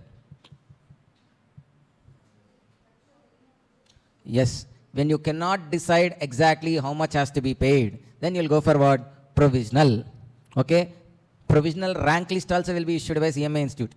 Okay, we never checked the rank list, sir. Okay, but the institute initially releases provisional rank list. Okay, why not final rank list? ICMAI Institute, whenever it declares result, it gives a provisional rank list. Okay, the result you get is also a provisional result, not final result. Why? Because of re-verification and all, the marks may vary. Okay, even the rank list also may vary. Okay, so let's say Bhavya got initially 550, then she applied for re-verification, it became 650. 550 became 650. Now it's okay, just like as like, okay, in the pre-climax in a race, hero vehicle, it might be last at last. Then immediately by the end of the song, it will come first. Like that, she may jump directly to the All India first rank and all with re-verification. So in that case, that's why the rank numbers may vary again. That's why they are saying like what it is, provisional rank list, not the finalized one. Okay, so provisional duty drawback. An exporter may apply for provisional amount of duty drawback when there is a pending determination of the amount to be given as drawback or rate of drawback. Sir, why rate issue will come or why rate might be taking time? Because you applied for a brand rate or you might have applied for a special brand rate. So then rate determination may take time, or rate finalized correct only, but amount is not getting finalized. Sir, then what is the issue with amount? The department is having, or the customs officer is having an issue with your FOB value. He is thinking like you are showing excess of FOB value or more FOB value just to get more duty drawback. So he has issues. So when there is pending determination of what? Amount of drawback or duty drawback rate, then you can apply for what? Provisional duty drawback. Then who will verify that? Principal commissioner or commissioner may, after considering application, may sir, not shall. May, shall, what is the difference? May is a month, shall is a word. Shall means mandatorily they should give. May means maybe only. Okay, they can, or they can accept the application or can deny the application. Both are possible. May, after considering application, allow provisional duty drawback not exceeding the amount you claim. That fellow is claiming duty drawback 1 lakh. Now principal commissioner cannot give 2 lakhs. Okay, maximum provisional duty drawback can be given is how much? The amount claimed by exporter. Then when provisional duty drawback is being processed, then exporter has to enter into a general bond. Okay, he has to execute a bond. Why bond? Wherever provisional concept comes, there bond has to be executed. Why bond? Because if the amount paid to you is like more than what you are entitled, so you are making a promise through bond. What? If I receive anything extra, I'll go and give it to you back as, I mean, I'm going to pay it back to you. Like that one condition. Second one, if any deficit amount he got, I mean, it's not fully given as duty drawback, then the balance amount will be processed again by whom? The department. So like that, he'll enter into a general bond. Certain times, there may be even a need of bank guarantee also. Okay. So whenever there is provisional processing is made, the exporter or the importer has to enter into what? A general bond. So bond, nothing but on a stamp paper, you'll write down everything. You'll undertake yourself that, okay, don't worry, I'm a good guy only. So even if you pay extra, don't worry, whenever you finalize as the duty drawback, if I have received extra amount as refund, the difference amount I'll pay back with interest. Like that, you'll give an undertaking. That undertaking is only called as what? General bond. That has to be entered. Then, where the duty drawback is finally determined, the amount provisionally paid will be adjusted. Sir, provisionally you got 3 lakhs as duty drawback. Finally, it was decided as how much? 3.5 lakhs. Oh, extra you'll get 3.5, huh? No. Out of 3.5, already paid how much? 3. That will be adjusted. Now, extra how much you'll get? 50,000 you'll get. Okay. Exporter has to pay the deficiency, or he is entitled to get refund also if he is in a, if he has already received less amount. Then negative list, sir, we already completed yesterday. So once again, quickly, what is negative list, sir? In these circumstances, either our duty drawback is restricted or completely not available. What are the conditions? First one, when the amount of duty drawback is less than rupees 50. The next one, in case of negative sale. What is negative sale? Your import value is only higher than that of your export value. Then third one, you already availed ITC for the duty drawback amount. Third one, the duty drawback amount is more than 1/3 of market value of export. The duty drawback amount is more than 1/3 of market value of export. Then duty drawback amount exceeds market value of export goods. Then duty drawback as a percentage is less than 1%, and even the amount of duty drawback is also less than 500. Then duty drawback is not allowed. Sir, both has to be satisfied, not one. Percentage wise should be less than 1%, amount wise should be less than 500. If both are satisfied, then only no duty drawback is allowed. Then the sale proceeds are not realized within the time period allowed. And if the export is made to Nepal and Bhutan, and if the realizations are not in hard currency, then also duty drawback will not be given. Okay, then manner and the time for claiming duty drawback on goods exported. An electronic shipping bill filed under the claim of drawback shall be deemed to be a claim of duty drawback. An electronic shipping bill filed under the claim of drawback shall be deemed to be a claim of duty drawback. Understand, sir? So first, under 75, you want to get duty drawback. 74 part already done. Now this is under what? 75. Okay. So when 75 will come, sir? Imported goods, they were processed and manufactured, and afterwards again you are exporting. Okay. So in simple, you cannot identify import good and export goods as same. So you will file a shipping bill online, electronic shipping bill, under the claim of duty drawback. Okay, there is no separate duty drawback claim needed. When you file a shipping bill itself, you will select an option what? Including the claim of duty drawback. Then that itself will be counted as a claim for duty drawback. No separate claim has to be made. Whenever you are exporting through the shipping bill itself, you will select an option called what?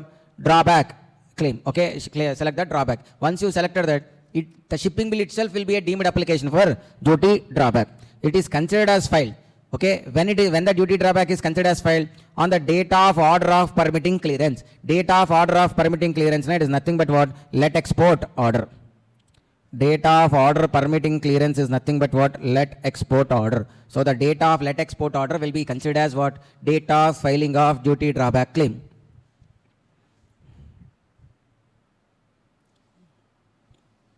So what should be attached with this claim form? First one, copy of export contract.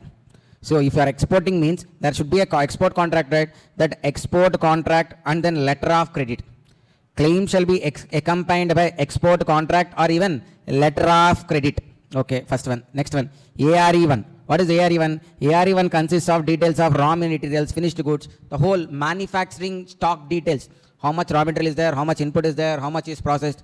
It will come in cost audit, I think, this form number. Okay, even if it doesn't come, also no issues. ARE1 is a register kind of where you will maintain how much raw material you took, how much has been processed, okay, how much finished good game, what is the normal loss, what is the abnormal loss. All those details will be there in this ARE1 that has to be provided. Third one, insurance certificate if needed. Then copy of communication regarding brand rate or special brand rate. Sir, all industry duty drawback rate, na, that is general. They can find out easily. But brand rate and special brand rate means what? Specific to you. That's why that copy which was given to you specifying the brand rate or special brand rate also has to be submitted. So total 4, sir. First one, what? Copy of export contract or letter of credit, ARE1, next insurance certificate, and copy of communication of brand rate or special brand rate. So these 4 has to be attached. Okay, then if the claim is incomplete or it is not attached with specified documents, then it will be returned. Once it is returned, okay, it shall be returned to claimant within how many days, sir? 10 days. Okay, once it is returned, then it won't be considered as an application has been made. Okay, then by correcting the defects again, he has to make an application. That is secondary. Okay, now we are into the next concept called supplementary claim. Supplementary claim. So what is meant by supplementary? What is called supplementary? Again, this is not customs related word. We have seen so many, we have listened to this word many times. Supplementary. What is supplementary? Basic meaning, either English to English or English to Telugu. Alternative. Okay, then supplementary means alternative. Huh?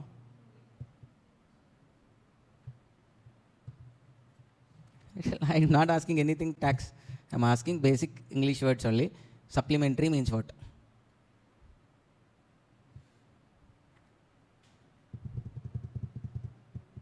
Chepu. Replacement. Okay. Same. Supplementary.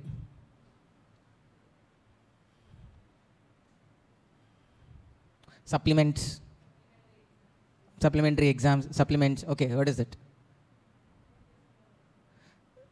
It's not additional. Okay, additionally it is like the first one is not enough or the first one does not fulfill the requirement. Then you'll go for supplements. Okay, supplementary. So doctor, if you're, okay, doctor sometimes when the normal intake of vitamins are not enough for you, he'll write down supplements. Okay, vitamin C, vitamin X, Y, Z. Okay, they are not there. Vitamin.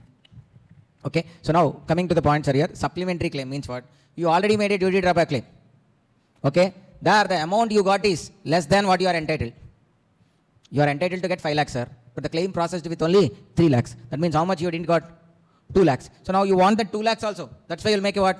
A supplementary claim, or else a brand rate has been given to you, special brand rate, a brand rate or special brand rate. But you think like that's not a correct rate. Okay, an extra, much more better rate has to be given. Sir, brand rate you applied, they given it as 12%. But you think 12% is not correct thing, or with the 12% you will not get majority of your duties as refund. So you are asking for supplement. Okay, again asking them to recheck and give it once again. The same way special brand rate also. You think it is not fair or correct. So that's why what you'll ask? You'll ask to revise it once again. Then it comes under what? Supplementary. Okay, so supplementary means originally they have given something, but you are not satisfied with it. You want something more. Okay, you wrote exam originally, you got 10 marks only, 10th class board exams. Then what we'll do? We'll go for supplementary and we'll write it once again. Okay, then if you get extra marks now, then it is fine. Okay, so supplementary claim means, see sir, what is supplementary claim? Where any exporter finds that the amount of duty drawback is less than what he is entitled on the basis of amount or rate of duty drawback, he may prefer making supplementary claim in specified form. He may prefer making supplementary claim in specified form. Where an exporter finds that amount of duty drawback is less than amount that he is entitled on the basis of amount or rate of duty drawback, he may prefer making supplementary claim in specified form. By when? Within 3 months from date of publication of all industry duty drawback rate in official gazette. You thought that all industry duty drawback rate given itself is not proper. Okay, that rate if you take, you are not getting the refunds and all properly, or the amount of refund you are getting is not substantially of the taxes you paid. Then in that case what? You'll ask them to revise the all industry duty drawback rate only. For that you can make what? Supplementary claim. Okay, within what time, sir? Within 3 months from publication of that rate in the official gazette. Then date of communicating the said rate.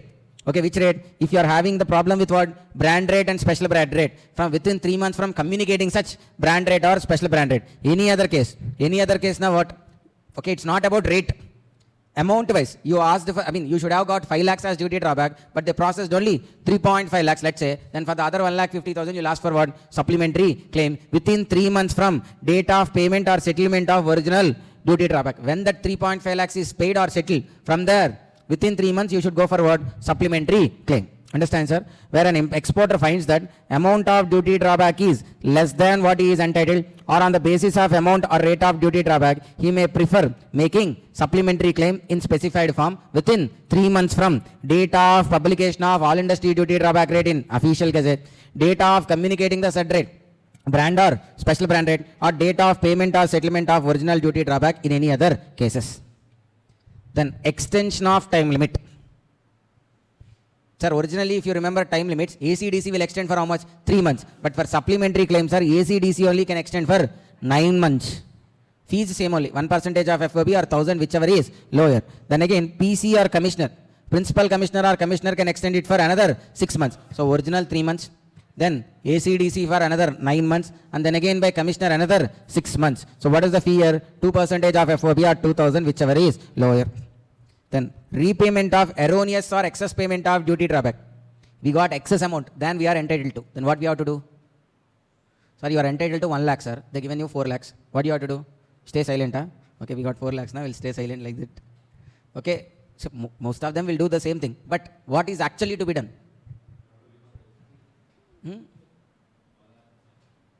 Pay back. Okay, you need to pay back. By when?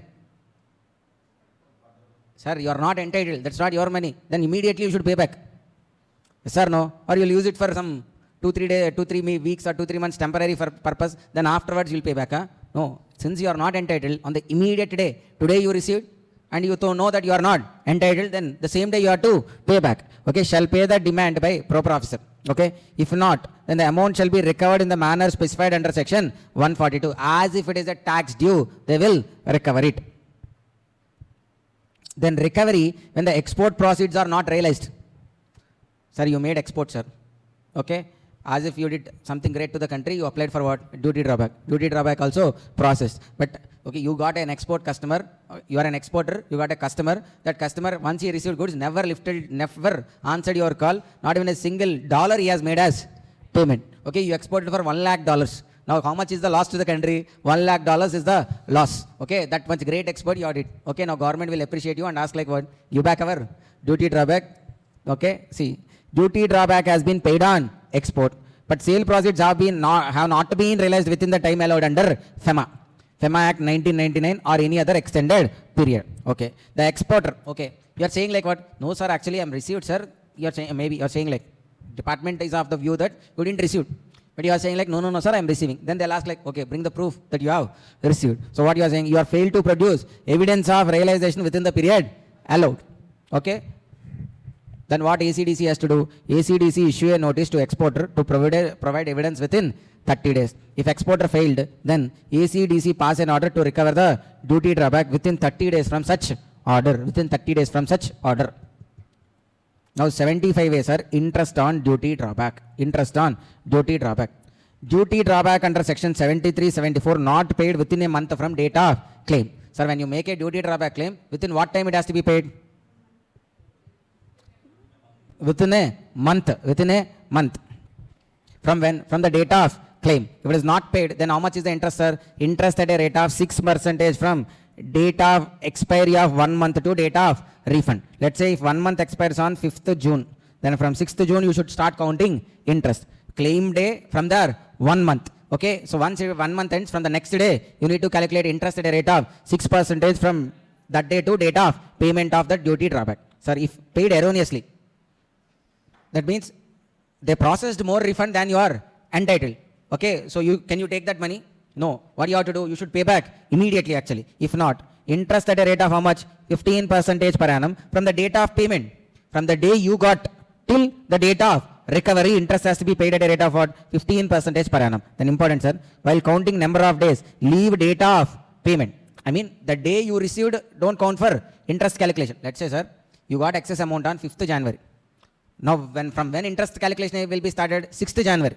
Okay, if you 5th January is the due date. You receive it today, excess amount you got, today itself you should pay back. If not, interest calculation starts from when? 6th January. That's what I'm saying. Next day, from next day, interest calculation will start.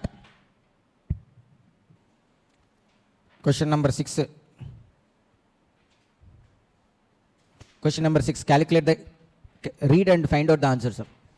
Question number 6. Sir, Pro Abdul Overseas was erroneously refunded 30,000 in excess of actual. On when, sir? 16th June. So he should have paid back when? 16th June only. Not. Then from where interest starts? 17th June 2017. A demand for recovery was issued on 24th August. Abdul returned the erroneous refund on when? 16th October. So it has to be counted from when to when? 17th June. So 17th June means in June how many days, sir? 17, 18, 19, 20, 14 days it will come, right? 14. In June, 14 days it will come. Plus July, 31 days. August, 31 days. September, 30 days. October, another 16 days. So total how much? 122 days. Okay. So, sir, here they may take 123, but don't worry about 122 is only correct. There may be some other question. Okay. So let me check once again. Sir, in June, from 17th only, right, we are counting 17, 18, 19, 20, 14 days. Pakka. July, 31 days. August, 31 days. September, 30 plus 16 days October. So total 122 days only. The interest is like what? 13,000 into 15% into 122 by 365 is only correct, not 123. There may be another interest related calculation sum. Okay, go through question number 3, sir. Question number 3. 123 days, Bhaskar. It should be, it is 122 only. It is not 123. Yes, in answer it may given as like 123, but still the correct one is like what? 122 is only correct. Okay, in the same chapter, I think there will be another question also. Okay, in handwritten I marked the question number also, question number 9, right? So check question number 9 also. Sir, understood? Huh? A filed a claim for payment of duty drawback amounting to how much, sir? 50,000. When? 30th July. However, the amount was received when? 28th October. Sir, when the claim is made, within how many days the claim has to be processed? 1 month. So, if it is 30th July, till what? 30th August. Sir, correct way of counting is like, I'm not sure, but if at all has to be correctly, answer-wise, how they calculated, we need to recheck once again. But actually, 1 month means what? If from 30th July to, okay, but 30th will not be counting, sir. From 31st we are counting now, so that's why it will be counted as what? Next month, 30th. Sir, interest will be started from when? Next day. Not from 30th July. Na? So from 31st July, 1 month means what? Till 30th August. So we need to count from when? From 31st August we need to count. So 31st August. So in August, 1 day. However, the amount was received on 28th October. So August, 1 day. September, 30 days. 28 days. So total how many days, sir? 59 days. Right. Okay. So now calculate how much. What is the amount? 50,000 into 59 into, sorry. 50,000 into 59 by 365 into 6%. How much? 484.93. Correct only, na, this one. Fine. The next one, sir. X was erroneously refunded how much? 20,000. He got extra how much, sir? 20,000. Which day? 20th June. He should have paid on which day? 20th June only he might have paid back. But when he paid, sir, actually? 20th October. That means from which day we need to calculate? 21st June. So in June, 10 days. July, 31 days. August, 31 days. September, 30. October, 20. So total how many days? 122. So 122 by 365 into 20,000 into 15%. How much? 1002.74. So now if you see the number count came properly. Okay. So in which question it is wrong? The previously we did what question, sir? Question number 6. So 6 also how much we should take actually? 122 only. So write down again. 30,000 into 15% into 122 by 365 is only correct. How much, sir, it is? Huh? 1504. Okay. Then if you complete this question number 3 also quickly, we can close this chapter.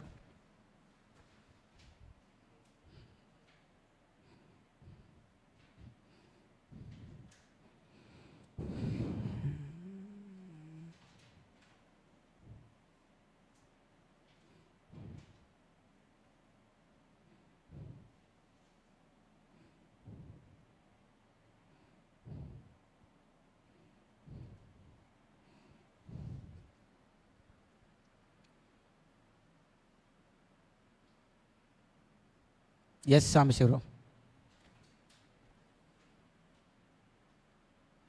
Question number 3. What happened, sir?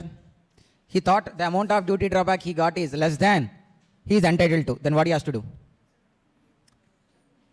Bhavya, what he has to do? You got less than what you are entitled to. పొద్దు నేను నిద్రపోతున్నావా?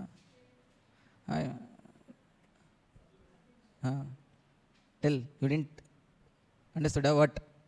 Supplementary claim has to be made when the amount you got is less than what you are entitled to. Okay, see, yes, ABC Limited is eligible to claim the difference of drawback on the basis of the rate of duty drawback determined by the central government. For claiming the difference by filing a what? Supplementary claim in prescribed form within a period of how much? 3 months. However, the 3 months can be extended for another 9 months, okay, by making an application with fees 1% of FOB or 1000, whichever is less. And further it can be extended for another 6 months by whom? Commissioner or Principal Commissioner of Customs, okay, on an application accompanied with how much fees? 2% of FOB or 2000, whichever is lower. So with this we have completed duty drawback. So now we are moving on to what? Yep. Foreign trade policy. So foreign trade policy, the weightage of this chapter will be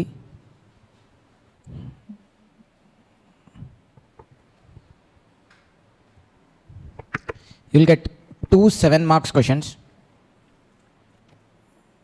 So usually question number 6A, 6B, both are from FTP. Both are from FTP. So 2 into 7 marks, it will be how much? 14 marks. Plus there is a minimum of 2 MCQs.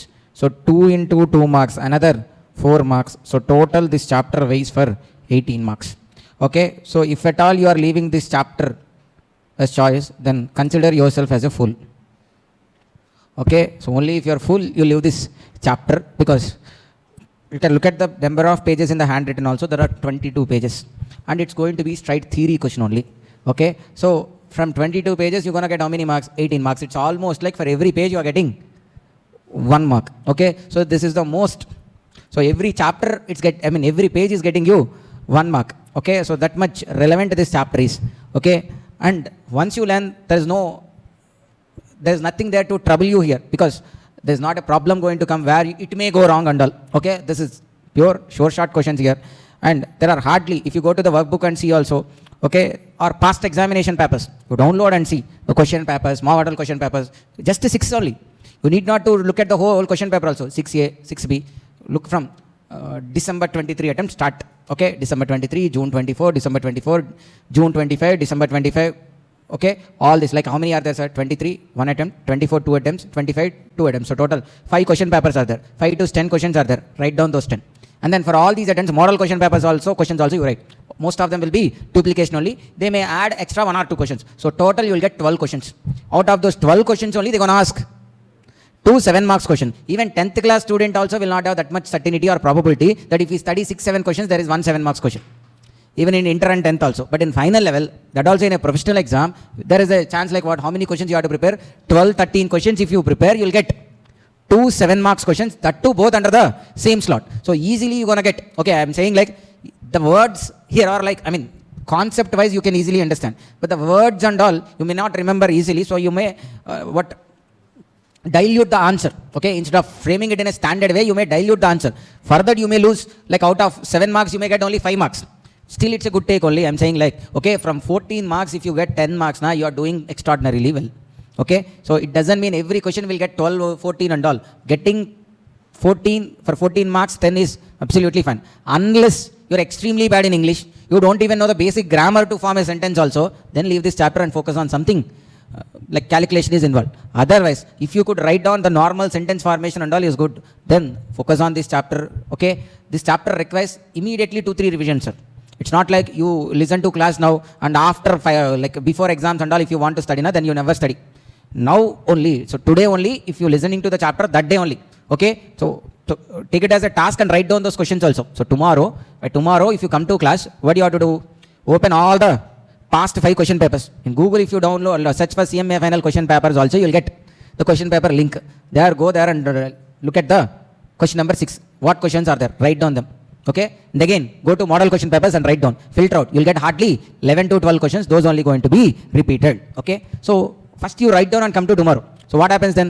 You only know which questions are being repeated most. Then without me saying, you will only focus more when that particular topic comes or question comes. Okay. So today activity is that one. Everybody is doing right. Okay. Promise on your attempt.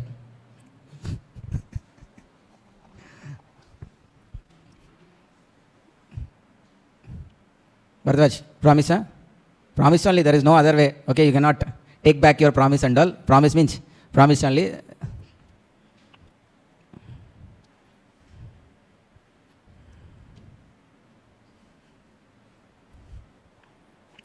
Bhaiya marchipoi Ramakamma rep class.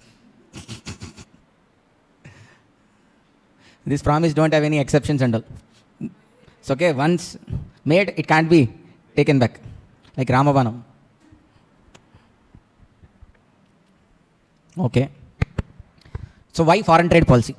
Okay. What is the need of this foreign trade policy?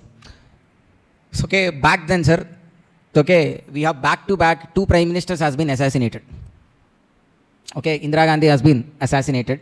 Okay, then afterwards, like, so interim prime minister is there. Then afterwards, his son, Rajiv Gandhi has taken as, like, elected as prime minister. Then he also has been assassinated. So 2 prime ministers has been assassinated. So then, because of all these and all, see, prime minister itself is being assassinated is not a simple thing, sir.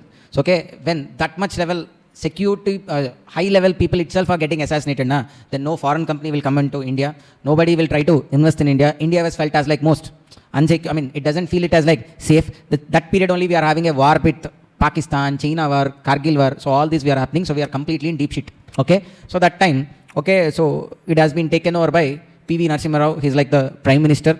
And then Manmohan Singh is the finance minister. So they are the people, okay, who actually transformed the Indian economy. They were the starting point from where Indian economy has been taken the route actually. Okay, the starting origin point on that. So previously, most of our Indian companies, industries are owned by government.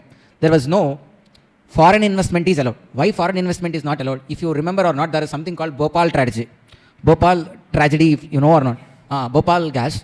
So like actually it's a foreign company. In that it's a government owned company, but 51% stake is held by a foreign company. Okay. So what happened in the early hours, like maybe 3:30 to 4 that time in Bhopal city it is there. From that gas company, cyanide gas has been leaked. Okay. Once that gas has been leaked and it was into the air. So the people who are been sleeping has inhaled that gas without knowing only. So most of them were died within their sleep itself. Some people, I mean, actually they've been alerted. Okay, maybe few are like few staff who came to know that has been alerted also. So now some people try to escape. They've been immediately rushed to taken to hospitals and all also. But only few people got saved. And I mean, even though they got saved, they had so many illnesses and all. Some got their parts being or organs being paralyzed. So it was like a tragic moment and all. So then there was a lot of backlash regarding this foreign investments and all. So that's why government made everything as like public limited companies only. No foreign investment was allowed. So okay. So then it was acted as a setback. Okay, what happened?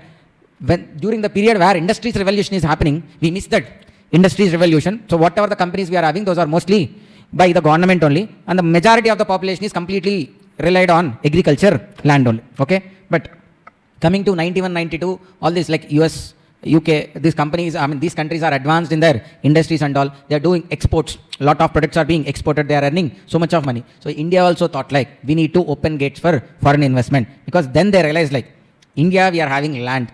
We are having manpower. We are having land. We are having manpower. What we are lacking is money, capital. So we want to bring money from the foreigners. I mean, foreign investments. So they have liberalized the Indian laws and all, and made like private people also can start their own companies. Foreign investments can be made in India, and even they have held so many meetings with the NRIs, non-resident Indians also, and asked them to come and invest in India. Okay, so many exemptions also has been provided. Like if you invest in India, if you get any interest, that will be exempted. If you get any dividend, that will be taxed at a concessional rate. Like that, so many this kind of initiatives has been taken to bring the, because that day, okay, back then that day, the foreign reserves are like Indian foreign reserves are not even enough to make payment for another 10 days.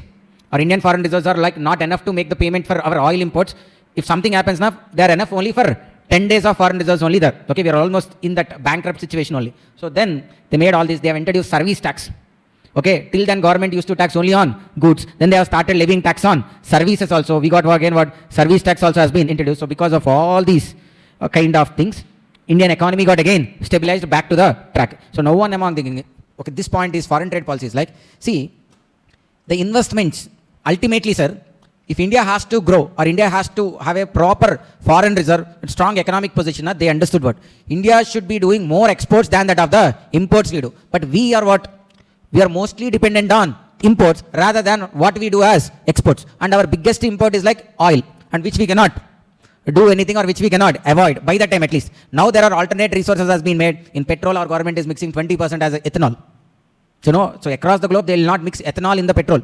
But in India, the vehicles are now E20 vehicles. E20 vehicles, now the petrol we use is not 100% petrol. 80% petrol, 20% will mix ethanol. Why? At least 20% of imports can be cut down now. So how do this ethanol will come? So this ethanol will be prepared from molasses. You know, molasses from sugarcane, that molasses will come, and from this rice grains, which was like damaged rice or wheat. From that, they'll extract this ethanol. Okay, through that ethanol also is like a gas, it will also burn. So they're mixing ethanol with the petrol so that, and then we have been encouraging this electric vehicles and other alternative routes of, recently there is a breakthrough in nuclear power also for India, like 3-4 days back, there is a breakthrough for nuclear power reactors also. So in coming 10-15 years, we can even think like India is using nuclear power. Okay, so all these are, why? Because that's a need for our country. Because we are so much dependent on imports. See, now the war is happening. We don't have our local oil and all. If something happens now, the crude oil price increases and we here are suffering. So that, what is the alternative for it? Coming 10 years or 15 years, we should have alternate backup plans instead of completely relying on petrol. Yes, still, so now, let's say some 50% reliability is there. Now they want to cut down to only 20% of our vehicles or 30% of vehicles are run based on oil. But later going forward, all this will be using like what? The sustainable energies only. Okay. So as a part of it, see first, then foreign investment has to come, or India has to be in a proper position of what? We need to encourage exports. If more exports are done, our foreign currency reserves will increase. Second one, to regulate imports. Why imports has to be regulated? Because the imports are the place where you are spending more. Sir, let's say, sir, look after your family only.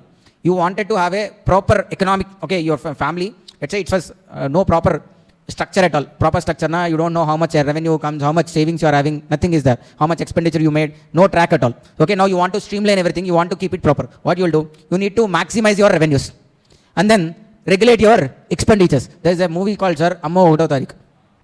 Okay, the movie concept is simple. Maximize your family revenue. Instead, maximize your family revenue, and next, reduce or cut down your expenditures. Then obviously your savings will. Sir, in a see, most of the Indian middle class families, why they will not grow now? The main problem is what? Poor families are also okay. Upper middle class also okay. The middle class is the only problem. Why? Only one person will work. The other 3-4 people will be like, they'll say like, okay, I'm cooking or else like I'm studying, whatever the reasons they may be, but only one person is actually earning income. But when you come below poor class also, what? They may go to daily wage only, but men and women both will work. You go to upper class also again. There again, else again, men and women work. The only problem is with what? Middle class, they always remain to be where? Why? The problem is what? Simple. Not maximizing the revenue. Okay, so coming back to the point, sir. So our Indian growth policy also simple policy. We want to encourage exports, regulate what? Imports.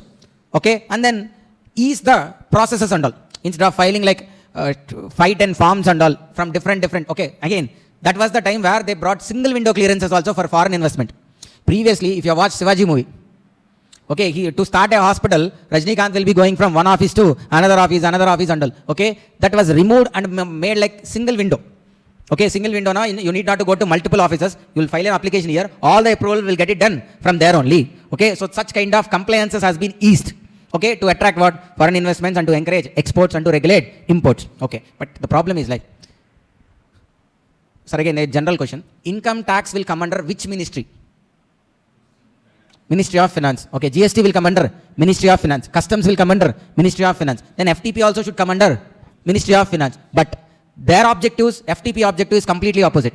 Sir, see, you look after customs only. Ministry of Finance objective is to what? To maximize revenue, tax revenue. Where the more revenue will come from customs? From imports or from exports? Imports, because on exports, most of the cases it is what? Duty free, or else you are giving duty drawback, refunds and all. Where you will get more taxes? Imports. That means Ministry of Finance will be thinking to encourage what? Imports, so that the maximum tax revenue will come. But what is the objective of FTP? To regulate imports and to encourage exports and to, okay, this simplify the import and export process. So that it is like the customs objective, the Ministry of Revenue, and then for FTP the objectives are like completely opposite. So they cannot put FTP under the Ministry of Finance. If they put it under Ministry of Finance, the objective will get diluted. So are you able to understand, sir? From imports they are getting tax revenue, but FTP says like that imports only has to be regulated. So they thought Ministry of Finance cannot do justice for FTP. So given this particular implementation and all was given to Ministry of Industry and Commerce, not to Ministry of Revenue. Okay, so FTP, foreign trade policy, is to what? To regulate imports, encourage exports, and to simplify the import and export process. Okay, now for this first, central government has introduced what? Foreign Trade Development and Regulation Act 1992 under the Ministry of Commerce and Industry. Central government has introduced what? Foreign Trade Development and Regulation Act 1992 under the Ministry of Commerce and Industry. Got it? Then Section 3, Section 5. What? Sir, we are discussing about which act? FTTDR Act, Foreign Trade Development and Regulation Act. There, Section 3. What Section 3 says? Like, it empowers the central government to make provisions for development and regulation of foreign trade. Then Section 5 gives to frame a policy also. Okay, empowers central government to formulate and announce by notification official gazette the FTP. FTP is nothing but what? Foreign trade policy, and also amend it the same by notification. So the power to introduce FTP came from where? Foreign Trade Development and Regulation Act, FTTDR Act 1992, Section 5. That gives the power to central government to frame a policy on foreign trade. Okay, so originally 1992, by then when they compared with the global practices, India was way backward. Okay, we were a long way behind than the global practices that has been followed. So to simplify those processes, to achieve the ultimate thing, they have identified like we cannot do it in one step. So they thought like we'll introduce a policy for every 5 years.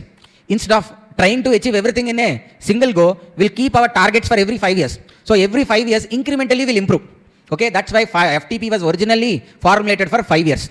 Okay, so in 92 they formed with one policy. Then after 5 years again, they'll have reviewed how much progress we have made, and then what are our next set of goals and objectives. Then after that again, like that and all, by the time we reach 2023, we have almost achieved the global level. Whatever the practices which were there across the world, we have achieved all of them. There is no much more scope for improvement. That's why what they said, in 2023, the current policy we are referring is what? FTP 2023. So this 2023 policy is not a 5-year policy. Because why not 5-year policy? Na? They don't find any improvements to be made afterwards also. That's why they kept it like, this policy doesn't have any end date. If any changes may come, then they'll amend it accordingly. But it's not like for every 5 years they'll revise the whole policy and reintroduce it. Because we already simplified the processes to the extent possible. We already giving the benefit schemes to encourage exports. And to regulate exports, nothing we'll do, sir. But we'll say like certain approvals has to be taken. Within these limits only has to be taken, like that we'll do. Okay. So current FTP is in force is what? FTP 2023. It is effective from when? 1st April 2023 and continues to be in operation unless otherwise specified or amended. Then authorization. What is authorization? Authorization means, throughout the chapter we use the word authorization. What is authorization? Authorization means permission. Authorization means permission or a license. You want to import certain goods. Then it is simple like you need to take an authorization. It's nothing but what? Take a permission or license. Okay, authorization means a permission for import or export in terms of FTTDR Act. Now DGFT. DGFT is the highest level who check about the implementation of foreign trade policy. Okay, DGFT. DGFT is an office, or it could be even considered as like an officer name also. DGFT is a rank, is an office name also. Director General of Foreign Trade. Okay, Director General of Foreign Trade. He has a central office in Delhi, and these DGFTs will have regional offices also depending on where this import and export happens. Nothing but in simple, where there are ports located, nearby there will be even regional offices also. Director General of Foreign Trade. Okay. What DGFT will do? He will advise the central government in formulating policy. How the FTP has to be formulated and all will be advised by whom? DGFT. And he'll exercise the powers that were given to him under FTTDR Act 1992. Sir, what he'll do, sir? He'll advise central government in formulating policy and exercise specified powers under FTTDR Act 1992. Then DGFT issues public notices, policy circulars, notifications and discussions time to time. What is public notices, sir? DGFT issues public notices, policy circulars, notifications and discussions time to time. Nothing but these are like clarifications, explanations, circulars that will be given by DGFT time to time. How a particular scheme has to be understood, okay, how it has to be interpreted, all those will be given by DGFT. Then DGFT facilitates international trade. It helps in doing more international trade. How? It consults with various export promotion councils as well as and trade and industry bodies by time to time. Okay, it stays constantly in touch with the export councils, like various trade and industry boards, and try to understand what are the issues they are having, problems they are facing, and then they'll try to sort out or try to bring some kind of relaxations for them to do more international trade. Then DGFT work in close coordination. So understand, to implement FTP, it's not like DGFT alone is enough. He need lot of manpower. Machinery is like nothing but here manpower. Now for implementation of so understand, FTP is not something which generates revenue. It's actually what? For the overall growth it is needed, but it does not generate any revenue. That's why under FTP or FTTDR Act, you cannot recruit people. Like just like as CBDT, Central Board of Direct Taxes, it's a department. CBIC, that's a department. You cannot bring another department for DGFT. So what they'll do, they'll use the customs officers, GST officers only to achieve their objects. That's why DGFT work in close coordination with other agencies like CBIC, RBI, etc. Then DGFT issues authorizations for import and export. If you want to do any import and export, you need to get authorization. What is authorization? Authorization means it's a license or permission. Okay, who will give that? DGFT will give the authorization or authorizations. Then it also grants IEC. IEC means what? Import Export Code. Sir, for income tax, what is the registration? For income tax, if you want to pay income tax, you need to take a registration. What is that registration or registration code is called as? TANA? PAN. PAN is the registration number under income tax. Okay, Paka, you all know PAN, but you don't know the purpose of PAN. PAN is not an ID proof. PAN is a registration under income tax. Understand? Okay, then if you register under GST, you will get GSTN, Goods and Service Tax Identification Number. If you register for CMA course, you will get an SF number, right? Okay, the same way, if you register under customs, like to do import and export, you will get what? IEC. Who will issue that IEC? DGFT. Then decision of DGFT is final. Like what? So just like as in customs or GST or income tax, if there is any interpretation related problem, then there is process of appeals. They'll go to commissioner, from commissioner to tribunal, high court, supreme court. Sir, this FTP, first it will not generate any revenue. And again, if there are any issues, why all this appeal process and all? So they made it clear. Any interpretation made by DGFT is final. If you like or not like, okay, that is final. Nobody can question it. Even it cannot be taken to the tribunal and all also. So decision of DGFT is final and binding on all matters regarding interpretation of policy. Okay, then a policy interpretation committee also may be constituted. What committee? Policy interpretation committee, which will advise DGFT what to be done or what kind of policies to be designed and all. Okay, so once again, sir, what is the role of DGFT? He advises central government in formulating a policy and exercise the powers he got under FTTDR Act 1992. Second one, he issues public notices, policy circulars, notifications and discussions time to time. Third one, he facilitates international trade. I mean, nothing but he encourages international trade. How? He will be consulting with various export promotion councils as well as trade and industries bodies by time to time. DGFT is to work in close coordination with other agencies like CBIC, RBI, etc. DGFT issues authorizations for import and export and also grants IEC. The decision of DGFT is final and binding on all matters regarding interpretation of policy. A policy interpretation committee may also be constituted to aim and advise DGFT. Then IEC. Okay, this is the sample IEC, sir. It looks like this. Okay, here there will be a number, ABC Exports and Imports LLP, firm name, okay, nature of concern like LLP, sole proprietorship company, then date of issue, register address, name of the signatory, okay, director or partner details, branch details, okay, like this, an IEC certificate will be there. Okay, so importer exporter code, IEC, is mandatory to what? To export or import any goods unless exempted. So when you should get IEC, sir? When you wanted to do any import or export, you should get what? IEC. And it is a 10-digit alphanumeric code. What is meant by alphanumeric code? Only alphabets will be there. Alphabets and numericals both will be there. Okay, to get this IEC, which is prerequisite, PAN is a prerequisite. With one, okay, with a PAN, there will be only one IEC will be issued. Now comes the twist. PAN itself will be used as IEC. Okay, they don't prepare another random 10-digit number. Because with the PAN, one IEC only, then why to generate another alternate number and all? This PAN itself will be generated as what? IEC number also. Okay, DGFT has decided to PAN as IEC number. Sir, it doesn't mean if you have a PAN card, it is equivalent of having IEC. Even though you have a PAN, what you should do? Again, you apply for IEC. But they will not generate a new number. The same PAN number will be again allocated as what? IEC number also. Okay, there is no change in process. Okay, just because you have a PAN, it doesn't mean you are having even IEC. For IEC, again, you should apply. They will process it. But instead of generating another random 10-digit number, they'll take PAN itself as the IEC number. IEC details has to be updated electronically every year. every year you need to update your IEC. So what happens if I don't do? Even though there are no changes, failure to do so, IEC will be deactivated. And just like as e-PAN, so these days you can apply PAN online and immediately you'll get a e-PAN also. Same way e-IEC concept also has been introduced.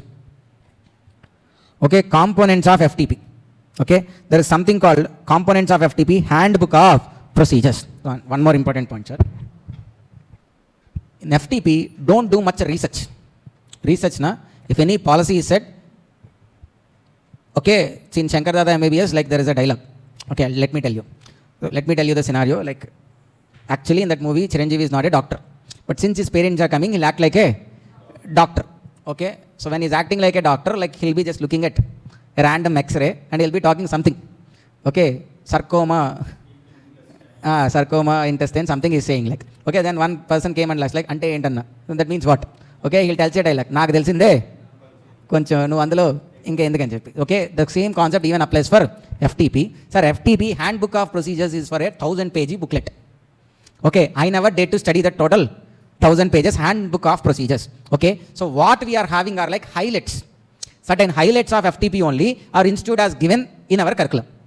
Okay, so I never dare to read the total policy, foreign trade policy handbook of procedures. So here, when I am talking about a scheme, I am just talking about the highlights only. Okay, what exactly in deep, I also don't know personally, I didn't refer that also, and it is not even needed also for us. Are able to understand, sir? It is not even needed also. Okay, so when it comes, when you started a firm, okay, then you get a client who is into import and export. Okay, you know highlights now. Okay, then he talks about something, that particular concept. Now, then you'll open handbook of procedures and do your own research and then something. Okay, what we gonna give is like, what are the schemes available? For every scheme related highlight points we gonna discuss, and that only being asked in the exam also. Okay, so FTP is not for here knowledge sake. It's only we are learning for what? Exam purpose. GST na, you do whatever the research you want, at least it is useful. FTP, it's not even relevant also at this point of time. Okay, you may get so many doubts. Okay, so many doubts will be popping in your mind and all. Okay, because when you are discussing highlights, we are not clearly discussing each and every point. Sometimes highlights alone will not give you clarity, but that is enough. You need not to get clarity about each and every point also. Sir, మీకు దానికి అర్థం అవుతుంది. కానీ ఎందుకలా you might have questions like, why only like that, why not the other way? Those questions and all, if you want, I'll give you the link of handbook of procedures. Download the PDF, go through it, you understand and tell me also, so that I can tell your juniors and next batches also. Okay, otherwise, sir, I don't have that much time, sir. It's okay. Shivani has that much time because she already cleared what? Group 3, only group 4 is there. It's okay, Sundays and all, she is like chilling only. So that time, instead of that, what you can do? You can do research on FTP and all. Both group students, but you have time, no time at all, so you cannot. If like any of you, like you already cleared group 3, only group 4 you are having, then plenty of time you are having, you can do research on FTP. If possible, write a thesis also.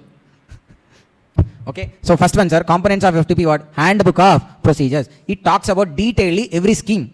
What are the conditions, what are the forms, how to be applied, how to use, everything detailedly will be there in handbook of procedures, which is a 1000-page simple small booklet only. Whenever you want, you can read. Then appendices and ayat niryat forms. Ayat niryat means, it's a Hindi word, sir. Ayat niryat means what? Import and export form, ANF forms. Okay, so appendices and ayat niryat forms. Then SION. SION means standard input and output norms. To produce 1 kg of a finished good, how much raw material has to be infused or has to be introduced? That standard details is only called as what? SION, standard input and output norms. Let's say, for example, to prepare 1 kg of ice cream, how much milk is needed, how much sugar is needed. That's called SION. So, okay, all these cooking channels will do. What first? Okay, you need half kg chicken, half kg mutton, or else like half kg vegetables, 2 tomatoes, 3 onions, like that they'll tell now. All this is what? Inputs, the standard inputs needed to prepare an output. But if you take it like the industry wise, to prepare like 100 liters of paint, what are the raw materials? Or how much is needed? How much is the processing loss? That whole particular list is only called as what? SION. Then Indian Trade Classification, HS. This is nothing but a replica of Tariff Act. Okay, Schedule 1, Schedule 2. Schedule 1 consists of what? Import policies and their particular tax rates. Schedule 2 consists of export policies and all. Okay, so I'm closing, sir, 1 minute. we'll have two types of schemes available here. Duty exemption schemes, duty remission schemes. Sir, exemption, first itself you will not pay duty. Remission means you will pay duty and will be given as refund. You will pay first and again that will be subsequently refunded. The duty remission scheme is nothing but duty drawback. So duty drawback, even though it is under customs, it is also a part of FTP because it also encourages what? Exports. Okay? Duty remission means what happens? The duties you paid already will be again refunded to you consequent to or subsequent to export. Exemption schemes means what? First itself you will not pay duty. For that we are having three kind of schemes. AA, not Allu Arjun. Advance authorization, then DFIA, duty free import authorization, EPCG, export promotion of capital goods. AA, advance authorization, DFIA, duty free import authorization, EPCG, export promotion of capital goods. Okay. Now first we are starting with advance authorization scheme. Sir, once you understand advance authorization scheme, then it is easy for us to understand DFIA and even EPCG also. Okay, they look like the same kind of schemes only. The points look, okay, the ultimate outline looks like same for advance authorization, DFIA and EPCG. Okay, so first we are going to learn advance authorization little detailedly. Okay, so what is advance authorization scheme? Sir, Mandeep is an exporter. Okay, he got an export order, he got an export consignment, he is ready to do export. Now, to do this particular product manufacturing, that export product manufacturing, he need raw materials which are not available in India. So what do you do? He'll buy it from foreign country. That means nothing but he'll import raw materials. He do manufacturing and the finished good again, he will export. Okay, today he got an export order or export contract. So he need to import raw materials. Sir, usually, if you remember duty drawback, in Mandeep case what happens usually? 75 will come. Okay, what happens there? First he'll pay customs duty, import raw materials and all. He'll manufacture goods and all. Then again, he'll do export. After export again, for him all industry duty drawback rate, brand rate, special brand rate, which is applicable, that will be applying. Then he is getting the refund. Okay, refund of duties paid on import. Sir, why to pay first duties and again to get them as refund? Okay, let's say from the time he purchased raw material, manufacturing, processing and doing export, and then the refund claim being processed, it is taking almost like 10 to 12 months. So this 10 to 12 months, his funds are being blocked with the government in the name of customs duty. Anyhow, they are going to refund. But for this 1 year, his money is getting blocked there, right? So his working capital is being affected. So instead of doing that, they want to encourage him furthermore. Sir, giving refund is also an encouragement. But to encourage furthermore, first itself they are saying like, you are an exporter, right? Okay, since you are an exporter and we'll trust you, first itself you can import the raw material whichever is needed without payment of customs duty. Okay, such kind of permission is only called as advance authorization. In advance, you didn't even did an export. In advance only they are trusting you and giving you an permission. Authorization means what? Permission or license. What permission or license they are giving you? To import the raw material or inputs needed without payment of customs duty. Okay, sir, in general, he'll pay duty first. Then afterwards, when he export, he'll get the duties paid as refund. But here what is happening? First itself, he need not to pay any customs duty on the import of inputs or raw materials which is needed for his manufacturing and production of an export good. Okay, so ultimately he's going to do export to encourage him. First itself, when advance authorization will be given, when he has an advance authorization, he can import the inputs without the payment of customs duty. Okay, so it is a facility to import inputs to be used or required to be used in the manufacture of export product without payment of import duty. It is a facility to import inputs to be used or required in the manufacture of export product without payment of import duty. Okay, then advance authorization can be issued to manufacturer exporter or merchant exporter tied up with a supporting manufacturer. Manufacturer exporter or merchant exporter tied up with a supporting manufacturer. So what does it mean? Sir, manufacturing exporter means he will only manufacture and export. He will only manufacture and export. What is merchant exporter tied up with supporting manufacturer? That means, so there is X, okay, and then there is Y limited. So this Y limited actually manufactures goods. Okay, now from Y limited, X buys the goods and X will do the export. Now, does this X is like a manufacturer?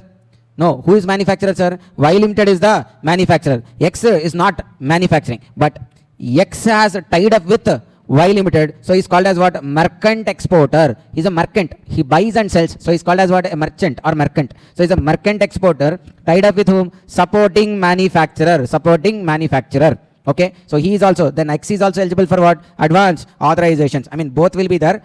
X is eligible and nothing but that will be used by Y Limited only, because ultimately the raw material is imported by whom? Y Limited only, because they do manufacturing. Okay, so who is eligible for advance authorization, sir? Manufacturer exporter or a merchant exporter tied up with a supporting manufacturer. Sir, are you able to understand what is advance authorization? It's a facility to import the inputs needed to produce and manufacture an export product without payment of duties. And advance authorization can be issued for making physical exports and even deemed exports. Sir, what does it mean by physical exports?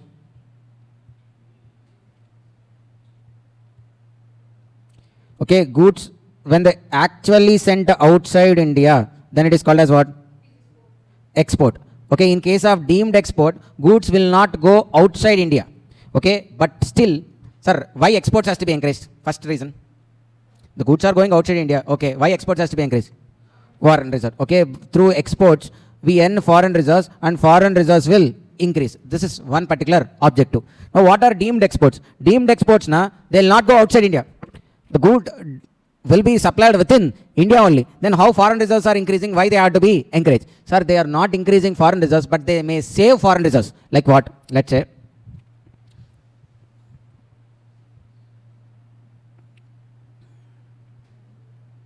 Manjunath, he's an option. He's having an option to import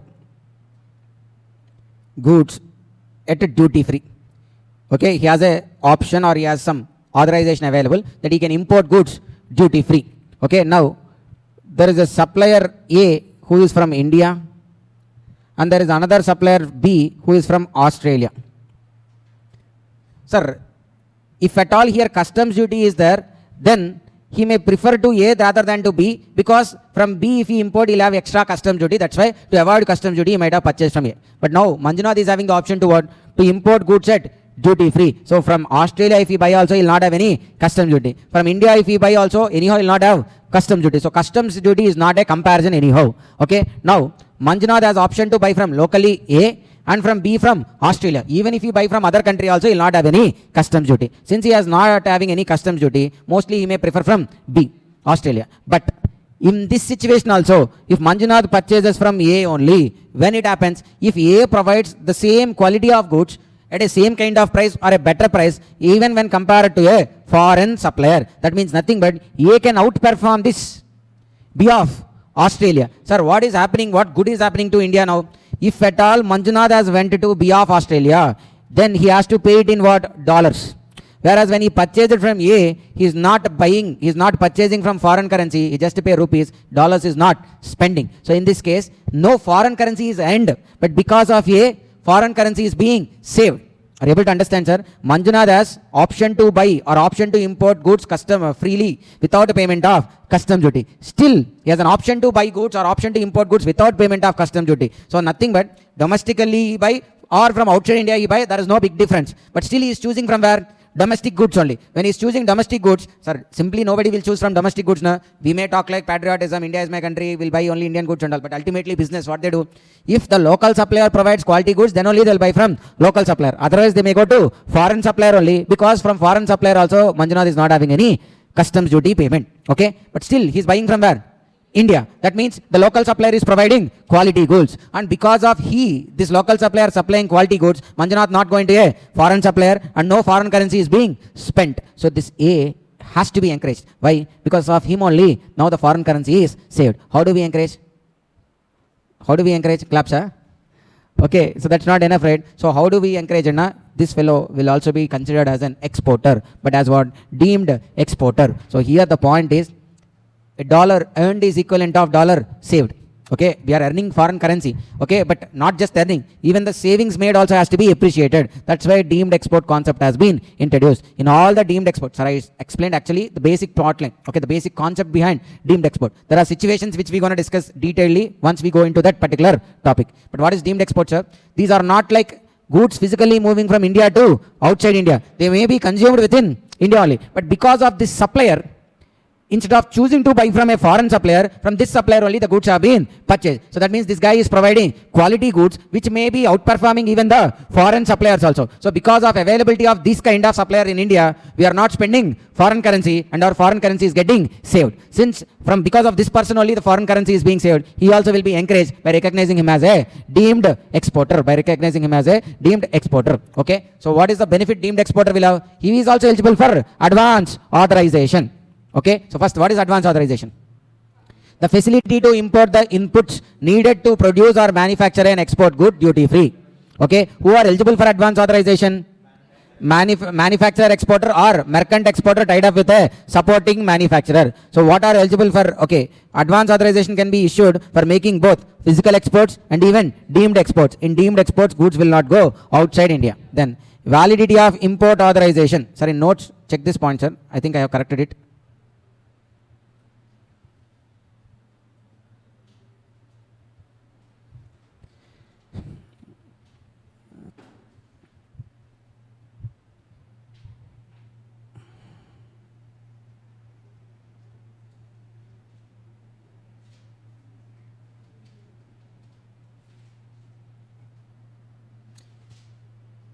Correct only, advance authorization point you found. Validity we wrote 12 months only. Na? Come to EPCG. 18 months only we wrote. Na? EPCG.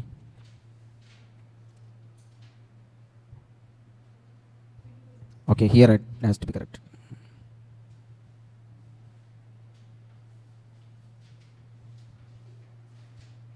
It's okay. So then, come back to the advance authorization, sir.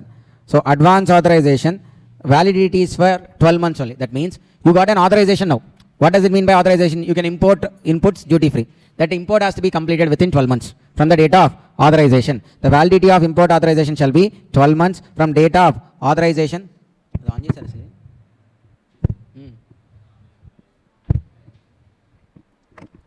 So validity of import authorization shall be 12 months from date of authorization. Validity of import authorization shall be 12 months from date of authorization. Okay. In case of deemed export, 12 months or duration of project, whichever is earlier. Okay. That is the validity of import authorization. I mean, let's say the project is going to be completed within 9 months. Then the import has to be made within 9 months only, or else 12 months, whichever is. Let's say the project goes on, deemed export, the project goes on for 20 months. But here, the period is how much? 12 months. Out of these two, whichever is the earlier. So 12 months. Within that period, the imports has to be made. In general, within 12 months from date of authorization, import has to be made. Okay, sir. Then, export application. Sir, what is export application? You have imported input, right? By using those inputs, you need to manufacture and produce an export good. And such export good has to be exported. Such export has to be completed within 18 months. You need to do the import within 12 months and you need to complete the export within 18 months. Export obligation has to be fulfilled within 18 months from date of authorization, and such export proceeds shall be realized in what? Freely convertible foreign exchange, except for deemed exports. Then inputs that can be imported duty free under advance authorization. Okay, sir, we said like what? Inputs can be imported. What are those inputs? Inputs which are physically that are going to be incorporated, fuel, oil, catalyst. Sir, fuel needed to produce a good, oil needed, catalyst na batteries kind of things. Okay, the rechargeable things and all. So those things, if any imported, then mandatory spares up to 10% of authorization. So which are the inputs allowed, sir? Inputs which are going to be physically incorporated, then fuel, oil, catalyst, and mandatory spares up to 10% of authorization. Then, sir, you imported for 100 rupees, you export 90 rupees. Negative sale, is it encourageable, sir? No. Okay, why this advance authorizations and all are giving? Because you may bring more foreign currency to India, but you already imported 100 rupees. That means you purchased for 100, you spent $100 and you are getting again $90. So because of you, India is having loss, no gain only, no gain. That's why in such case you will not get advance authorization. So to get advance authorization benefit, you should do a minimum 15% of value addition. Minimum 15% of value addition. That means what? You imported for 100 and you exported for 120. Then what is the value addition you made, sir? So simply, sir, FOB value of export minus CIF value of import. Nothing but 120 minus 100. 20 by 100, now how much percentage you did? 20%. So minimum 100 rupees if you import, now you should do export for 115. 115.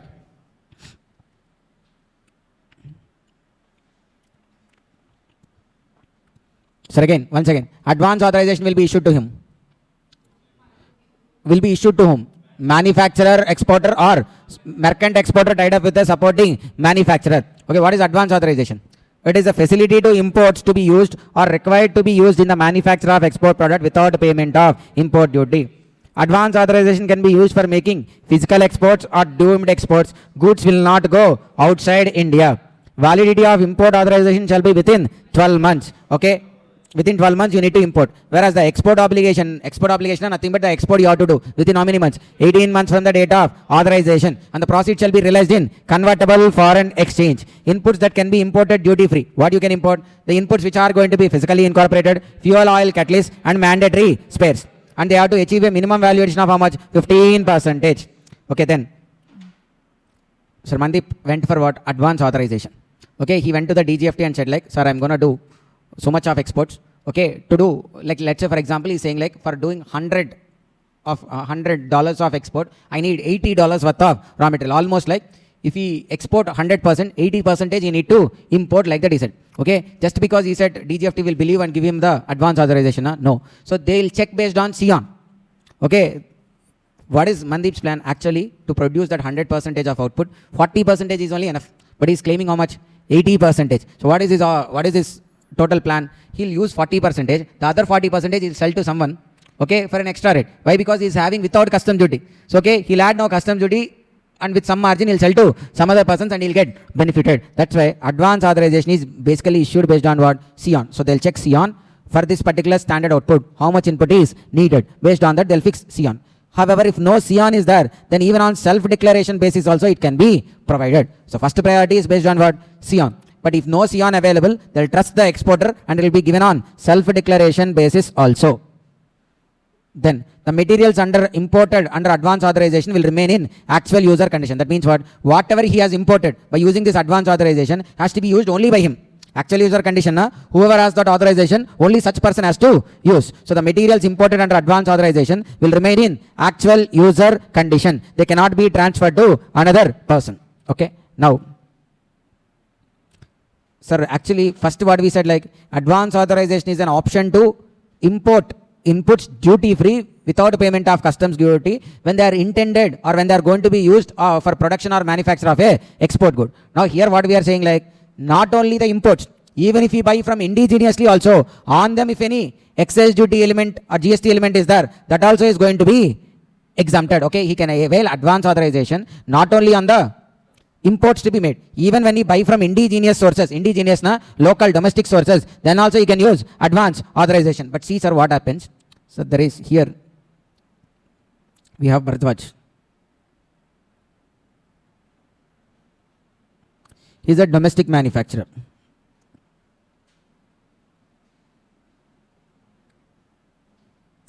We have Mandeep here.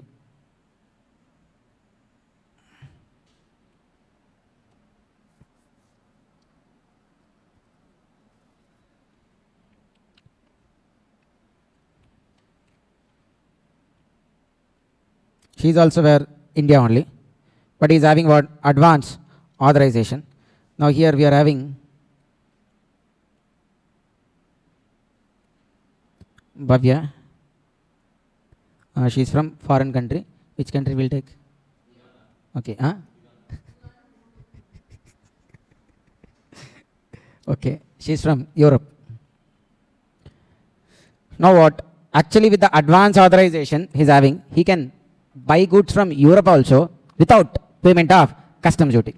And even a domestic manufacturer also available. But Mandeep purchased from whom? From Bharadwaj, from a domestic manufacturer. He has procured the inputs. Right.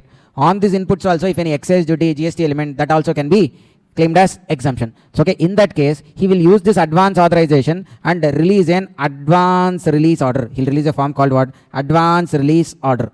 Okay. Now, if this happens, Bharadwaj will be counted as deemed exporter. Why? Because here this person is having an option to import goods duty free. Okay, that means he can buy from Europe or even from domestically also. But still he chooses to buy domestically only. Why simply he'll choose to buy domestically? No, this domestical supplier also almost providing the same quality of goods. That's why instead of buying from foreign country, domestically is procuring. So now, because of Bharadwaj only here, what is happening? The foreign currency is getting saved. So to encourage him, he'll be given as what? He'll be considered as what? Deemed exporter. Okay, but remember, sir, when an advance authorization holder, when he procures inputs domestically, indigenously, he will release an advance. He'll release advance release order. Okay, look at this point. Holder of advance authorization has the option to procure inputs from indigenous manufacturers or even from state trading entities instead of imports. Okay, in such case, what he has to give? Against a advance release order. Against a advance release order. Then this advance authorization holder has to maintain true and proper accounts of consumption and utilization of materials. Why is true and proper accounts? Because he may claimed that they are going to be used for export product and imported duty free. Then he is diverting them for some other purposes also. So to control such kind of things, what they are saying, like, you need to maintain a true and proper accounts. How much raw material has been imported, how it has been used. Okay, all the details he has to maintain. Okay, advance authorization holder has to maintain true and proper accounts of consumption and utilization of materials as per the format for a period of at least 3 years from the date of redemption. How many years, sir? 3 years. 3 years from redemption, na? Sir, what is the export obligation? He import raw materials or inputs. From that he produce an export product, and that product has to be exported within 18 months. Minimum, how much value addition has to be made? 15% value addition has to be made, and the profit shall be realized in convertible foreign currency. Once that is done, he can apply for what? That you fulfilled all the conditions, right? So then you will apply and you will get a redemption certificate. Because what are the conditions kept on you? That conditions has been satisfied. You'll get a redemption certificate. You'll get a redemption certificate on completion of exports and on satisfying other conditions. AA holder submits an application with supporting document to regional authority, and on due verification, they'll issue export obligation discharge certificate or a redemption certificate. Okay. From this certificate date, another 3 years, true and proper accounts of consumption and utilization of materials has to be maintained. Understood, sir? Totally. So this is about what? Advance authorization. So, okay, so all the points, sir. What is the valuation to be done? Import authorization is valid for 12 months. Export obligation has to be fulfilled within 18 months. The proceeds has to be realized in freely convertible foreign exchange. Here inputs means what? Inputs that are going to be physically incorporated, fuel, oil, catalyst, and mandatory spares up to a 10%. Okay, who is eligible here? Manufacturer exporter or a merchant exporter tied up with a supporting manufacturer. He can do both physical exports or even deemed exports. Okay. Then actual user condition. What is meant by actual user condition? The imports made duty free. With this authorization has to be used only by that authorization holder. Then can he buy or can he procure from domestically also? Instead of imports, can he procure indigenously? Yes. But in such case, he'll release advance release order. How long he has to maintain true and proper accounts of consumption and all? 3 years from where? From the date of redemption certificate or export obligation discharge certificate. Okay. This is about what? Advance authorization, sir. So quickly we'll look at the questions. There may be 1 or 2 points, new points will come in these questions also, but still. Fine. See question number 5, 6, 7, and then towards the end of the chapter also again we'll find the June 25 questions also. See.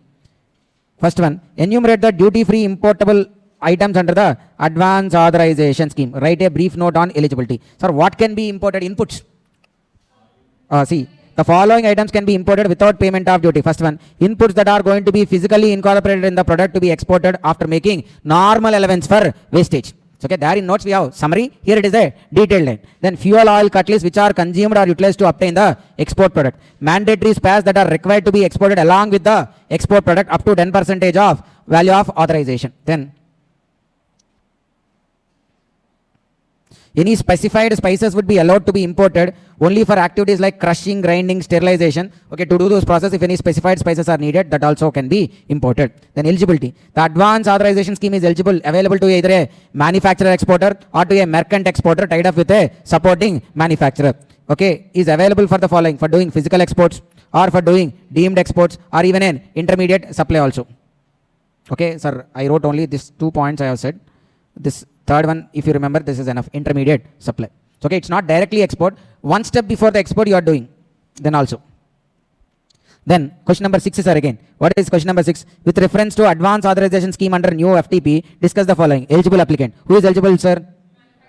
Advance authorization to a manufacturer exporter or merchant exporter tied up with a supporting manufacturer. And here another new point also added. See, Advance authorization for pharmaceutical products manufactured through non-infringing process shall be issued to manufacturer exporter only. This is, sir, what we have wrote in notes are like specific, general.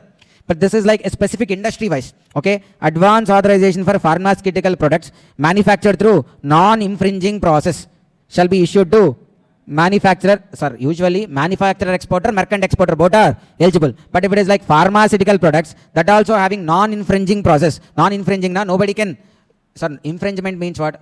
Copying their process and doing. Okay. Here pharmaceutical products which are manufactured through what? Non-infringing process. In such case, only manufacturer exporters are eligible for A. Supporting, merchant exporters are not eligible. Then advance authorization is issued for procurement of inputs for the following kinds. For doing what? Physical export, deemed exports, intermediate supply, and supply of stores to a foreign going vessel or aircraft. 4 points are again. For doing what you can export, you can import items, sir. For doing physical export, deemed export, intermediary supplies, and even supplies to a foreign going vessel. Validity period of import. How long it is valid, sir? 12 months. However, it is under deemed exports, not duration of project or 12 months, whichever is earlier. Okay, earlier or later? We wrote in notes earlier, right? Correct it, sir.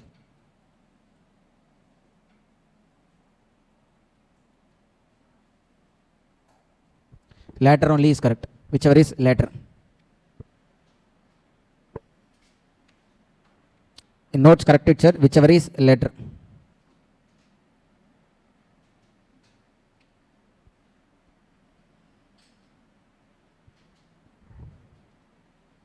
It's okay. Done. Then revalidation can also be made for a period of how many months? 12 months, but that is only once. Then analyze the advance authorization scheme with respect to foreign trade policy. Advance authorization is allowed to duty-free import of input which is physically imported in the export product. In addition, fuel, oil, catalysts which are going to be consumed in the process of export may also be allowed. Who is eligible applicant? Advance authorization can be issued either to a manufacturer, merchant exporter tied up with a supporting manufacturer. However, for pharmaceutical products manufactured through non-infringement, only to manufacturer exporters only it is allowed. Eligible supply, they can do physical export, intermediate supply, deemed exports, and supply to foreign going vessel. What is the basis for issue of advance authorization? Advance authorization is issued for inputs in relation to based on CON. If no CON available, on the basis of self-declaration or as per the prior fixation of norms by norms committee or on the basis of self-ratification. Okay, they will fix something and then you also will confirm that one. That is nothing but self-ratification scheme. An exporter who holds AEO certificate. Sir, AEO means authorized economic operators. Sir, authorized economic operator is like a status given to you. See, customs officers will verify your total production facilities, how you are complying with the customs rules, procedures, how your internal custom control system is there. They'll do assessment of all these things. Your track record, how do you do exports and imports, and then how your internal control system is there, how properly you are maintaining records and all. Based on that, they'll give you an AEO certificate. So AEO certificate, now it's like a VIP pass. So simply, sir, you are going into a temple. If you are a normal devotee, they'll search thoroughly. If you are a VIP person, you will go in a special line. Okay, they may not search you thoroughly also because they trust those kind of VIP people and all. Same way, if you are having AEO certificate, in importers and exporters, you are like a VIP kind of importer and exporter. Okay, because they believe you already had strong internal control system, strong track record is there. You are a genuine guy, they believe. Okay, then only they'll give AEO certificate under common accreditation program of CBIC. A status holder. Okay, so an exporter with AEO certificate is eligible for advance authorization, or a status holder with a 2-star and above status. Sir, for who AEO status who can apply? A status holder who is a manufacturer cum user holds a 2-star and above status, submits application for grant of AEO and also eligible to for apply this. Sir, next we'll understand even about the concept of status holder. At least you have 2-star status holder, then you are eligible to apply for AEO. If you are an AEO, then you are eligible to go for advance authorization also. However, DGFT may deny the authorization under this scheme to 2-star and above status holders based on risk management principles. Even though you are 2-star and above status holder also, but their risk management principle says like you are not eligible for advance authorization. Then simply they may deny even the advance authorization also. Then towards the end also another 2 questions are there, sir. The same question, sir. If you see question number 16, same repetition only. 16.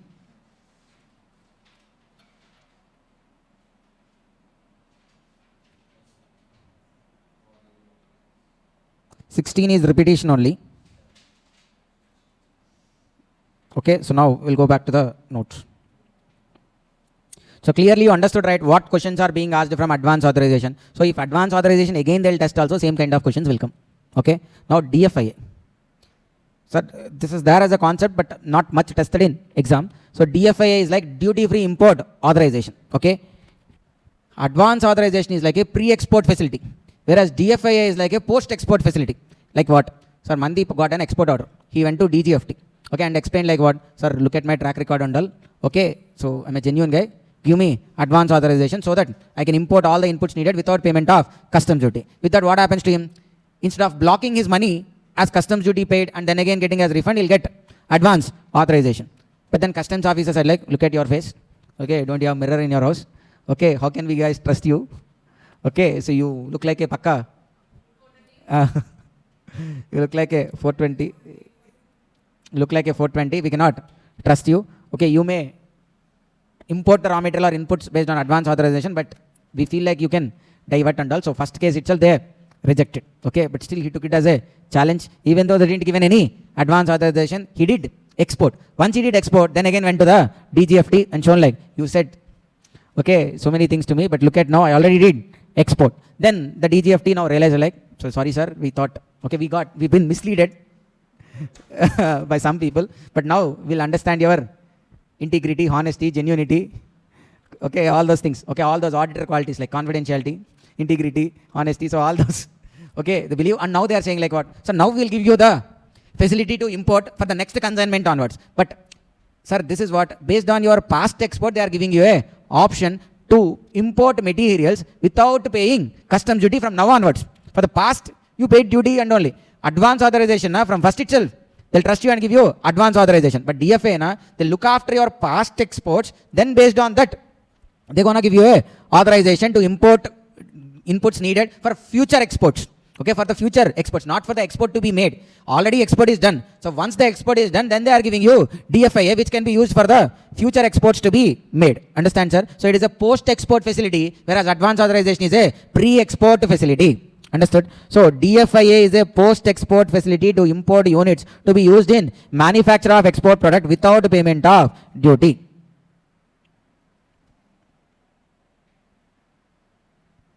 Then once this authorization is got, he has to do an export within 12 months from issue of authorization. Then value addition. Sir, there under advance authorization, how much value addition? 15. Here, 20% value addition has to be made. There, advance authorization, sir, 4 points are there. Okay, in notes we wrote only 2 points. If you look at like answer, authorization can be issued based on SION. If not SION, self-declaration. Or else as per the norms committee, as per the norms fixed by the norms committee, or by way of self ratification and all. Okay, so there are 4 options even if SION is not available. But here DFIA will be issued only when there is SION. Okay, for the product he is dealing, no SION. No SION, then no DFIA. Okay, then exports proceeds shall be realized in what? Convertible foreign exchange. Say is transferable, but advance authorization is not transferable. Why? Because advance authorization is a pre-export facility. They given that you will do export. But DFIA is not a pre-export facility. It is a post-export. You already did export. So it's not like you will do second export as a mandatory or not. If you do second export, use this to buy any, to procure any import material and all. If you don't have any second export or you don't need any import material and all, then you can transfer it to someone else. Nothing but you can sell it for some money. Okay. So export shall be realized in convertible foreign exchange. Holder of DFIA can procure inputs from indigenous manufacturer against advance release order. After realization of export proceeds, request for issue of transferable DFIA can be made within a period of 12 months from date of export or 6 months from date of realization of proceeds. Eligible exporters. Okay, sir, after realization of export, when this DFIA can be made as like transferable DFIA within 12 months from date of exports or 6 months from date of realization of proceeds, whichever is later. From export date 12 months or realization of proceeds from there 6 months, whichever is later. Then he has the right to convert the DFIA as a transferable DFIA. Then eligible exporters are same as advance authorization holders, and even inputs are also same as advance authorization. Who are eligible exporters are there? Manufacturer, exporter or merchant exporter tied up with a supporting manufacturer. Pharmaceutical companies which are having non-infringement clause, then in such case only manufacturing exporters are eligible. Then what are the inputs, sir? Fuel, oil, catalyst. Okay, first one is like inputs which are going to be physically incorporated. Fuel, oil, catalyst, mandatory spares up to 10% of CIF value. Fourth one, the goods which are going to be Only 3 only. Okay, then only BCD is exempted under DFIA. This is about what? DFIA. Important one only, asking for MCQ. Mandatory documents for import or export of goods into India has been brought down to 3. Sir, FTP is not just about encouraging exports and restricting imports. It's even about what? Like reducing the compliances, like streamlining the total import and export processes. Okay, so to reduce the compliances, to simplify the processes under export and import. That is also the objective of FTP. So one among them is what? They try to bring down the number of documents needed to do import and export. Okay, how many documents are needed, sir? Either for import or export. Currently 3 documents are enough. What are those 3? First one, bill of lading. Sir, bill of lading means it's a document given by the shipping authority.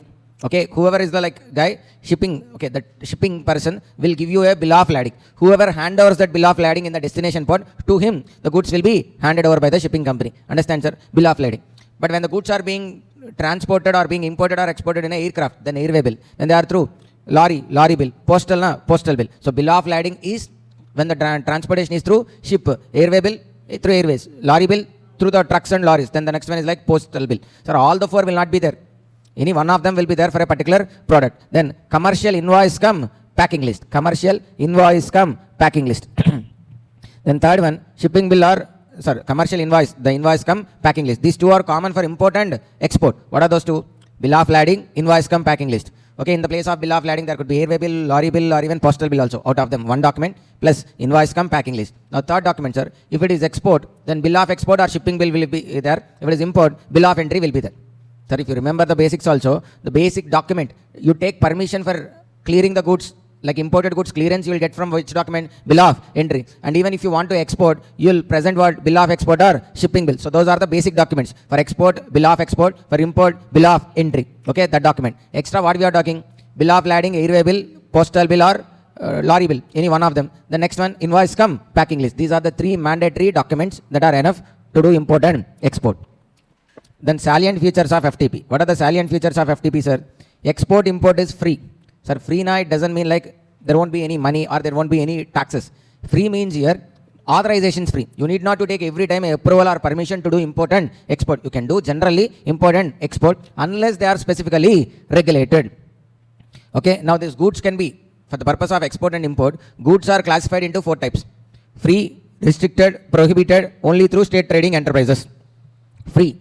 Free means no authorization needed. Without an authorization also you can do import and export. Restricted means what? Only with an authorization you can do import and export. Prohibited, only with authorizations also you cannot do import and export. What could be prohibited goods? Like narcotic drugs, like psychotropic substances, explosives, wildlife. Okay, any wildlife, animals and all, or else like the idols of God. So if any are being then, so those things are like what? Prohibited. Okay. Sir, for normal public and all prohibited. Sir, even though they are prohibited, if we take special approvals and all, then you may import them. See, you know, like Mukesh Ambani owns like a forest, Vantara. Okay, so there, like many rare species also will be there in the forest. So now how do they get all those rare species? From various foreign countries also, they'll bring certain species, like the certain breeds which were not there in India also, they'll bring them into India, and then there within that Vantara or the forest, they'll be taking care of them. Okay, now they'll get special permissions. Sir, I said like what? Wildlife is what? Prohibited. But still with certain permissions. Okay, not for the regular trade and all. Sir, they are not bringing them for trade or for regular usage. Okay, with a special cause they are bringing. So in such cases, even though they are prohibited, they may be allowed. Understand? Or if government itself needed, government itself want to bring certain kind of species into the Indian forest and all. So then government also can bring. Okay, so prohibited now, it doesn't mean completely we cannot bring. Okay, certain people can bring. Normal public like us can freely import and export the goods which are tagged as free. If they are restricted, we have to take an authorization and then can do import and export. So only these 2 are within our range. Free, restricted. You cannot touch prohibited goods unless you have something like such kind of things if you are doing. Then only through state trading enterprises. These are certain goods which are imported only by state trading enterprises. Now the question is, who are called state trading enterprises? ONGC is a state trading enterprise, sir. One best example for us, ONGC, and even Food Corporation of India. Sir, why this? Sir, ONGC, sir, you all know like out of our imports, 60 to 70% of our imports is nothing but crude oil. Okay, the oil, petrol, gas, these things only. Now, the whole petrol purchase is made by government only. From the government only, any private player in India has to buy. So, okay, they cannot directly have some dealers or directly they cannot do the transactions and all. Why? Because India is largely dependent on, so much dependent on this crude oil and all. So when this private players or if every person is doing their transactions separately, we are losing the collective bargaining power. So if all this import, if you are doing like, if it is did by one person, we are doing it in like volumes now. Otherwise, Reliance will buy some 5% of the share, IOCL will buy some 10% of the share. So then the amount is, the amount of crude oil we import is getting reduced. So then we cannot make a proper pricing or deal and all. Understand, sir? For that reason what? They will be traded through state trading enterprises to get a strategic advantage. Because considering the global relationships, some time back we used to purchase oil from Iran. Then due to global pressure, we shifted to Russia. Now again from Russia, we are shifting back our purchases to different other countries also. So okay, all this because of strategic advantages or strategic reasons. But if it is completely with private players, that shift and all and the bargaining and all cannot be made properly. That's why through state trading enterprises. Next one, food items. So any food items, if we are importing from other countries, okay, and again if it is allowed to private players to import these food items also without any restrictions and all, then what happens? The problem is like, you watched like Brothers movie. There what happens? Like they'll import fertilizers. Okay, fertilizers they'll import, and then it would be used as a cattle feed. Then with that, the cattle which has eaten that feed, okay, will become so bulky. Like, but it can give milk only for 3 years, 2 years only. Then it will die. It's okay. So like with those extra chemicals and all, so the milk, okay, they are doing that adulteration not at the time of manufacturing the product. It's also the time of cattle feed itself, they are adulterating the product. So now you'll get a milk which was had all these fertilizers thing and all. Now with that milk he'll manufacture one kind of complan kind of powder and all, so that if you drink within 6 months itself you'll see improvement. Kids will grow taller, sharper, stronger, all this. It's okay, but afterwards, sir, it has a side effects also. So 3-4 years only it works. Then afterwards again they'll have all those side effects and all. They'll become so sick and all. So now coming to the points are here. So to avoid, let's say private players only can import like that now, so they can buy any cheap product also where they have more margin, and that product will be experimented on us. Okay, and our country or our public life is at risk. That's why majority, the import of food items are only through Food Corporation of India. Okay, so that's why certain categories or certain items are restricted that could be imported only through state trading enterprises. Are you able to understand, sir? So how many categories are there? Free, restricted, prohibited, and only through state trading enterprises. Why these restrictions are kept? These restrictions are placed considering various strategic, health and other reasons. Exports are promoted through various promotional schemes like what? Advance authorization and DFI. There should be no taxes on exports. Yes, exports has to be encouraged. That's why there is no taxes. Then capital goods can also be imported at nil duty under EPCG scheme. Sir, under advance authorization DFI, if you remember, we have the authorization to import only inputs or fuel oil, catalyst or mandatory spares up to 10%. So, but in EPCG scheme, you will get an authorization even to import a capital good which is needed to produce an export product. Then EOUs and SEZs are exempted from payment of taxes on imports. EOUs, SEZs, they don't have any taxes also. And even deemed export concept also has been introduced in the FTP. So what are the features of FTP, sir? Once again, all the exports and imports are free. Free now, authorization free, unless specifically mentioned. Goods are classified into 4 types. Free, restricted, prohibited only through state trading enterprises. These kind of restrictions are kept considering various strategic, health and other reasons. So in general, exports are promoted through various promotional schemes, and there should be no taxes on exports. Capital goods can also be imported at nil duty under EPCG scheme. EOUs and SEZs are exempted from payment of taxes on imports. Deemed exports concept also has been introduced. Now state trading enterprises. What are called state trading enterprises, sir? These are governmental or even non-governmental enterprises. I already given 2 examples. Food Corporation of India, ONGC, those, okay. These could be governmental or even could be non-government enterprises, including marketing boards, which deal with goods for export or import.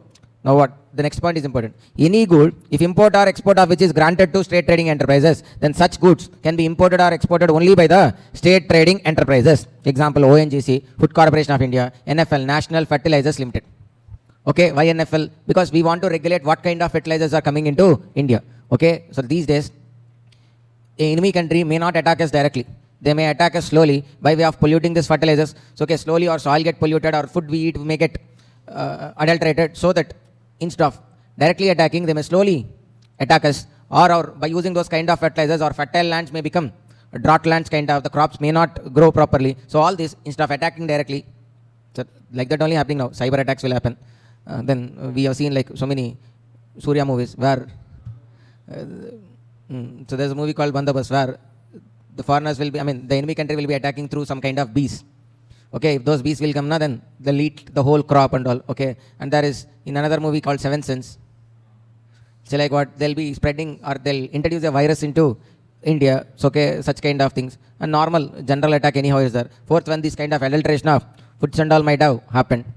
So okay, that's why to have that proper security and proper control, certain goods are imported, exported only through state trading enterprises.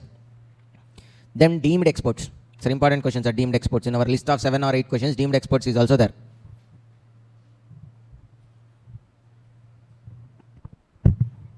Deemed exports. These are not physical exports. These are not physical exports where goods sent outside India. Instead, goods are sold or supplied within India. Deemed exports. Deemed exports means these are not physical exports. Physical exports, na physically good moving from India to outside India. In deemed export, the goods will not actually move from India to outside India. But what happens? See, instead goods are sold, supplied within India only. So we're gonna list out the points which are called as deemed exports. First one, supply of goods against advance authorization or duty-free import authorization. Sir, here there is a person, sir. He has advance authorization or DFIA. Sir, this person has an option to do what? If this guy is having advance authorization, what is the option he is having? He can import inputs duty free. Okay, both AA or DFIA holders. Instead of import, they can even procure goods indigenously also. So okay, they can procure goods indigenously also. In that case, what they gonna release, sir? Advance release order, they are being reduced and supplying inputs. Now, this indigenous manufacturer, he made a supply, right? So this supply we call it as what? Deemed export. Why? Sir, here this guy has 2 options. One to procure domestically, another to import without any payment of customs duty. But still, he preferred a domestic manufacturer only means this domestic manufacturer may also providing the same quality, okay, same quality of goods only. So now, because of this domestic manufacturer, instead of buying from foreign country, this guy is buying from domestically only. So because of that transaction, what happening? The foreign currency is being saved. So that's why this indigenous or domestic manufacturer will be encouraged by recognizing him as a deemed exporter. Okay, so this guy didn't send any goods outside India. He sent it to whom? He sent it to a guy who is having advance authorization or DFA holder and against an advance release order. So this also will be treated as what? Deemed export. Then supply of goods to units located in EOU, STP, BTP, EHTP. Sir, EOU means export oriented undertaking. STP means software technological park. BTP means biotechnological park. EHTP means electronic hardware and technological park. Okay, in the next page it will come, sir, somewhere like the full forms also. EOU means what? Export oriented undertaking. STP means software technological park. BTP biotechnological park. EHTP electronic hardware technological parks. If any supplies are made to these people, that will also be counted as what? Deemed export. Third one, supply of capital goods against EPCG authorization. Just like as inputs under AADFIA, if any capital goods are supplied against EPCG authorization. So this guy is a domestic person only. He is not sending any capital good outside India, but he is supplying to whom? To a person who is having EPCG authorization. Such supply is also counted as deemed export. So 3 points, sir, as of now. What are those 3? First one, supply of goods against a DFIA by way of release of advance release order. Supply of goods to units located in EOU, STP, BTP, HTP. Third one, supply of capital goods against EPCG authorization. Then supply of goods to projects or turnkey contracts. Projects or turnkey contracts. Sir, what does it mean by turnkey? Turnkey. That's only. Okay. So the contractor, if you'll get a contract, you should complete the project. Sir, I given you a contract. It's everything your responsibility only. The whole contract has to be taken care by you and you should make it ready. I'll just come with the key and just turn on. It should start and it should start working. So that kind of project where you'll not only just construction, any other like maybe some electrical work is there. That also you only have to take care. Okay, whatever needed to complete that project, 100%, everything you only take care. Then those kind of projects are called as what? Turnkey contracts. Supply of goods to projects or turnkey contracts financed by multilateral bodies. Multilateral bodies, na? For that, sir, the finance is given by World Bank or finance may be made by IMF, International Monetary Fund. So those are called as what? Multilateral bodies. So you are supplying goods to a project or turnkey contract where they are financed by multilateral bodies under international competitive bidding. So it means to construct that project, a Singapore company also made a bid. Indian companies, 3 companies made a bid. A Chinese company also participated. An Australian company also participated. But finally, the tender, the contract came to an Indian supplier only. That means what? This Indian supplier. So first of all, understand. Okay, let's say like in Amravati, in AP capital Amravati, like we have seen like so many constructions are going to be happen and all. Okay, CM used to tell always, right? So now let's say a particular skyscraper, like where it's a government related building or a skyscraper is being constructed in the kind of Burj Khalifa. Okay, I'm not comparing with Burj Khalifa, such kind of thing. Okay, if any such kind of prestigious any building or project is being constructed. For that, 30%, let's say, or 30, or for that the finance is given by World Bank. So when World Bank, IMF, these people will finance us, they'll put lot of conditions and all. Like what? You need to collect this much amount as like, okay, you need to generate revenue like this, because those people are concerned with their repayment. That's why they'll keep certain rules on us also. Okay, so multilateral bodies. See, understand, supply of goods to projects or turnkey contracts. So you are supplying to such kind of turnkey contract, but the contract state government is planning to give any person. A Singapore company may come, an Indian company may come, Chinese company may come. Whoever gives a better bid, better price, better quotation to him, the contract may be awarded. But let's say the contract was secured by an Adani. The contract is secured by Adani. Okay, don't ask why Adani, but for some reason it went to whom? Adani. But understand the reasons are here. When Adani got that contract,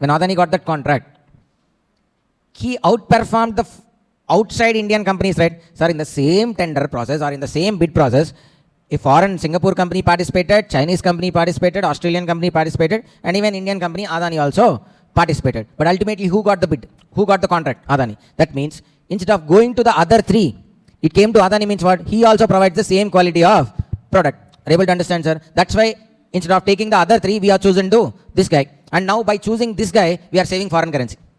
Otherwise what? If you are chosen a Singapore contract, Singapore guy, you need to pay it in dollars. Foreign currency has to be spent. Okay. So because of this Indian supplier who can provide the same kind of or same quality of service, okay, that's why we have awarded the contract to him, and because of him our foreign currency is being saved. So to encourage this kind of guys, his supply also will be treated as what? Deemed export. Okay. So here now see, this is like Adani Group in our example. It is supplying goods to a project or turnkey contract financed by multilateral body under international competitive bidding. Sir, bidding means what? This tender process. Competitive bidding, there will be competition. That also at what level? International level. So any global company or any company from the world can participate in that tender process. But in that, Indian company got secured a contract. Because of this Indian company, we are not paying the money in dollars, we are paying only in rupees. So our foreign currency is getting saved. That's why to encourage him, that is also treated as what? Deemed export. Then supply of goods to a project where import is permitted at zero customs duty. Okay, sorry, some person is constructing a project. For that project, there is a permission to import any good without payment of customs duty. So to such project, you are not sending goods outside India, but to such project where import is allowed at zero customs duty, to such project if you are supplying any goods, then your supply is also treated as what? Deemed export. Then supply of goods to UN. UN means United Nations or international organizations, because these people will have what? Foreign currency. They'll pay in what? Foreign currency only. Even though goods didn't went outside India, but still we are earning what? Foreign currency. That's why this is also treated as deemed export. Supply of goods to UN or international organization. And then supply of goods to mega power project, nuclear project, which involves competitive bidding. Okay, so we almost spend every year like thousands of crores on this nuclear power projects and mega power projects. Okay, supply of goods to mega power project and nuclear power project, which involves competitive bidding. Okay, so total how many points are there? Like 7. First one is what? Supply of goods against AAR, DFIA. Okay, then supply of goods to units located in EOU, STP, BTP, HTP. Supply of capital goods against EPCG authorization. Supply of goods to projects or turnkey contracts financed by multilateral bodies under international competitive bidding. Supply of goods to a project where import is permitted at zero customs duty. Supply of goods to UN or international organizations, or supply of goods to mega power project, nuclear project, which involves international competitive bidding. Sir, okay, you did deemed export. What's the benefit you will get? Just like as normal exporters, you are also eligible for advance authorization, DFIA, EPCG. You are also eligible for duty drawback. Come to workbook, sir. Sir, goods manufactured in India and supplies from DTA to EOU, EHTP, STP units will be regarded as deemed exports, and the supplier shall be eligible for export incentives. Okay. Supply of goods against advance authorization or DFIA. Okay, then supply of goods to units located in EOU, STP, BTP, HTP. Supply of capital goods against EPCG authorization. Okay, this one we didn't discuss. Supply of marine freight containers marine freight, marine sea freight those containers by 100% EOU, provided said containers are exported within 6 months by another 100% EOU. Then goods supplied by main contractor to subcontractors. Main contractor or subcontractor. What? Supply of goods to projects or turnkey contracts which are financed by multilateral or bilateral agencies, funds notified by Department of Economic Affairs under the international competitive bidding. Supply of goods to any project where import is permitted at zero customs duty. Supply of goods to mega power projects against international competitive bidding. Supply of goods to UN or international organizations. Supply of goods to nuclear projects through competitive bidding. Need not to be even international also. Okay, what are the benefits? AA, DFI are eligible. Deemed export drawback will be there. And domestic supplies to EOS would also be treated as deemed export. So these are the benefits. Okay. 13. Just like as what we wrote in the hand notes only, sir. Any other question is there? I think there may be a 10. 19 is also from that only. Okay, the same question. So, okay then. So now we are moving on to EPCG. EPCG. EPCG means what? Export Promotion of Capital Goods Scheme. Export Promotion of Capital Goods Scheme. So through EPCG, you are allowed to import of capital good duty free. Okay, including not just the BCD elements, sir, even IGST and CGST part is also exempt. IGST and cess part is also exempted. Okay, which are going to be used for, the capital good is going to be used for production, pre-production, post-production of export goods. Sir, understand? EPCG, what does it make? It allows import of capital good duty free. Okay, what to do with the capital good? It should be used for production, pre-production or post-production of a export good. It allows import of capital goods duty free for production, pre-production, post-production of export goods. Then authorization holder can import or can even procure goods indigenously also. Same as like AADFI, this guy also can procure indigenously or even can do import. But when you do indigenously, he'll also release an advance release order to the corresponding supplier. It will be counted as a deemed export. Here the authorization is valid for how many months, sir? 24 months from date of issue. Correct it. How many months? 24 months from date of issue. That means once the authorization is given, within 24 months, what you should do? Import the capital good. Then capital goods are subject to actual user condition till the export obligation is discharged. That means what? Until you discharge export obligation, sir, here they are giving you a benefit, right? What benefit they are giving? And EPCG, what is the benefit you are having? Without payment of duty. So government losing the tax money and still allowing you to import, right? So if they are doing a favor, you also do something for them, right? So what? For that they'll put an export obligation. How much export you should do. Okay? So only if you do a certain amount of export, then for the benefit they given, it gets justified. So let's say, sir, like a student studied like from LKG, from the first class onwards, the school fees is like 3 lakhs. Okay, so every year like 3 lakhs, 3.5 lakhs, like that he paid like till 10th, some 30 lakhs. We are not considering time value of money and all, just rough amount 30 lakhs. Then inter again in corporate colleges and all, there another 5 lakhs, 35. Then with this BTech or any degree, he spent another 50 lakhs he spent without time value of money. If you have considered all this, if the same 3 lakhs, if they have invested in mutual funds, now this 50 lakhs might become 5 crores by then. Okay, now he started working for 6 lakhs per annum means, is it worth? No, same way, when you spend, you will do worth, right? So government is giving you what here? Tax exemption. That means you have to do some benefit to the government. Okay, for that, they are putting certain target for you. You need to do minimum that kind of, that amount of export. That only we are calling it as what? Export obligation. Such export obligation, capital goods are subject to actual user condition until the export obligation is discharged. Until you reach that export target, you cannot give the capital good to anyone else. Only you should use it. Then export profit shall be realized in convertible foreign exchange. However, it is not necessary for what? Deemed exports. Then export to SEZ unit developers shall also be counted for what? Export obligation where proceeds are realized in foreign currency. Export to SEZ unit developers shall also be counted for export obligation where proceeds are realized in foreign currency. Are you able to understand, sir?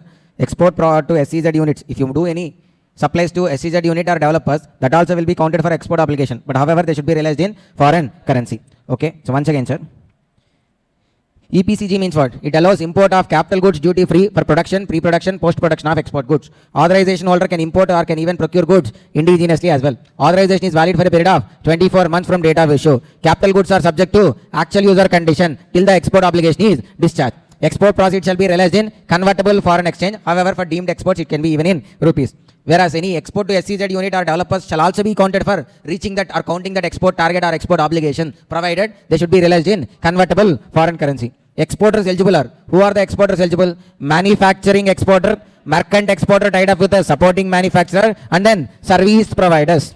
Who are eligible, sir? Merchant exporter, manufacturing exporter tied up with a supporting, merchant exporter tied up with a supporting manufacturer, and third one, service providers also. Under AA, DFIA, we didn't talk about service providers. Here, for EPCG, service providers are also eligible. Then, capital goods for the purpose of EPCG. What are called as capital goods for the purpose of EPCG? Capital goods. Capital goods may be in CKD or SKD condition. CKD na completely knocked down. SKD means semi knocked down. Capital goods may be in completely knocked down condition or may be in semi knocked down conditions. And then computer systems and software. Then spares, molds, fixtures and tools. Catalyst na batteries and all. And any other capital goods for project import. Sir, what is meant by project import means? You're going to start a project, and for that project, sir, just like as baggage project import also, understand what is the purpose of baggage. A passenger coming from foreign country may carry lot many things with him. So now it's not practically possible to assess each and every good separately. That's why they given a single rate. Okay, your baggage may consist of water bottle or a mobile phone or a chocolate. Okay, all these will be at a single rate only. The same way, you are starting a project. Your project require some 50-60 different kind of machines or equipment. Now all these need not to be assessed separately. If it is like under project import na, they will give you a single rate. That rate only will be applied on all those imports which are related to a particular project. So that is called as what? Project import. So capital goods for the purpose of EPCG. Which can be imported, sir? Capital goods in CKD, SKD, computer systems and software, spares, molds, fixtures and tools, catalysts, and capital goods for project imports. Then export obligation. Export obligation, the export target kept on you and how much is the obligation you need to achieve. See, there are two types. Specific export obligation, average export obligation. What is specific export obligation? Specific export obligation means capital goods imported or capital goods procured indigenously. So specific export obligation, that means what? Capital good imported or capital good procured indigenously. Capital good imported or capital good procured indigenously. And there is even two kind of targets are there. One is specific, the next one is like average. First we'll look after average. What is meant by average? Last 3 years, how much you are doing as export, the same export you should continue, the same level. Let's say every year you do some 10 millions as export. Now the same 10 million you should continue. Okay? About 10 million you should do. Now anything, that is called what? Specific export obligation. Now average level of exports made in preceding 3 years has to be achieved throughout the period. Sir, here the period might be 6 years or 6 years. All these 6 years, whatever the average of export you did in the last 3 years, the same export you should do in the coming 6 years also. That is called what? Average export obligation. Plus extra. Not just the average, if you do it's enough. Extra you should do what? Specific export obligation. How much? 6 times of the duty saved. Let's say the customs duty you got saved is like 50 lakhs. 50 lakhs into say 6 times na 3 crores. So the average which you are doing in the last 3 years, you should continue. Extra, in addition to that, how much export extra you should do? 3 crores, because which is 6 times of the duty saved. If at all the capital good is procured indigenously, then instead of 6 times of duty saved, you need to do 4.5 times of the duty saved, that also within 6 years. Understand, sir? Export obligation. Average obligation, specific export obligation. What is average? Whatever is the export you are doing in the last 3 years, such level of export has to be continued even in the coming 6 years. Okay? What is specific? You maintain average. In addition to the average, you need to do extra export. How much? 6 times of the duty saved in the coming 6 years. In the coming 6 years altogether, you should do 6 times of the duty saved. Not like every year 6 times. Okay? All the 6 years together, you maintain average plus extra 6 times of the duty saved, you need to do as export. Instead of import, if you have procured indigenously, then 4.5 times of the duty saved, you do extra export, it is enough. Average maintain and do extra 4.5 times of the duty saved. Okay. So now, obviously, you have 6 years time now. what you are saying, you are maintaining average, and coming to the specific, you are saying like I'll do it in the last year, I'll do it in the 6th year, like that you have been pushing that. Is that allowed? No. What they are saying means this specific EVO has to be achieved at least 50% in the first 4 years itself. Sir, how much is the duty saved for us? 50 lakhs. Into 6 times, 3 crores. So you cannot say like total 3 crores I'll do in the 6th year only. In the first 4 years itself, at least 50% of it. That means 1.5 crores of specific export obligation also you have to discharge within the first 4 years. The balance in the 5th and 6th years. Then true and proper accounts has to be maintained for 2 years from date of redemption. How many years, sir? 2 years. Then for discharge of export obligation, both physical and deemed exports also will be counted. Then incentive for early fulfillment of EVO. What is early fulfillment? So let's say you are an importer, fulfill this export obligation within half or less than half of the export obligation period. So what is the EVO period here? 6 years. Within half, like 3 years or within 3 years itself, what you did? You maintained the average and you already achieved 75% of specific EVO within first 3 years itself. Then what? They trust you. Okay, this guy within 3 years itself, if you did 75% of the specific means he can easily fulfill the conditions. So that time itself, you need not to wait 6 years. 3rd year itself, you can discharge him from the export obligation. Importer fulfilled EVO within half or less than half of the EVO period that he has achieved 100% of EVO average and 75% of EVO. Okay, specific EVO. Then his EVO is considered as what? Discharge. Then export obligation is considered as discharged.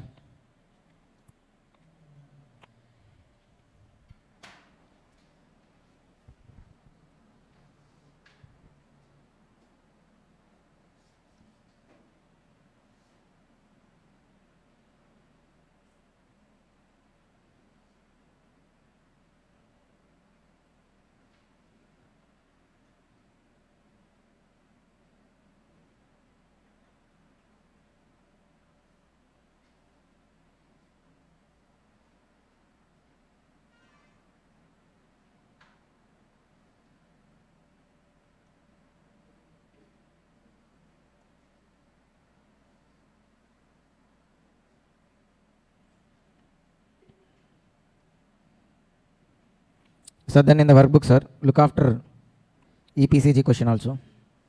So went through now. Okay. Then again, coming back to the material, the handwritten notes. The next concept we are having is about status holder.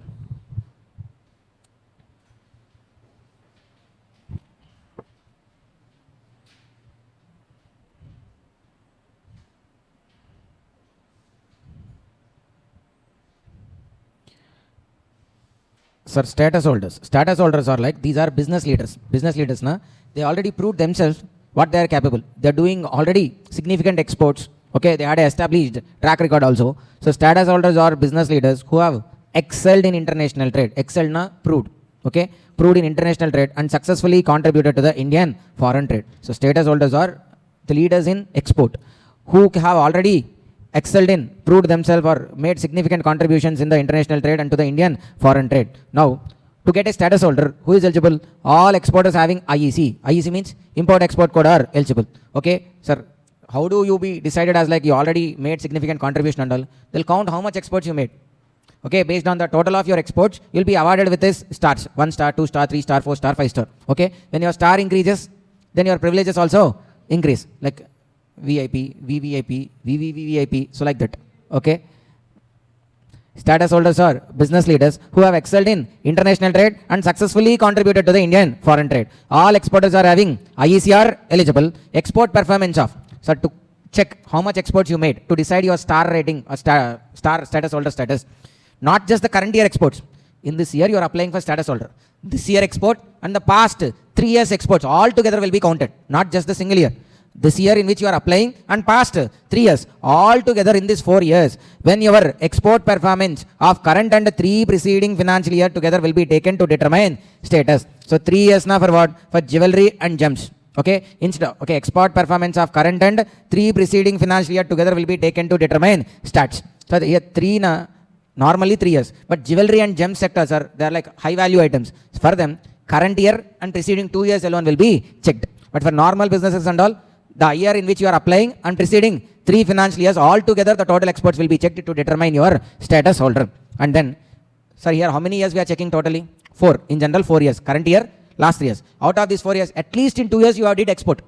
At least in 2 years. For granting status, export performance is necessary in at least 2 out of 4. For jewelry and gem sector, 2 out of 3. Then status category. What is the status? To achieve 1-star status, you should do minimum how much export performance, sir? $3 million US. If you do $15 million US, you'll get 2-star. $50 million US, 3-star. $200 million US, 4-star. And $800 million US, then 5-star. Do nothing. It's okay. 1-star, 2-star, 3-star, 4-star, 5-star. What are the amounts, sir? $3 million US, $15 million US, 50, 200, 800. 3, 15, 50, 200, 800. 3, 15, 50, 200, 800. Okay. Remember? Tell the duty drawback rates. Tell the duty drawback rates when the imported good is used for business purpose under section 74. With use. Yeah. So I understood only one thing, Nibanda. You were saying to him. Tell, what are the rates? You are saying now? First 3 how much? I'm asking about when they are you imported for business purpose. That one. Okay. ఏకసంతాగ్రహి అన్నావు ఏకసంతాగ్రహి అంటే తెలుసా ఒకసారి వింటే చాలు sir నాకు revision లాంటివి అక్కర్లేదు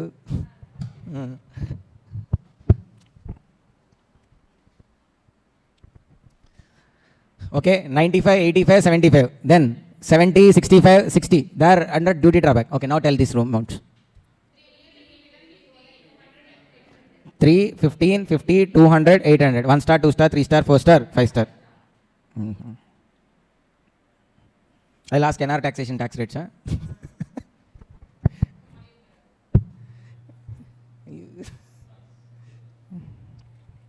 Deemed exports also counted. Deemed exports, sir, for this, to find out the export performance, even deemed exports also will be counted, not just the physical exports. Physical exports and deemed exports together, you should achieve this amount to get the 1 star, 2 star, 3 star, 4 star, 5 star. Sir, real exports, the physical exports, you'll get the currency or the consideration in foreign currency. But deemed exports, you'll get in what? Indian currency. Okay? But here, the performance is measured in dollars. So how to convert again the Indian currency into dollars? Deemed exports also counted. Then Indian rupee has to be converted into US dollar using CBIC rate as on 1st April of each financial year. For 4 years exports are there. So every year related exports, convert it into dollars using the CBIC rate given on the 1st April of each and every year. Okay? Then do the total and check for which status you are eligible. Export performance of one IEC holder not to be permitted to transfer to another IEC holder. It's not possible, sir, like what? Okay, let's say if you don't have money to buy 2 biryanis, you might buy 1 biryani and it could be shared. Same way, these 2 people, there are 2 people, one person will do some 1.6 million, another person also do some 1.6 million. So individually they will not get what? This status holder. That's why what they are saying, like, we both together will apply. So my 1.6, your 1.6, total 3.2. Such option is not allowed. If such option is allowed, then even in CMA also will ask. It's okay, I can't study 8 subjects. I will study 4. My friend will study 4. So together we'll get 1 rank or CMA qualification. So that 1 salary only we will.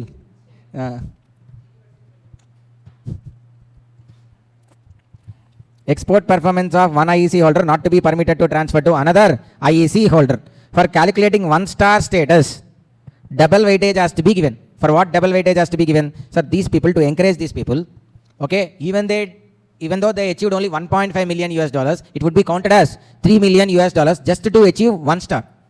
Okay, once they got 1 star, they'll not get again any double weightage and all. Okay, so now what is the meaning here? For these people to achieve 1 star, they need not to do 3 million US dollar export. Even if they do 1.5 million US dollar also, they are eligible for status holder. Who are those? MSMEs.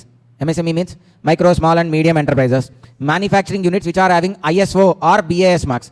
Sir, ISO and BS marks, these people are manufacturing quality products. That's why to encourage them. Third one, these are units located in northeastern, not eastern, sir, it's eastern. Units located in northeastern states plus Jammu and Kashmir and Assam. Then units of agri export zone. So all these 4 people will get double weightage. Nothing but even if they achieve 1.5 million US dollars also, they are eligible for. Even if they achieve 1.5 million US dollar also, they are eligible for status holders. So what are those points, sir? Once again, MSME, units which are manufacturing manufacturing units having ISO BAS mark, units located in northeastern states, Jammu and Kashmir and Sikkim, units in agri export zone. Then privileges. Okay, you have achieved status holder. Okay, what are the privileges you are having? First one.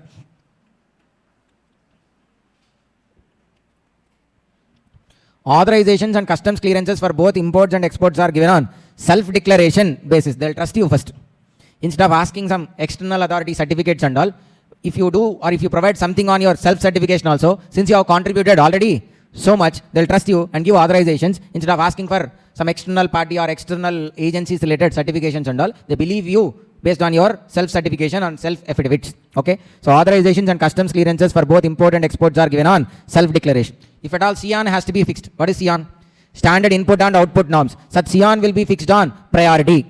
Fixed on priority within 60 days by the norms committee. So usually in case of exports, all the documents are transacted through banks because you don't know him personally. The customer who is there in the foreign country, that guy also don't know you personally. So mostly your bank will be transacting with his bank. Okay, so both these bankers will trust. Okay, based on that only the export documents will be negotiated and even the payments also will be transferred. But since if you are a status holder, you are already experienced in this field. Okay, so that's why what you can transact your documents or you can transfer your documents directly also, not through banks only. But the payment should be only through banks.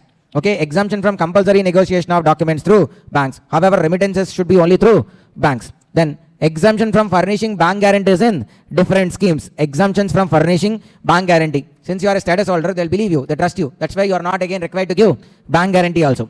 And if you are having 2-star and above export orders, you are having 2-star and above status holders, you are permitted to have your own private export warehouse.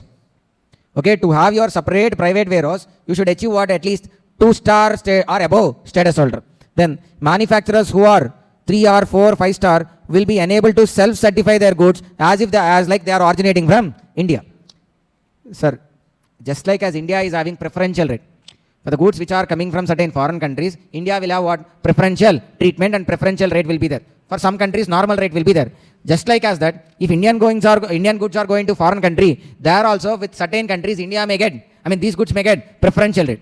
Okay, to get preferential rate, what are the conditions? The goods should be manufactured within the preferential area. Okay, those conditions are there now. So further, these manufacturers, 3-star, 4-star, 5-star status holders, if they say or if they give certification like these goods are manufactured in India, even the foreign governments also will trust that those goods are manufactured in India only. No other certifications are needed. What are the privileges, sir? Once again, authorizations, clearances on self-declaration basis only. CIAN will be fixed priority within 60 days. Then exemption from compulsory negotiation of documents through banks. Exemption from furnishing bank guarantee in different schemes. 2-star and above status holders are permitted to establish private export warehouse. Manufacturers who are also 3, 4, 5-star status holders will be enabled to self-certify their manufactured goods as originating from India. Then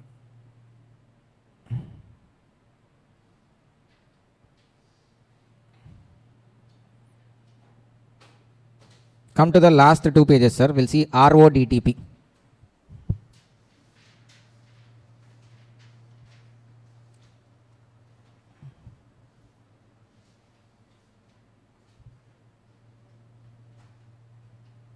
RODTP.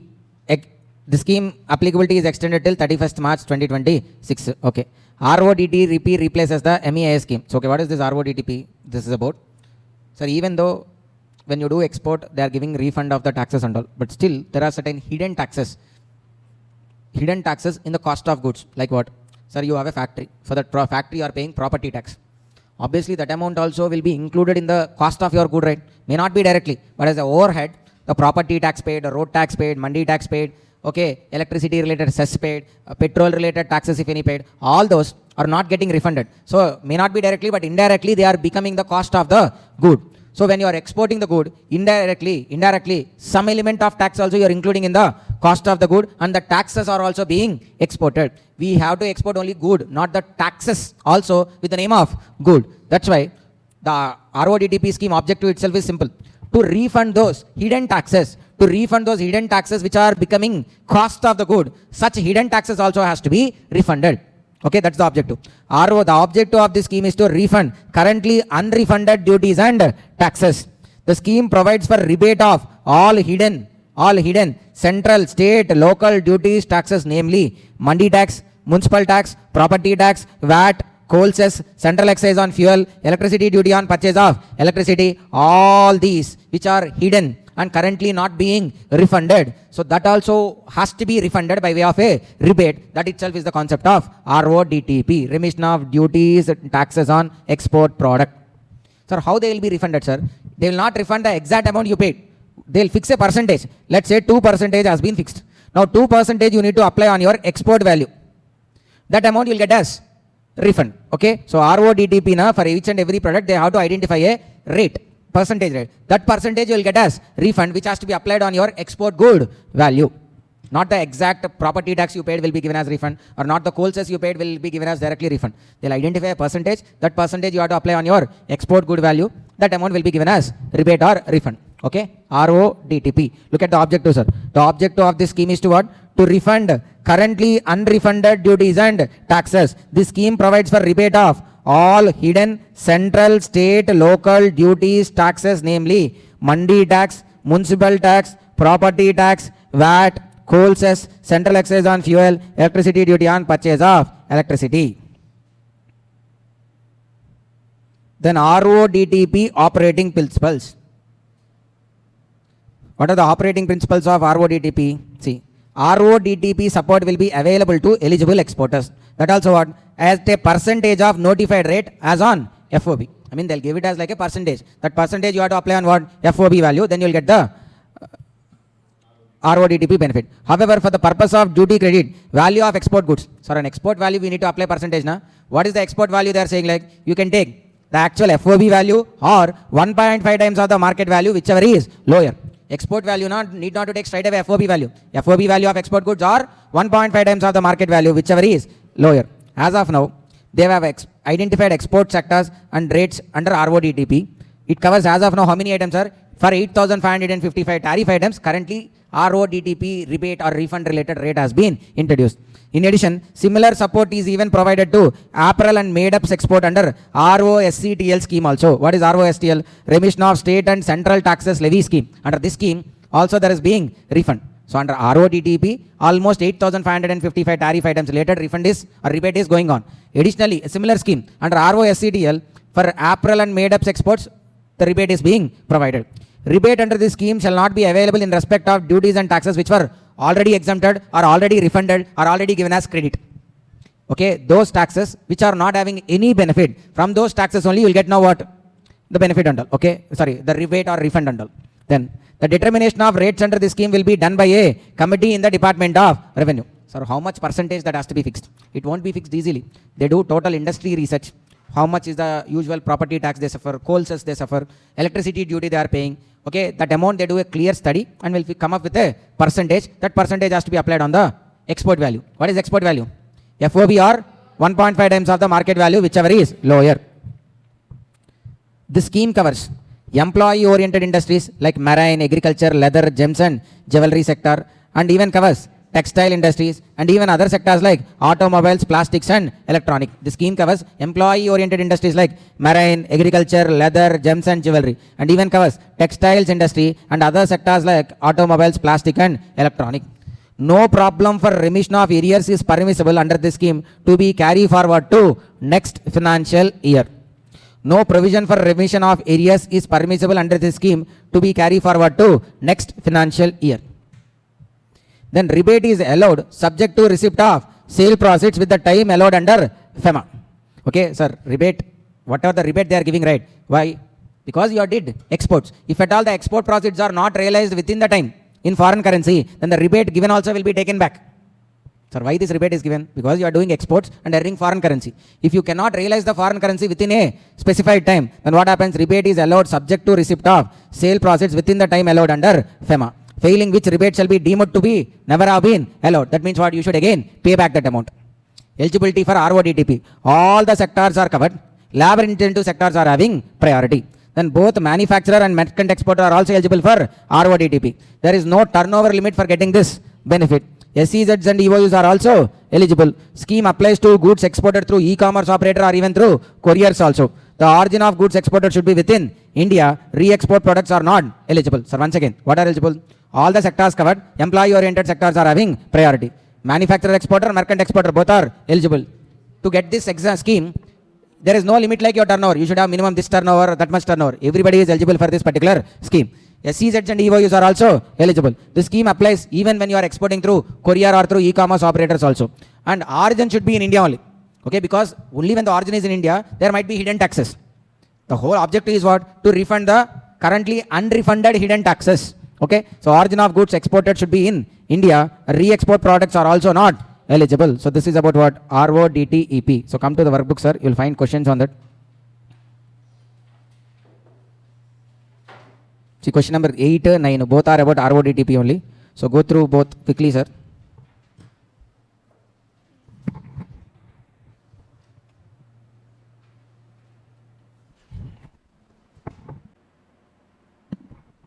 So the government has recently announced the scheme called what? RODTP, has made effective from 1st January with an intention to claim benefit manifested on shipping bills. Okay, objective.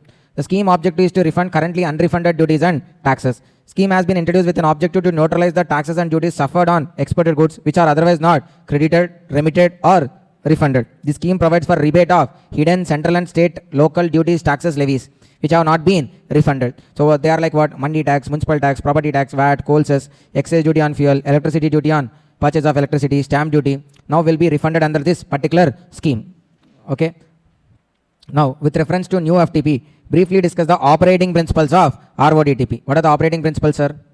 See, RODTP support will be available to eligible exporters at a notified rate as a percentage on FOB value. Rebate on certain export products will be subject to per unit value cap also might be there, not just a percentage. Okay. However, for the purpose of calculation of duty credit, value of export should be at least of the following: FOB value of the said good or 1.5 times of the market price. Okay. Identified sectors are currently how many, sir? 8,500, 555 tariff lines. In additional, similar support is being provided under ROSCTL scheme also under for apparels and made-ups. Then employee-oriented sectors like marine, agriculture, leather, gems are covered in the scheme. Other sectors like automobile, plastic, electrical also get support. The entire value chain of textile also get covered through RODTP and ROSTL. Then the rebate under this scheme shall not be available in respect of duties and taxes which were already exempted or remitted. The determination of ceiling rates under this scheme will be done by a committee which is under the Department of Revenue. Then no provision for remission of arrears or contingent liabilities is permissible under this scheme. Okay, sir, current paid taxes only will be getting. So, okay, any other past arrears are there that won't be refunded under this particular scheme. Okay, this rebate allows subject to receipt of sale proceeds within the time allowed. If not, then it is considered as no rebate has been provided. What is SION? Mention the basic requirements for fixation of SION. SION means what? Standard input and output norms. To get a certain amount of output, how much input raw material is needed is called as what? SION. But in detail, SION is standard norms which define the amount of input required to manufacture a unit of output for export purpose. To prepare one particular export unit, how much input is needed? Input-output norms are applicable for the products such as electronics, engineering, chemical, food, including fish and marine products, handicraft, plastic, leather products, etc. So for all of them, SION is applicable. SION is notified by whom? DGFT in the handbook, and it is approved by Board of Directors. In application for modification of existing SION. Sir, why to modify? Sir, over a period of time, the production processes may change. They may evolve. Or a product may undergo changes, and in a new way, the product might be presented these currently. Okay, for that, an application for modification of SION may be filed by manufacturer exporter or merchant exporter. The Director General of Foreign Trade, DGFT, from time to time issue notifications for fixation or addition of SION for different export products. Understand, sir? The fixation of SION facilitates advance license, nothing but advance authorization to the exporters without any need for referring the same to headquarters on repetitive basis. For fixation or modification of SION, following details are required. The technical details of the export product. I mean, how it is manufactured, what components are there, what ingredients are there. The technical details has to be provided, in which forms are Appendix 33. Details of export product has to be given. Then chartered engineer certificate, certifying that the raw materials are, the import requirements of raw material in the format given in Appendix 32B. I mean, first you should give the technical details, how it is processed, what inputs are needed. Then that has to be certified by even by a chartered engineer, that the process is correct, that kind of raw material is needed and all. Then production and consumption data of the manufacturer. supporting manufacturer for 3 licensing years. For the last 3 years, how you produced, how you consumed, how much is your normal loss, abnormal loss, all those details also has to be provided, which is duly certified by a CA or CMA. Okay, so then you'll get what? SION. This is the concept of what? SION, standard input and output norms.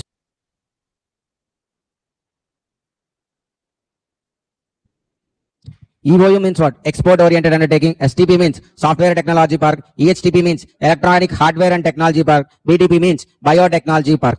Eligibility to start a EOU. If you want to start an export oriented undertaking, you should be a manufacturer or service provider. Okay, sir, you want to apply for the status of what? Export oriented undertaking.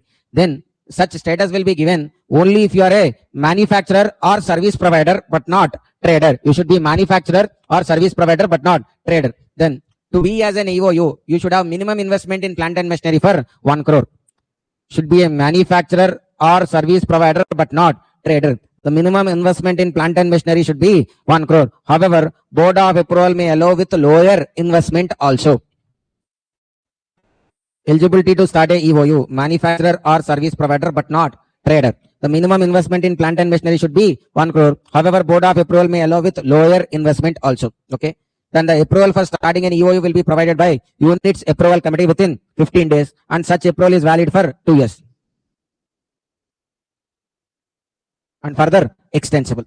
Okay. And this EOU, STP, EHTP, BTP, all these should be net positive foreign exchange earners. I mean, they do imports. On that, they'll spend foreign currency. And again, they do exports. But overall, if they do, the foreign currency they earned should be more than that of the foreign currency they spent. Okay. So, but this won't be checked year after year, sir. It will be checked cumulatively in a block of 5 years. When it's checked cumulatively in a block of 5 years, the total net positive foreign earnings they made should be, okay, they should be net positive foreign exchange earners. So, about EOU, sir. Who is eligible to be an EOU? Manufacturer or even a service provider but not trader. Minimum investment in plant and machinery should be 1 crore. Then approval for starting a unit will be provided by units approval committee within 15 days. Then, however, that approval can be extended for approval valid for 2 years, and it can be further extendable. They should be net positive foreign exchange earners. This is about what? EOU. Sir, EOU now, what is the name of full form? Export oriented undertaking. Now the question is, did they have to export 100% of their products? Since they are called as EOU, do they need to export everything what they have produced? No. They have some relaxations also. They can sell within DTA. But how much? See, if they are manufacturing a single product, how? If they are manufacturing multiple products. If they are manufacturing a single product, 50% of export value can be sold within India. So let's say, sir, your total export is like 100 crores. Then how much can be sold within DTA? 50% of 100 crores. That means how much? 50 crores can be sold in DTA. DTA na domestic tariff area, which is the India part. Okay. So if you do export of 100%, then out of that 100%, 50% can be done within DTA. So, okay, that much amount of DTA sales is allowed, and still you can be called as what? EOU. It's not like 100% you have to do export. If 100 crores you do export, out of that 100 crores into 50%, how much? Another 50 crores you can sell within DTA. No problem. Sir, what if you are doing multiple products? If you are doing multiple products, overall if you see, out of the total exports, 50% only you can do it in the DTA. Overall. But multiple products are there. Let's say A, B, C, D. Any particular product can achieve up to 80%. Sorry. Okay, not 90. An individual product can be done up to 90%. But if you check overall, it should be within 50% of the total export value. See, look at this example, sir. A person is manufacturing 4 goods like A, B, C, D. A, B, C, D. The FOB value is like 40, 30, 20 and then 10. 40, 30, 20 and 10. And DTA sales are like 5, 6, 7, 8 with respect to each product. So now check the percentage. Overall, we'll check first. Overall, what is the export value? 100 crores. Overall, what is the DTA sales? 26 crores. So that means overall, if you check, it is only 26% only they have sold within DTA. Overall, what is the limit? 50%. They sold here within 50% only. No problem. But specific also we need to check. Specific na, for any product, it should not achieve how much? 90%.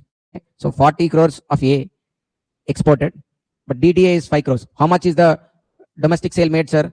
5 by 40. That means how much? 12.5%. Then FOB here for B, 30. Whereas DTA is 6 crores. So 6 by 30 na, 20%. C, 20 crores is the export value. DTA is how much? 7. So 7 by 20 na, 35%.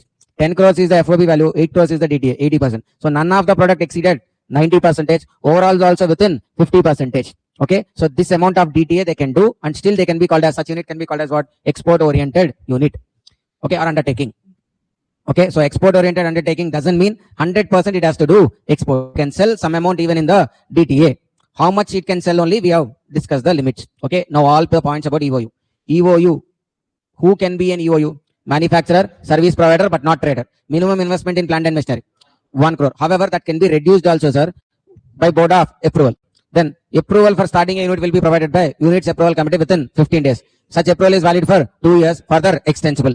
EOU, STP, HTP, BTP should be net positive foreign exchange earners, which will be calculated cumulatively in a block of 5 years. Sale to DTA, manufacturing of a single product, 50% of FOB value of export, multiple products.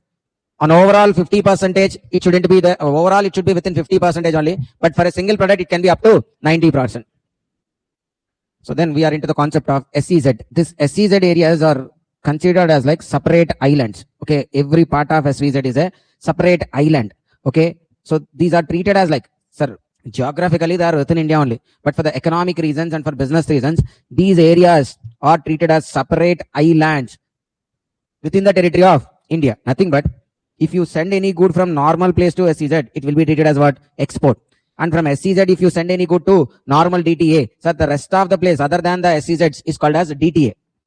Okay, the rest of India other than this SEZ place is called as what? DTA. So from SEZ to DTA, if anything is supplied into DTA, if goods are supplied, then that is called as what? Import. Okay, so why SEZs are treated as a separate islands? So even though they are logically within the country geographically, but still we'll treat them as like parts outside India. Why? Because by considering such a way, what certain exemptions, tax benefits they're gonna get, because they are treated as like a part which is outside India. So the regular rules and all, taxation laws and all may not be applying. So what is one thing? Second thing, sir, here what SEZ offers now, sir, let's say, sir, you want to develop a factory in a rural or in a place like away from the towns and all, because you do a lot of emissions and all. So obviously the permissions you'll get only when it is like away from the cities and all. But the problem is like there, like some deep forest now, you need to lay roads for it. You need to bring electricity connections to it. You need to bring water projects to it. And again, to like to get the wastewater to be supplied also, you need to again construct the pipelines and all.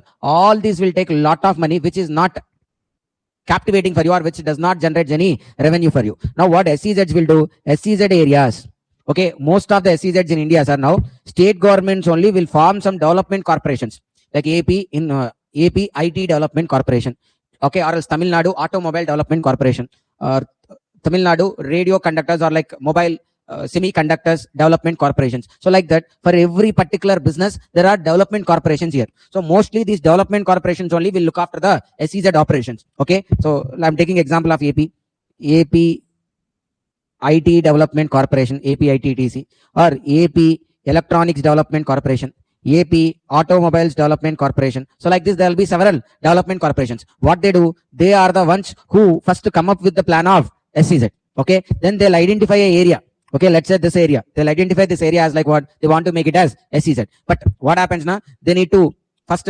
send a policy to the state government. Then to state government, it will be forwarded to the central government. Sorry, there's something like board of approvals will be there. To the board of approval. Once board of approval approves, then central government will notify it as a SEZ area. Okay, sir. If this area notified as SEZ, what happens? Now this, to this development corporations, state government will allocate certain funds. With that funds, what these development corporations will do now? First, they'll lay roads and divide it into plots. Okay, they'll lay roads and they'll connect electricity. They'll provide water facility. Okay, and these plots also they will develop. Like what? So let's say like if it is like hills and all. Okay, they'll make the land as like plain.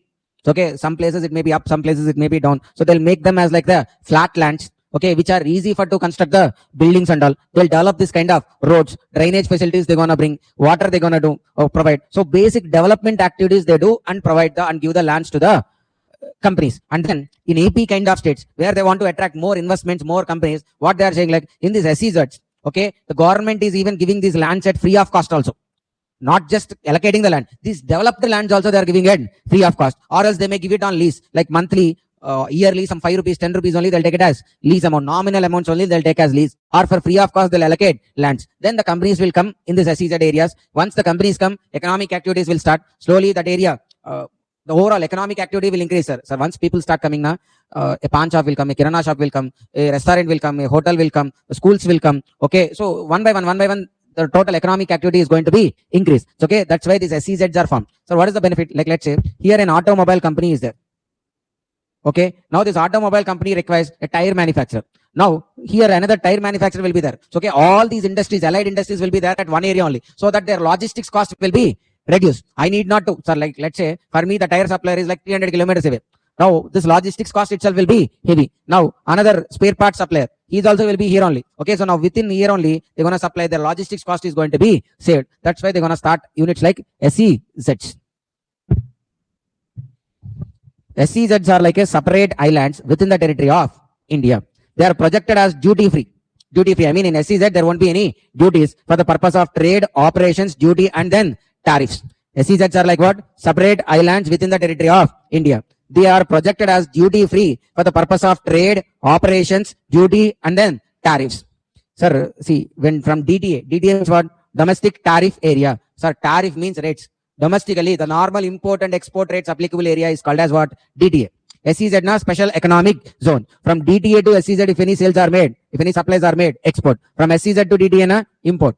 Approval mechanism of SEZ. See, SEZ approval mechanism is a single window process. You need not to. For SEZ approval also, sir, they need not to visit multiple offices and all. So at one place only all the approvals will get done. So SEZ approval mechanism is a single window process provided by a 19-member board, SEZ approval board. See, first SEZ developer. Sir, there are certain private SEZ developers also in states like Maharashtra and all. Okay, there could be private SEZ developers also. But states which want more investments, want to attract more companies to come into their states. Sir, originally these SEZ developers are like private people only. But later, afterwards, these governments want to start attract investments into their countries. That's why state governments only started forming like development corporations. Then these state development corporations will form a SEZ. Okay, they are starting the proposals. So SEZ developers, they could be corporations of state government.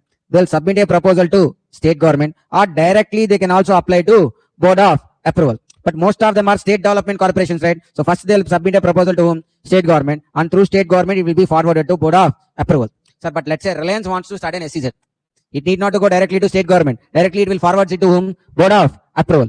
Okay. So SEZ developer may submit a proposal to state government and forward it to board of approval. Then SEZ developer or SEZ developer itself can directly apply to board of approval. Sir, in state government route, now what does the benefit means?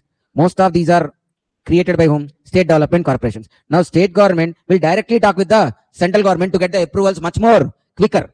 Okay, then board of approval will give approval, and such approval is sent to central government. Then central government notifies such area as SEZ.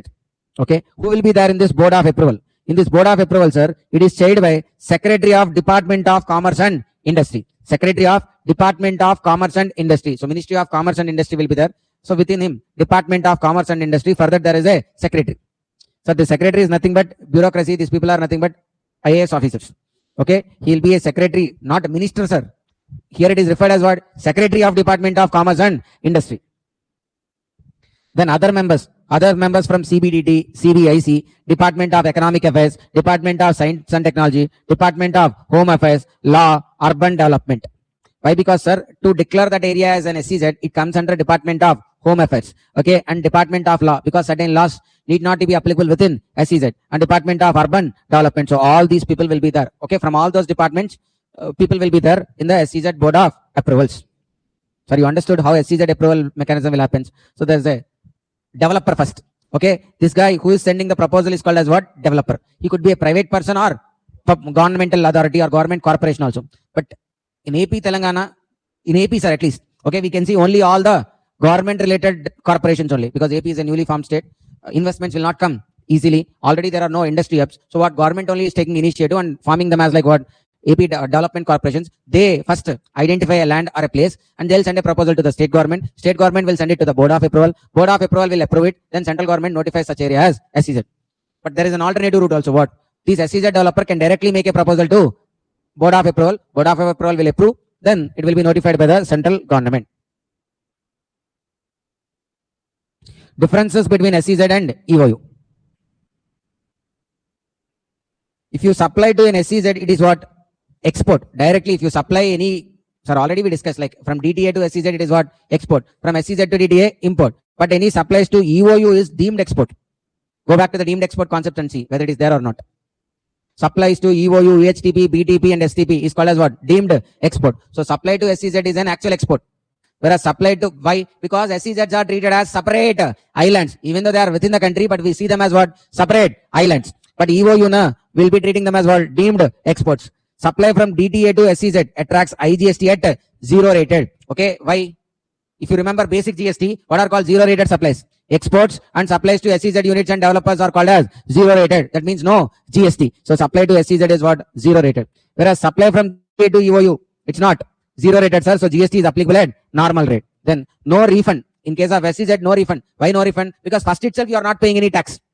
Any supplies made to SEZ is what? Zero rated. Since you are not paying any tax, no refund also. But supplies to EOU, refund of GST is allowed. Why refund? Because originally when you make deemed export, you are supplying to EOU and all, duty GST is collected normally only. But since you made a deemed export, sir, supplies to SEZ is, EOU is what? Deemed export. Since you made a deemed export, you are subsequently eligible for refund. And such refund can be either collected by supplier or recipient, any one person only. Then SEZ can be set up only in a designated area, whereas EOU can be set up anywhere. Sir, EOU is not, it's not hub of units, one particular unit only. It can be anywhere in the India. Sir, your factory itself can be converted into EOU. Okay, your factory itself, when you are doing exports and satisfying other conditions, your factory itself can be converted into what? EOU. Your factory can be there at any place or any location, no boundary at all. For SEZ units, no specific minimum investment is required. But for EOUs, minimum, how much investments are? 1 crore in plant and machinery. However, the board of approval may reduce the or may lower the investment amount. Export and imports customs clearance is achieved within the zone itself. So within SEZ itself, there will be a customs office. There itself, the import and export clearances will be there. But whereas for EOU, sir, for clearance of import consignments, a fast track clearance scheme is available. Okay, they ought to do the clearances and all normally only, but for them, a fast track clearance scheme is available. So difference between SEZ and EOU. Come to the workbook, sir.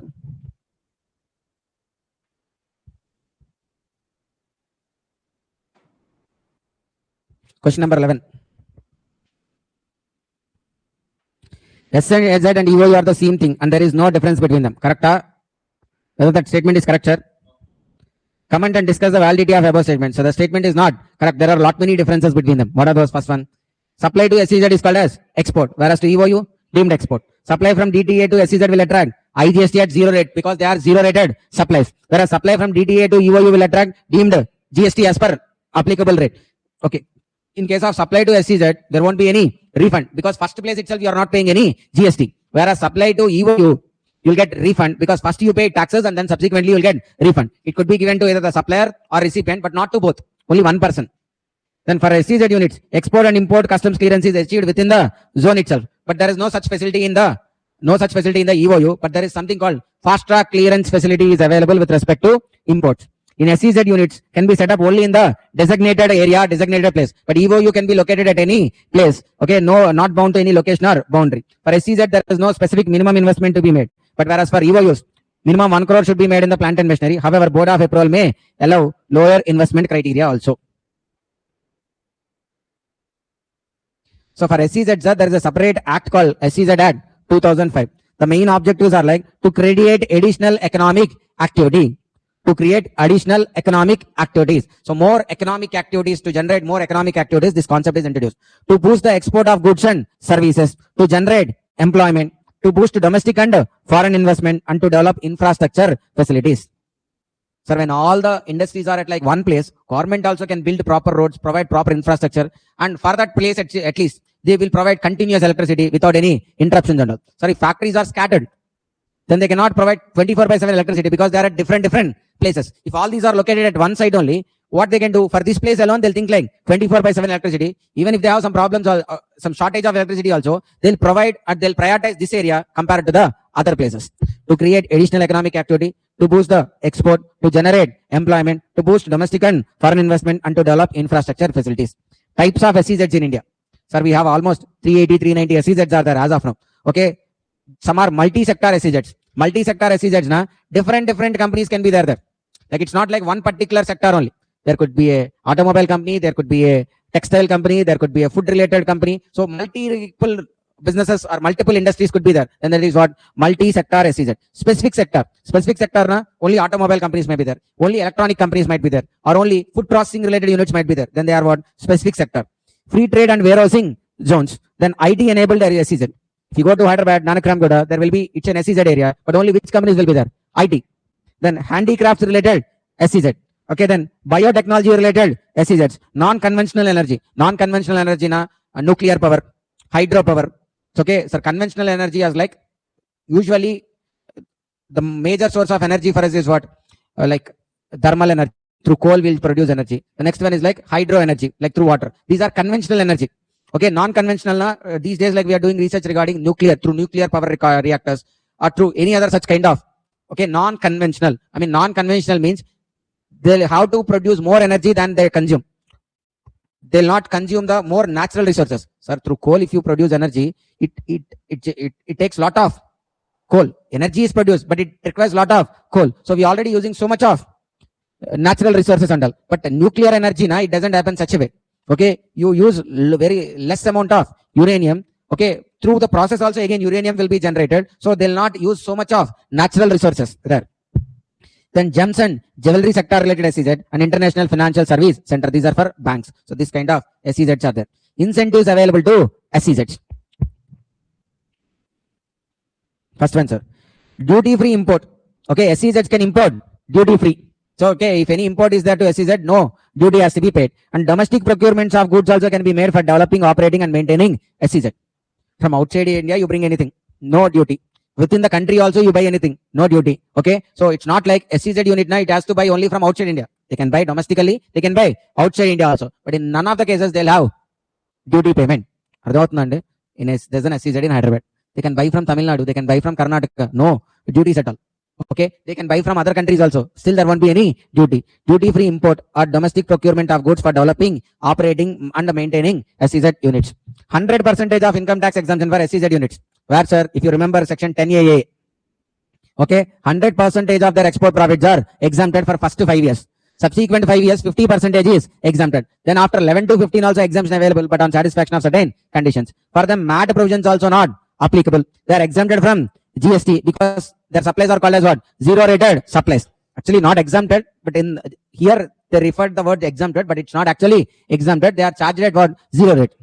Single window clearance for central and state level approvals. You need not to go for number of offices. At one place only, all the central and state approvals will be there. 100% FDI is allowed. So, okay, even a foreign 100% FDI means what, sir? In that company, 100% investment can be made by a foreign company itself. Then there is no need of a license for import. Many SEZs offer developed plots and ready to use space. And SEZ units are also eligible for MES, SES and even RODTP schemes also. Okay. So hidden taxes for them also will get refunded. So again, what are the incentives, sir? First one, duty free import and procurement of goods for developing, operating and maintenance of SEZ units. 100% of income tax exemption on export income for first 5 years. Subsequent 5 years, 50%. 11 to 15, another 50%, but satisfaction of conditions. MAT exempted, zero rated supplies, single window clearance for both central and state. Okay, then manufacturing sector na 100% FDI allowed. There is no need for any specific license to do import. Many SEZs offer developed plots and ready to use space. SEZ units are also eligible for MES.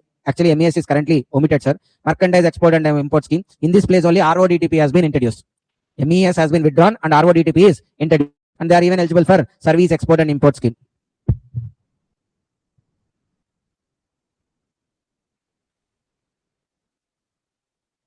Sir, look at question number 12, sir. Read it. Sir, this 265 number is like long back. Currently, we searched in 380 something is there. Highest number of SEZs are there in Tamil Nadu. Here you could see. Yes, Tamil Nadu is having 51. Telangana is having 38. Andhra Pradesh is having 25. West Bengal is having, see, first place in SEZs, Tamil Nadu. Second place in SEZs, Telangana. How many are there? 38 are there. Third place is like Maharashtra. Maharashtra is also having 38. Fourth place is like Karnataka, 37. Fifth place is like Andhra Pradesh, 25 SEZs are there. Then sixth place is like Gujarat, 21 SEZs are there. West Bengal. So, okay, these are the number of SEZs. SEZ is a specially dedicated zone built by the nation for business. An SEZ is developed by a nation to promote the economic growth. Companies set up in SEZ get relaxation on the taxes and other benefits and incentives also will be given. Okay, and ease in transportation, because the allied industries also will be there itself. Okay, and the Kandala SEZ was the first SEZ in 1965 near Kandala Port, Gujarat. Approximately there are 265 operational SEZs. Highest number of SEZs are there in what? Which state? Tamil Nadu. Then the provisions relating to SEZ are contained in SEZ Act. SEZ is like a separate island. They project themselves as duty-free area for the purpose of trade, operation, duty, and tariffs. Okay, SEZ to DTA, it is treated as what? DTA to SEZ, it is treated as like import, and SEZ to DTA, it has to be treated as what? Export. Any proposal for setting up an SEZ unit in the private joint sector is routed through concerned state government, who in turn forwards the same to Department of Commerce. A SEZ is a specifically marked territory to enclave with the national borders of a country that has more liberal economic laws than that of the rest of the country. Many incentives. What are the incentives, sir? Duty-free import and domestic procurement. 100% of income tax, 5 years and all. Exempted from MAT. They are treated as zero-rated supplies. Single window clearance. No need for license to import. 100% FDI investment in manufacturing sector. Profits earned are permitted to be repatriated freely with no need for any dividend balancing. They can repatriate to their country also. There is no need of separate documentation. Many SEZs offer developed plots and ready-to-use space. SEZ units are eligible for MES, SES, and RODTP duty credit scripts. Then, sir, there's another concept also within like SEZ only, like what? Benefits to SEZ.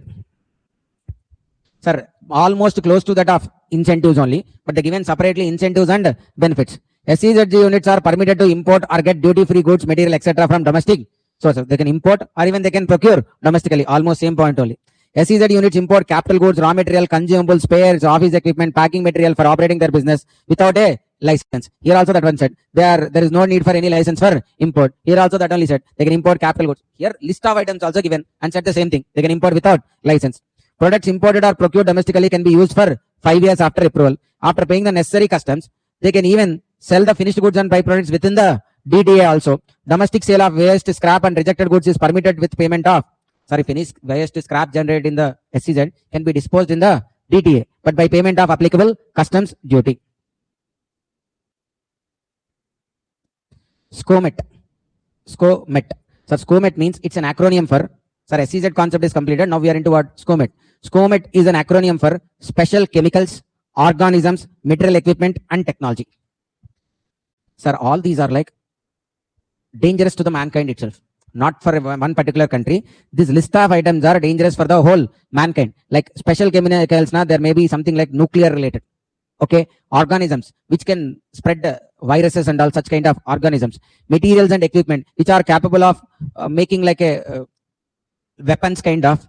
Okay, like which can help in the war and all. Technologies, these cyber technologies and all which can attack the other countries and all. So these are certain things which has to be watched so carefully, which the enemy country may destroy the other country by using these kind of things. So such kind of list is called as what? SCOMET. Special chemicals, organisms, material equipment and technology. Okay. Sir. So actually, this is a list which is actually framed by the like World Trade Councils and all. Okay. They have identified these are threat not to one country. So these kind of imports has to be regulated. Sir, we watched Durandar. There we have seen like what? Like there'll be like, see, when there is no restriction by government, no proper check by governments, these terrorists and all will get their guns, weapons and all much more easily. Once they get the vehicle, sir, in democratic government, if the people or the military is having guns, then the military will follow a certain commands and all. Okay, considering the other country pressures and all, they may somehow resist themselves. But when these Naxal group or when these terrorist groups are easily accessible to this kind of weapons and all, they can destroy things much more easily. There is no specific control over them. That's why what they are thinking. So these explosive content, these explosive materials and all shouldn't be easily available to that of these kind of civilians or to the normal public and all. That's why they do more restrictions and all. To provide more restrictions only, this has been kept as a list called what? SCOMET. See, export of dual use items. Export of dual use items. Sir, uranium is a dual use item. Okay. So if you are following the war and all, why US has started war with Iran? I mean, at least what reason they have said? Simple reason. Iran is having this uranium resource. With that uranium, if they do enrich like they do processing and all, when the uranium is get enriched to 80%, it has the nuclear capability. I mean, it can be used as a nuclear explosive. Okay. So that thing, okay, since if they get nuclear power, what US is saying now, if Iran is having nuclear power, it may be a threat to other countries and all. So we want to destroy their nuclear power facilities and all. But the thing to remember is like US is having already 1,000+ nuclear weapons. And then it is destroying Iran capability of having a nuclear weapon. Okay, that's the point here. Now, the point is, how do Iran got uranium then? Sir, uranium is not available in each and every country. Okay, it is only available in certain states like certain countries like Russia, and a few more countries only uranium is available. Then how Iran got the uranium reserves? Even India also got uranium. We also don't have. Sir, you know that India is a nuclear country. We have nuclear weapon, but we don't have any uranium reserves available. How do we got uranium then? Okay, the same thing is like uranium is a dual use item. Okay, by using uranium, you can even generate nuclear power. If you divert it, and you can use it for nuclear weapon generation also, uranium. So such kind of export of dual use items, uranium, it can be used for power generation also, nuclear power generation. It can be used for what? Nuclear weapon also. Such kind of dual use items has to be restricted, or there should be a track of how much is being traded. Dual use items, including software and technologies, okay, having the potential civilian and industrial applications, okay, as well as use of weapons of mass destruction has to be regulated. So these things has to be what? Regulated. Okay, so it is these. Sir, how do they regulate? Either these are kept under prohibited category. So let's say I want to import uranium. I had a supplier, but can I import uranium? No, uranium will be under the prohibited goods list. Only government, that also with proper approvals, government can import uranium. We people cannot import uranium. So it is either prohibited or is permitted under an authorization unless it is specifically exempted. Okay, so what is SCOMET list? SCOMET list is nothing but our adoption of this kind of list which is made by the international bodies and all. That list, once we adopt, we named it as what? SCOMET list. Okay, this SCOMET will do what? Will regulate them. Okay, we'll either keep them as prohibited list or under the regulated list. Okay, accordingly, SCOMET list is our national export control list of dual use items. Okay, munitions, na this explosives, and nuclear related items, including software, and it is aligned na in line with the control list of all multilateral export control regimes and conventions na treaties. Export promotion councils. What are export promotion councils? These are set up to promote and develop exports. Each council is responsible for a particular product and service. Sir, export promotion councils. Let's say, sir, in a particular area, they do this hand weaven saris. Now, this hand weaved saris is, let's say, they are having demand in the foreign countries also. Now, there will be export promotion council which try to export or which try to bring more market to this hand weaved saris. Sir, what export promotion councils will do? Sir, you started a small factory where you have some 20-30 workers, and with them you do this weaving of saris and all. But you don't know where the saris are having demand. Even though you don't know how to approach them. Okay, you don't know how to make a trade with them. Then these export promotion councils will guide you, like how to contact them, how to reach them. In the process of export of goods also, they're going to guide you. So those are called what? Export promotion councils, set up to promote and develop export. Each council is responsible for a particular product or service. They even act as registration authorities to issue registration cum membership certificates. Registration cum membership certificate is required for applying authorization.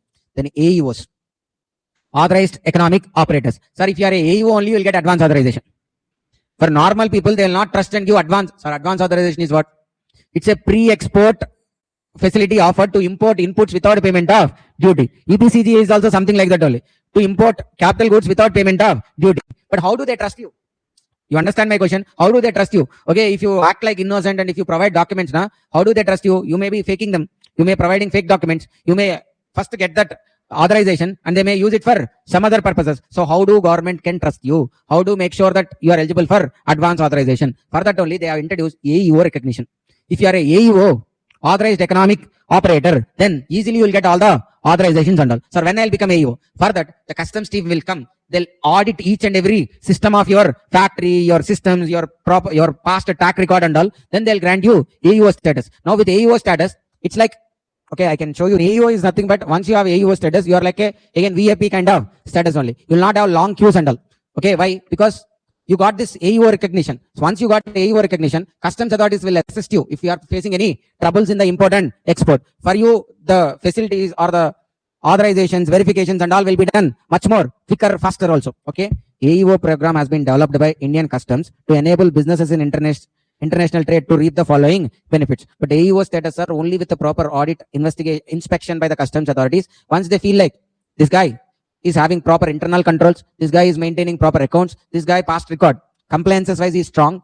Okay, he'll not do any kind of fraud or tax evasions and all, then they'll grant you AEO status. With AEO status, what you'll get? Your supply chain is secured from point of export to import. So let's say, sir, your seller, you are buying raw material from a person. If your raw material supplier is having AEO status, then you can buy goods much more easily. or else you are having AEO status, then the foreign buyer can trust you much more easily because the government itself is certifying you that you are a AEO, you are having AEO status, so that your business will improve. You'll get more orders. Secured supply chain, ability to demonstrate the compliance with security standards. Sir, once you are having a AEO, it's like a proof of your standards. Are you able to understand, sir? Sir, what is like CMA certificate to us? It's a demonstration that he know accounts, he know tax. Okay, he's good at finance.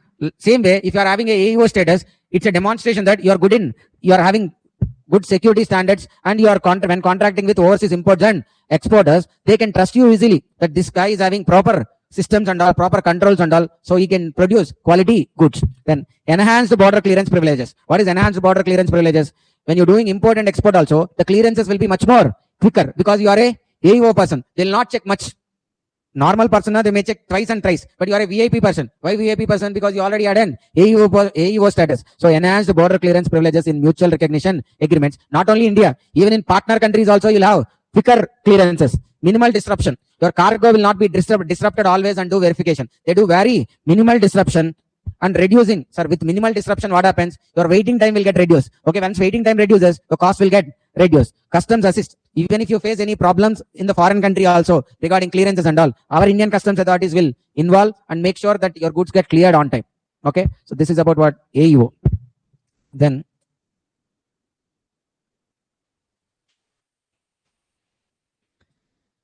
we have these points, sir. Provisions related to import of goods.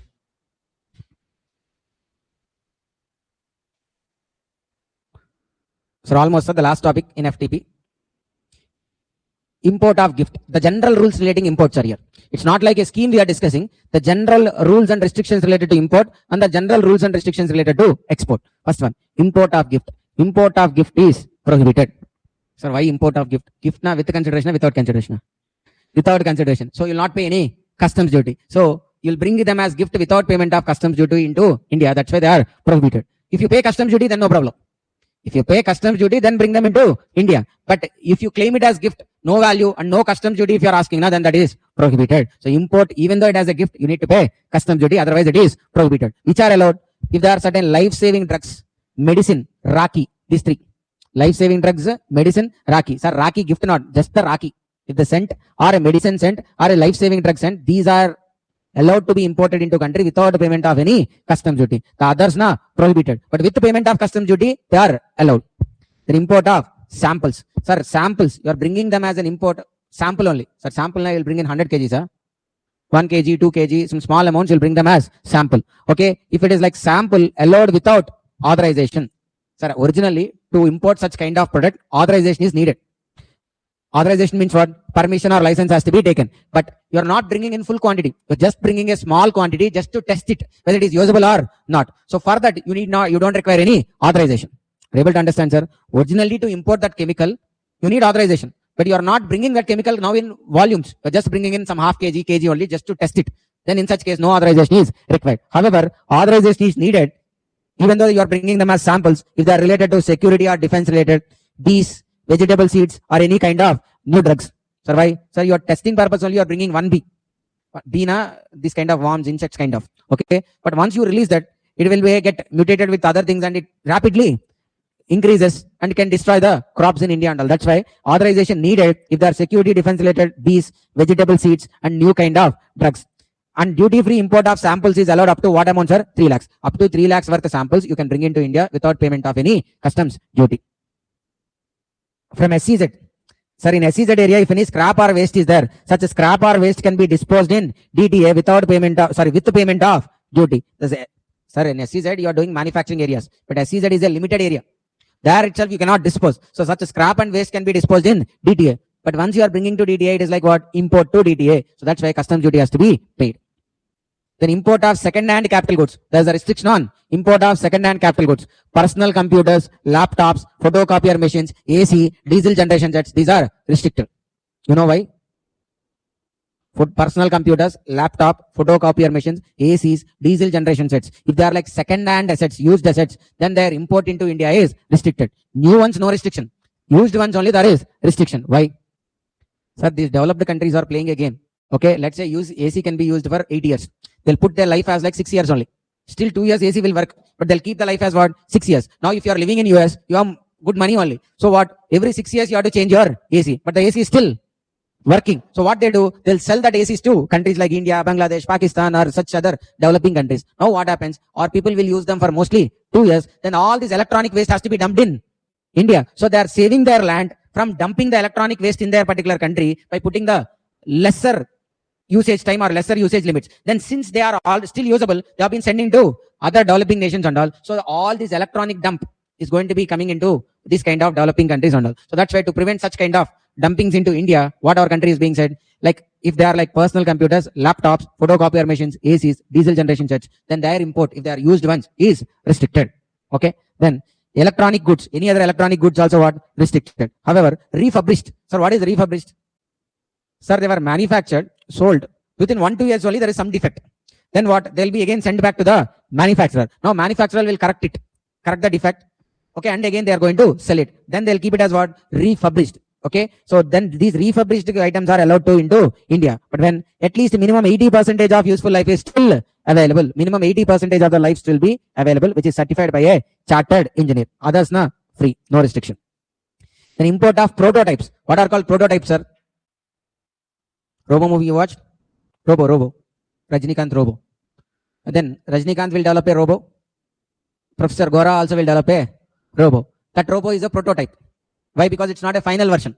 Okay, it just takes certain commands only. It can slowly walk. If you do multiple commands, it may misjudge it and do something wrongly. That's called what? Prototype. Such prototypes can be imported into India without any duty payment. So why? Sir, if you want to do research, every time you need not to start from scratch.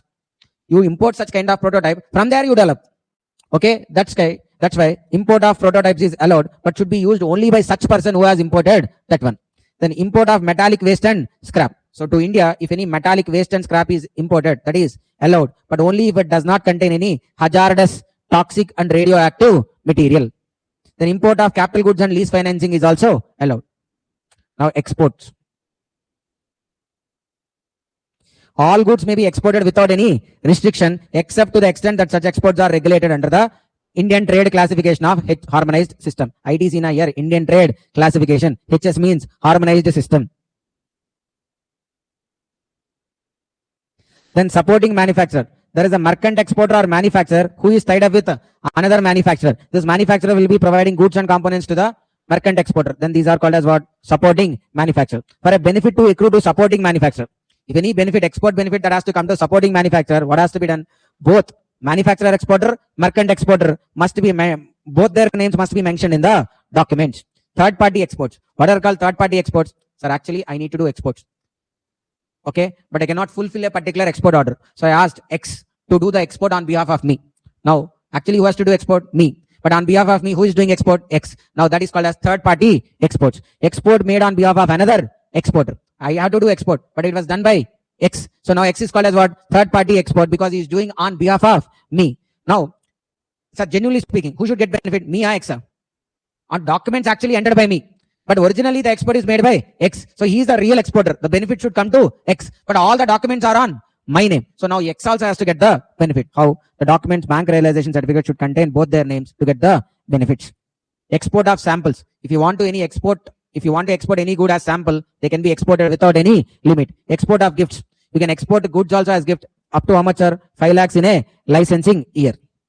Bona fide personal baggage. You can export any personal belongings. Even samples also allowed. Export proceeds shall be realized only in convertible foreign currency, and documents may be mentioned in any currency, but they shall be realized only in convertible foreign currency. So there is only one question in the workbook which we need to read. First question. The first question in FTP. Highlight the provisions relating to import and export of passenger baggage under FTP. Okay, as a passenger, what you can bring? Bona fide household goods and personal effects may be imported as a part of baggage as per limits in terms and conditions as per baggage rules. Then samples also can be freely importable as a part of baggage without any authorization. Then, sir, what you can import as passenger baggage? The normal household items and all as per the baggage rules, how much is allowed, that much you can bring as baggage, no problem. Second one, samples also can be brought as baggage without any authorization. Third one, exporters coming from abroad also allowed to import drawings, patterns, labels, tags, belts, trimmings, all these as part of their passenger baggage without any authorization. Now, export of passenger baggage. Export as a part of baggage. So, bona fide personal baggage may be exported along with the passenger or even accompanied also after 1 year after passengers departure. So, under unaccompanied baggage and enti. If the luggage is being carried along with the passenger, that's accompanied baggage. Passenger went today. After 6 months, after 9 months, when his luggage is being sent, then that is called as what? Unaccompanied baggage. Now, however, items mentioned as restricted cannot be sent as baggage without authorization. With authorization, they can be sent as baggage. Government of India proceeding abroad and official posting shall however be permitted to carry along with their personal baggage food items strictly for their personal consumption. Sir, you have been appointed as an official in Indian Embassy in US. But you cannot eat US food, the burgers and pizzas. Okay, you are addicted to the locally available Indian pickles. Okay, so usually you cannot carry those things and all. But let's say if you are a government of India official proceeding to abroad on official postings to carry along with their personal baggage food items strictly for their personal consumption, the provisions shall be subject to baggage rules also. Samples also can be freely exported as a part of baggage. So this question is also important. So now we have covered all the questions which we have listed. So what are the questions, sir, we have listed? You remember the questions which we have listed? Advance authorization covered. EPCG covered. RODTP 2 questions covered. Object of RODTP, operating principles of RODTP 4 questions. Advance authorization, EPCG, RODTP related to 4 questions covered. Then deemed exports 5. Then sixth one is like SCZ versus EOU. Then SCZ and its incentives 7 questions. Then status holder related 8. Then ninth one is like about this baggage related. 10th one is about Sion. All the 10 questions we have discussed. Okay, from this 10 questions only, I can 99% I believe like from these 10 questions only again another 2 questions may come under the 6A or 6B.